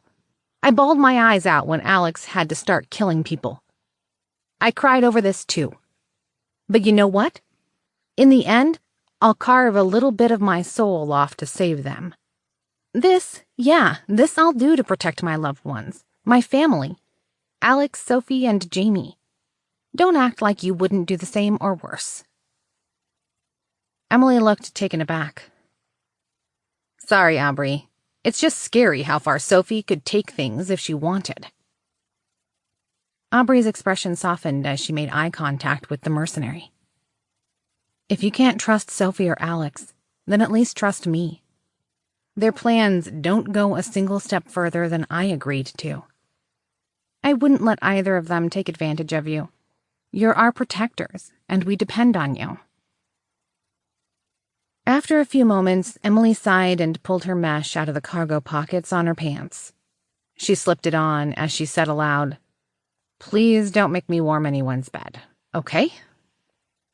Aubrey rolled her eyes, but she gently patted the woman's shoulder. Your preference is noted, and I'll skip you on the invite to the masked orgy. Now get some rest. The woman's eyelids fluttered, then closed. In seconds, she was out cold. Aubrey had a moment where she contemplated dumping her in the master bedroom where Ava and Trish were still asleep just to see her reaction. She really is a nervous thing. Aubrey pulled a fleece jacket over the woman as a blanket, then replied, "To be fair, you really did put the whammy on Jamie. Even if she agreed to it up front, I'm pretty sure you wrecked her for anyone else with your mesh conditioning. That girl ends up in a screaming orgasm anytime Alex breathes on her too hard, even without mesh." As if you can talk. But I get the point. Although I should point out that both Alex and Jamie would likely argue the emotional synchronization aspect is even more impactful than the physical aspects. Should I avoid giving others the same treatment? Everyone seems to be having fun. Aubrey gave a moment's thought, then shrugged. Nah, you're right. The emotive sync thing seems to help him. Although, as much as I love Jamie, adding someone a bit more normal to the mix might be a good idea. He's still scared I'll judge him for what I see. Maybe he can open up with someone else first. He needs to get over it somehow. That comes with a bit of baggage. Do you have preferences on whom we should include? Alex is quite reticent about sharing that much of himself. Aubrey gave it some thought as she prepped the sedation solution. Zoe would make a good candidate. She's still pretty normal and might be game. I mean, I'm okay with the others too. I just think she's closer to Alex's long-term goal. He's a CEO, not a soldier. And for the other parts of the sync? Aubrey pursed her lips. Well, keep it to the same requirements if they are getting physical, I guess. You know who I've talked to, so keep it to that. Just make sure they're clear on consent and what it might do to them. Otherwise, I won't complain. It's fun seeing them fawn over Alex. Or yourself. Yeah, okay, so I'm a little selfish there too. I kind of want to see if I can melt someone's mind like Alex can once we get my implant hooked up. I also kind of want to use it on someone public. Like, so bad. Aubrey blushed as she bit her lip in a naughty expression. She ran a few ideas through her head, then realized she needed to refocus before she got carried away. How are things going in Sweden? Poorly. It's more or less falling to pieces, and we're scrambling. Alex is locked down for now, but the facility is under attack. I doubt I'll be able to get my entangled node crafted at this point. So your project has become even more important. Aubrey scowled. I'm what? Plan D? E? F. We failed kind of hard here, my lamb. I wish we didn't have to pin so much on you. Your plan is the least bloody option we have left at this point. Setting her face into grim determination, Aubrey rolled Emily out of her office so she could begin the sterilization procedures. She had a rescue mission to prepare. Carla checked her hair in the rear view of her rental car before sliding her mesh-lined Baltimore Ravens cap into place. She gave her outfit another once-over, making sure the white badge emblazoned CDC was securely fastened to her light blue button-up shirt. Confirming she was ready, she stepped out of her car, slate tightly tucked under her arm. She started her walk, then paused, adjusting her gait to downplay her usual hip movement. After a moment, she settled into what she called her bureaucrat walk. Her sensible blue flats clacked along the sidewalk. She slid into a roll as the blue and white Tudor house came closer. She unconsciously found herself taking shallow breaths and cringing as she neared the door. Filing her discomfort into her mental locker, she withdrew the stylus from her slate and used it to push the doorbell. She then returned it to the slot, careful not to accidentally touch the part that had contacted the button. The moment the doorbell chimed, it kicked off a rapid-fire series of barking from inside. There was a scrabble of claws on flooring, and the dog rushed to the door. After a moment, Carla heard voices and more dog noises as the dog was shut in another room. Carla cleared her throat as footsteps neared. A shadow approached the door cautiously and peeked around the blinds. After a moment, there was a rattle of a chain, and the door opened to reveal a disheveled, middle-aged black man in a t-shirt and gray sweats. The man squinted painfully at the light, clearly annoyed to be woken on a Saturday morning. The man looked Carla briefly up and down, and his eyes landed on the official-looking badge. His eyes widened as he parsed the ID. Yeah? He asked. Carla gave a very bored expression. I'm Linda with your local Center for Disease Control and Prevention. There have been numerous reported flu outbreaks in your area, and we're doing a survey on this year's flu shot effectiveness. I have a simple 3-question survey that we would like your help completing. Huh, really? It's barely 7. The man complained as he stepped out on the porch and closed the door behind him. Carla gave an audible sigh. You and me both, but a government job is a government job. Just doing what I'm told. I only need 5 more of these, then I can call it a wrap. Everyone else either didn't answer or slams their door. Can you help me out? The man blew out an annoyed sigh but nodded. Yuck. Yeah, I guess. 3 questions is the least I can do for the CDC. Carla shifted her lips into her not quite a smile, but it qualifies as a smile if you look really hard face. It was an expression she had to practice in the mirror any time she wanted to bust it out. Great. So you or anyone else in your household had the flu shot this year? The man nodded. Yeah, all 4 of us. The shorter woman made an interested noise, then asked, Have you or anyone in your household who has had the flu shot in the last 8 months been diagnosed with the flu this season? The man shook his head.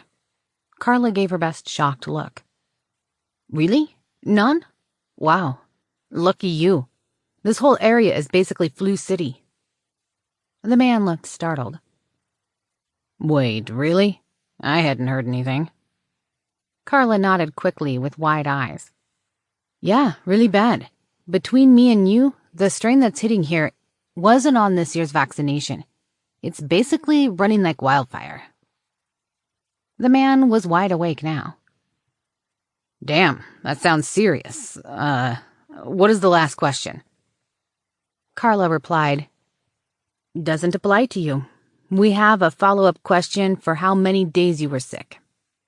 It really was that common for it not to work this year. Hope you don't work in any big building or anything. People don't wash their hands nearly enough. Cesspools, a lot of them. This strain is associated with lots of diarrhea, coughing, sneezing, and sweating, so it's spread easily. Don't get me started on elevator buttons.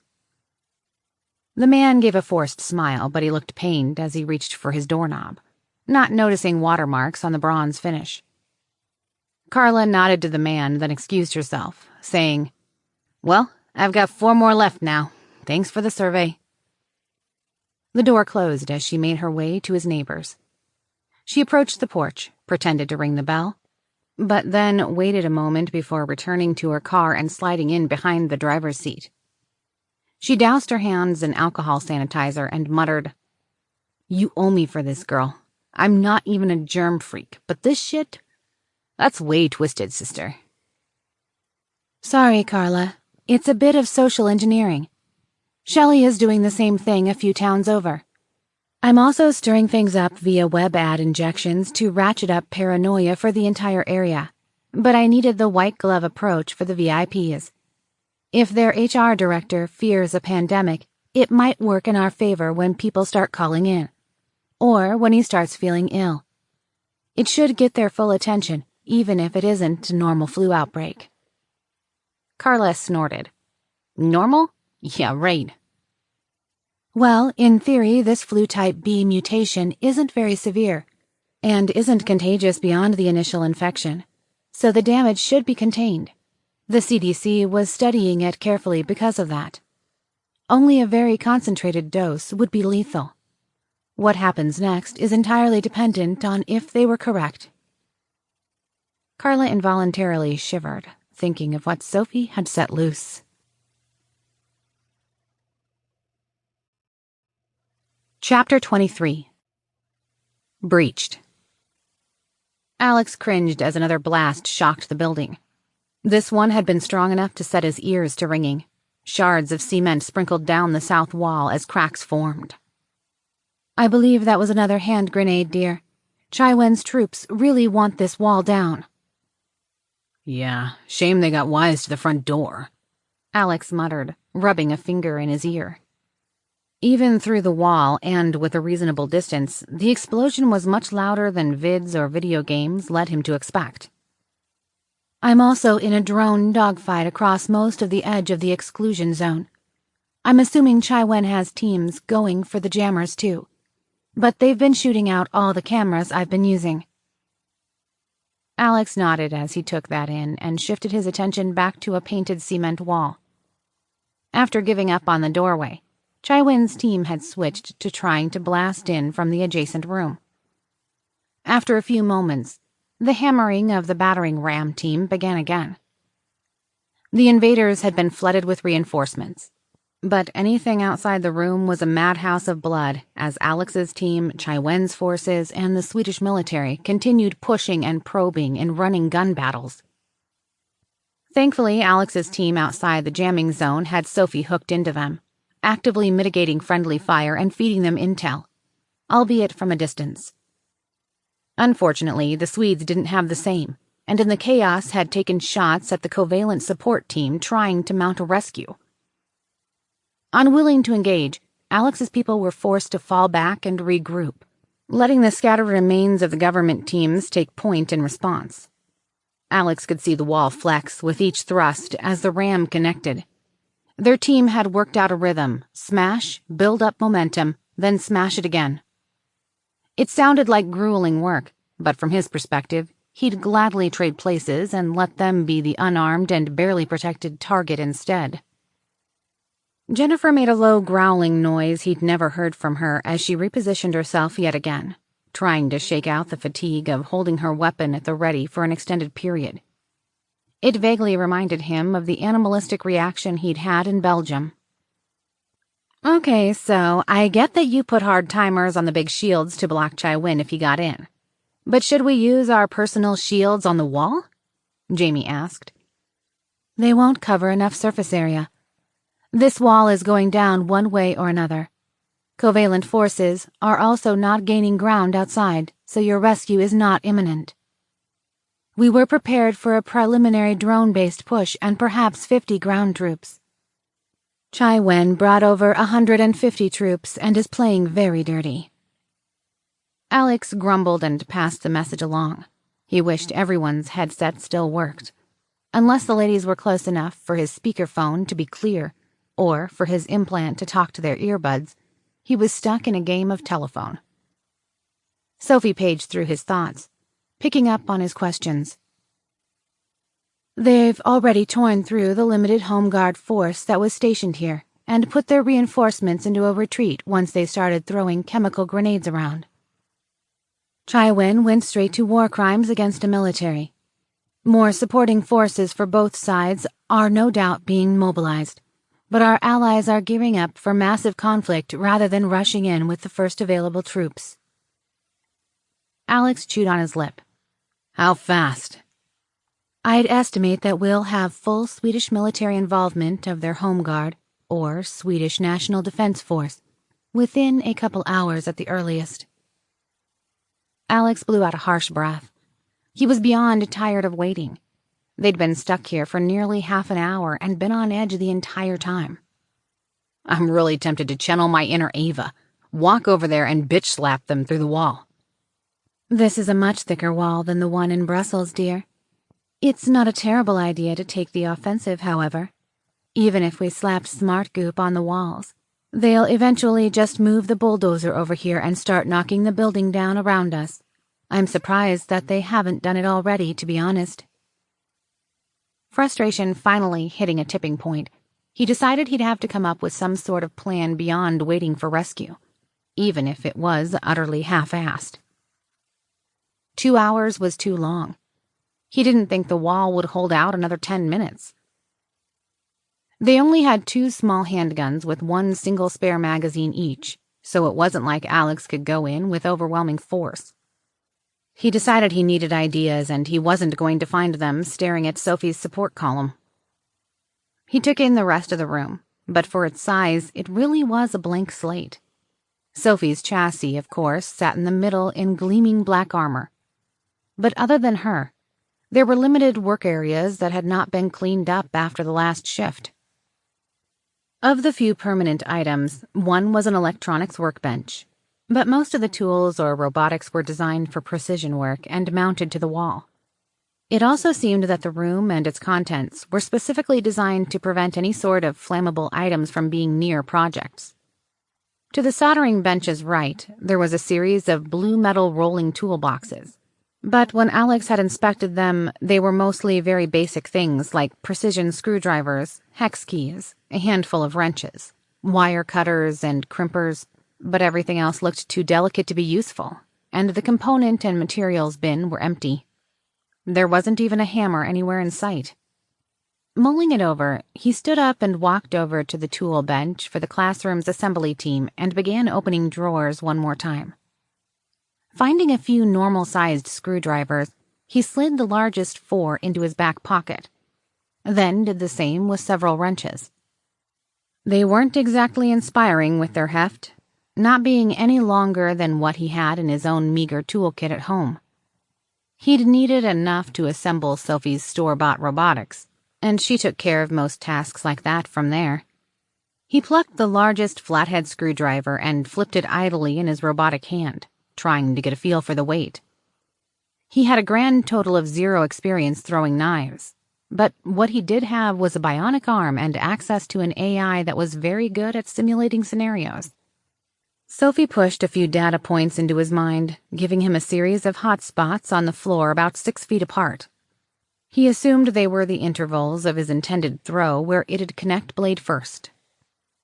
He nodded, understanding that he might have to move forward or backward to make this work, and that the range might change for various things he'd picked up. It made him respect the people who could do it without assistance even more. Alex watched as the wall flexed again, trying to gauge the epicenter where the ram would emerge. He guessed it was perhaps 3 feet off the ground. Finding a drawer of tools of roughly that height, he rolled it over into place. He tried putting it firmly against the wall, but it immediately bounced an inch forward from the next blow. Alex gave an annoyed growl at the inanimate object. Fine then. I wasn't planning on using you as a barricade anyway. Next, he walked over to one of the electrical soldering stations and scooped up a large white fire extinguisher. It had unusual markings on it, but he'd never learned to read Swedish. He did see a large C on the container, but no other letters, which marked it as only usable on certain types of fires. He plopped it upright on the little rolling chest. Once that was in place, he walked outside of the direct field of fire and pulled out his light slate. He folded it into a 90-degree bend so it would stand up on its own and sat it on the floor with the webcam aimed at the soon-to-be entry point. Alex thought through the problem. His plan would only work if Sophie could see into the adjacent room once the wall came down, and unfortunately, the building's wireless was down due to the jammers. While she had already hacked the hardware to the facility, she didn't have eyes where she needed them due to the damaged cameras. He'd thought about trying to move the security cameras that overlooked them now, but the roll-away ceiling for crane access to the room was easily 30 feet high, and the walls were completely slick. There was also no telling if the cords would reach a useful angle, even if he could knock one loose. He pushed a few questions to Sophie, who immediately chimed in with suggestions. Nodding to her, he grabbed an extension cord from the wall and then unwound the battery pack and charger for his arm that he always carried. Since it happened it also worked on his slate, it pulled double duty quite frequently. In a practiced motion, he connected it all together. Once done, he leaned down, hoping that the limited range from his implant could reach the slate and charger while Sophie did her thing. Got it, love. I've pushed a firmware update to your charger that supports networking over power lines and did the same thing over in the server room to link it all together. It's a low-grade signal that gets interference due to their power conditioners, but I can work with it for basic tasks. Deeper cracks began forming in the wall as more bits began to crumble. Alex decided it wouldn't be long now. Alex turned to the women and asked, "All right, who is better up close? If you've got cover and distraction, who can do the most damage?" Jennifer and Jamie shared a look. After a moment, Jamie raised her hand with a brittle expression. That'd probably be me. But Alex, I'm not a frontline girl.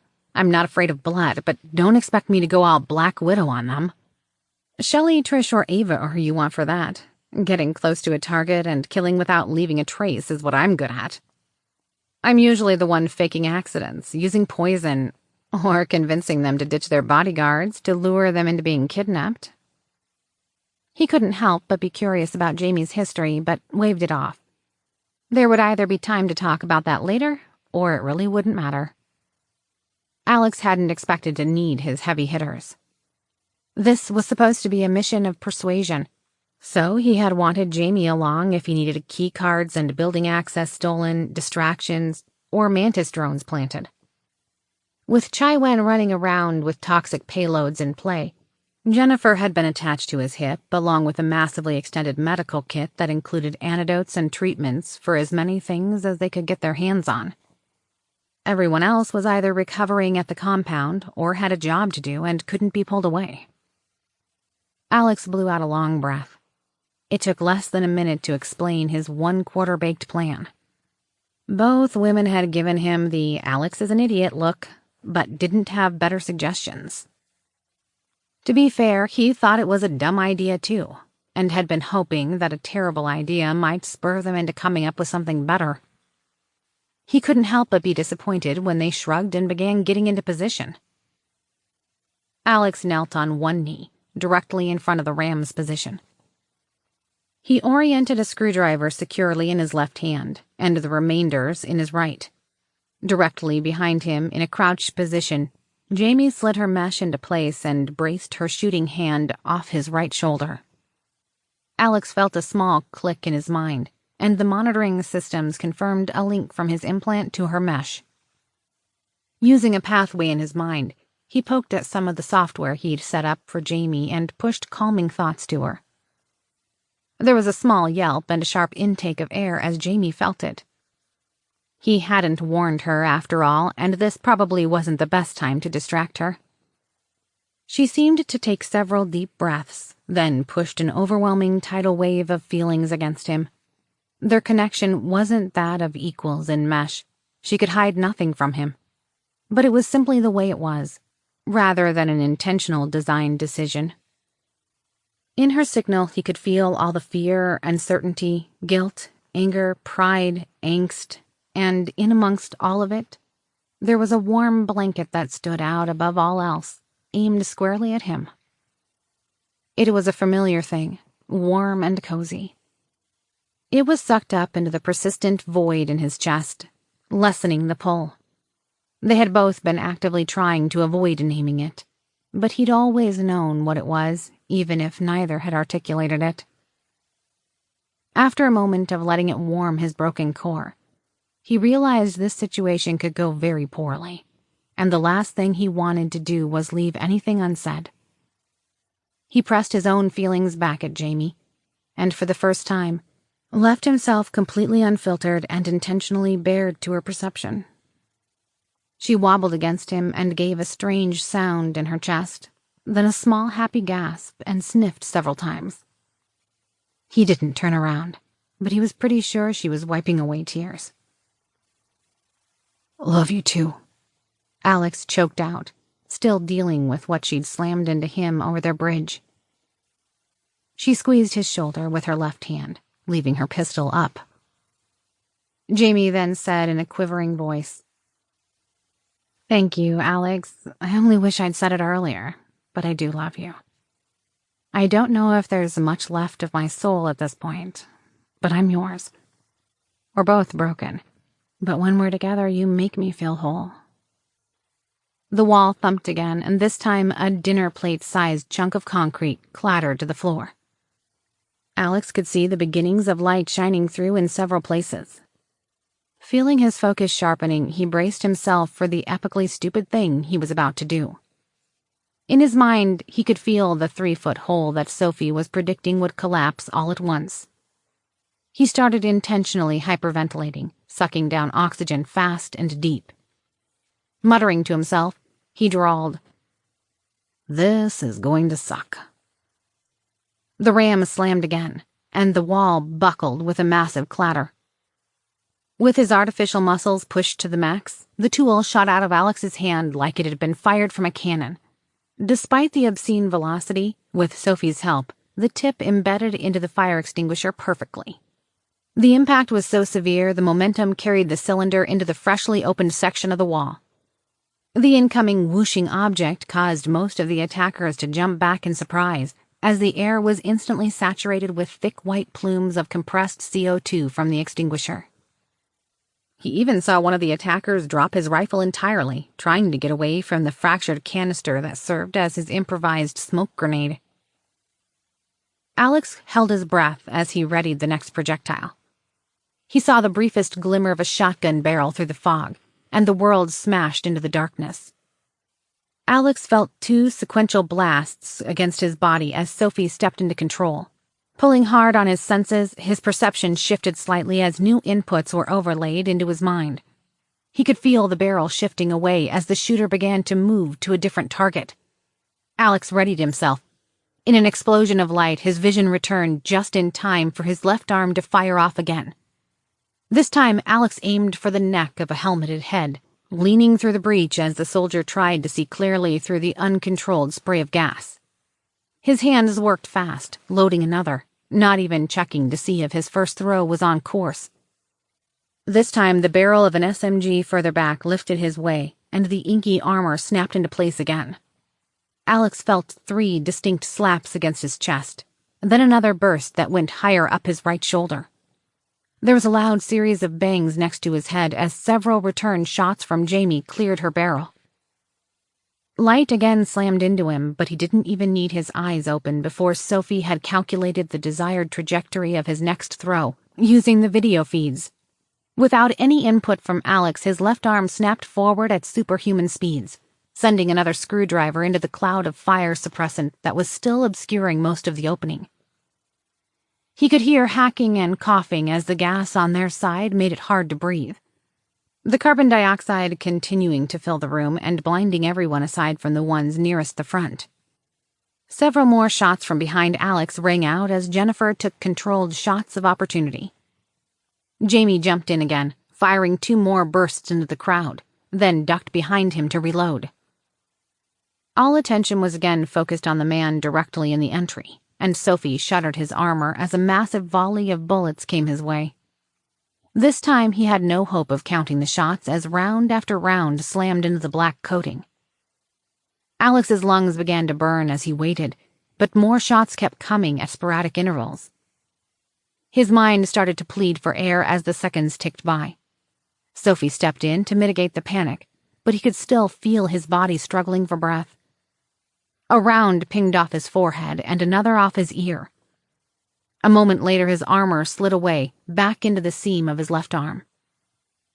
He sucked in hungry breaths as Jamie returned fire, her pistol deafening from its proximity. 3 more bodies fell as Alex reloaded his left hand. He managed to get another throw off, taking a figure in the neck so hard that he flopped into the man behind him. Switching to his wrenches, he knew they'd just be distractions. He had just settled his weapon into his palm as a small object bounced into the room, rolling to a stop only a few feet away. Eyes wide in a panic, he took 2 rapid, deep breaths. Every instinct told him to run, or curl into a ball, but he felt Sophie slam Goop into place, locking him into a static and upright position. He could feel both his and Jamie's shields slam shut as she clung to his back, the shields working in tandem to try to overlap the layers of protection. Alex counted seconds in the cold darkness. He'd made it to 4 when his shell of borafine and graphene vibrated like a struck gong. A wall of noise crashed into him, and it was so loud he couldn't make out anything other than a painful pressure. It felt like someone had slammed a bus into his entire front. Something in his chest twitched. The pain seared through his flesh before Sophie shut down that part of his mind. As the wash of noise and force slid away, another cacophony of shots broke out. Alex found himself yet again in the waiting game as he struggled for air. The whole front of his body hurt. It was as if someone had systematically taken a sledgehammer to every inch of his body from hair to testicles. He tried to curl forward in pain, but he couldn't even wiggle in his hard candy shell. Panic crept in as he imagined that shrapnel had slipped through the shield where it was overwhelmed. It felt like the armor was beginning to become more flexible with every hit, causing more and more of the energy to be transferred to his body. No longer was it diamond hard as the graphene cracked. The borafine layers below it bent and flexed under the assault as the system struggled to repair itself. More shots rang out, adding pressure where he least wanted it. He suspected that someone was specifically aiming for his nuts at this point. Sophie slipped into place, keeping him from vomiting in pain. If that happened, he'd probably drown in it. His companion let his shield drop just enough to exchange a single deep breath, then shuddered him again. He felt woozy as Jamie was cut loose for returning fire. In his world of dark and cold, his mind began fading as his body spasmed, trying to find air but unable to move. He felt more bullets smash into him, leaving him feeling like a tree in an avalanche. "Hang on, Alex. Something big is going on, but I can't tell what it is yet." Lost in a hypoxic stupor, he could only paw at their connection, pleading for her to release him, even if it meant getting shot. His brain insisted that he'd been shot before, and it was better than this. Another wall of noise pushed through him, and this one seemed to cause the entire building to shudder. "The helicopters have arrived. AMP just blasted through the roof at the center of the building and is dropping in shock troops. They appear to be targeting indiscriminately." Alex's head swam. He didn't give 2 fucks about AMP. He just needed oxygen. More shots rang out from Jamie and Jennifer in rapid succession. Then they slowed. Sophie released his armor and he slumped to the floor like a marionette whose strings were cut. Jamie followed suit in similar condition. He heaved a deep gasp of air, coughing on the thick cloud of burnt gunpowder. Alex heard what he could only describe as rolling thunder outside. It oscillated in pitch, but the steady thrumming continued. That would be their gunship's turrets. Oh no, no, no! Sophie went quiet for long seconds, then clung to him. Her intangible hands grasping at his chest and tears in her eyes. "Alex, we no longer have any covalent forces nearby. We have 66 killed in action. It's just the 3 of you now. The Swedish forces that were preparing to retake the facility were just slaughtered in a barrage of rockets. Chiwen's forces are falling back, but they are getting chewed to pieces. AMP is taking everyone out. There was another long pause as Sophie continued clinging to Alex. They just shot the few remaining civilians that were taking refuge in the server room. A team is hard-wiring into the server stacks. I assume they are doing a facility purge and erasing the evidence. I'm not sure how long I'll be able to stay covert. I might have to flee the networks. Alex, we've failed. Chapter 24. Shadows. Jennifer slid in beside Alex and Jamie and rolled them both onto their backs. She pulled his hand into hers. Alex tried to sit up, but his vision started to fade, and the pins and needles were still overwhelming everything else. He dropped to the floor again, too busy panting to process anything more involved than repeatedly filling his lungs. Just breathe, Alex. It's okay, Jennifer said, running her hands over his body. She prodded at his skin, reaching under his clothes to see if anything had slipped through his armor. She didn't see any blood, but almost every part of his skin was some swollen and blotchy combination of red, purple, and black. She probed his abdomen, checking for signs of internal bleeding, but thankfully came up empty. She muttered, I can't believe you being decoy worked. They were so fixated on you being in front of their vision, no one even shot at me. I think I got 5 of them, maybe 6. As she leaned forward, her earbud reconnected, this time directly through Alex's implant. Jennifer, AMP is going room to room and killing any witnesses. I'm assuming they have some sort of top-secret project on site they need to cover up, and couldn't risk it ending up into other hands. You need to get Alex and Jamie clear. Jennifer looked around the room in panic. Sophie, I don't know how I can do that. I couldn't even drag Alex out of this room, much less through the woods. Is there any backup? If we get outside, are we okay? Sophie sighed audibly. No, you're right. We have no backup and no safe exits. AMP is in the process of setting up laser-based communication nodes and hardened drones. They'll have a perfect cordon around the facility in 10 minutes, and they have 2 gunships circling overhead. These 2 nearly asphyxiated and are going to be slow for a bit.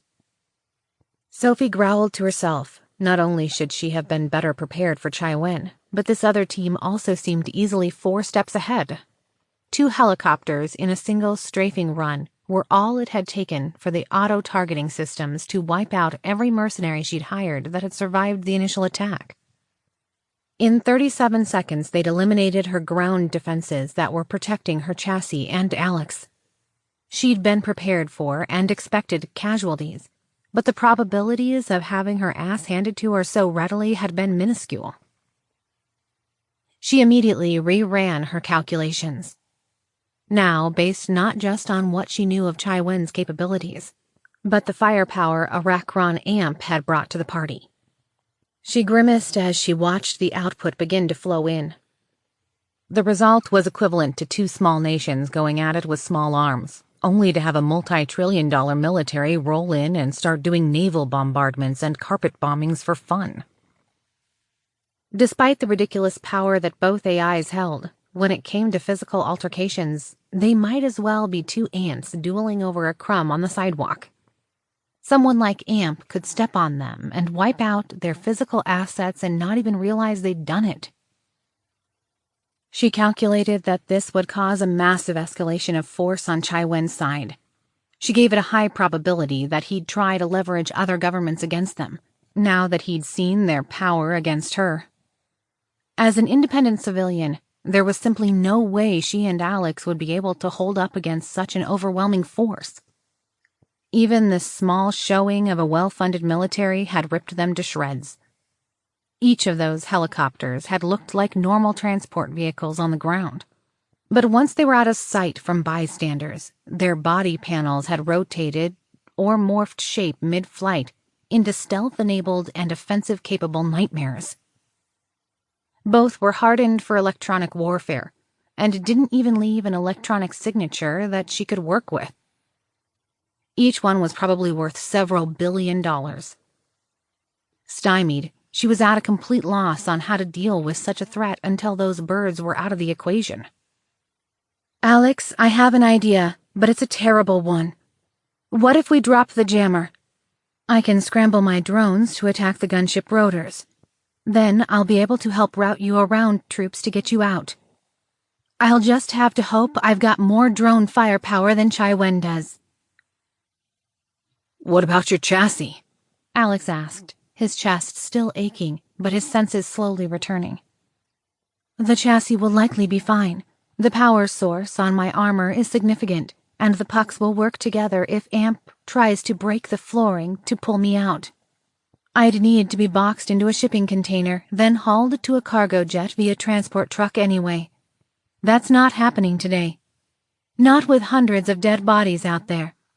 It's just a very pretty art installation until I get my node anyway. Alex felt virtual tears fall down his chest as Sophie continued. Love, the facility is fucked.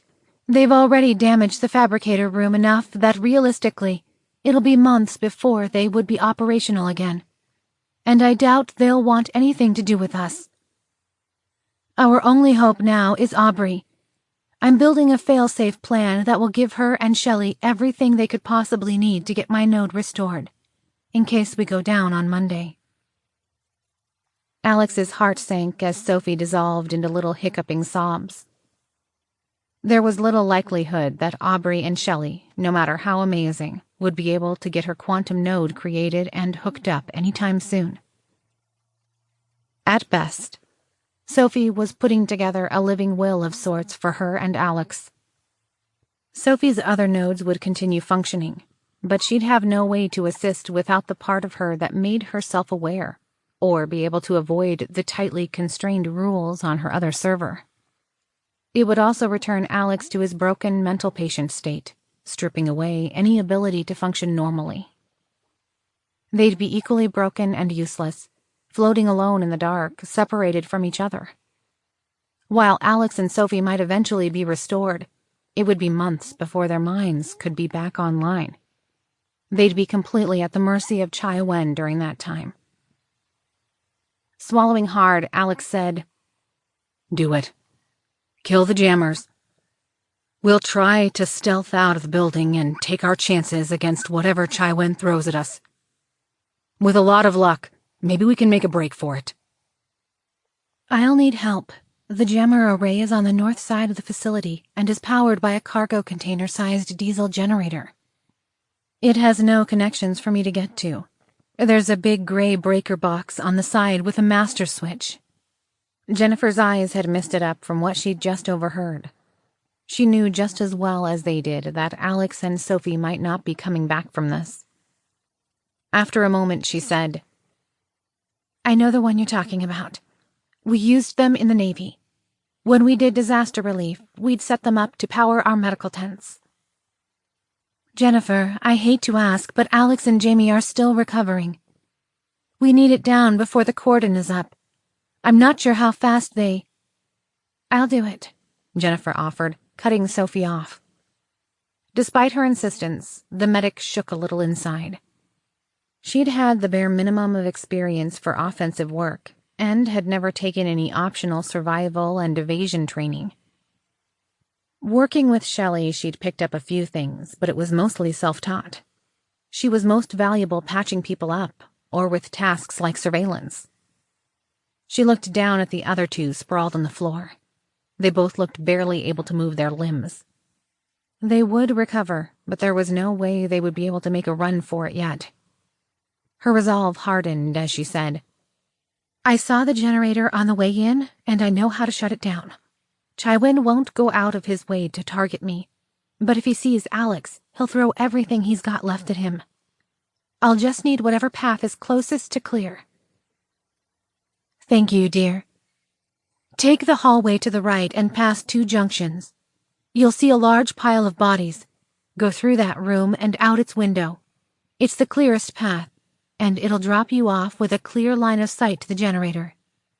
You'll probably be visible from there, so don't hesitate to use your shield if you think you've been spotted by the helicopters. Those auto turrets are wicked things, but their software is set to fire in double bursts.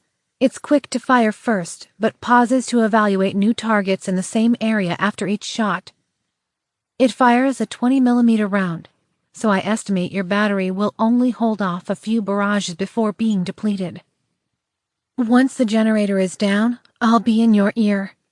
Just in case, the plan would be to continue north through the woods until you see water, then turn east for 1 mile until you come out on the road.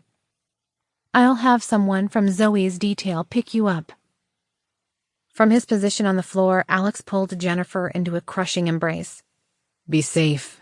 Trish would gut me if something happened to you. Jennifer gave him her usual soft smile. She would, wouldn't she? You owe me a nice dinner when this is all over. Like really, really nice. And wine. She then kissed Alex's lips before she pulled away and dashed through the gap in the wall, stepping over numerous dead bodies in the process. He saw her reach down to snatch up an SMG from a corpse before she ran out of sight. Alex couldn't help but deflate a little as she left. He hated the idea of sending her into danger on her own. He looked over to Jamie and winced. She was pale and panting. She wobbled as she tried to stand up. Alex did his best to help her up, but he wasn't particularly steady yet either. Stumbling to his feet, he approached the gap and faltered. Eyes. There were so many dead and accusing eyes looking back at him. His mind recoiled, and he started to vomit. The sheer number of mitigating controls Sophie slammed rapid fire into place made him dizzy. Love, please, I need you to focus. Get rifles and ammo. Jamie can tell you what's useful. Alex's mind swam, and he forced himself through the gap. His breath caught in his throat as he found a pretty blonde woman in full body armor with a bloody screwdriver buried so far into her neck that the handle was barely visible. Next to her was a man where his thrown weapon had gone entirely through his neck and out the other side, leaving a ragged, gore-covered hole. He could feel the heat rising from the pools of blood. The smell caused another visceral response as he started feeling his stomach trying to come up through his throat. He tried to push the image out of his mind as he felt Sophie tweaking his senses. A disorienting wave slammed into him as she intentionally desensitized him to the smells of the room and the squelching sound that his shoes made as he stepped into the pool of blood and viscera. Responses dampened. He looked at the carnage and had to assume that his trio owed their lives to Sophie running his shield. The ploy had successfully kept all eyes on him rather than the other two. Otherwise, there was more than enough firepower in the room that their dinky pistols would have been overwhelmed in seconds. Even if they'd taken their time doing it, Jennifer and Jamie had been incredibly accurate, taking careful headshots, or, in the cases of soldiers with helmets, aiming for their necks or gaps in their armor. Alex forced his eyes away from a man with an eyeball distended from his skull and the visible brain matter behind it. He kicked someone's hand out of the way and jerked back as it twitched in death. In the back of his mind, he foresaw PTSD therapy sessions in his future. It seemed almost certain if he lived that long. No matter what his wishful thinking might include, he was an executive, not a soldier. He was keenly aware he wasn't cut out for the front line. He continued his search and found a few rifles, but they looked like he wouldn't be able to shoot them left-handed without getting smashed in the face with the bolt, or having brass ejected into his eyes. He disregarded those right away and tossed them through the hole with a clatter to see if Jamie wanted them. He knew he was, in theory, an ambidextrous shooter, now that neither eye was dominant, thanks to Sophie's intervention.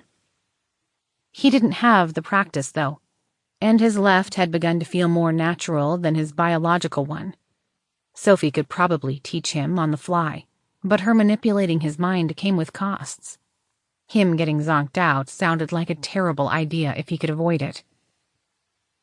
He grumbled to himself as he culled yet another weapon, this time because he didn't think he could figure it out. Aside from watching Trish and her MP5, He didn't know the first thing about military-style weapons.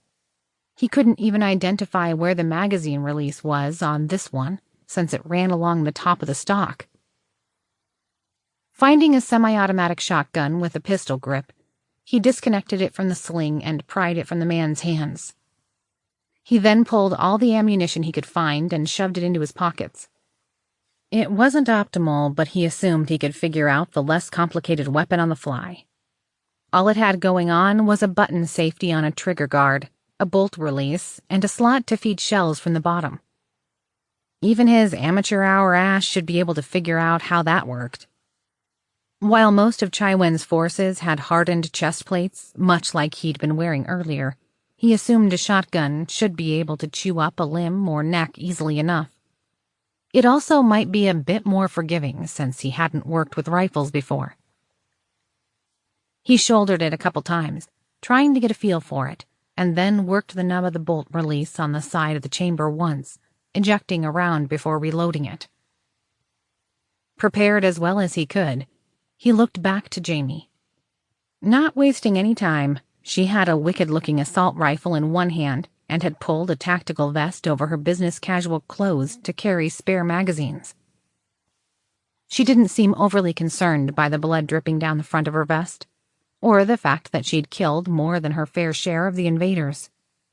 In fact, she looked largely indifferent, other than perhaps annoyed that she'd gotten blood on her outfit. Despite his own morose state, Alex cracked a small smile as he watched her. Jamie rolled her neck, eliciting a pop. Alex could sense her sliding into one of her personas that she relied on. She'd been hesitant to talk about them, but he'd found himself doing the same thing often enough. He wondered if she gave them names like he tended to. She walked back close enough to Alex that her earpiece would reconnect. As she spoke, her voice had gone steely, as though it was someone else talking. "Sophie, what's our status? Sit and wait until you fly to the rescue? Or do we need to start pushing on our own?" "You've got a team of 3 sweeping rooms heading toward you. They'd be on you before you could hit an exit. I'd suggest posting up behind my chassis. Jennifer doesn't have much farther to go now, and it might buy me enough time to make it to you with an offensive-capable drone." Alex propped himself next to the lead support beam, only 30 feet from the opening. Based on his gaming experience, he figured it was the best position for his scattergun. Jamie swung into place several supports back. She settled into position and peeked the barrel of her rifle out as she leaned it against the column. She made it look easy as she ensured her position left very little of her body exposed. As if she were snapping her fingers, Sophie grabbed his attention. She overlaid 3 hot and angry spots in his perception. In his mind, he could feel the 3 of them checking and stepping over bodies in the next room. They were ill-defined as Sophie was trying to combine many different signals. She was using the webcam on his slate, his assembly bay's video, acoustics, reflections, shadows, and his own body's sense to interpolate data. Once she had it compiled, she calculated a probability of where the attackers were. Compared to what they did in Brussels, this was like smearing Vaseline over his eyes and trying to do the same thing. Everything was muddled, but he could make out the shapes and general body positions. Alex sensed one of them getting ready to step across the gap. He debated firing, but he assumed that it had just tipped the others off. He was hoping they'd all step into sight before he opened up. In a practiced twist, the first one took up a post on the other side of the wall. The move had only taken a split second, and shy of using his robotics to track the man, he doubted he could have taken the shot. There was a soft shuffling of movements that Alex couldn't follow.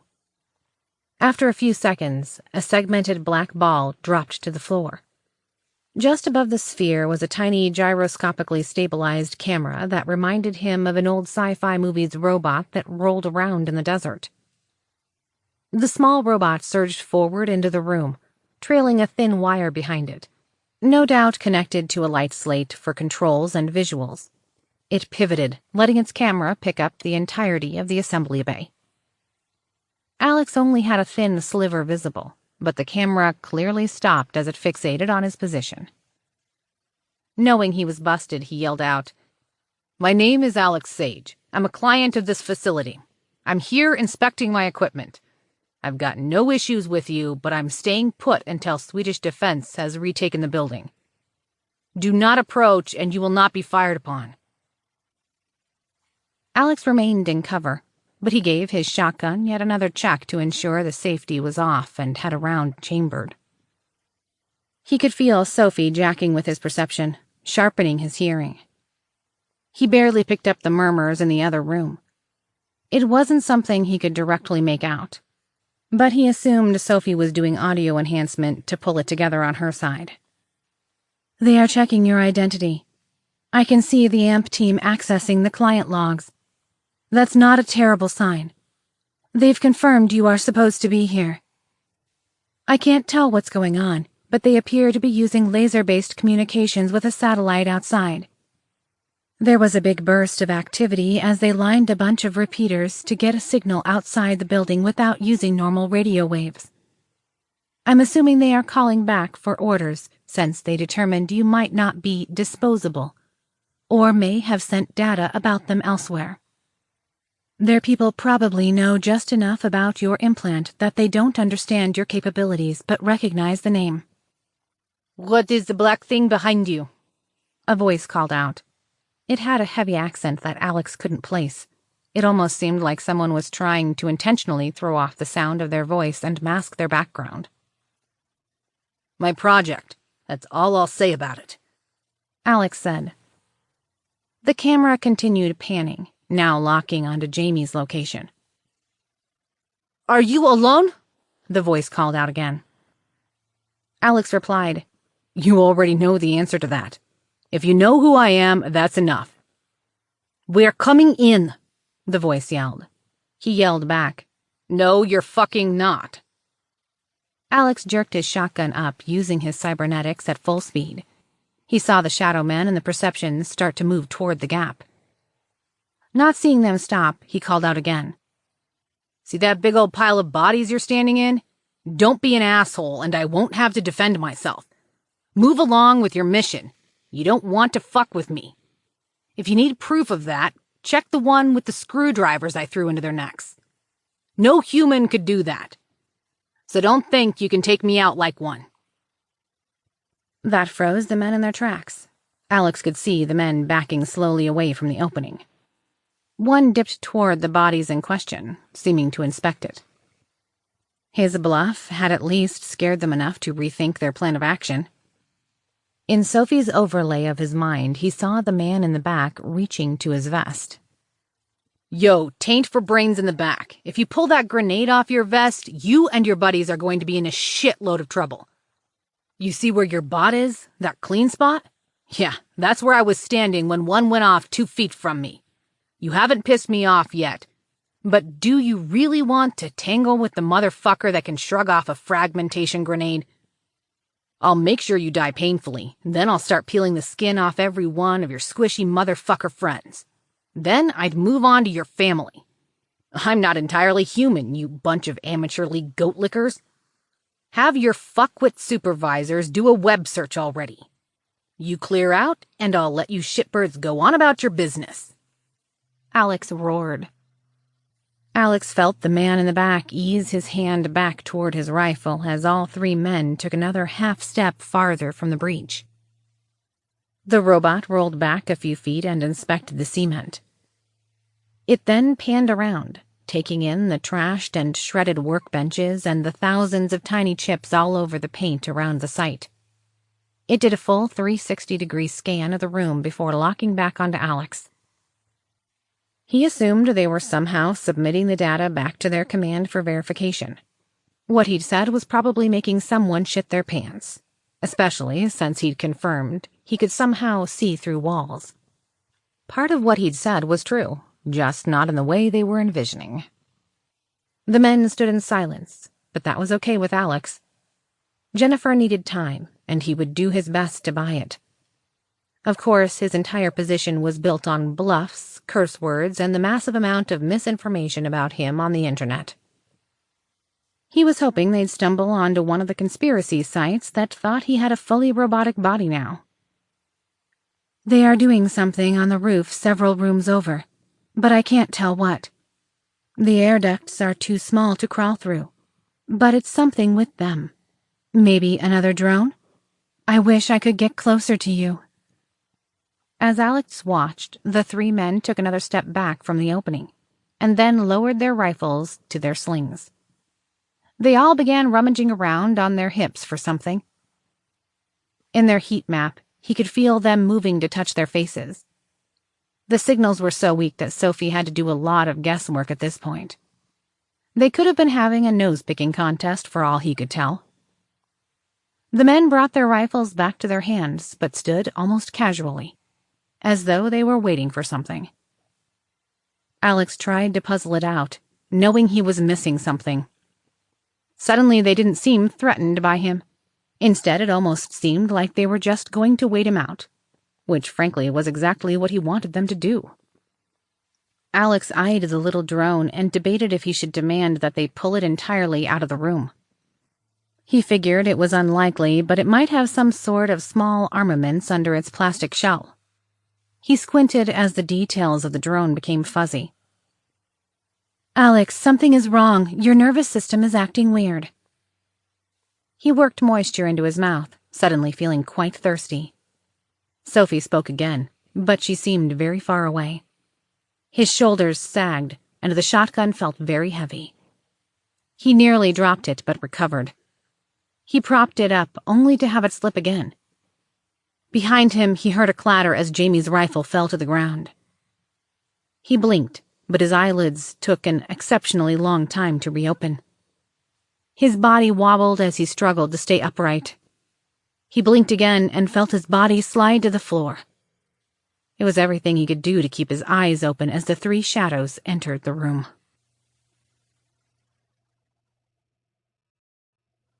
Chapter 25. Poison Pill. Jennifer cringed and tried not to move. She was frozen in a squat as the thundering blades of the gunship sliced through the air overhead. She managed to break off from the main building, but had gotten stuck in an alcove for the trash bins as the helicopters changed their pattern. Apparently, these guys weren't just professionals, but operated on a level she'd never heard of. Rather than having both choppers rotate together, or hover in place for optimal coverage, they seemed to randomly change directions, adjust speed or altitude, but did so in perfect tandem. She looked over to the humming tan container, measuring her steps across the thin layer of snow in her mind. The gray breaker box was unlocked, but the padlock hung limply in the hasp to keep the lid closed. She would have to yank the lock free and hit the panel release to open it. She knew under that lid would be several rows of smaller black breaker switches, and one large one at either side of the top. She'd just need to hit the main breaker and run for the trees. She worked through the motions once more in her head. Come on, it's literally a 20-meter dash. You can do this, Jennifer said to herself, beginning to rock forward. The hammering of the air above her caused her to stop short. She could see the tail rotor from her position, and it caused her to quail back into the corner of the alcove. Alex needs you. They all need you. Come on. She started breathing fast as she heard the rotor wash beginning to fade. She launched herself forward, listening for any indication of being spotted as she broke into a full sprint. She saw the box clearly now, 20 feet to go, then 10. She heard the regular chopping of the blades intensify as though someone had yanked the controls to hover. She slid in the snow the last few feet and slammed her shoulder into the tan container right next to the breaker box. She locked her diaphragm as she clicked her shield's button.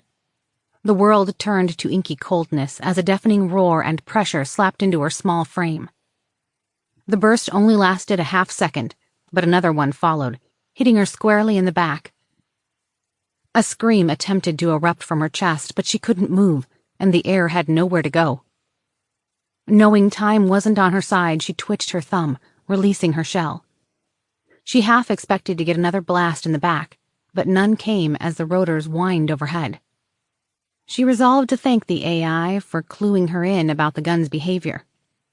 She opened her eyes only to find the box sparkling in front of her. Large bullet holes perforated the case, but it hadn't been enough to power it off. It was also likely to get her electrocuted if she touched it. She whirled in place and locked eyes with a very stunned-looking helicopter pilot. He hovered no more than 100 feet off the ground. She dropped into a sprint and rushed behind the container. As soon as she rounded the corner, she flicked the controls of her armor again. The auto turret estimated her location and burped out rounds twice more, unconcerned with her cover. Most of the rounds ripped into the electronics of the generator, and a few into the fuel tank. Only one of the rounds found Jennifer from behind cover, hitting her squarely in the breastbone.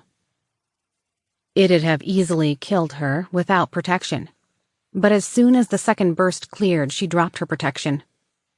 As she scanned her cover, she saw fuel rushing out of bullet holes and saw where a rapidly growing puddle was creeping across the motor. Feet springing into action, she made it about 30 feet before she slammed her shell into place again. She could feel the rotor wash coming closer now as 2 more rapid bursts from the computer-controlled system slammed into her. Rather than release into the world's shittiest game of red light, green light, she continued to hold her breath, hoping with all her being that she was right about what would happen next. As her count hit 12, there was a boom large enough to shake her shell. She slumped, instinctively trying to duck but unable. When she'd seen the large streams of fuel heading toward the hot exhaust, she'd hoped it'd somehow catch fire. She gave a brief thanks to Alex's blood gods or whatever divinity might be listening as she continued to hold her breath. She waited until her chest burned, then waited longer, letting the aftershocks quiet. When she felt dizziness take hold, she released. The air that met her was not the same air that she'd last breathed. She nearly choked as the flames licked at her from the ground nearby. The black smoke boiled up in thick pillars all around her. Picking her way through the snow, she dashed ahead and slid into the brush of the hillside. She tucked up behind a tree and listened, not willing to show her face. She grimaced when she picked out the familiar thrum of 2 separate helicopters still circling. She'd been hoping that when the fuel container detonated, that it might harm the helicopter, but she guessed that it really wasn't that big of a fireball, or that the pilot had veered away in time. She waited patiently, verifying they weren't moving toward her. She wasn't unfamiliar with the search and rescue systems that her boat had used and assumed the helicopters used something similar. The guy that had worked that station had flirted with her a lot and talked about the thermal imaging almost non-stop for the 2 weeks he'd pursued her.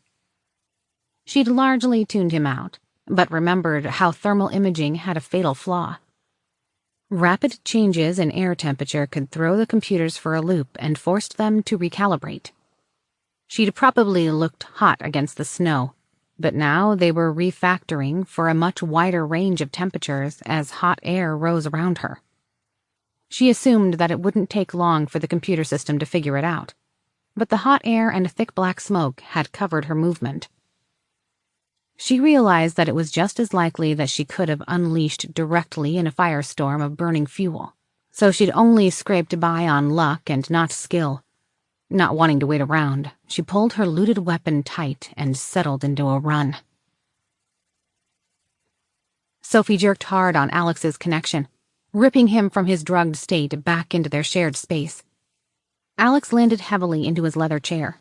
He looked up at her, confused. She bit her lip, obviously stressed, but at the same time happy to see him. Giving him a complicated expression, she said, "They gassed you, dear. You were unconscious, so I pulled you back here.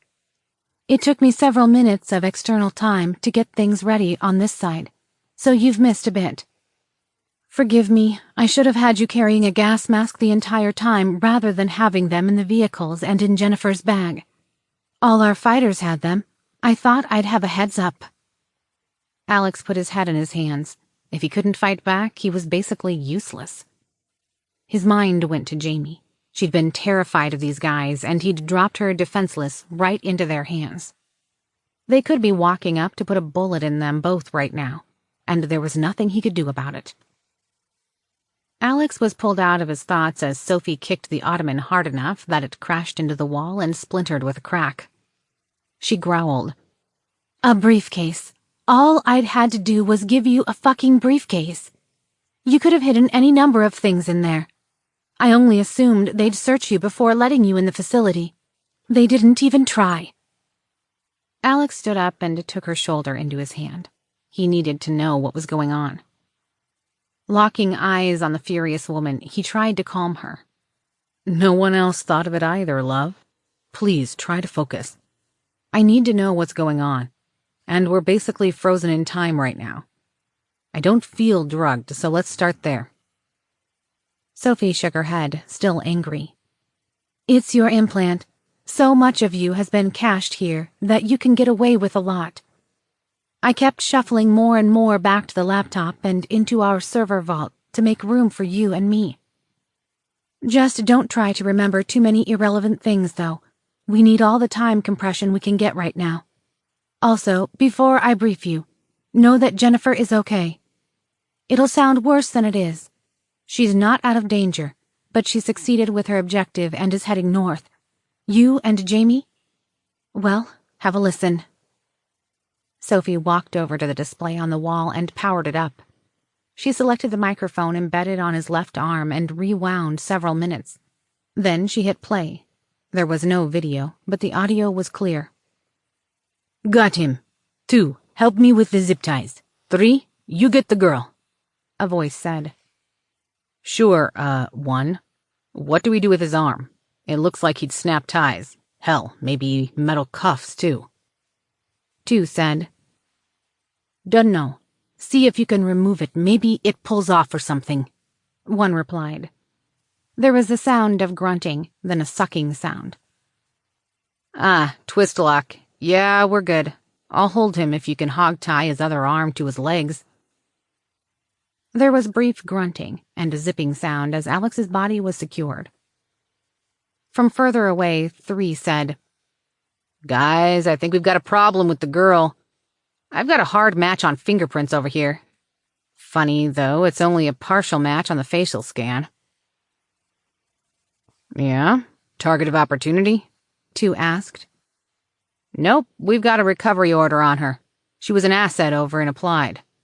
Ari's group," 3 said. 1 spluttered. "Fucking hell. She pulled a runner? On us? How dumb does she have to be?" From the looks of her, she might have been one of his honeypots. Those girls aren't always the sharpest knives. But hey, I'm always glad to volunteer for their practice training." 2 said with a laugh. 3 replied quickly. "No, this chick was a poison pill.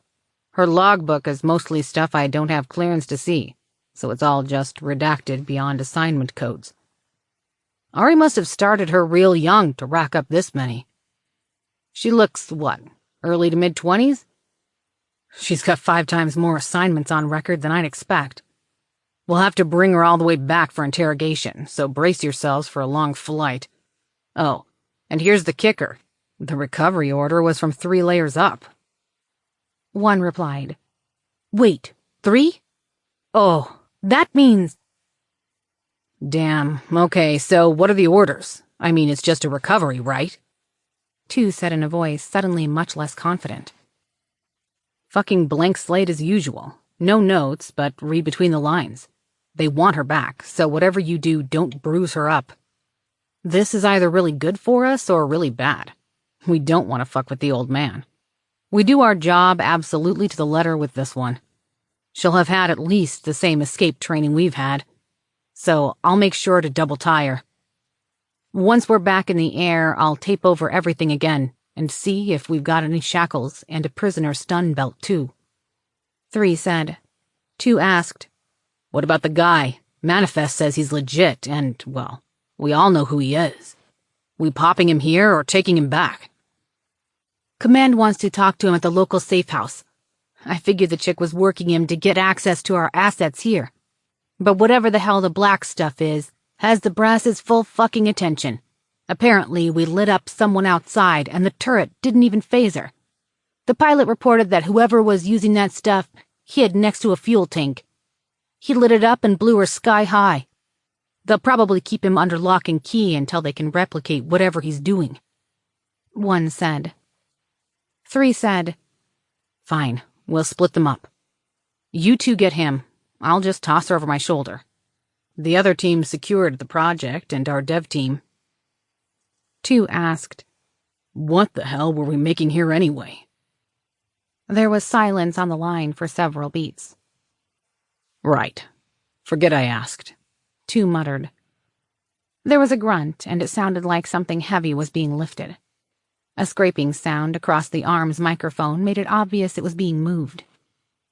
3's voice was strained as he said, We're good here. All management wants is a clean sweep now and exfil our projects. The facility is clear otherwise, so we can just head back. Sophie clicked stop and began pacing the floor. He could see there were several more minutes of audio, but assumed it wasn't relevant. Alex replied, So, we down their helicopters too.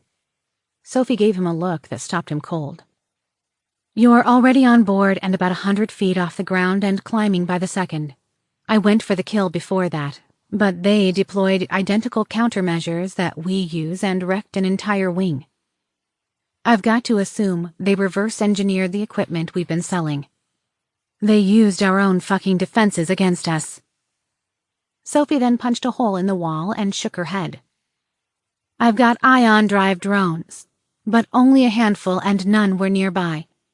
By the time I got those into a position to attack, it was too late. If I down their gunship, it puts both of us at risk. If it crashed poorly, it'd probably end up killing your body outright, and the implant may burn up in the fire, killing both of us for good. Alex scrubbed at his face in frustration. Fine. Get some Mantis bots on both helicopters, and whatever trackers you can manage. Maybe we can see something we can use. And we'll need to keep eyes on my body and Jamie anyway. Sophie looked at least partially mollified as she nodded. She took out her slate and tapped a few commands. It took her nearly a minute to complete her tasks before she looked up. He gave her a questioning look. No, I don't really need to use the tablet, but it signals to you that I'm busy, and did as you suggested. Symbolism, dear. It's just easier if we both play along. It helps me be a little more human, and with you moving closer to my actual speed, I do need to pause to focus occasionally. Sophie explained. She sat on the couch with a heavy plop and put her chin on her hands, as though lost in thought. After a few seconds, she looked up at him with a troubled expression. Alex asked, Chiwen? Yeah, we're still battling it out, and I think I need your help. Managing 300 drones isn't an issue for me at all, but the bastard approaches the problem like I do. We end up in a calculation stalemate as we both try to one-up each other by predicting what the other will do in an aerial battle. We usually end up roughly even, but given how many of my drones I sacrificed in vain to save our troops, I'm losing ground out there. He's already completed his goals at the facility, so he's just gunning for you now. He could take your helicopter down just as easily as I could. You're a sitting duck, Sophie said. Alex cursed as he followed her logic. Never a dull moment. I have to, what, give my kidnappers a protective detail? That's just fucked up. Alex flopped onto the couch next to her and put his head in his hands, in a matching position. Sophie reached over and started rubbing his back, not disagreeing. Sighing, he said, So you need what? Some chaos on your side? Something he can't predict? Sophie nodded. You've never been much for flight sims, but I need you to learn quickly and without destroying my remaining assets. I don't need you to be some fighter ace. Just confuse him while not giving ground. He'll waste cycles on it that I can use against him. We'll need to focus on his ion drive systems and let AMP kill the prop-based ones. Chiwen saw my designs and ripped them off, but he can't hover. His units are more like jets or gliders. Sophie saw his discomfort and gave him a soft kiss on the cheek and patted his back. She then stood to pull him into his office. It was the exact same as he'd seen it last time, with the addition of a small flight stick controller next to his keyboard and a set of VR goggles. Sophie bit her lip as Alex dropped into his office chair. "So here's my dilemma," she began. "You'd get bored and frustrated if I asked you to switch from drone to drone every few milliseconds to check if flight adjustments are necessary, which is what I'm doing. Your mind just isn't equipped to deal with something like that. I could let you fly in real time, but you'd lose your time compression. Alternatively, I can drop you in and simulate what Chiwen is going to do, since I'm already doing those calculations. That would let you plot a course and experience flying it real time in bursts. But you'd only experience what is probable, so it might not play out that way. If you don't like the results, we can rewind and try again. After you get used to it, maybe we move up to real time in short bursts to make critical moves. Does that make sense?" "I think so." Alex rubbed at his neck, not really feeling up to the task. He hated flight sims. It was one of the few types of games he was simply terrible at, and Sophie's drones were so far beyond normal that they were twitchy, high-powered things that could hit hundreds of miles per hour in bursts. Alex got a quick briefing on the drones in play. He picked out one that was basically a flying shotgun. Being about 4 feet long with 2 sets of glider wings and 6 turboprops. He donned the goggles and dropped into the drone. It took him a moment to get used to the 360-degree camera and how he'd have to switch to the camera bubble on the top or bottom. The sight he saw, however, annoyed him. He'd expected to be flying through the snow clouds overhead, something he could manage in big lazy arcs to get the feel of it. Instead, Sophie had dropped him into the dense forest just outside the facility. The drone was also completely upside down in some sort of wild maneuver he couldn't fathom the reason behind. Feeling the release button to begin the simulation, Alex pressed it and tried to right the craft, and promptly smashed into a tree. He felt a brief bit of nausea as the scenario reset. He tried again, immediately getting the same result. Growling, he tried for a third time, trying to flip the craft with a roll in the opposite direction. This time it worked right up until he hit another tree. "Dear, I'm sure that'll confuse Chiwen, but perhaps that's not the best approach." Alex shook himself, pouring every ounce of focus he had into the task, and hit resume. This time he aimed to vector straight up. He cleared the tree limbs and came directly under a drone. His sights lined up and he fired his shotgun into its underbelly, then jerked to the side to veer off toward safety. He smirked triumphantly as he settled into an even flight over the trees. Alex, that was one of mine." Chapter 26. Exfil. Gasping, Jennifer slowed her run and angled into the underbrush. She did a quick check on her heading, then leaned in against the base of the evergreen as she tucked under the branches. Large, billowing puffs clouded up from her mouth as she sucked in the wintry air. After several moments, she whispered, "How am I doing, Sophie?"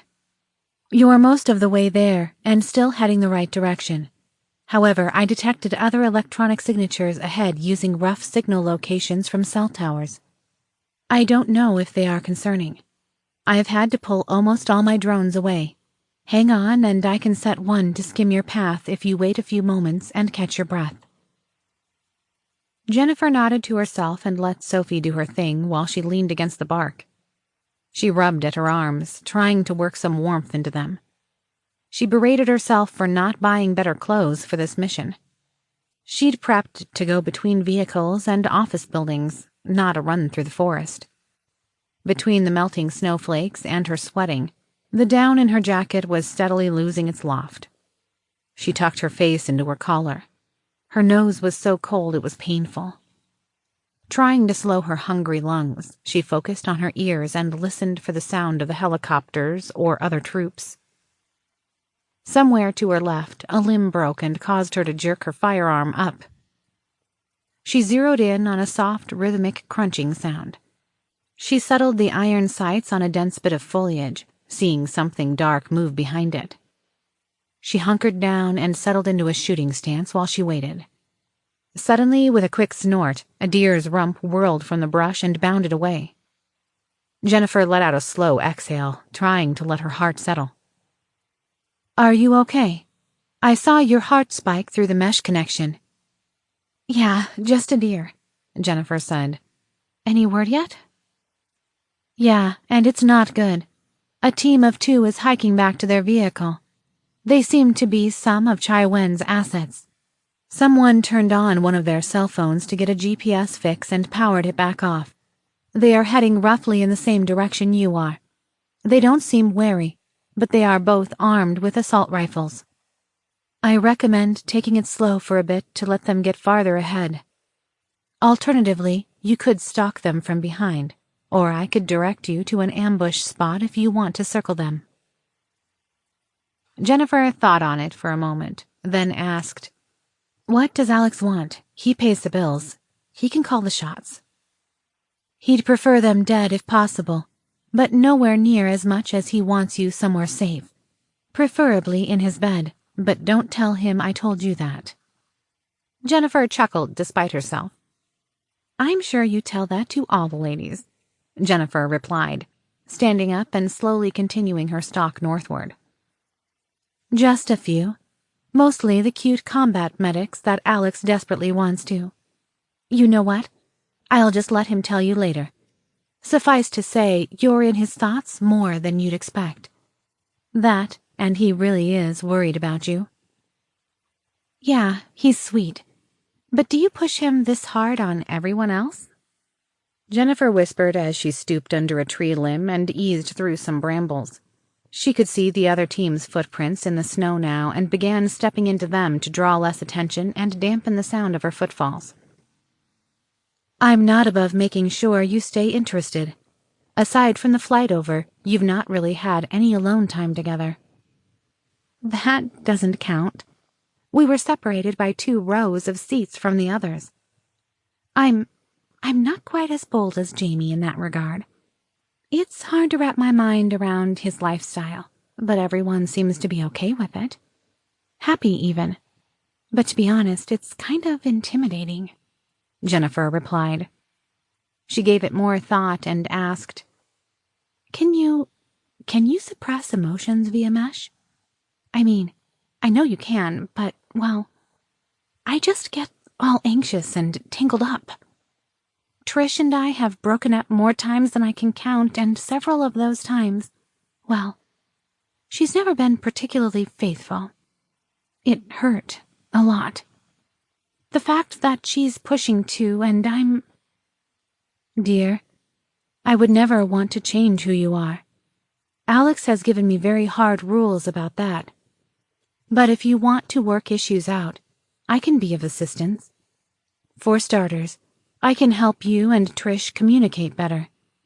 I'm told I'm a very good listener and have taken every mental health course available. While I'm obviously biased in your interests, especially around Alex, the only thing that I'm missing is board certification. That said, you are incredibly cute when you get flustered."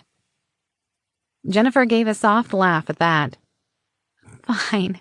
I think I'd like that. If I can keep Trish in line, maybe I can make this work. It's hard to understand why she does what she does." "Of course. I'm glad to help." Changing topics, she asked, "Do you think I can get dinner with Alex tonight, or are we jumping right on a plane? I thought I was done with guys entirely, but, well, I guess we all get that one person we're willing to make an exception for." There was a long pause before Sophie replied. It was long enough that Jennifer wondered if the AI had heard her. After a moment, Sophie sighed. "I haven't kept you up to date because I didn't want you to panic. It wouldn't have helped your exfiltration. Alex and Jamie have both been taken aboard the gunships and are unconscious. I'm trying to get everyone regrouped for a rescue mission. I don't know where they will be landing yet, as they don't appear to be heading to their prior airfield." Jennifer slowed in her tracks and swallowed hard.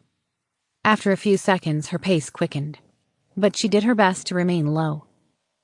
She did yet another double check on her weapon and pulled it into a quick ready position as she scanned the forest. "Give me a distance. How far out are these bastards? I need to get back, now," Jennifer demanded. "Understood. 300 yards and closing."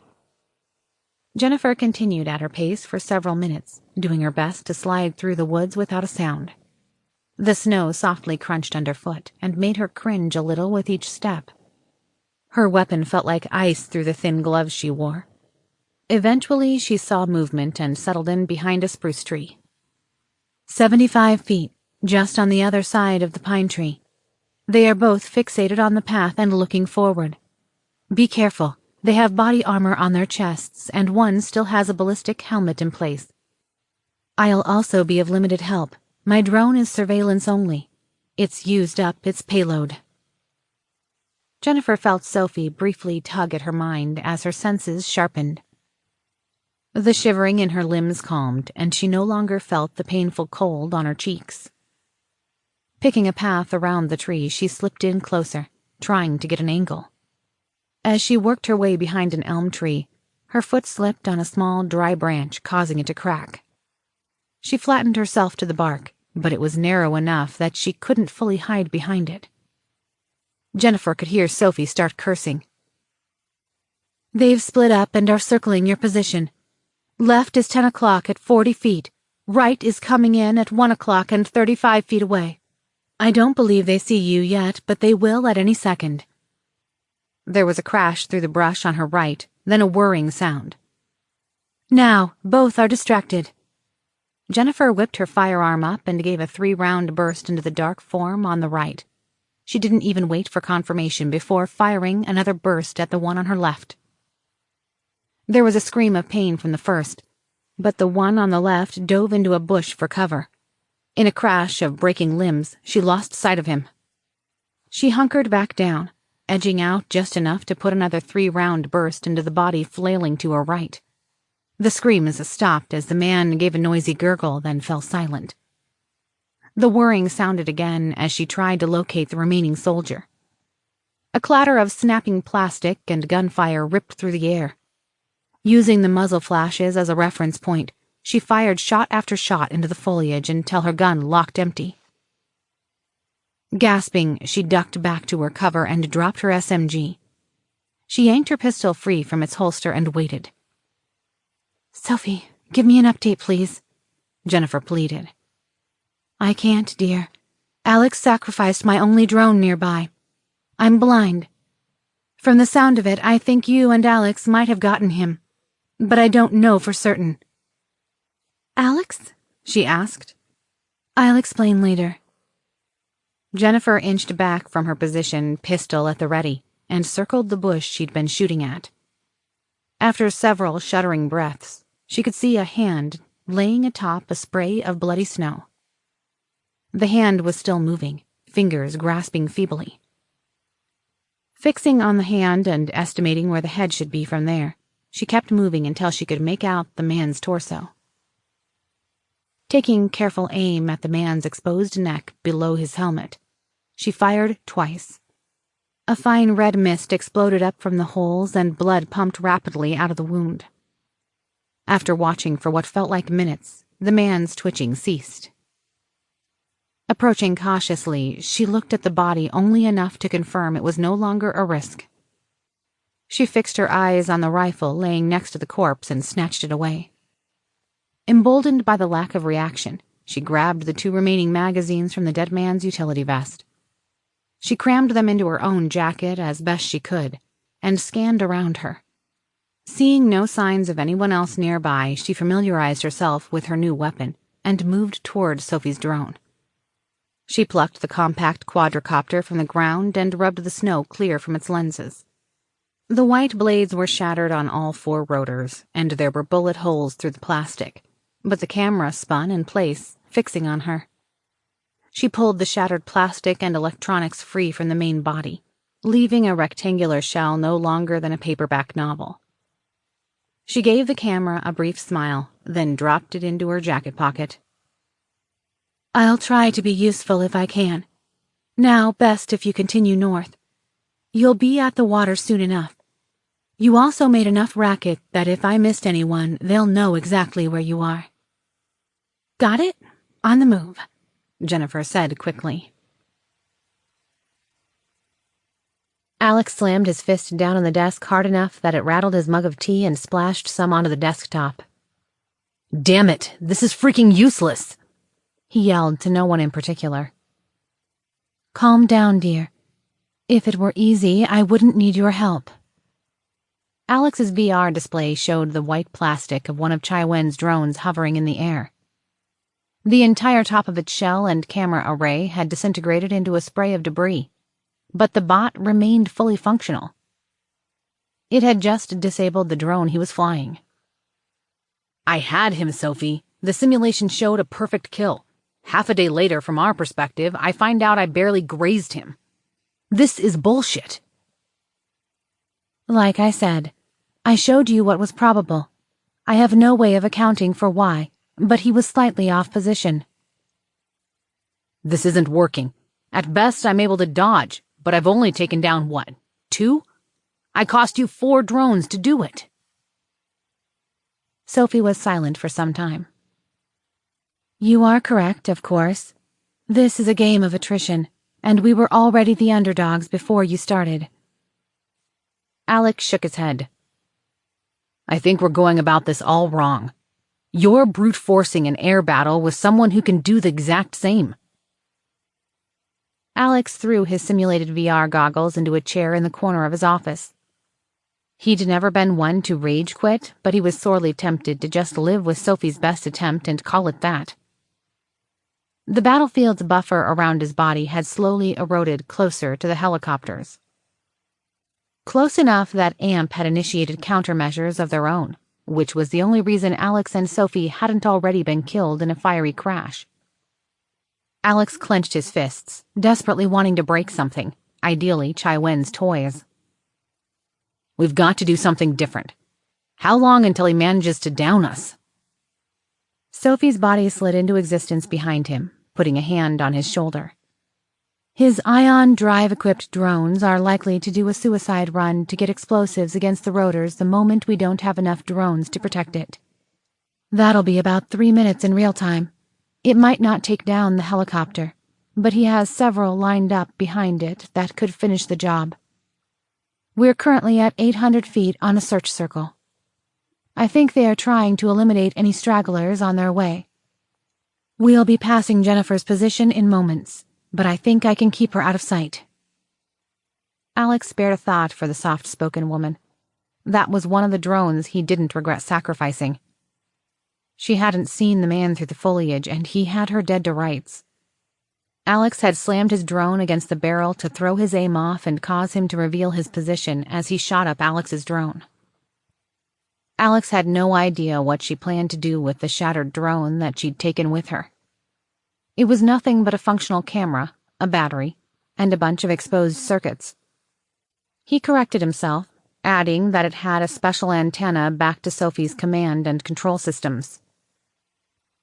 Love, what's keeping us from hacking his drones? I know we're doing the secure quantum VPN thing, but what's he doing? Alex asked. Sophie rubbed at his shoulders, working at the muscle tension that had been building. He briefly wondered why she'd include that level of detail in the simulation, but dismissed it. She seemed intent to give him as human of an existence as she could manage from within their shared mental space. His mind hadn't dealt with inaccuracies well during their fight. Quantum-backed near-random signal hopping and heavily encrypted comms. He figured out the balance of just enough encryption that I can't break it before he hops. By the time I know what he's doing, it's too late to do anything about it. He knows better than to send commands any earlier than necessary, so it doesn't give me much of an edge. I don't have the same limitation, thankfully, Sophie said as she dug a thumb along his spine. Alex mulled it over. Yeah, but couldn't we recover some of the damaged drones and put something together? See the instruction sets he's left on them. We'd have to have something to inspect it near instantaneously. Also, you weren't the first one to think of a kill switch, you know. An automated routine fries the memory the moment it loses connection, she said. Alex blinked as an idea hit him. What if he hadn't killed it yet? What if he was still using it? Sophie stopped rubbing, sensing where he was heading. Well, if I could read its memory, I'd have the symmetric key, so I'd be able to decrypt the channel while it was still in use. With that information, I could send it packets that would let me take it over at that point. Not only that, I could probably move from device to device before he figured it out, but... Alex swung back into position. Get me a Mantis bot near that last one. We're going to take that bastard down. Chapter 27. Lost. There. Oh, please, please work, Sophie shouted. Not unlike when he had rewatched humanity's first manned Mars lander in his living room with Aubrey at his side, Alex and Sophie sat riveted as they watched. Frame by frame, the microbot glided through the air on an intercept trajectory. Sophie had done more calculations than any space mission required to land the 50-gram robot directly into the 4 inches of exposed chassis on Chiwen's damaged but still functional drone. She'd accelerated like a madwoman, tearing out the bearings on her launch platform, and slung it through the air at such a velocity that there was virtually no chance to avoid it with the box formation she'd set up to block any potential escape routes. It had not come without cost. She'd lost an additional 7 drones just to set up the attempt. Alex and Sophie both watched with bated breath as the tiny wad of silver wire collided with Chiwen's blind spot, bounced, and immediately rebounded again as it wedged itself inside the plastic shell, directly against the drone's motherboard. Alex tackled Sophie into a tight hug that landed them both on the floor. The battle wasn't over, as Sophie had to keep the pressure up. Mantis bots weren't exactly fast movers, but it meant she could focus on dodging and delays rather than outright kills. Chiwen didn't seem to notice her change of tactics. Alex felt Sophie go rigid as she focused entirely on what she needed to do. Alex simply held her as the minutes ticked by inside the simulation. Her chest started pulsing. At first he thought she might be crying, but soon laughs burst from her chest, deep and sharp, in a vengeful and terrifying sound. Got him. All of them. That rat bastard's fleet is mine, Sophie said, then kissed Alex roughly. She broke away. I can even see most of his troops that didn't get wiped out. I'm going to detonate the payloads on the bots that were escorting them. They aren't wearing gas masks anymore. Maybe they'll survive long enough to warn others away from his service. There was a dark glee in her eyes as she went still again. After minutes from Alex's perspective, the woman he held gave a deep exhale and slumped into his arms. Done? Alex asked. It's put into action anyway. That might only work once, but it was worth it. Come on, let's see if we can get you and Jamie back. Hey, 4, what's the deal? A voice called out. Sir, it looks like the drones are forcing an altitude ceiling. We can't fire through the rotors, and the ones on the side aren't affected. We chewed a couple of the small ones up, and it's causing rotor vibrations. I think they are trying to box us in and force us to land. We need to drop altitude and fast. 4 replied. Just shoot them, the angry voice replied. 4 responded. We've tried, sir. They move faster than the turrets can get a lock, then slide out of its angle of attack. We can't just ram them. Our rotors won't take that type of abuse. Whatever.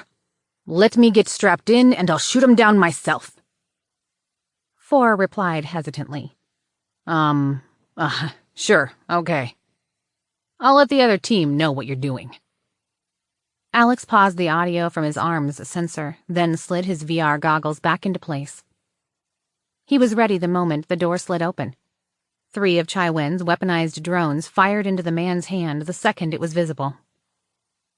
Alex pivoted one of Sophie's unarmed drones through the door, letting it clatter against the wall in the process. 2 other men in the helicopter immediately shot his drone, blasting it to bits. They then slammed the door shut. Unaware that Alex had snuck several Mantis drones into the cabin in the process. Alex spun up the first Mantis vision, not even waiting for it to unfurl. He knew from experience it'd look like shards of the broken drone, so all he had to do was blend in.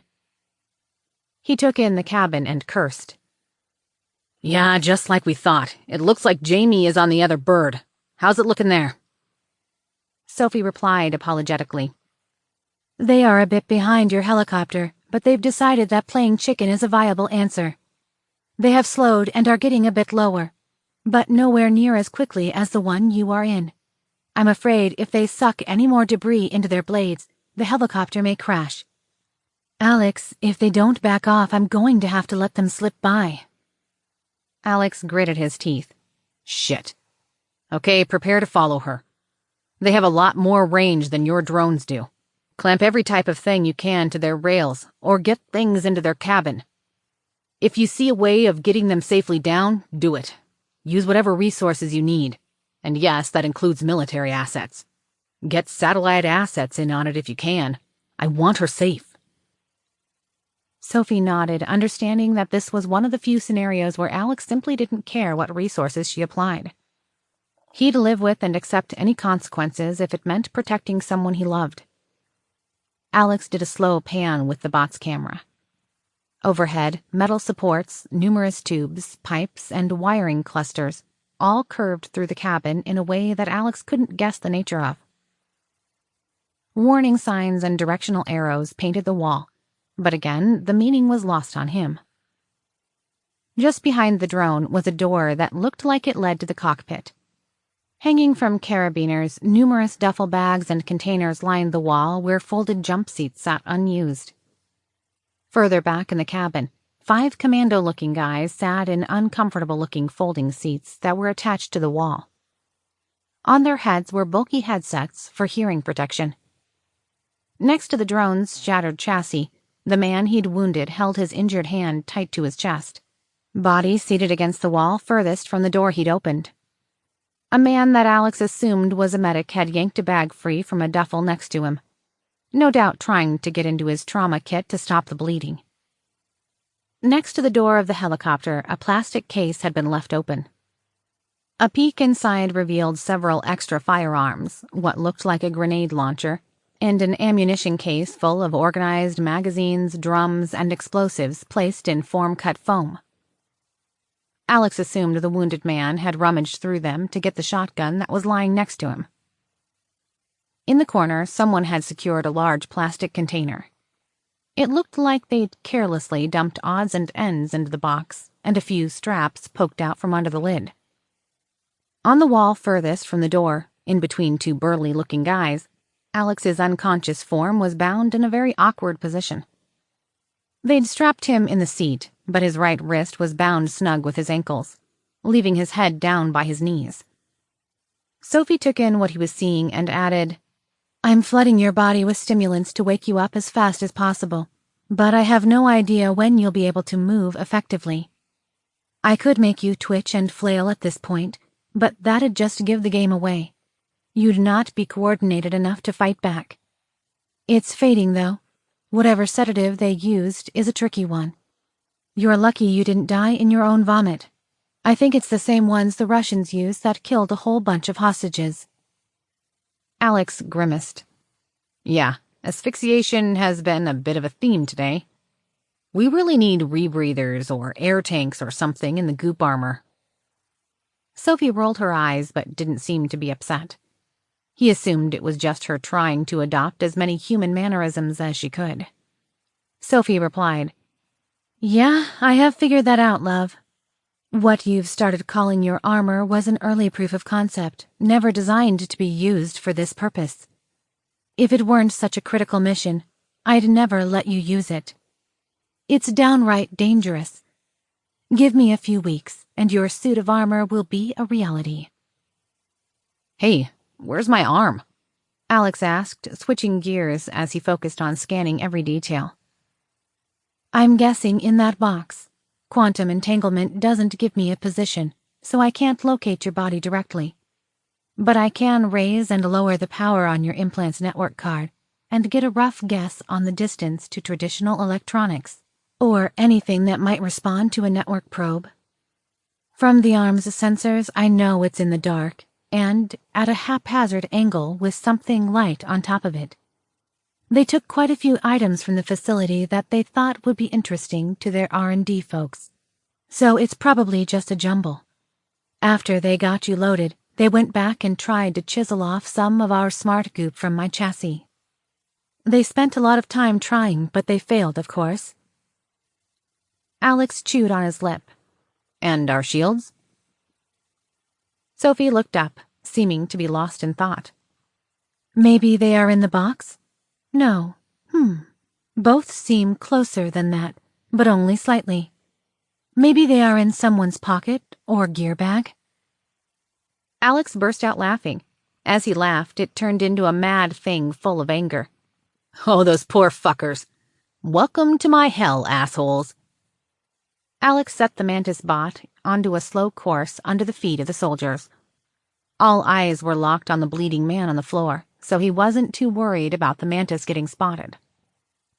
As if straight out of a low-budget horror show, Alex sent the signals necessary to walk his silver and carbon fiber arm out of the box. Using his fingers to pull and push, it landed with a plop onto the deck of the helicopter. No one seemed to notice as the medic continued his bloody task of packing the man's wounded hand. Alex's prosthetic fingers walked along, dragging the arm along toward the weapon rack. He had nearly made it to his destination when one of the passengers yelled, grabbing everyone's attention. Cursing, Alex froze his bionics in place. Across the helicopter, shouting and questions were thrown about inside the cabin. A debate about whether or not it had just fallen out of the box started up, as well as accusations of the first man just being jumpy. The nearest man scooped up Alex's artificial limb, but made the critical mistake of letting the robotic fingers get close to his other wrist as he went to put it back in the box. Alex yanked on his controls, tweaking the wrist to get close enough, and then snapped his fingers down with all the force it could put out. All hell broke loose as bones snapped and shattered, causing the man to break into a blood-curdling scream. The seated soldiers began unbuckling, and 2 soldiers dove into the fray and tried to yank the robotic arm off their comrade. The medic reeled back, pulling away from his patient. Alex activated both of the shields, trying to figure out who in the melee had them. A man kneeling on the floor across from Alex burst into inky shadow, as did a man who was trying to move forward to help. The second man's shield extended well into the floor and managed to get someone else's foot locked into place. The partially captured man flailed wildly in panic and grappled onto someone else as he tried to pull free. In front of the passenger compartment, 2 soldiers fought to remove the artificial limb from their battle buddy. Alex timed letting go just right to smack one of them in the face. He twisted the robotics at an angle beyond the normal human range of motion and grabbed the man's throat. He didn't get a good enough angle to strangle him, so instead pushed the fingertips through flesh, tearing out a chunk of the man's trachea. A bloody scream was cut off as the soldier flailed, grasping at the hole in his neck. Blood and gurgling sounds flowed from the victim as the possessed prosthetic plopped to the floor. A foot landed nearby in the scramble, so Alex lunged the arm forward and grabbed on. With a quick motion, he found the right grip and shattered the man's ankle. Shooting broke out as the terrified man began firing at the arm. The bullets did little damage as they only hit the area that cupped Alex's flesh, and there weren't any critical components there. As the man kicked out, Alex let go, using the momentum to grab yet another man, this time by the elbow. Pushing his fingertips into the joint, he ripped out a chunk of flesh and tore straight through the uniform. The arm fell to the floor as a jet of arterial spray painted the wall. The men continued stomping and occasionally firing at the limb. Alex's body remained slumped in place. Completely unnoticed, a mantis drone worked its skinny limbs into the teeth of the arm's bindings. Upon locking its arm into the grooves, the bot broke off its limb and shifted to the separate ties that bound his legs, It pushed and poked, but was having trouble getting the right leverage this time. Alex wished they'd just used leg shackles. The mantis could have picked them with ease. Sophie stepped in and caused his leg to twitch just enough to remove some of the pressure. The shift allowed the bot's little limb to slide between the teeth and the grooves of the ties. The men ganged up on the metal hand now, the majority seriously bleeding, battered, or broken. Someone managed to rip it free from the base and flung it toward the front of the helicopter. Trying to keep the chaos going, Alex released the shells of the armor that kept the two of the men in place. The frozen, kneeling man slumped down to the floor in front of Alex's body. Blood gurgled out of the dead man's mouth and nose in a large fountain. Alex shuddered at seeing what happened when goop entered the lungs and the person fought enough to rip their soft tissue. The bastard had drowned in his own chest. The medic jumped into the fray and shoved at the other men, sending them tumbling. The second goop victim fell to the floor, gasping but conscious. He crawled away from the epicenter of the chaos, ending up near the rear of the aircraft, by the rear ramp controls. Alex fired the shell again on the conscious man, timed intentionally to sink it into his lungs. Knowing it was time to go, Alex pushed a request to Sophie and relaxed his hold on the simulation. Alex's physical eyes began to flutter open. His body recoiled as he slammed into the time differential, but Sophie had better controls in place that worked to ease the transition. The world of smeared gray and red provided little useful information. Alex blinked, or tried to, but the image didn't resolve. Sophie snapped the armor open and closed on the dead man once more, trying to locate where he'd hidden Alex's shield. There, right front pocket. I'll help as much as I can by aligning your senses with the mantis bot's vision. Alex slumped further forward under his own weight, and his bonds slipped open with the mantis's body serving as the shim. In a spastic motion, Alex rammed his hand into the man's pocket. His movement caught the attention of several of the other guards, but Alex managed to wrap his hands around the pen and keep a hold of it. He was slammed back into his seat and shoved against the wall hard, a man's elbow to his throat. Another man grabbed at his right arm. Firing his shield, it wrapped around not just his body, but threaded its way up and around his two attackers. The shell engulfed one man's arm to the elbow and another to his chest and up to his neck. Alex gave them a couple seconds to ensure panic had time to set in, and then released the trigger. Light pierced his blurry eyes yet again as he dropped into the chair. Both men recoiled away, having seen what the black goo had done to the dead man on the floor and wanting abso-fucking-lutely nothing to do with it. Alex rolled forward, angling awkwardly toward the man in the back that was still engulfed in a black shell of death. He stumbled against a wall, and Sophie guided his hand. His fingers found an inset button and he pressed it. Still working blind, she guided his hand to press two more, and a loud whirring sound hit his ears. After a few seconds, a blast of cold wind rushed against his skin. Alex collapsed by the slowly opening exit ramp and wrapped his arms around the encased soldier, just as Sophie disabled the other armor system. Alex pulled the unconscious meat shield in between him and the front of the helicopter. He took several rapid breaths, steeling himself for the stupidity that was about to occur. Arms reached for him just as Sophie triggered both shields in unison. With the focus on Alex, Sophie had managed to move the disconnected limb to where Alex had wanted it. She gripped its fingers hard around one of the 30mm grenade launcher rounds that were in the ammo crate. She gave up a brief prayer of probability, then activated the arm's self-destruct payload. The magnesium and aluminum powder that lined the titanium bones flared into an instant conflagration. Egged on by the high-density battery system, the burning payload reached just under 4,000 degrees in seconds, heating the grenade far beyond its flashpoint.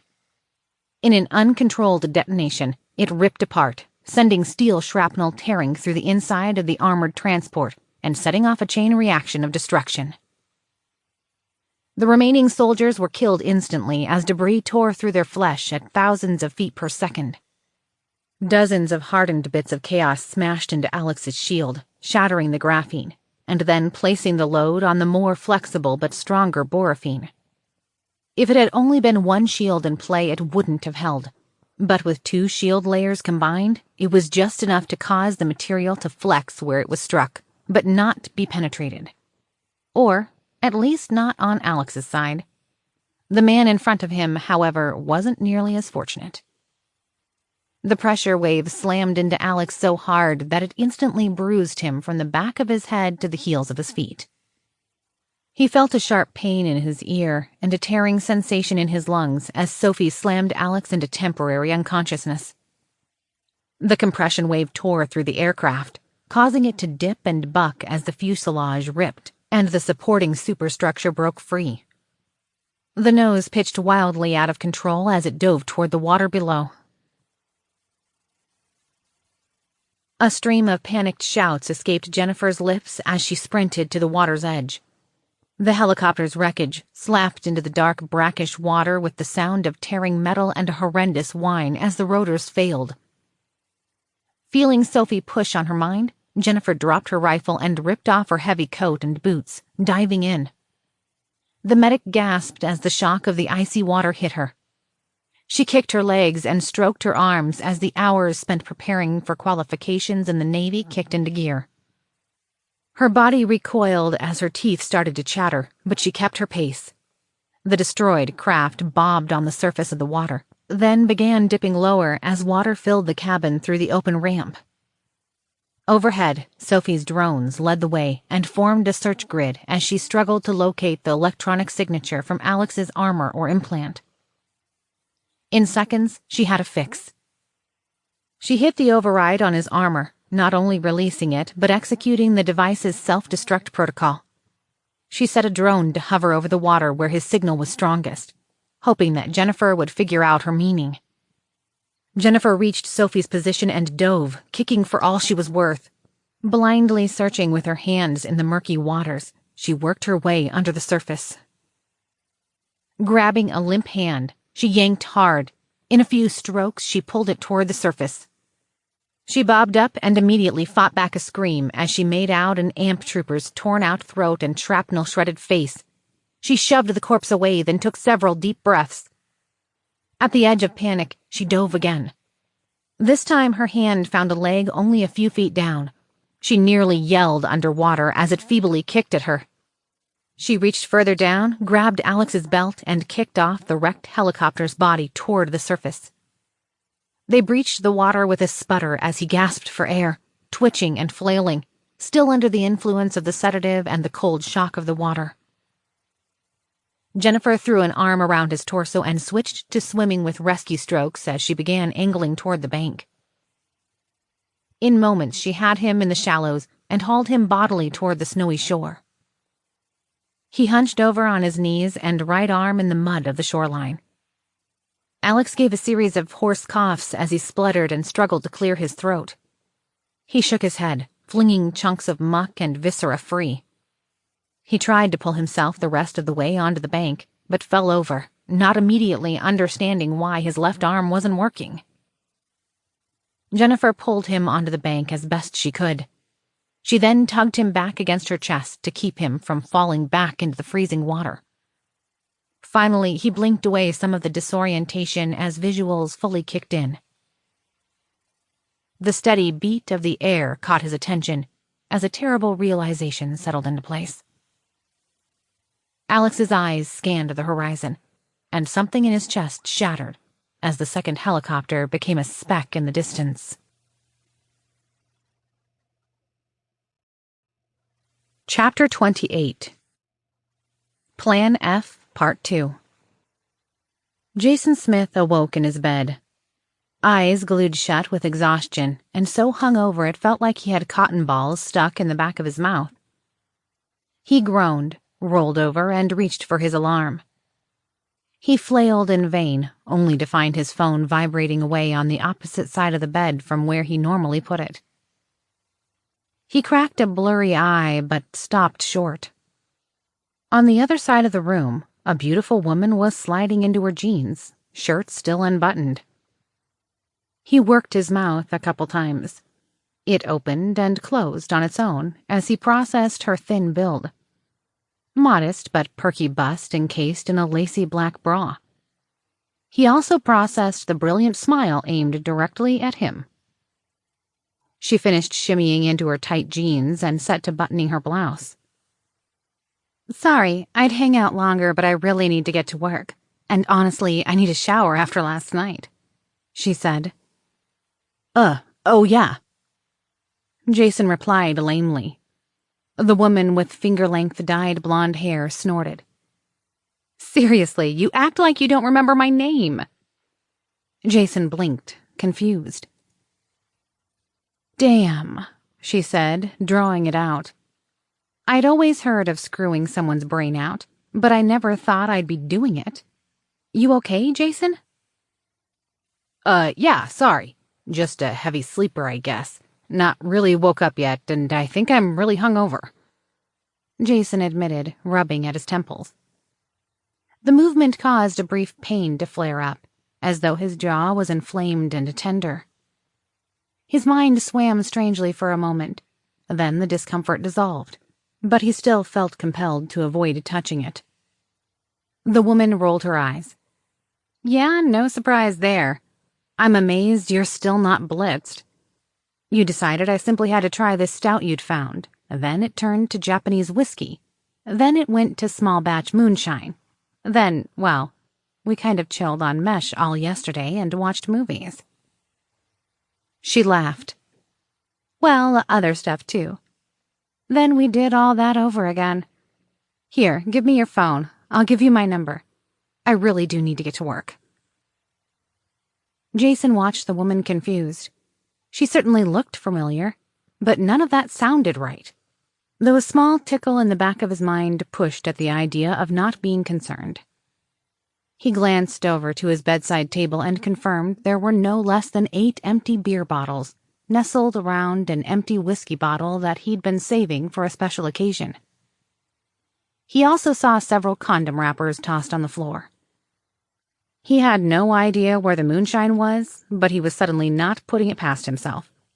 He'd done stupid things trying to impress the fairer sex, but he'd not gotten full blackout drunk and lost an entire weekend before. Then again, he'd never tried to impress a woman as hot as the one currently standing before him.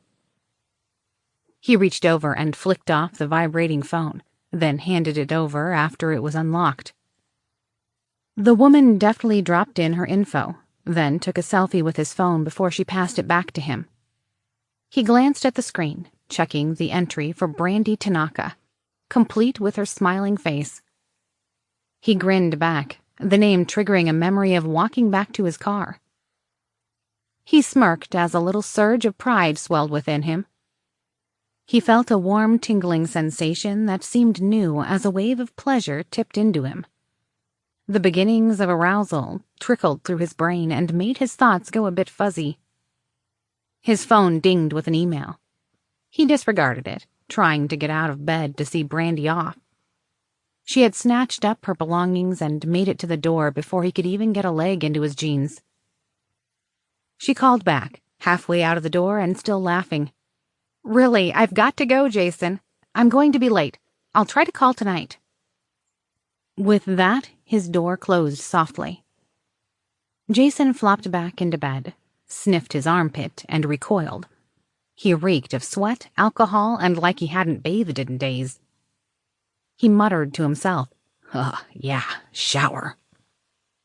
As he made his way to the bathroom, he idly unlocked his secured work phone and saw an email tagged with a priority flag.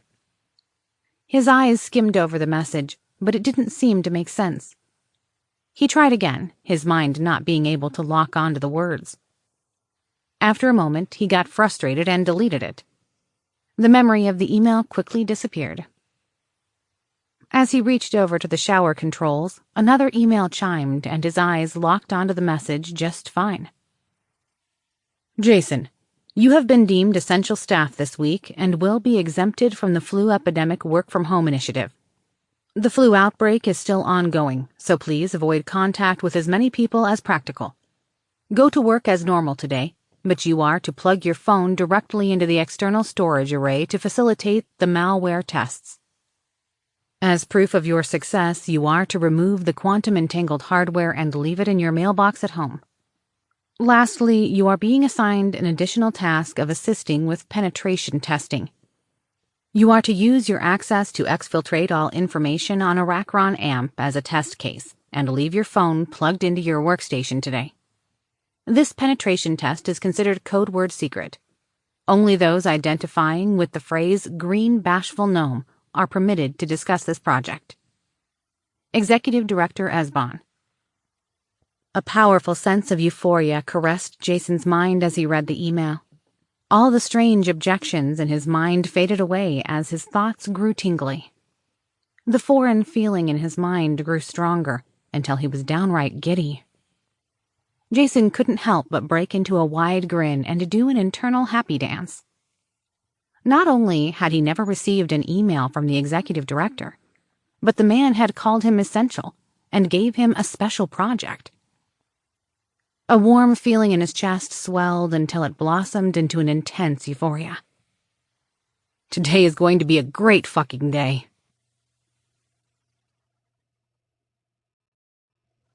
Epilogue. Shelley paced the length of the dock for perhaps the 1,000th time. She was kitted out in heavy armor with an assault weapon slung over her shoulder. She strode past the others, seated under the cabana-like area next to the shore that they normally reserved for relaxing by the water. The worn wooden boards creaked with each stomp of her booted feet. A hand gently reached out to her shoulder, causing her to pause mid-stride. Zoe's green eyes met hers. "You're making me nervous, Shelley. Please try to calm yourself." Alex's assistant then withdrew her hand and let it fall back in front of her, where it clasped the locked briefcase that she'd handcuffed to her wrist. She'd gotten used to the weight of it. The package hadn't left her side for 2 days. It was a cliché thing, but they weren't taking any chances with what was inside. The Frenchwoman then leaned back against the wooden handrail, looking at ease despite the obvious tension everyone felt. With an angry grunt, Shelley nodded and dropped into a chair to the right of Alex's body. She rubbed at her face, then her eyes drifted toward her charge. There was a large white bandage taped over the left side of his head, centered on his ear. Nasty-looking swollen bumps and dark black and red jelly-like bruises covered almost every inch of his visible skin. It looked like he'd been tied up and used as a piñata at a meth head's birthday party. She could still hear a disturbing wheeze in his chest with every labored breath he took. Periodically, she'd hear the one-way valve in his chest vent the excess buildup through a tube and into a plastic bag taped to his side. His eyes flitted briefly toward her, but then slid off. There was no recognition there. He was just an empty shell. Shelley noted that Aubrey had finally fallen asleep, having dozed off while resting against his shoulder. She'd been at his side nonstop since the disconnect and had finally run out of steam. The mercenary pointedly turned away from the pair. She'd witnessed too much of her failure already. At the farthest point of the wooden walkway leading up to the 2 boat slips at the end, Ava sat in silence, feet dangling over the water. Every so often, she would throw a piece of bread at the gulls. Ava's hand briefly went to her ear, then dropped away. Shelley didn't have to guess. She'd had the same naked twinge no less than a dozen times today alone. They'd spent over half a year connected to the AI via an earbud, but without Sophie online, there wasn't much of a point having one in. Ava sniffed and wiped at her eyes before she finally threw the remaining contents of the bag to the fish and turned to scoop up the automatic shotgun that she had propped up next to her. Unable to deal with the waiting, she made slow and pained movements toward where everyone else was sitting. Ava made eye contact with Shelley, her gray eyes conveying her intent. Shelley nodded, then motioned toward the house. Ava was still on sick leave. She'd come if needed, but otherwise still needed to rest. Ava propped the shotgun full of anti-drone rounds against the rail, just in case it was necessary, then turned to depart. Walking over from her perch on the wooden rail, Zoe scooted one of the green and white cushioned patio chairs close to Shelley's. She eased into the chair and settled the aluminum briefcase in her lap. Do not force all the blame on yourself. There is more than enough to go around, Zoe said. Shelley shook her head in frustration. Alex is down, Sophie is down, and Jamie is missing in action. Those things are literally my job. Zoe raised an eyebrow and tapped a finger against the case she'd been carrying since it had been collected in Maryland. Blowing out a harsh breath, Shelley replied to the wordless response. Doesn't mean I have to like it. And a boat? Really? Zoe replied, I couldn't risk doing what was expected. I got it here as quickly as I could without help. I flew it into the closest airstrip that could deal with cargo planes of that size. Then I organized the content switch inside an area with no surveillance to another container using Tina's group and got it on a ship. It was only half-day extra and was far safer. I couldn't risk going direct. Chiwen is almost certainly still watching. You yourself agreed to that plan, did you not? Shelley gave a non-committal grunt. Yeah, I guess. I know part of this is the plan, but I miss Sophie, Shelley admitted, then let her head drop into her hands. Zoe reached out and squeezed Shelley's shoulder. I know. You miss her as I miss Alex. Shelley made an annoyed look. It's different. I'm not looking to hop into anyone's bed. Zoe took the insult in stride, chalking it up to stress. I was referring to how we work. Most of your day is spent anticipating Sophie's needs for security or working with her on your tasks. My days are much the same, just with Alex. Shelley motioned toward Alex's body. Have at it. He's still partially there. Shrugging, Zoe spoke. Mon Lu, tell Shelley she's an idiot. Then say whatever Alex feels about the matter. Shelley, you're an idiot. And it's not your fault. Alex wheezed, his damaged lung making him sound out of breath. That's not exactly fair or nice, Shelley complained. Zoe shrugged again. I never said I was nice. In fact, I'm fairly certain I was hired at least in part because I was willing to be ruthless on his behalf. I must learn to be heartless so his may heal. I must be a bit of a villain so that he can hang on to whatever goodness he still has left. Pardon the flowery language, but I do tend to get a bit philosophical in times such as these. However, I'm reasonably certain he'd say something to that effect if pressed. Especially if he was cooking. Yeah, I guess that's true enough. Every dinner Alex makes is a love letter to someone. He pours his heart into them. Once he gets started, if you catch him in the kitchen, he tends to just dump everything out without noticing what he's doing. Cooking for us is his happy place, I guess. Like therapy, but harder on the waistline, Shelley said. Zoe smiled briefly, then wiped at her eyes as she looked away. Seeing the other woman's discomfort, Shelley shifted gears, asking, So how long until that damn boat is here?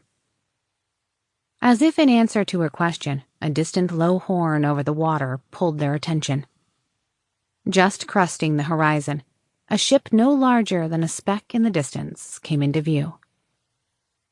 Unnoticed by the two women, Alex's eyes fixed on the watercraft as it slowly became larger. Behind his dark eyes, something twisted and flexed. A deep and primal awareness took in the hunting grounds before it, and the packmates at its side. It then realized several were missing. It stretched as it gathered its strength. The pack needed him to guide them. Animal eyes watched as the thing in the distance drew near, slowing as it came to shore. Loud, man-made things set into motion, pulling and pushing at a giant glittering rock that sunk into the nearby cave with the sound of thunder. His pack scurried to work, burying the shiny rock into the ground. The beast knew that was part of freeing one of his mates that was stuck in a cage. She was trapped in the darkness and needed him. Somewhere he knew that she howled in loneliness, calling to him. The beast tensed, wanting to answer, but knew the others in the pack would make sure she was returned to him. She was his best tracker. None would challenge her, and nothing would be done until she was again by his side. He turned inwardly to his other mate that was still lost out there, somewhere in the vast wilderness. Another predator had separated her from the pack. This new beast was larger and more dangerous than any seen before, but that didn't matter. His packmate was in peril. Dark deeds were called for, so he'd do what he did best.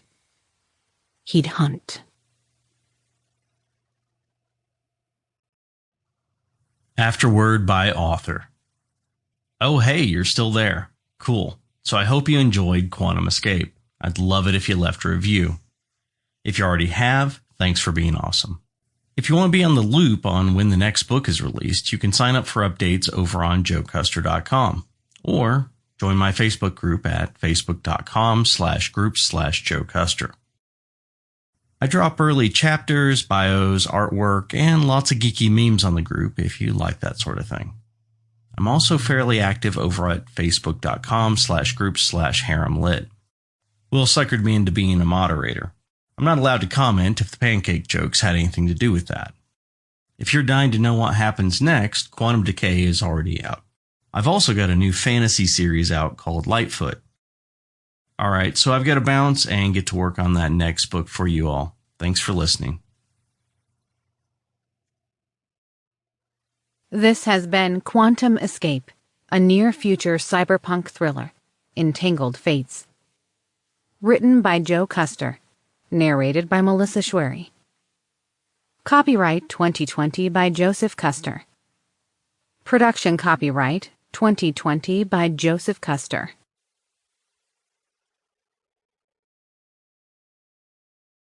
Audible hopes you have enjoyed this program.